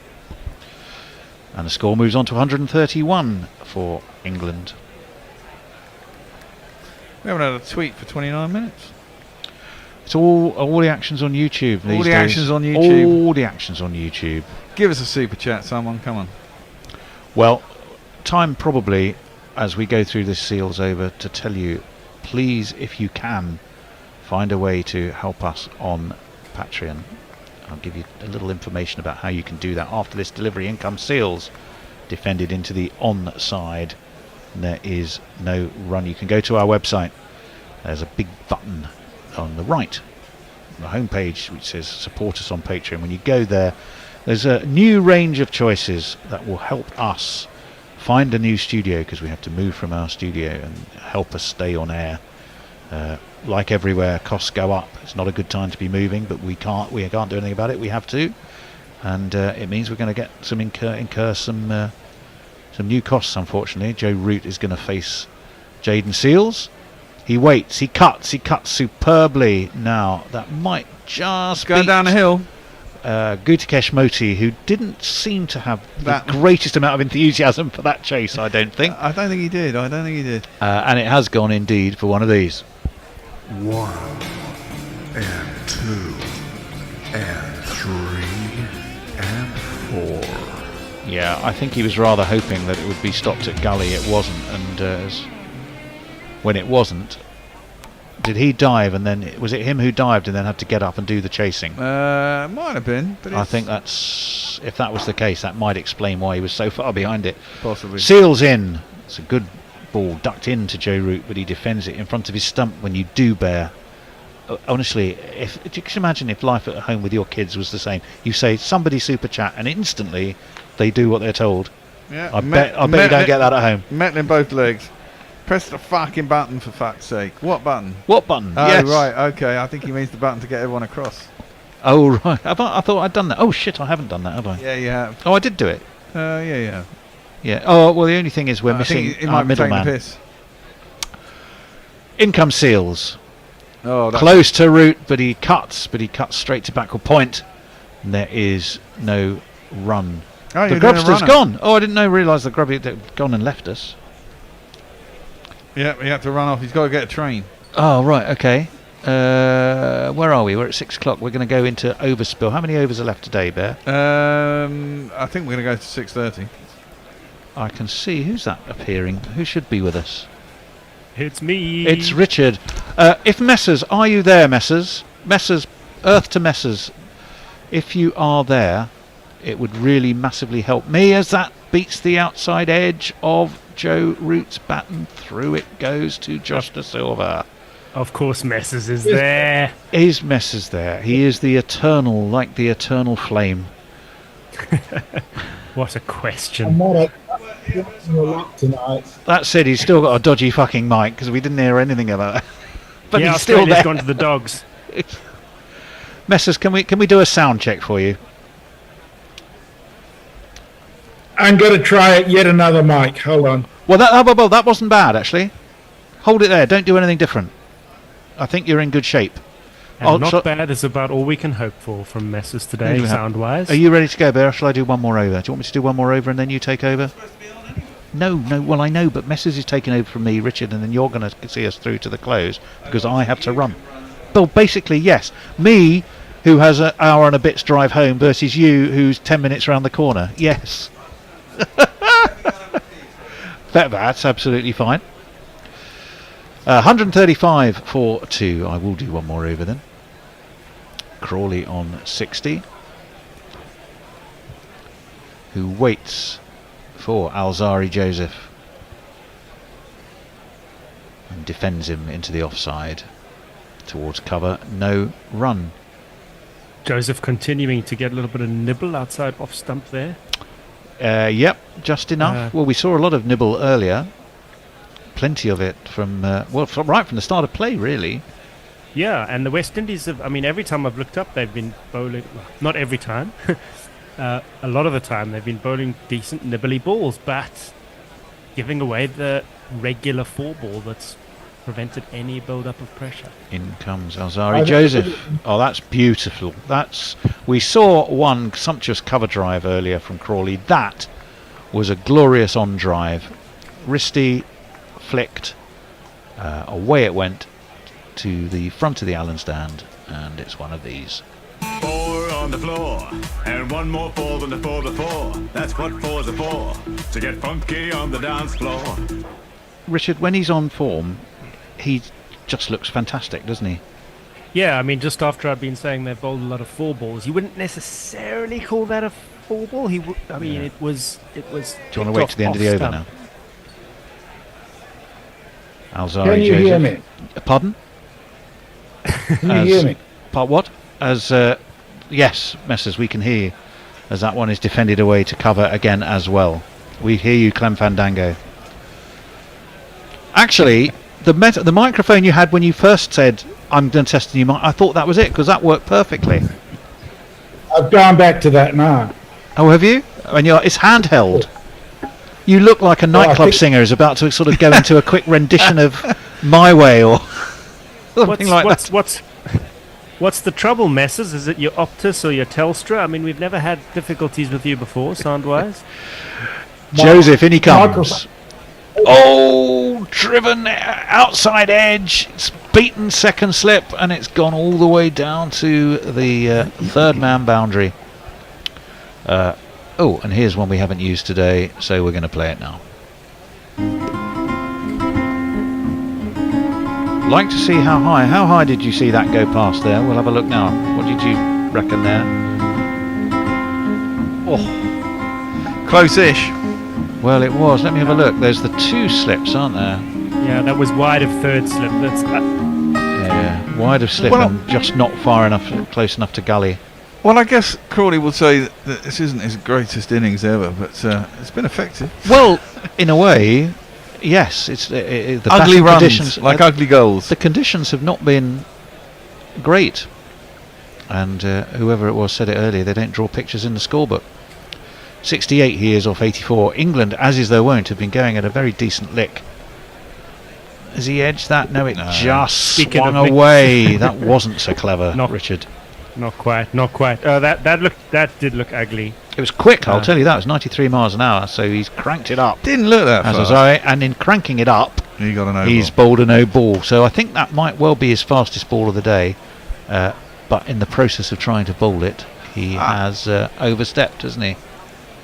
Should have waited until that big dark cloud went in front of the sun. I'm sorry, Smokey. You were over the line. That's a foul. Indeed. I think in answer to Richard Peel's question of why we don't use his no ball, well, he didn't say that, but he said he had one.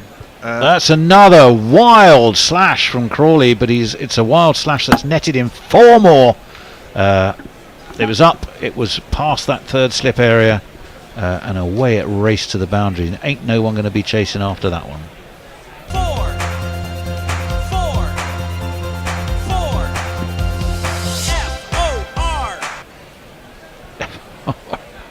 And Brisbane must seem a long time ago for this West Indian attack. Partly because it actually was. Oh, it's December, was it December? December, January? January, wasn't it? It was Magic January. It was the last test, wasn't it? There were 2 amazing... Oh, yes, because England had chased... Pakistan played the Boxing Day festive tests, and then... Yes, that's right. There were 2 back-to-back fantastic test matches. And I think the West Indies one was the second of them in Brisbane. This over, dot ball 4, dot no ball 4. So it's been a real mixed bag. Is that the same time that Alzarri Joseph. we won the first test in India? Well, I wondered if it was that fantastic test win in India for England that we might have been also thinking about. That one's sharp indeed and bouncing on a kind of a 4.5 stump line. Crawley rocks back. It's the end of that over. It's number 66 for Alzarri. It is time for us to have a little shuffleroo. I will get out your hair. I will leave you in the capable hands of Richard, the Bear, and Messers. Thank you, Tony. I hope you can hear me. Keith Aaron says, great coverage following from Trinidad, West Indies. That's fantastic, Keith. Thanks for being with us. Parrot Bradshaw says, guerrilla karaoke. Well, I've discovered that with this microphone, the only way you can hear me is if I hold it to my lips, Parrot. My headset microphone fried today, and I think it's because I used a Temu USB extender, and it put through too much power through it. So a Temu? Sounds like a Western Australian flightless bird. Temu is cheap Chinese shit, isn't it? That's really good.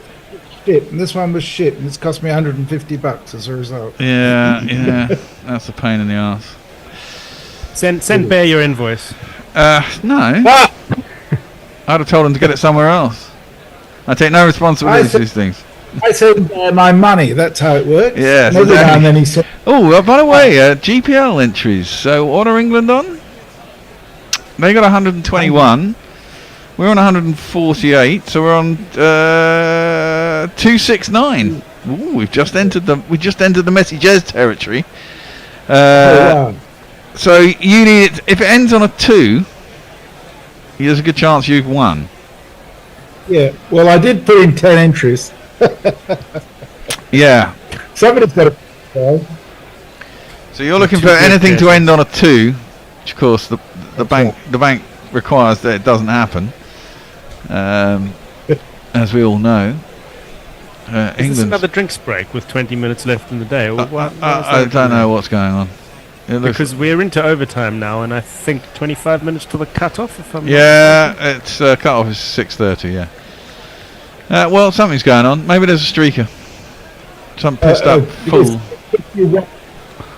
If we go to because of the bad light, so we go to 10-7. Oh, really? That's what it says on Cricket Info. Oh, for fuck's sake! They never do that. They always just have the cut-off as the cut-off. Well, maybe we always thought that was a stupid rule. Maybe they finally addressed it. Yeah, but maybe they're just doing it to annoy us today. That means we're all going till that time, which is another 40 minutes on air, which is okay. B, well, I've got to go and get food and cook for kids and make sure I get to watch the football, which is I've got a pizza dough waiting to be laden with toppings. But I'll survive till the end if that's what it is. I'll make the sacrifice because has been a stupid rule for so many years, and if it really has been gotten rid of, probably hasn't. But if it's light enough to get the overs in play. Well, in theory, especially for those people in the stands who've bought tickets, which I can assure you are not cheap.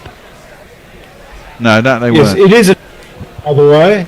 God knows why, because they've only just come. Oh well. So they've counted the sensible rule with a silly rule. Yes. Well, instead we're going to have Jaden Seals coming in to bowl a route, who just defends that back down the track. Ain't no run. And now there's bright evening sunshine. It's cloudy here in South London. Bright sunshine in North London. Yeah, they're talking about not drawing pictures in the school book an over or two ago. I know I used to. For my fake cricket matches as a kid, if somebody got a duck, they got a picture of a duck of said bird, and surely there must be professional scorers who are half decent at drawing that have done the same over the years. Well, the Australian, what's the name, didn't it? That's left alone outside the off stump by route, and there's no run. In the old days, they used to have the little Donald Duck who walked. Yeah. They probably still do. They brought that back recently. Oh, yeah. I don't know if it was this latest season, but I've seen it in the not too distant past. The full-on moping duck with tears spewing out of his eyes. They should be in score books. They should be in Wisdom. There should be a little duck. I mean, we've got software that can do that nowadays. Yeah, true. Rooty facing up 5 off 11. Jaden Seals is bowled on 1 for 23 off 7.2. Well bowled today. Down the legs though. Sure that was pad or bat or maybe a bit of both. We'll see. It was 1 run to the score. It hasn't gone on route score, so I'm assuming leg by. And the ball's now 30 overs old, and England have only lost 2 wickets. They'll certainly want to be making hay. Probably not tonight. They'll probably be even in this era. I imagine they'll be reasonably conservative. Maybe not so until the close of play. Was after lunch, was it not? And that's when the West Indies had a brief moment of looking positive and like they were going to build an innings. So maybe that is when the peak of the ball movement disappears around about now. Yeah, well, that one's been slammed into the leg side. I'm talking nonsense. Crawley's gone on the back foot and slapped it through mid-wicket. Not great timing, but it's made its way to the boundary. And it'll be 4 runs. 1, 2, 3, 4. Maybe they'll think the bowlers will get tired and they'll capitalise right at the end of the day. Well, you dream of a scenario like this as a batsman. Absolutely no pressure. 4 days left to play. Yep. Only 2 wickets down. You want to bat? Well, someone said on YouTube earlier, England will be looking to only bat once, and that's true. Jaden Seals is in full. Oh, he's bowled him. Ooh. That's a great ball. Not a lot Crawley could do that. He's been yorked. It's a good ball. He had a long way to go down. Jaden Seals isn't slow, and it's gone under his bat and taken his leg stump. Well bowled Seals. They're still around. And slowly making inroads.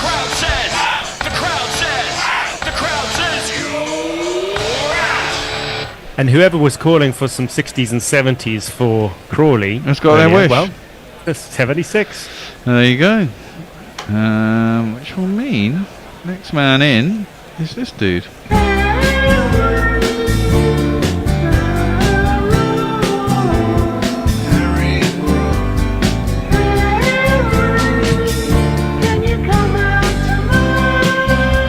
Unless we don't have a Nighthawk anymore, do we? Because Broady's retired.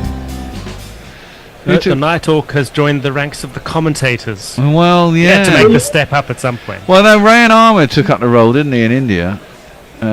You wouldn't wear a night court with 50 minutes left. No, 40 I minutes know. left. Well, you never know with this England side. They might do something stupid. Yeah. Pirate Bradshaw says England never win at Lords, which is patently untrue. But I think it's wishful thinking.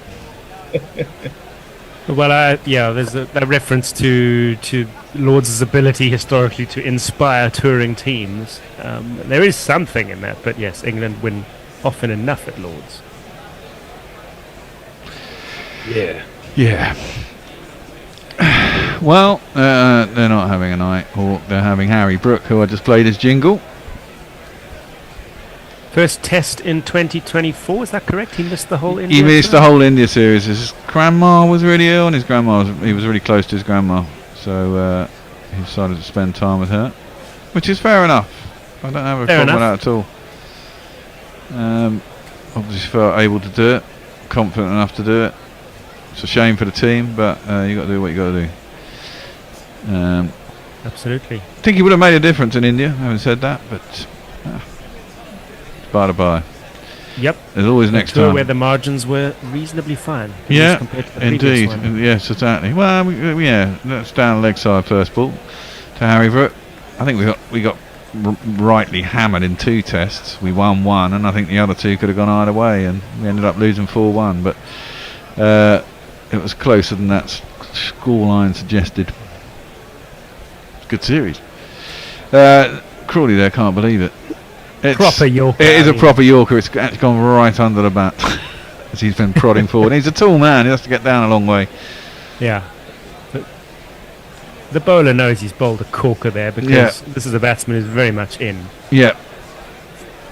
Not unplayable, but close to. Yeah. And that's it. It's, yeah. Go on. Frank Rockefeller says West Indies, India, Australia all won at Lords, snatching defeat from the jaws of victory.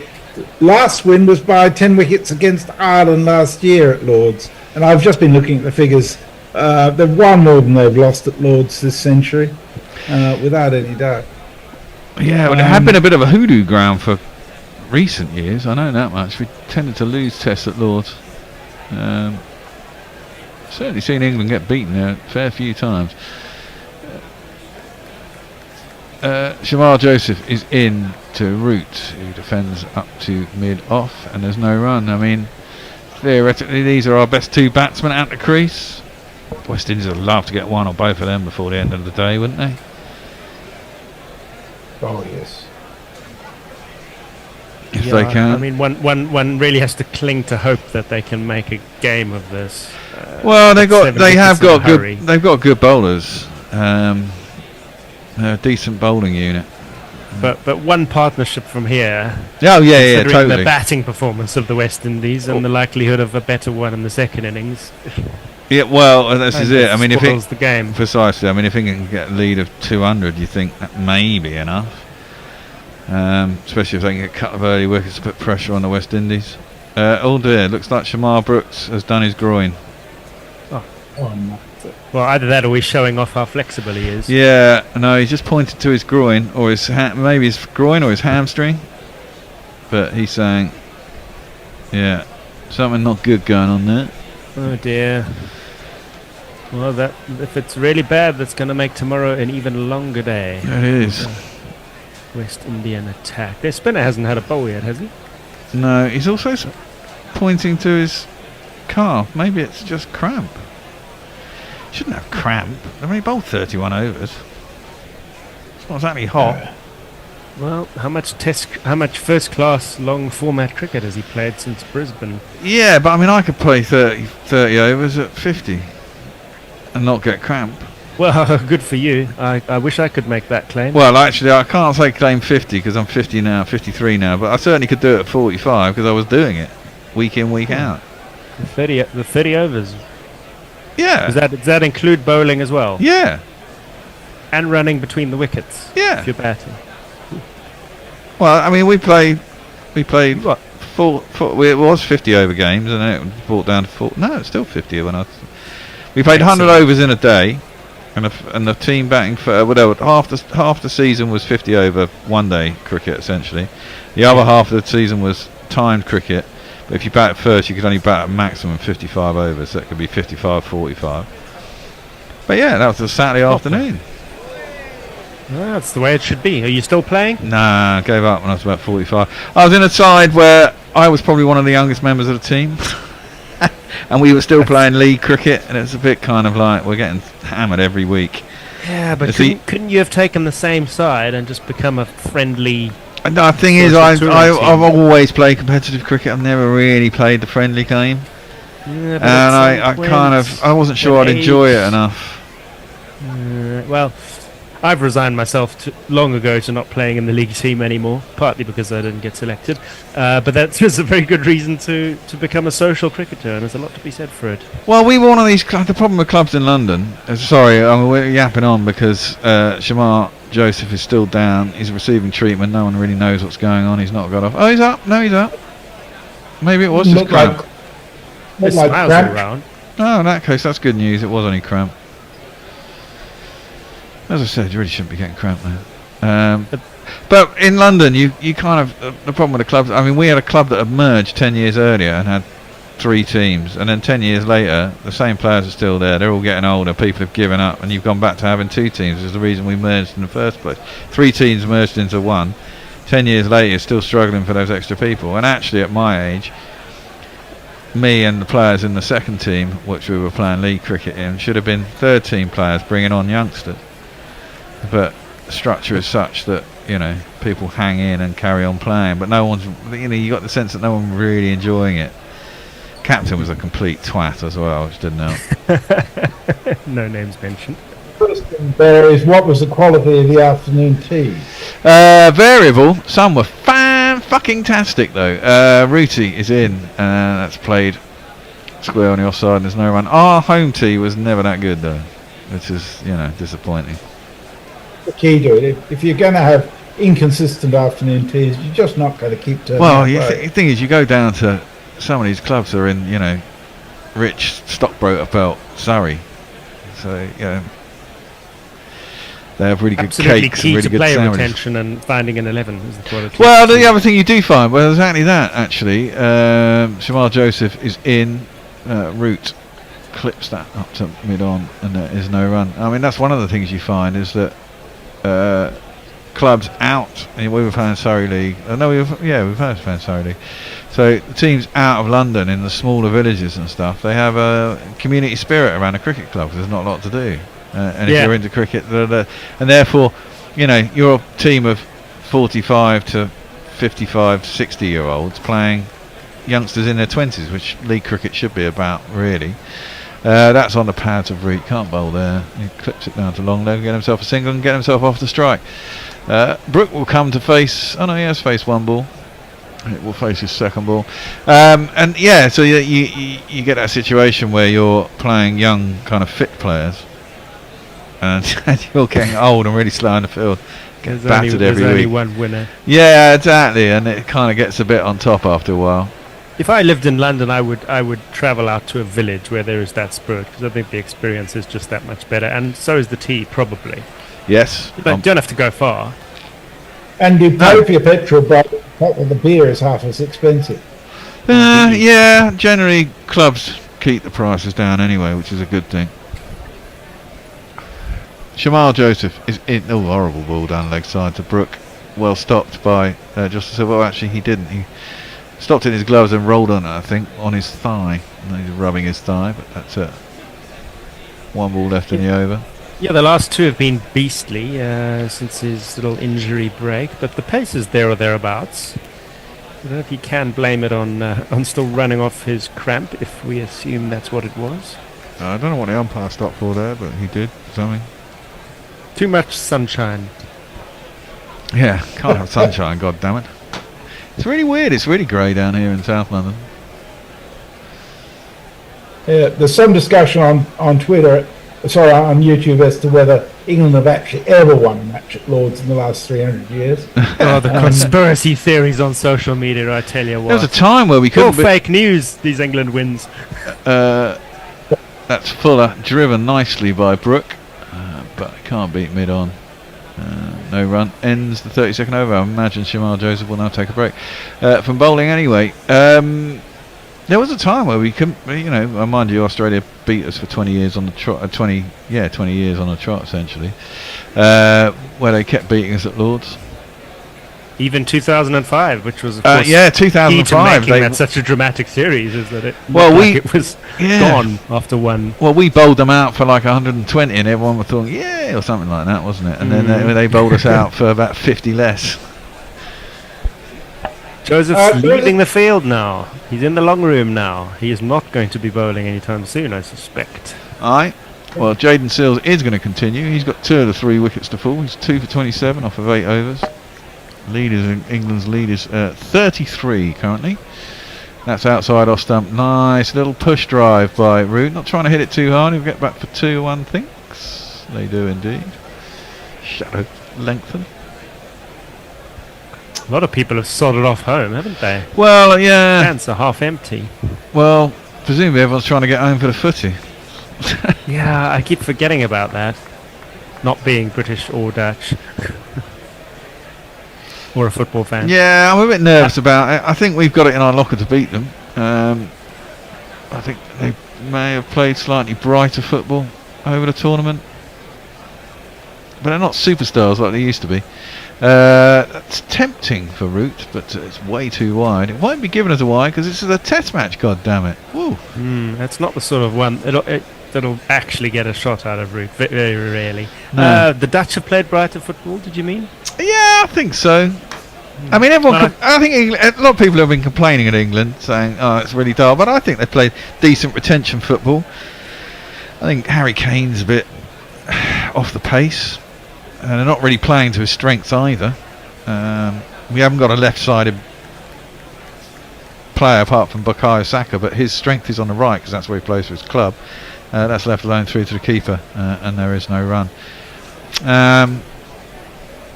But I've not been disappointed with how England have played. I'd like some more through balls, but there's no one to chase them. That's the thing, and I don't think they'll put Ollie Watkins in instead of, Harry Kane. And the only other one would be Ivan Toney, but he's really didn't score that many goals for Brentford after he came. He came back and scored a few, and then he struggled to score. True, he assists a lot. I mean, Harry Kane has scored shitloads of goals for. It was Bayern Munich.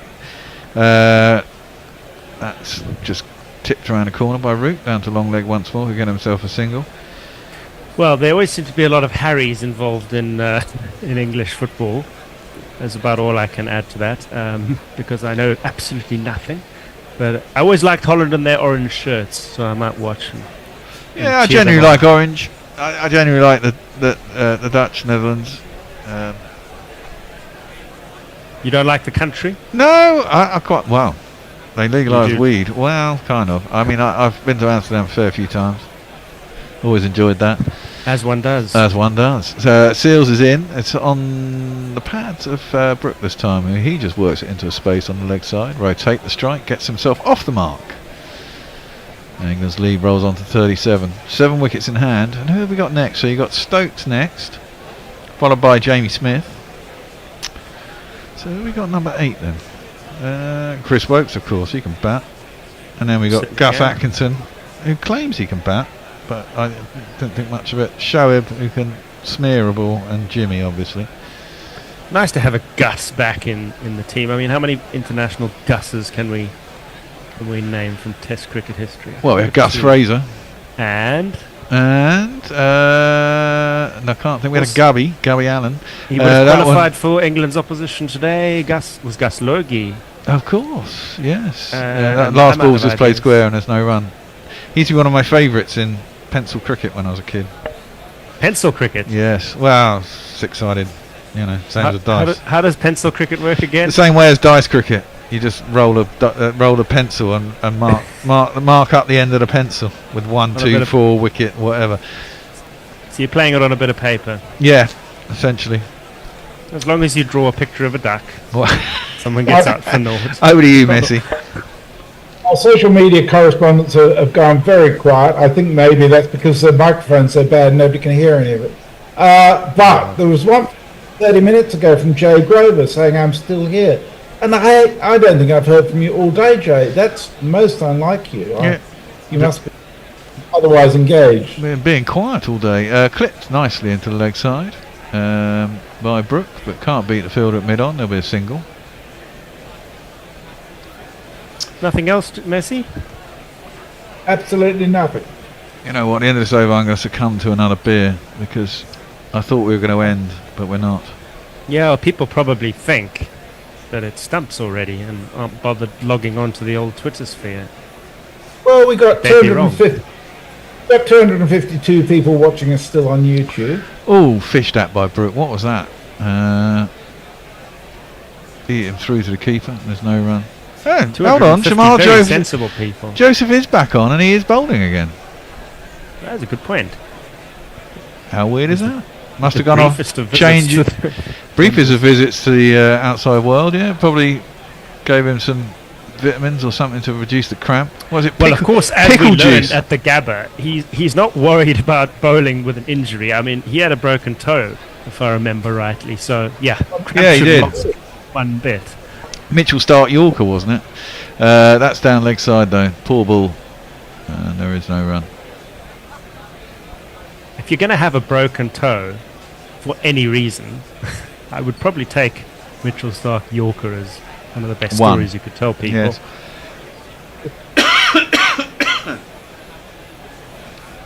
It's been a good day for the first day of cricket, I have to say. The Test summer that's finally started, 10th of July. Disappointing for the neutral, I would say. Yeah, you want more of a fight from the West Indies. You do. That's the problem. And you also worked into leg side for no run. As a fan of the sport, you obviously wanted a bit more for Jimmy Anderson.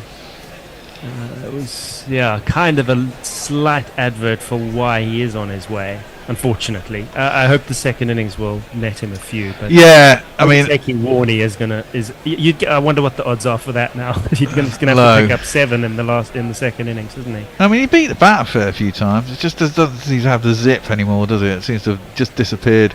That's nicely clipped by Harry Brook. In fact, that's really nicely clipped.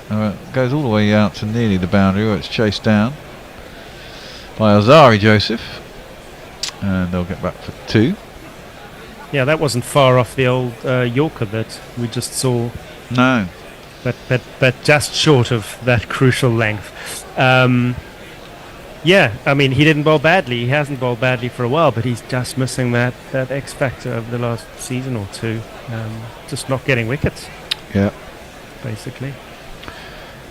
Well, I've got to say, I thought Stokes was disappointing today because, the conditions seemed ideal for him. Wow, that's a lovely shot from Brook. He didn't seem to move his feet. It was very full, but he's just turned his wrist and played it out through a vacant cover.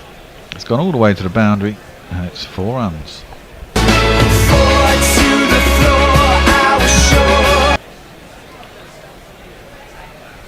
This is very full. He just got on top of it, high elbow, beautiful drive. Yep, textbook cover drive, really. Played right in front of the people who wrote the MCC coaching manual. Yes. You forget, I haven't seen Brookie bat in a Test match since the Ashes last year. Well, nobody has. No, that's what I mean. It's because he missed that Test series in India, and you forget how good I want to see him do well. I've forgotten how good he is. He had some flashes actually in the World T20. He looked good in a couple of innings. Yeah, apples and oranges, isn't it? Well, it is, but clearly he's got such good eyes and hand speed. Bowling change at the other end now. The end that we thought wouldn't have a bowling change. Well, yeah. It's going to be this man again.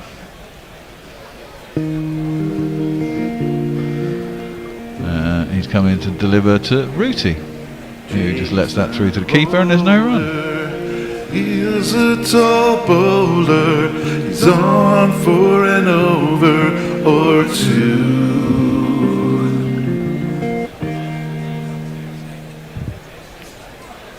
Yeah, I had high hopes for this game after the first session, because although the West Indies lost 3 wickets, they did show some reasonable application in difficult conditions, and then it just all came apart after lunch. And yeah, as I say, as a neutral, you want to see a contest, and you're kind of already thinking, well, how long is it going to take for England to win this now? Well, yeah, that's the unfortunate truth, isn't it? That's driven nicely into the covers. They're going to get through for a single. No, they decided not to bother. And you have to ask as well, how long is it going to be before these players are going to start having to pay the ECP back for finishing games too early, because they can't sell tickets for days 3 to 5 anymore if things carry on. Well, yeah. It's not the player's fault, is it? You can only play what's in front of you. Root actually comes down the track a little bit at Holder. That's what he thinks of his pace. He's looking at getting at the ball. No, I'm just being silly, but I do wonder what it costs England in general, or any team that's tending to clean up quite quickly or play its cricket quite quickly, in terms of lost days and lost revenue. Yeah, Someone should investigate that if not done already. I'm sure it And write has. about I'm it. sure I'm it sure the has been. accountants have looked into it. Yeah, I mean, I guess the thing is for England. Oh, that's played out to mid-on. It's a sharp single. I'm not sure if it had been direct hit, it would have been quite close. I don't know which end it was thrown at. Let's have a look here. Thrown. Oh no, he was home. Just. If it had been a direct hit, would have been close. As you see from Spider Cam, you can't see the ball come across on Spider Cam, so it doesn't really matter. 166 for 3, England lead by 45. Brooke just plants. That's another beautiful shot. He had so much time there. Looked like he was going to play a drive, then a defensive, and then he decided I can just guide the bat behind square. Timed it all the way down to the third man boundary for 4 runs. It's just astonishing how much time he seems to have. So for a minute there, it looked like he was just going to defend it, and then he decided that it was wide enough, and he could angle the bat and probably hit it into the space, and so he just did that. It was elegance. Yeah. Pure. And that one he just works into the leg side, gets himself a single. Elegance personified, I should have said. Too much German going through my head sometimes. They speak German in Austria? Is that what they speak? Indeed. Okay. Well, a form of it. Yeah, I was going to say, do they have that slight different dialect? A barely recognisable form of it. In the manner that they speak English in Newcastle. Ah, okay. That's nicely driven by Brooke. Straight to the man at point, who kind of misfields a bit. And he'll get a single. Do you think Moti will get a little go tonight? Do you think that's too dangerous? Could buy themselves a wicket late on. Actually, what is there to lose at this point? Give it a go. Over to you, Messi. I'm going to go and grab a beer out of the fridge. Okay, well, Leah sent us a picture of Gus Atkinson, which she's going to use as her thumbnail for her summary later tonight. Jay says, I'm getting the beers in tomorrow, so gobshite shall resume. That'll be a relief for us all. And Steve Shipcott says, I'm still here, trying to sort out a problem with fucking fruit flies, little bastards. Yeah, they are, aren't they? Once you get fruit flies, they're so hard to get rid of. They are, and they breathe. My God, do they? Are they the ones that come into your kitchen? They can do, yeah. I mean, they're perfectly... But they look similar to regular flies. Fruit flies? Oh, no, these are tiny. Yeah, they're tiny. This Drosophila. Pinhead. We used to do experiments on them at school. Yeah, because they're so easy to breed. My former wife did a whole lot of experiments with them to work out various things in terms of evolution, because they breed in so quickly that you can actually measure changes. There you go. Bruty just works out to mid-wicket and there's no runs. It's just, as you said, Joseph continues. Bastards. My kitchen got invaded by some kind of fly, which then laid eggs, which then turned into some kind of worm when I went away for 6 weeks last summer. The lesson is, don't take such long holidays, I think. Well, make sure you clear out all the fruit. And sealed containers always, especially nuts. No, they were really into nuts. These critters. I don't really have fruit; it's too healthy. Yeah, I must admit. Even I wouldn't leave fruit lying about for 6 weeks in the middle of summer. Fair enough. Shamar Joseph is going to come in to bowl. It's pulled by Rooty out towards long leg. It'll just be a single. Both batsmen looking pretty comfy, has to be said. 13 minutes left, what, about 3 overs left? Yeah. If the spinner does get a go.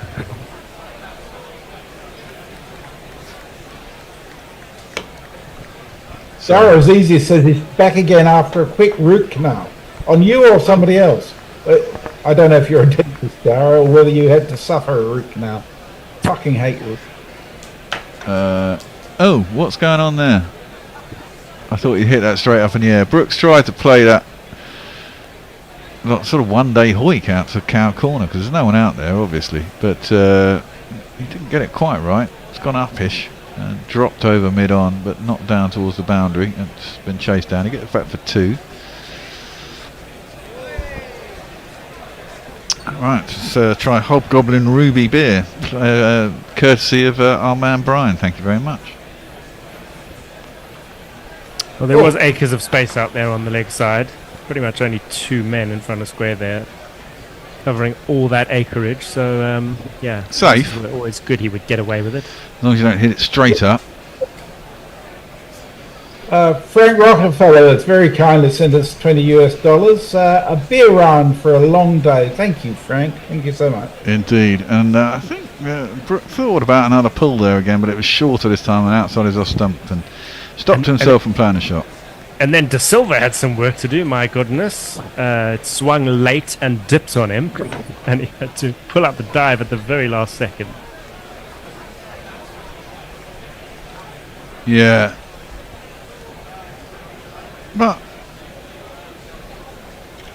England a lead of 52 in the 36th over. They'll be trying to make hay soon. That's swatting back. That's a weird shot. It's like a pull, but he's ended up strappling it straight back down the ground. Probably get 2. It's not going to go to the boundary again. But that's almost a Brooks signature shot, isn't it? And normally he gets hold of it a bit better, but I remember him pulling that out in New Zealand. I think of that Mount Maunganui test last time they were out there, and he would be pulling them straight, just like that. I suppose he breaks the wrist late, so it snaps later and then just goes straight. But it looks a bit weird. Yeah, it has earned him a few runs, I think, in his brief career so far. Well, if these two stay tonight and get in tomorrow morning, England could be on for a big score. That's full and that's clipped sweetly. That's not going to be stopped unless there's a man out there, which there isn't. That's a lovely wristy clip off the toes, and it's going to be 4 more runs. Brooke looks a bit impatient, which, you know. Well, it's almost as though he's trying to try out his full repertoire of shots. A couple of the ones that he hit upish, he certainly didn't time, and then this one, which was a proper cricket shot along the ground, looked easy, and I think that is the case for a lot of the textbook cricket shots. They generally are easier. You just have to make peace with not scoring as quickly as these T20 devils with their over-the-top antics. Well, that's right. There we go. Moti is going to have a little go. Let's give him a little jingle. Suggested leaving a glass of red wine out for fruit flies to drown him. Cheap red wine. By the way, we've put 1 to run for the day, so we're now well into GPL territory for people other than me. So what are we on now? 121. So 21. We're dead on 300. Dead on, yeah. Currently. Sure. Only 6 matches into his Test career, but West Indies spinner Moti is averaging 20. Yeah. Let's give him a jingle. From Georgetown, Guyana, where he had his first nets, to his debut against Bangladesh. He ain't no kid, but his face is fresh. An island boy named Goody Cash, who took his chance when spinning the ball in his second test, got a 13-hole. Go, go. Go, Moti, go, go, go. Nice. Like that. Well, he's going to get a go. Could buy a wicket here. I can imagine Brooke might want to get the champ at the bit, do something stupid. I'd hope that Root won't. And we'll go and see a reverse sweep on a first ball or something daft. Oh, I think that'd be fun. Well, you don't want to. The thing is, you don't want to let him settle on you. But on the other hand, you're probably only going to get 2 overs tonight. So, off of him, max. I'd have thought. So you just let it go. Moti around the wicket to Root, who just pushes it back to the bowler. No run. 55 miles an hour. Not seen a lot of him. Dave Brooke rates him highly. Well, he's got 22 Test wickets, but 19 of them against Zimbabwe. Okay. 2 Tests. Well, that'll explain the average. And it's guided behind square, and there's no run. Was that home or away? Maybe it doesn't really matter. I think. Hang on.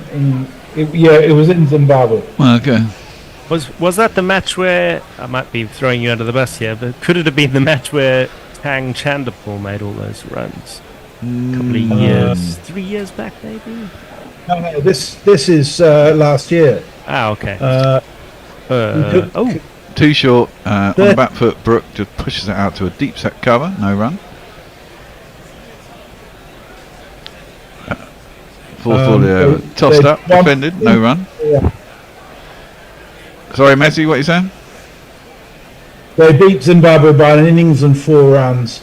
And there wasn't a century in the game. Okay. Tossed up. That's a decent ball. Good length. Brooke came forward. Got enough of it, but it was turning. No run. 1 ball left in the over. Means there'll probably be enough time. That's just defended out to the offside, and there's no run. So there should be enough time for another over from the other end, and if they want to get another over of pace in it, they should be able to start it before the close of play. Whatever time did we say the close of play was? 6:51 or 6:50? 6:51, I think they said. 10 to the hour, yeah? Just after. You get an extra minute. What was the explanation for the extension? I missed that earlier. Well, they went off a bad light, so presumably that's not the same as rain. Because usually when they go off, they go, there's a hard... the amount of times I've watched it thinking there's going to be an extension to play, and they go, no, there's a hard cut-off at 6:30, and I never know which is which. Why it should matter why they went off? I don't know. Yeah. Well, exactly. I mean, there's overs to be bowled. I mean, it could be a nuclear holocaust that interrupted play, but if conditions are suitable to continue, then exactly I have a cut-off. Paul Goodman says, white ball cricket has caused many bowlers to forget that they must bowl to try to get the batters out rather than contain them. Yeah, true. Down the leg side, Root misses out. It just goes through the keeper and there's no run. Dyer is in whether the root canal was for him or someone else. Says it was for him. He says, I'm a sheriff, not a dentist, so I had to endure it personally. I like the idea of being a sheriff, Dara. Oh, you're a sheriff. Where are you, Dara? You're a sheriff in America. Yeah, I think he's either in Arizona or Texas. I'm sorry, I keep forgetting, Dara. Let us know. I don't think they really have sheriffs anywhere else. Yeah, lots of places have sheriffs. Different Canada, levels of lawmen, depending. You have I think we still have sheriffs in the UK. You're sheriff of the county and stuff, don't we? I'm not sure it's a policing position as such these days. That's defended for no run out to the offside by Rooty. They don't count if they're not on television. Yeah. Holder. Down the track comes Roots, just defends him back to him, and there's no run.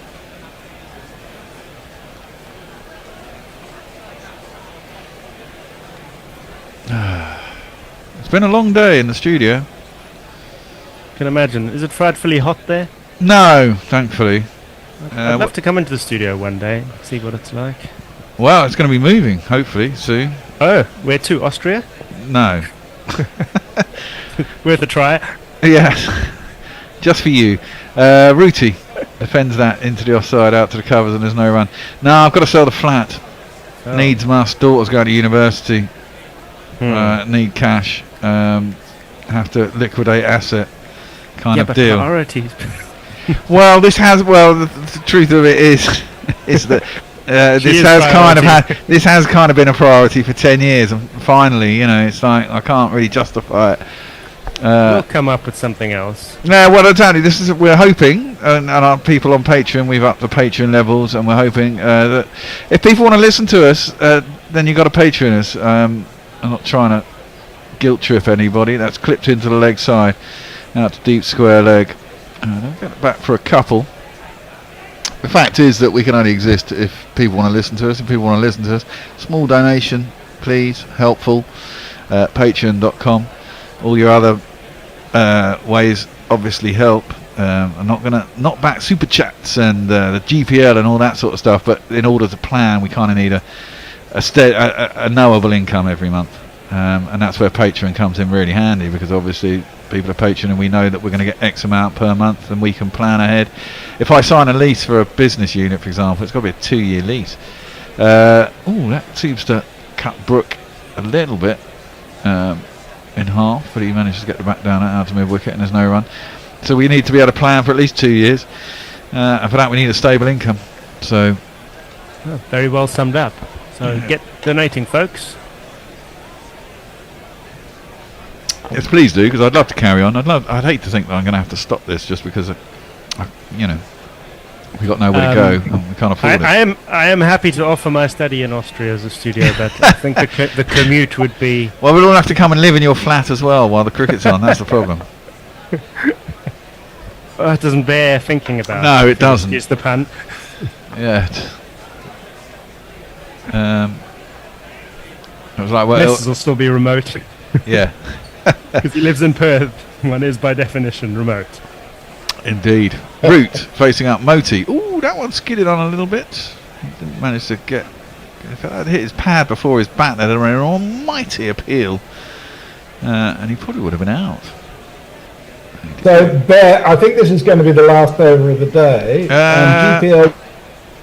Where are we at? I think somebody...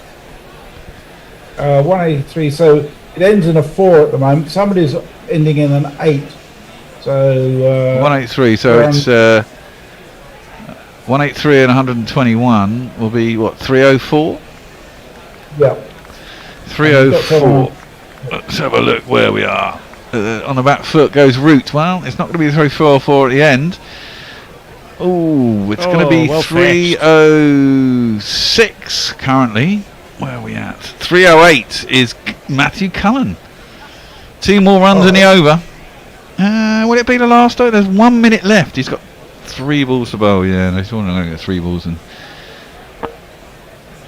West Indies have stayed in it with their commitment all the way to the end. You've got to give them that. Yeah, defending. Throwing themselves about in the field. Well, I guess you play for pride as well, don't you? I mean, none of these guys want to lose. No, and they have the encouragement of knowing they can win, and won quite recently against a big team. Yeah, exactly. That's defended by Root. Oh, you never know, they might get another over in. We've got 30 seconds left. Root's looking over at the clock, I think. Yeah, exactly. Take a little stroll, because it's 50. If it's 51, that clock's got to tick over. Root looks around. I don't think he's going to manage it. I think they're going to get 1 more over here, Messi. Ooh, it's going to be tight. That's down the leg side. There's half a peel by Moti, but it's horrible. It's down the leg side. There's the only over. It looks like there's going to be 1 more over. They're looking.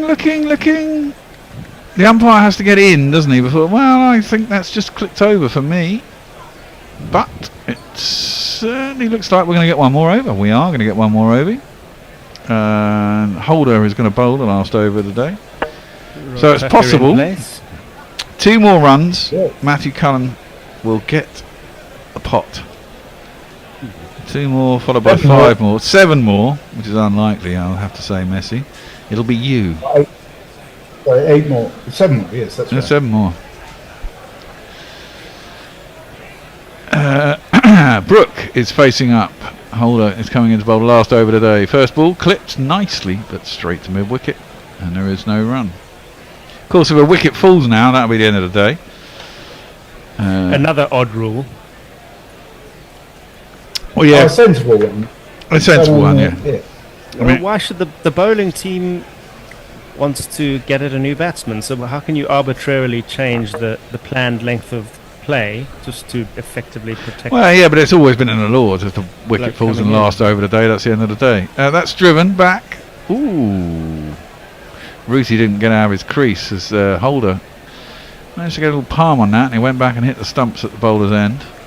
They could waste time and go upstairs, but thankfully I don't think they're going to. I don't think Root actually left his crease. Driven back, but no, he hadn't left his crease. His foot was behind the line, his bat was behind the line. Holder. I'd say 80 to 90% of the crowd have already left. Yeah, I'd say that too. That's defended, back down the trap. And there is no run. I'm a great believer in staying until the last ball, even if it's a free ticket. I'm kind of with you on that one.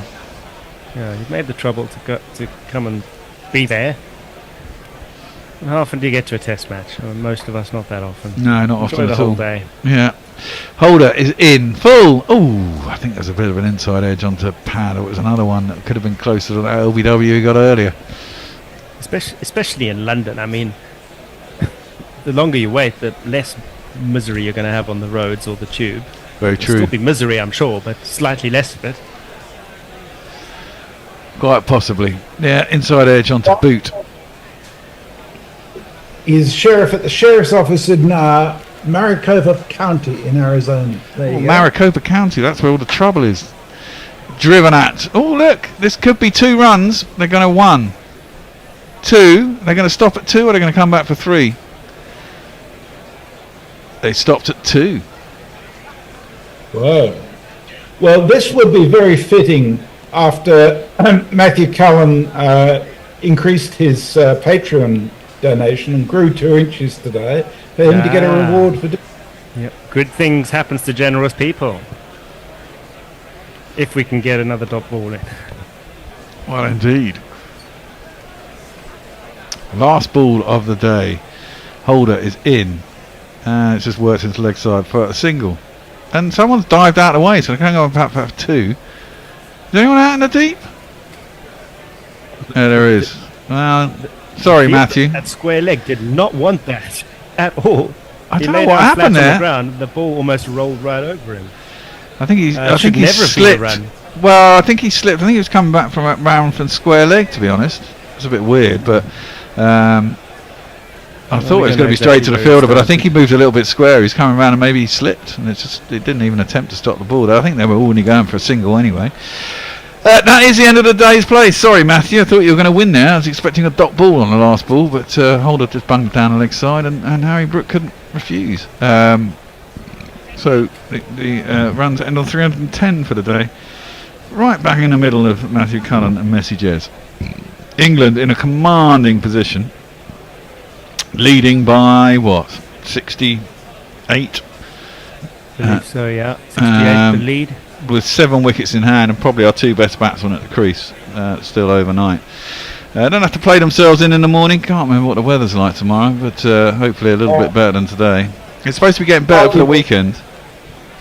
Yeah, the forecast is slightly better than today. Yeah, I think by Saturday it's supposed to be reasonably sunny on Saturday. But this game may well be over by Saturday. If England do get a big score tomorrow, and you can imagine that once these 2 get set and then the league gets over sort of 150, if these 2 are still there, then things could go very awry for the West Indies very quickly, as I imagine anything after this. Ben Stokes isn't going to hang about. Jamie Smith will be told you to go out and have fun. The rest will have a happy, slappy time, and England, even if they only end up with a lead of 200, 250, you think you can't see it much going much beyond Friday, late Friday, because if England get a 250 lead, probably be by tea tomorrow. Yeah, you feel like they'll declare late tomorrow. Just do a Baz ball, no matter where they are and whether they could bat on. I feel like they're going to be bowling at the end of tomorrow. Well, if they're batting at tea tomorrow, then they've got a big lead. You'd have thought. Because the longer it goes on, the easier it gets to bat, right? Because you're so far ahead, you can throw caution to the wind. And if someone gets in at that point, you imagine Stokes gets in here. gets himself to 30 and the lead's 180, and he goes, fuck it, I'm just going to smash it, and he gets away with it. The lead quickly becomes 300, 350 within an hour and a half. Well, that would be fun to see. It would be fun to see. Stokes coming in with a platform in the middle order, like the good old days. Exactly that. Well, we should wrap up. Any last quotes or tweets? Jay wants to know, does Joe Arapio listen to Guerrilla Cricket? I don't know who he is, but I presume it relates to being a sheriff somewhere in Arizona. Everybody listens to Guerrilla Cricket. Leah says Maricopa County was the Joe Arapio, Joe Arpaio disaster, and Stephen Seagal was the deputy. Yeah. So there's some talk. Dara says we already have a posse that is permanent. There you go.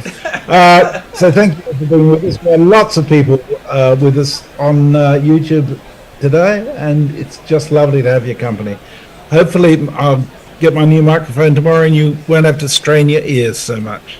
We'll see you then. Presumably you'll get it in the daytime and we see you in the evening, so it'll arrive before you come on air. If Amazon are up to their word, I will, yes. Sweet, lovely. Good to see you again, Richard. As Good always. to see you too. Are you We'll back? catch up again tomorrow, I think. Lovely, brilliant, excellent. You're in? I'm in for the first 4 days, although I don't think I'm required for 4 days, not in total anyway. We shall see. You never know. There could be to be wrong. Well, you never know. There's a contest. It's 2 innings. They could come out and surprise us all. I would be surprised, having seen what I've seen. But let's hope for better. Anyway, right. That's it. Theme tune. We're out. Goodbye to you both. Let's hope that England win tonight. Good night to you both. See you in the morning. Till then, bye. Guerrilla cricket. Whoa. Guerrilla cricket. Whoa. Guerrilla. Take guard, man the barricades, patrol the cover boundary. At last the time is come, this is a cricketing emergency. Hear this call to arms for every cricket revolutionary. Take up your bats and stumps for the test match insurgency. At first they tried to silence us, but we would not be silenced. They threatened us with lies, so we threatened them with violence. Che Guevara, Sangakkara, Joseph Stalin, Douglas Jardine, Robespierre, Darrell Hare, Vladimir Lenin, O'Brien Kevin, Guerrilla Cricket. It's not about the winning, it's about how many rules you break. Even in cricket commentary, this is the best advice to take.